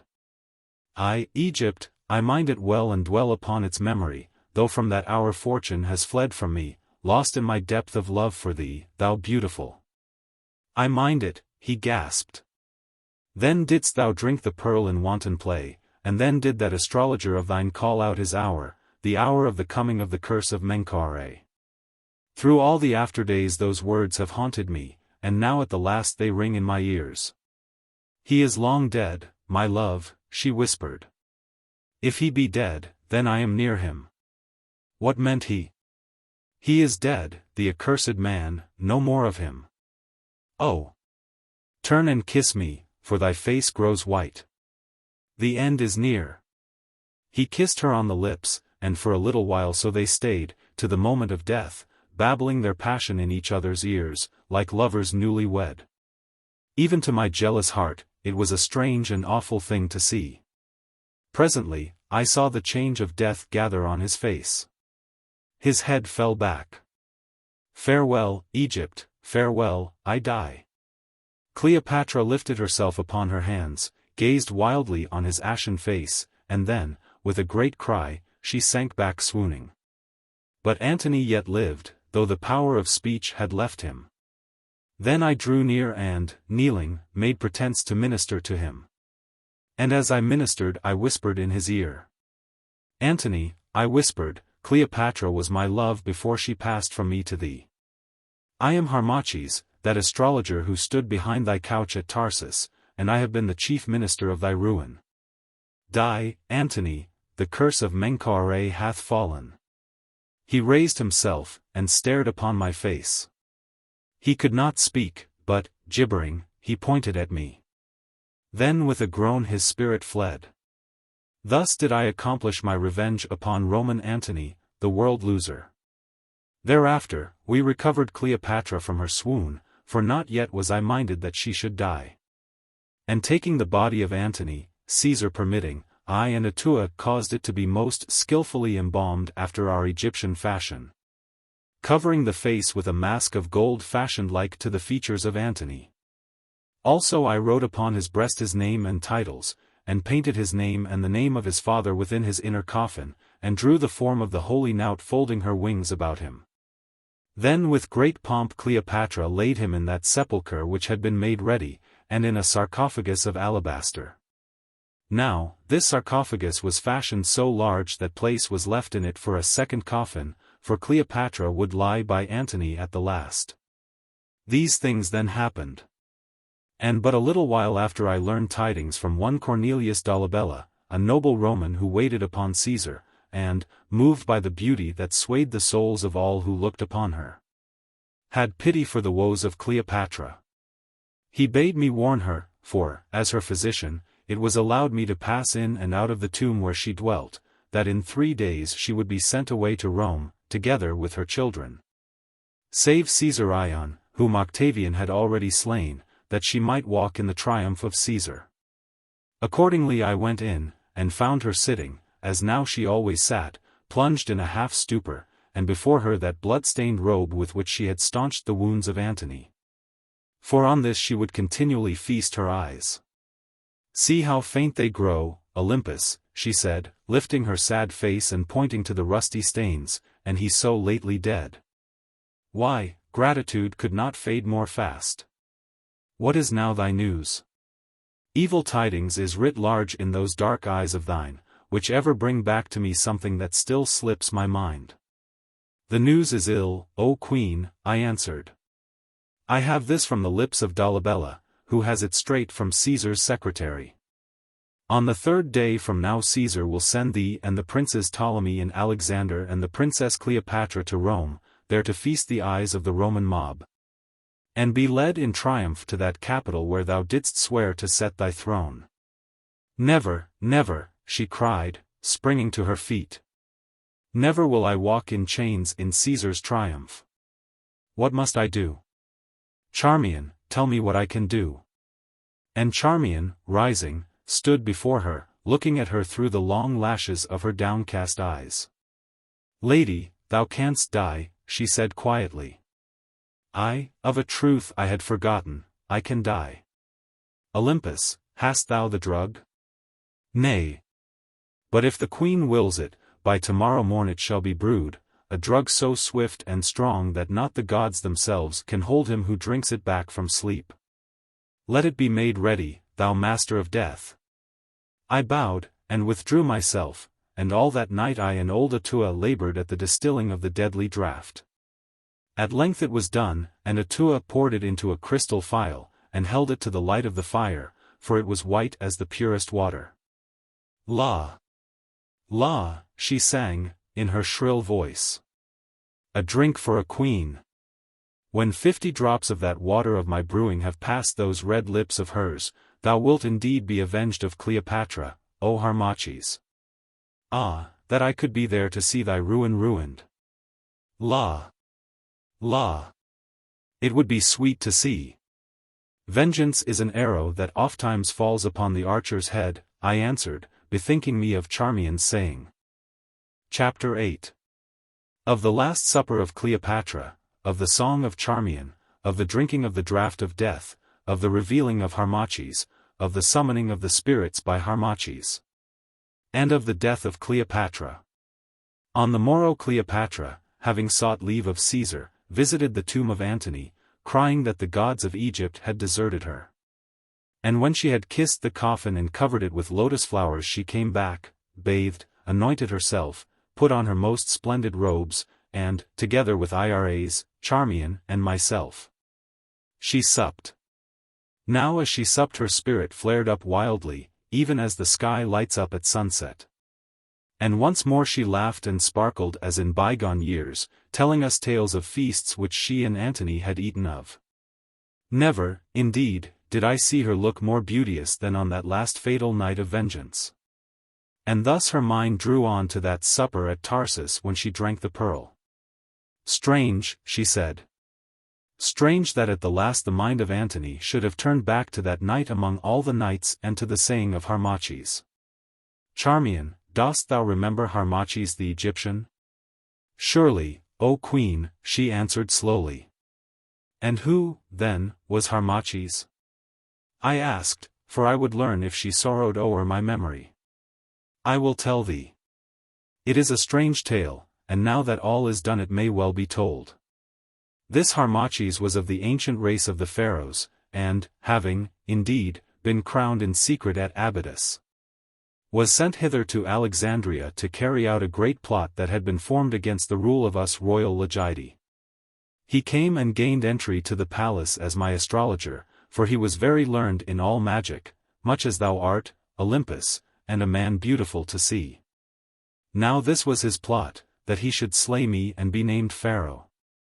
In truth it was a strong one, for he had many friends in Egypt, and I had few. And on that very night when he should carry out his purpose, at the very hour, came Charmion yonder, and told the plot to me, saying that she had chanced upon its clue. But, in after days, though I have said little thereon to thee, Charmion, I misdoubted me much of that tale of thine, for, by the gods, to this hour I believe that thou didst love Harmachis, and because he scorned thee thou didst betray him, and for that cause also hast all thy days remained a maid, which is a thing unnatural. Come, Charmion, tell us, for naught matters now at the end. Charmion shivered and made answer, It is true, O Queen, I also was of the plot, and because Harmachis scorned me I betrayed him. And because of my great love for him I have remained unwed. And she glanced up at me and caught my eyes, then let the modest lashes veil her own. So I thought it. Strange are the ways of women. But little cause, methinks, had that Harmachis to thank thee for thy love. What sayest thou, Olympus? Ah, and so thou also wast a traitor, Charmion? How dangerous are the paths which monarchs tread. Well, I forgive thee, for thou hast served me faithfully since that hour. But to my tale. Harmachis I dared not slay, lest his great party should rise in fury and cast me from the throne. And now mark the issue. Though he must murder me, in secret this Harmachis loved me, and something thereof I guessed. I had striven a little to draw him to me, for the sake of his beauty and his wit. And for the love of man Cleopatra never strove in vain. Therefore when, with the dagger in his robe, he came to slay me, I matched my charms against his will, and need I tell you, being man and woman, how I won? Oh, never can I forget the look in the eyes of that fallen prince, that forsworn priest, that discrowned Pharaoh, when, lost in the poppy draught, I saw him sink into a shameful sleep whence he might no more wake with honor. And, thereafter, till, in the end, I wearied of him, and his sad learned mind, for his guilty soul forbade him to be gay, a little I came to care for him, though not to love. But he who loved me, clung to me as a drunkard to the cup which ruins him. Deeming that I should wed him, he betrayed to me the secret of the hidden wealth of the pyramid of her, for at the time I much needed treasure, and together we dared the terrors of the tomb and drew it forth. Even from dead Pharaoh's breast. See, this emerald was a part thereof. And she pointed to the great scarabaeus that she had drawn from the holy heart of Menkau-Ra. And because of what was written in the tomb, and of that thing which we saw in the tomb, pest upon it. Why does its memory haunt me now? And also because of policy, for I would fain have won the love of the Egyptians, I was minded to marry this Harmachis and declare his place and lineage to the world, and by his aid hold Egypt from the Roman. For Delius had then come to call me to Antony, and after much thought I determined to send him back with sharp words. But on that very morning, as I tired me for the court, came Charmion yonder, and I told her this, for I would see how the matter fell upon her mind. Now mark, Olympus, the power of jealousy, that little wedge which yet has strength to rend the tree of empire, that secret sword which can carve the fate of kings. This she could in no wise bear, deny it, Charmion, if thou canst, for now it is clear to me, that the man she loved should be given to me as husband, me, whom he loved. And therefore, with more skill and wit than I can tell, she reasoned with me, showing that I should by no means do this thing, but journey to Antony. And for that, Charmion, I thank thee, now that all is come and gone. And by a very little, her words weighed down my scale of judgment against Harmachis, and I went to Antony. Thus it is through the jealous spleen of yonder fair Charmion and the passion of a man on which I played as on a lyre, that all these things have come to pass. For this cause Octavian sits a king in Alexandria, for this cause Antony is discrowned and dead, and for this cause I, too, must die tonight. Ah! Charmion! Charmion! Thou hast much to answer, for thou hast changed the story of the world, and yet, even now, I would not have it otherwise. She paused a while, covering her eyes with her hand. And, looking, I saw great tears upon the cheek of Charmion. And of this Harmachis, I asked, where is he now, O Queen? Where is he? In Amenti, forsooth, making his peace with Isis, perchance. At Tarsus I saw Antony, and loved him, and from that moment I loathed the sight of the Egyptian, and swore to make an end of him, for a lover done with should be a lover dead. And, being jealous, he spoke some words of evil omen, even at that feast of the pearl, and on the same night I would have slain him, but before the deed was done, he was gone. And whither was he gone? Nay, that know not I. Brennus, he who led my guard, and last year sailed north to join his own people, Brennus swore he saw him float to the skies. But in this matter I misdoubted me of Brennus, for methinks he loved the man. Nay, he sank off Cyprus, and was drowned, perchance Charmion can tell us how. I can tell thee nothing, O Queen. Harmachis is lost. And well lost, Charmion, for he was an evil man to play with, although I bettered him I say it. Well he served my purpose, but I loved him not, and even now I fear him. For it seemed to me that I heard his voice summoning me to fly, through the din of the fight at Actium. Thanks be to the gods, as thou sayest, he is lost, and can no more be found. But I, listening, put forth my strength, and, by the arts I have, cast the shadow of my spirit upon the spirit of Cleopatra so that she felt the presence of the lost Harmachis. Nay, what is it? She said. By Serapis. I grow afraid. It seems to me that I feel Harmachis here. His memory overwhelms me like a flood of waters, and he these 10 years dead. Oh! At such a time it is unholy. Nay, O Queen, I answered, if he be dead then he is everywhere, and well at such a time, the time of thy own death, may his spirit draw near to welcome thine at its going. Speak not thus, Olympus. I would see Harmachis no more, the count between us is too heavy, and in another world than this more evenly, perchance should we be matched. Ah, the terror passes. I was but unnerved. Well, the fool's story hath served to while away the heaviest of our hours, the hour which ends in death. Sing to me, Charmion, sing, for thy voice is very sweet, and I would soothe my soul to sleep. The memory of that Harmachis has wrung me strangely. Sing, then, the last song I shall hear from those tuneful lips of thine, the last of so many songs. It is a sad hour for song, O Queen, said Charmion. But, nevertheless, she took her harp and sang. And thus she sang, very soft and low, the dirge of the sweet-tongued Syrian Meleager. Tears for my lady dead. Heliodore. Salt tears and strange to shed. Over and o'er. Go tears and low lament. Fair from her tomb. Wend where my lady went. Down through the gloom. Sighs for my lady dead. Tears do I send. Long love remembered. Mistress and friend. Sad are the songs we sing. Tears that we shed. Empty the gifts we bring. Gifts to the dead. Ah, for my flower, my love. Hades hath taken. Ah, for the dust above. Scattered and shaken. Mother of blade and grass. Earth, in thy breast. Lull her that gentlest was. Gently to rest. The music of her voice died away, and it was so sweet and sad that Iras began to weep and the bright tears stood in Cleopatra's stormy eyes.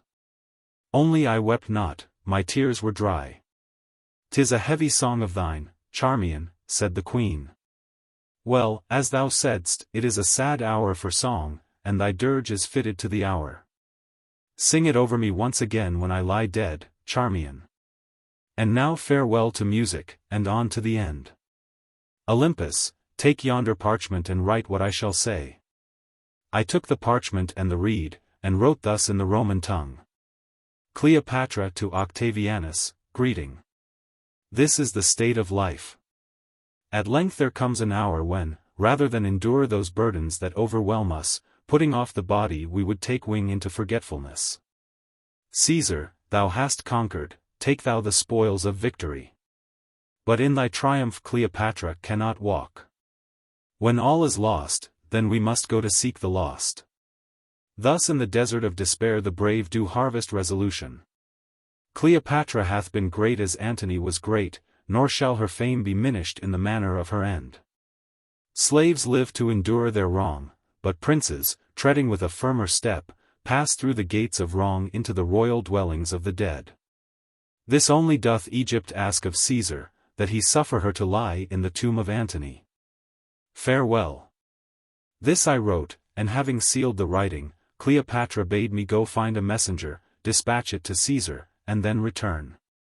So I went, and at the door of the tomb I called a soldier who was not on duty, and, giving him money, bade him take the letter to Caesar.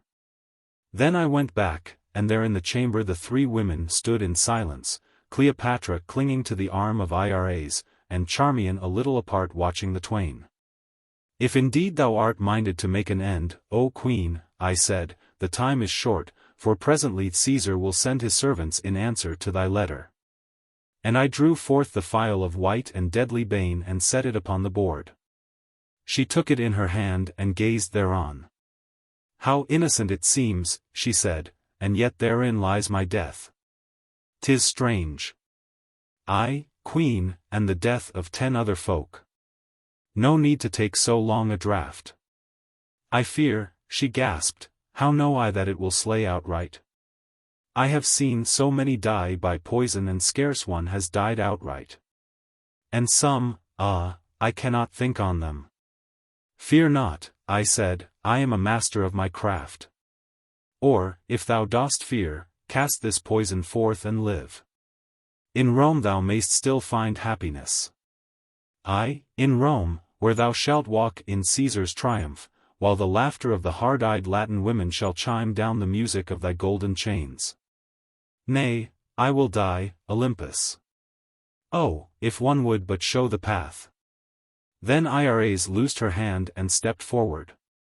Give me the draught, physician, she said. I go to make ready for my queen. It is well, I answered. On thy own head be it, and I poured from the phial into a little golden goblet. She raised it, curtsied low to Cleopatra, then, coming forward, kissed her on the brow, and Charmion she also kissed. This done, tarrying not and making no prayer, for Iras was a Greek, she drank, and, putting her hand to her head, instantly fell down and died. Thou sayest, I said, breaking in upon the silence, it is swift. I, Olympus, thine is a master drug. Come now, I thirst, fill me the bowl, lest Iras weary in waiting at the gates.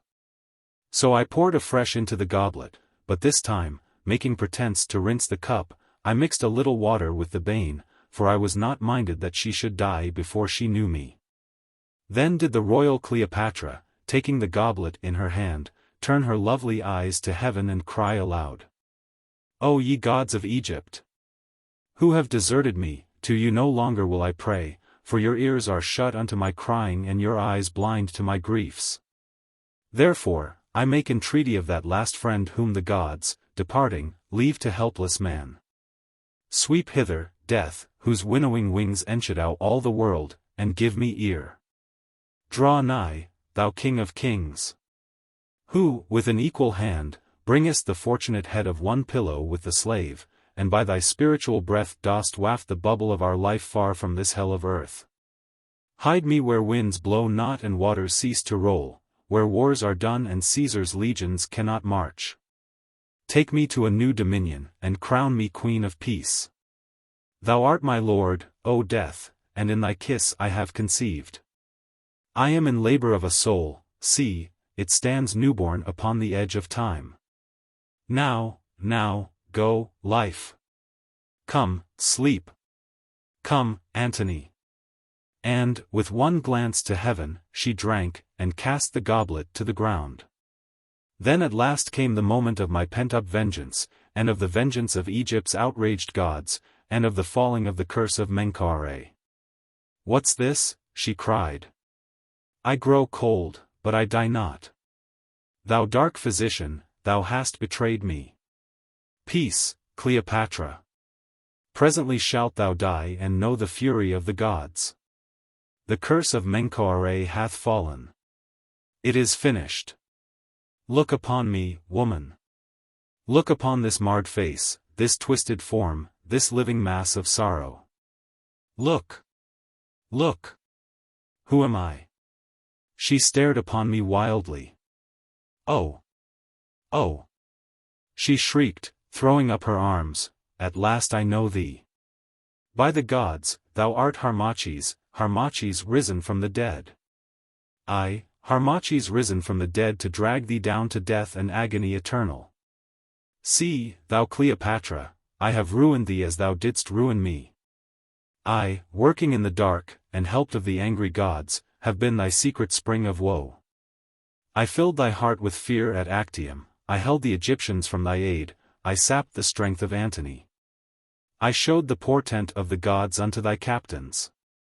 By my hand at length thou deedst, for I am the instrument of vengeance. Ruin I pay thee back for ruin, treachery for treachery, death for death.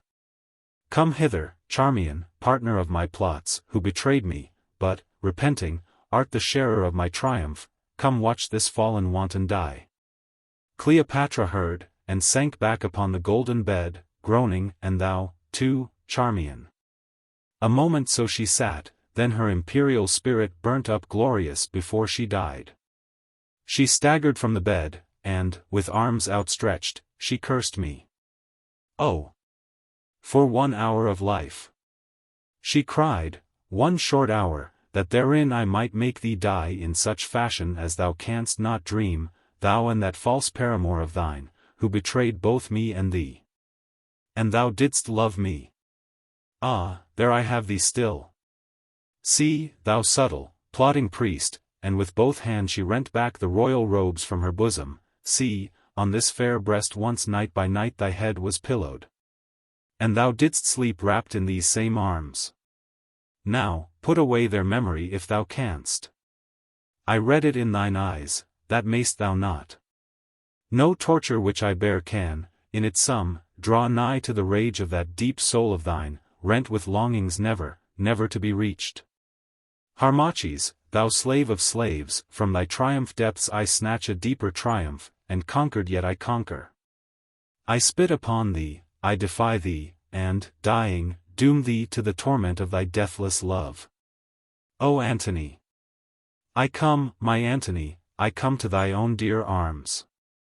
Soon I shall find thee, and, wrapped in a love undying and divine, together we will float through all the depths of space, and, lips to lips and eyes to eyes, drink of desires grown more sweet with every draught.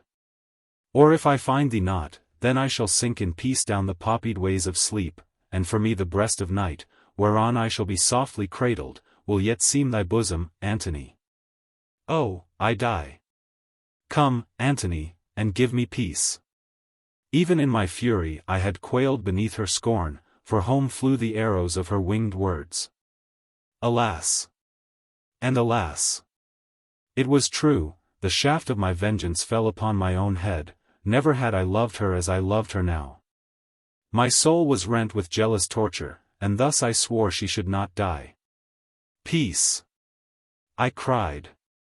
What peace is there for thee? Oh! Ye holy three, hear now my prayer. Osiris, loosen thou the bonds of hell and send forth those whom I shall summon. Come Ptolemy, poisoned of thy sister Cleopatra. Come Arsinoe, murdered in the sanctuary by thy sister Cleopatra.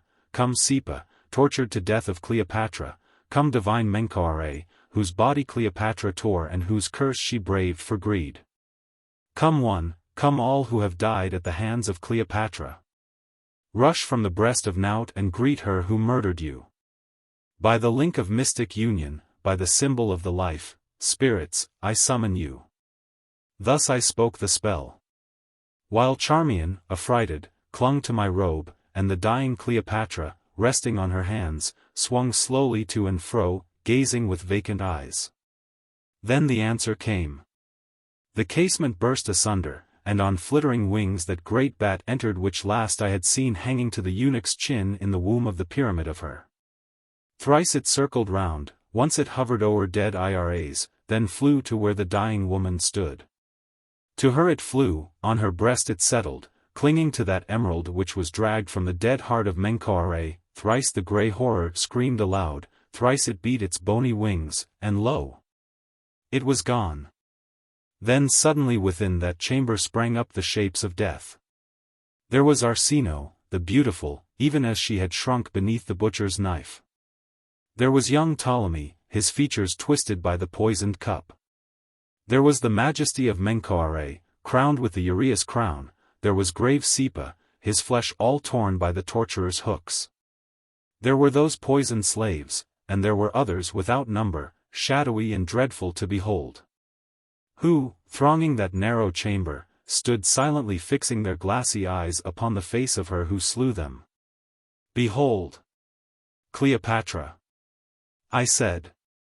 Behold thy peace, and die. I, said Charmion. Behold and die. Thou who didst rob me of my honor, and Egypt of her king. She looked, she saw the awful shapes, her spirit, hurrying from the flesh, mayhap could hear words to which my ears were deaf. Then her face sank in with terror, her great eyes grew pale, and, shrieking, Cleopatra fell and died, passing, with that dread company, to her appointed place. Thus, then, I, Harmachis, fed my soul with vengeance, fulfilling the justice of the gods, and yet knew myself empty of all joy therein. For though that thing we worship doth bring us ruin, and love being more pitiless than death, we in turn do pay all our sorrow back. Yet we must worship on, yet stretch out our arms towards our lost desire, and pour our heart's blood upon the shrine of our discrowned God. For love is of the spirit, and knows not death. Chapter 9. Of the farewell of Charmion, of the death of Charmion, of the death of the old wife, Atoua, of the coming of Harmachis to Abouthis. Of his confession in the hall of 36 pillars, and of the declaring of the doom of Harmachis. Charmion unclasped my arm, to which she had clung in terror. Thy vengeance, thou dark Harmachis, she said, in a hoarse voice, is a thing hideous to behold. O lost Egypt, with all thy sins thou wast indeed a queen. Come, aid me, prince. Let us stretch this poor clay upon the bed and deck it royally, so that it may give its dumb audience to the messengers of Caesar as becomes the last of Egypt's queens. I spoke no word in answer, for my heart was very heavy, and now that all was done I was weary. Together, then, we lifted up the body and laid it on the golden bed. Charmion placed the uraeus crown upon the ivory brow, and combed the night-dark hair that showed never a thread of silver, and, for the last time, shut those eyes wherein had shone all the changing glories of the sea. She folded the chill hands upon the breast whence passion's breath had fled, and straightened the bent knees beneath the broidered robe, and by the head set flowers. And there at length Cleopatra lay, more splendid now in her cold majesty of death than in her richest hour of breathing beauty. We drew back and looked on her, and on dead Iras at her feet.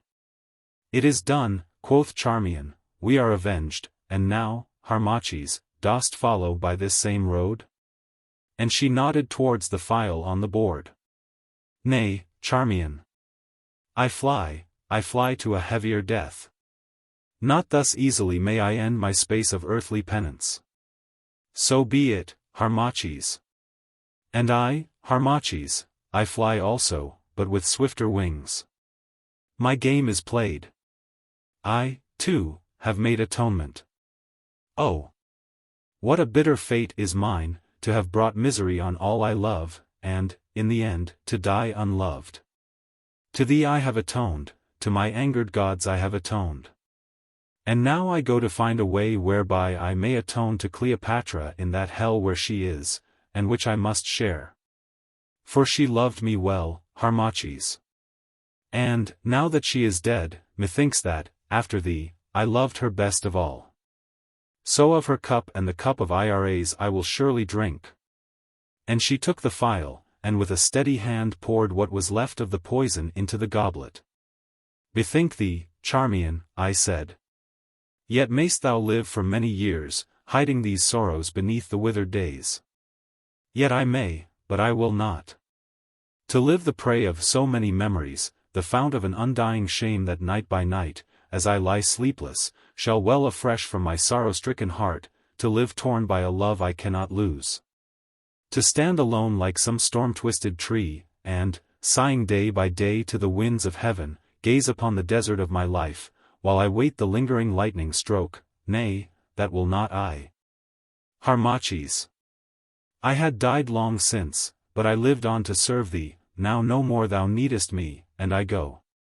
Oh, fare thee well, forever fare thee well. For not again shall I look upon thy face, and where I go thou goest not. For thou dost not love me who still dost love that queenly woman thou hast hounded to the death. Her thou shalt never win, and I thee shall never win, and this is the bitter end of fate. See, Harmachis, I ask one boon before I go and for all time become naught to thee but a memory of shame. Tell me that thou dost forgive me so far as thine is to forgive, and in token thereof kiss me, with no lover's kiss, but kiss me on the brow, and bid me pass in peace.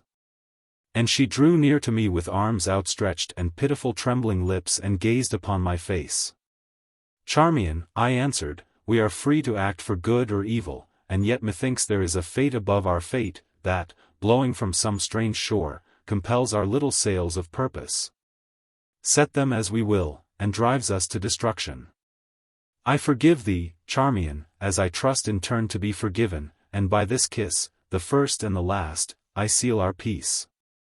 And with my lips I touched her brow. She spoke no more.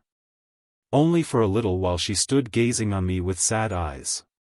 Then she lifted the goblet, and said, Royal Harmachis, in this deadly cup I pledge thee. Would that I had drunk of it ere ever I looked upon thy face. Pharaoh, who, thy sins outworn, yet shalt rule in perfect peace o'er worlds I may not tread, who yet shalt sway a kinglier scepter than that I robbed thee of, forever, fare thee well. She drank, cast down the cup, and for a moment stood with the wide eyes of one who looks for death. Then he came, and Charmion the Egyptian fell prone upon the floor, dead. And for a moment more I stood alone with the dead. I crept to the side of Cleopatra, and, now that none were left to see, I sat down on the bed and laid her head upon my knee. As once before it had been laid in that night of sacrilege beneath the shadow of the everlasting pyramid. Then I kissed her chill brow and went from the house of death, avenged, but sorely smitten with despair. Physician, said the officer of the guard as I went through the gates, what passes yonder in the monument? Methought I heard the sounds of death. Naught passes, all hath passed, I made reply, and went.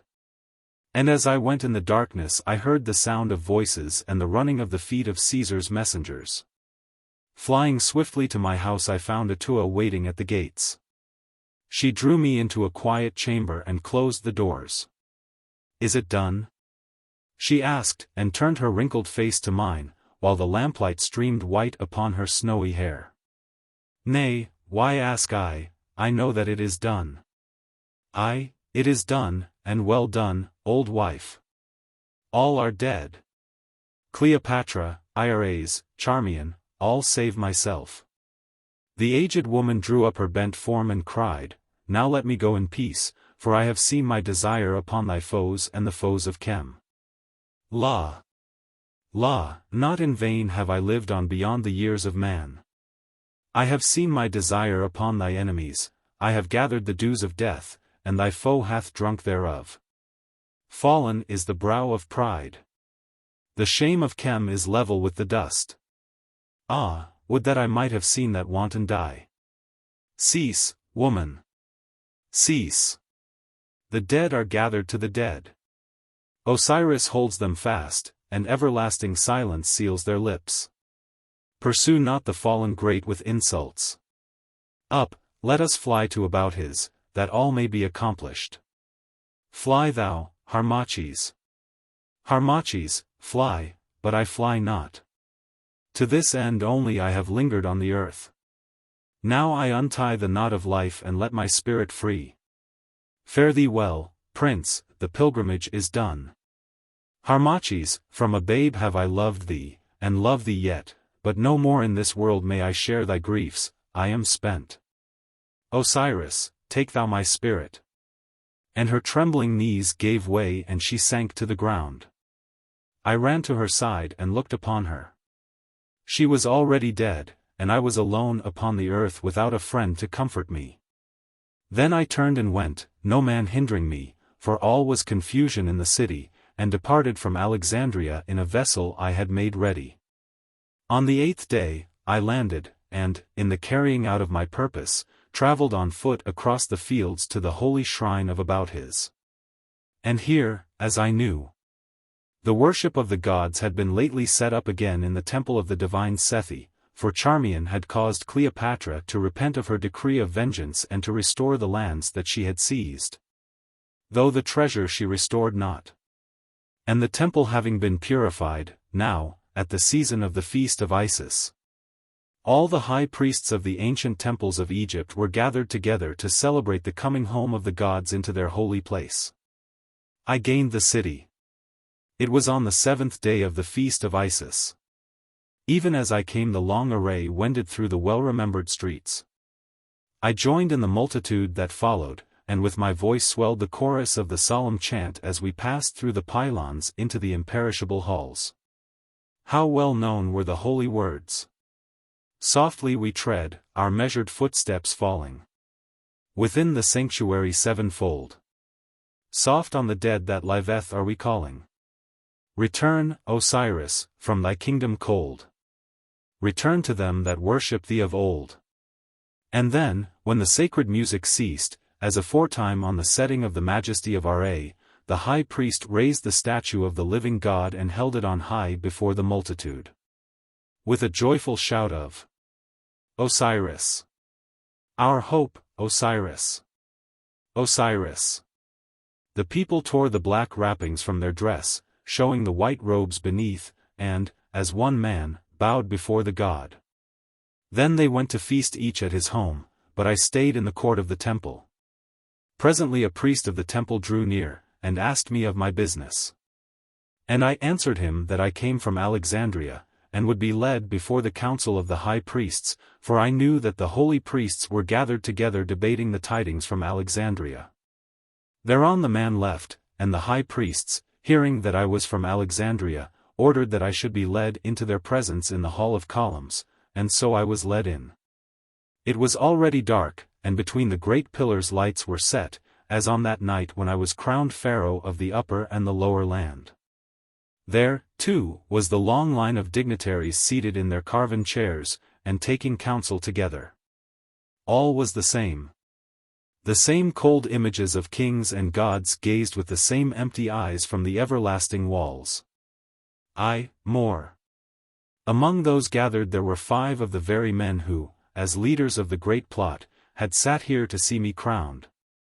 Being the only conspirators who had escaped the vengeance of Cleopatra and the clutching hand of time. I took my stand on the spot where once I had been crowned and made me ready for the last act of shame with such bitterness of heart as cannot be written. Why, it is the physician Olympus, said one. He who lived a hermit in the tombs of Tape, and who but lately was of the household of Cleopatra. Is it, then, true that the queen is dead by her own hand, physician? Yea, holy sirs, I am that physician, also Cleopatra is dead by my hand. By thy hand? Why, how comes this? Though well is she dead, forsooth, the wicked wanton. Your pardon, sirs, and I will tell you all, for I am come hither to that end. Perchance among you there may be some, methinks I see some, who, nigh 11 years ago, were gathered in this hall to secretly crown one Harmachis, Pharaoh of Chem? It is true, they said. But how knowest thou these things, thou Olympus? Of the rest of those 37 nobles, I went on, making no answer, are 32 missing. Some are dead, as Amenemhat is dead. Some are slain, as Sepa is slain, and some, perchance, yet labor as slaves within the mines, or live afar, fearing vengeance. It is so, they said, alas. It is so. Harmachis the accursed betrayed the plot, and sold himself to the wanton Cleopatra. It is so, I went on, lifting up my head. Harmachis betrayed the plot and sold himself to Cleopatra. And, holy sirs, I am that Harmachis. The priests and dignitaries gazed astonished. Some rose and spoke, some said naught. I am that Harmachis. I am that traitor, trebly steeped in crime. A traitor to my gods, a traitor to my country, a traitor to my oath. I come hither to say that I have done this. I have executed the divine vengeance on her who ruined me and gave Egypt to the Roman. And now that, after years of toil and patient waiting, this is accomplished by my wisdom and the help of the angry gods, behold I come with all my shame upon my head to declare the thing I am. And take the traitor's guerdon. Mindest thou of the doom of him who hath broke the oath that may not be broke? Asked he who first had spoken, in heavy tones. I know it well, I answered, I court that awful doom. Tell us more of this matter, thou who wast Harmachis. So, in cold clear words, I laid bare all my shame, keeping back nothing. And ever as I spoke I saw their faces grow more hard, and knew that for me there was no mercy, nor did I ask it, nor, had I asked, could it have been granted. When, at last, I had done, they put me aside while they took counsel. Then they drew me forth again, and the eldest among them, a man very old and venerable, the priest of the temple of the divine Hatshepsut at Tape, spoke, in icy accents. Thou Harmachis. We have considered this matter. Thou hast sinned the threefold deadly sin. On thy head lies the burden of the woe of Chem, this day enthralled of Rome. To Isis, the mother mystery, thou hast offered the deadly insult, and thou hast broken thy holy oath. For all of these sins there is, as well thou knowest, but one reward, and that reward is thine. Naught can it weigh in the balance of our justice that thou hast slain her who was thy cause of stumbling, not that thou comest to name thyself the vilest thing who ever stood within these walls. On thee also must fall the curse of Menkau-Ra, thou false priest. Thou forsworn patriot. Thou Pharaoh shameful and discrowned. Here, where we set the double crown upon thy head, we doom thee to the doom. Go to thy dungeon and await the falling of its stroke. Go, remembering what thou mightest have been and what thou art, and may those gods who through thy evil doing shall perchance ere long cease to be worshipped within these holy temples, give to thee that mercy which we deny. Lead him forth. So they took me and led me forth. With bowed head I went, looking not up, and yet I felt their eyes burn upon my face. Oh! Surely of all my shames this is the heaviest. Chapter 10. Of the last writing of Harmachis, the royal Egyptian. They led me to the prison chamber that is high in the pylon tower, and here I wait my doom. I know not when the sword of fate shall fall. Week grows to week, and month to month, and still it is delayed. Still it quivers unseen above my head. I know that it will fall, but when I know not. Perchance, I shall wake in some dead hour of midnight to hear the stealthy steps of the slayers and be hurried forth. Perchance, they are now at hand. Then will come the secret cell. The horror. The nameless coffin. And at last it will be done. Oh, let it come. Let it come swiftly. All is written, I have held back nothing, my sin is sinned, my vengeance is finished. Now all things end in darkness and in ashes, and I prepare to face the terrors that are to come in other worlds than this. I go, but not without hope I go, for, though I see her not, though no more she answers to my prayers, still I am aware of the holy Isis, who is with me for evermore. And whom I shall yet again behold face to face. And then at last in that far day I shall find forgiveness, then the burden of my guilt will roll from me and innocency come back and wrap me round, bringing me holy peace. Oh! Dear land of Chem, as in a dream I see thee. I see nation after nation set its standard on thy shores, and its yoke upon thy neck. I see new religions without end calling out their truths upon the banks of Sire, and summoning thy people to their worship. I see thy temples, thy holy temples, crumbling in the dust, a wonder to the sight of men unborn, who shall peer into thy tombs and desecrate the great ones of thy glory. I see thy mysteries a mockery to the unlearned, and thy wisdom wasted like waters on the desert sands. I see the Roman eagles stoop and perish, their beaks yet red with the blood of men, and the long lights dancing down the barbarian spears that follow in their wake. And then, at last, I see thee once more great, once more free, and having once more a knowledge of thy gods, aye, thy gods with a changed countenance, and called by other names, but still thy gods. The sun sinks over about his. The red rays of Ra flame on temple roofs, upon green fields, and the wide waters of Father Sire. So as a child I watched him sink. Just so his last kiss touched the further pylon's frowning brow, just that same shadow lay upon the tombs. All is unchanged. I only am changed, so changed, and yet the same. Oh, Cleopatra! Cleopatra! Thou destroyer! If I might but tear thy vision from my heart. Of all my griefs, this is the heaviest grief, still must I love thee. Still must I hug this serpent to my heart. Still in my ears must ring that low laugh of triumph, the murmur of the falling fountain, the song of the nightingale. Here the writing on the third roll of papyrus abruptly ends. It would almost seem that the writer was at this moment broken in upon by those who came to lead him to his doom.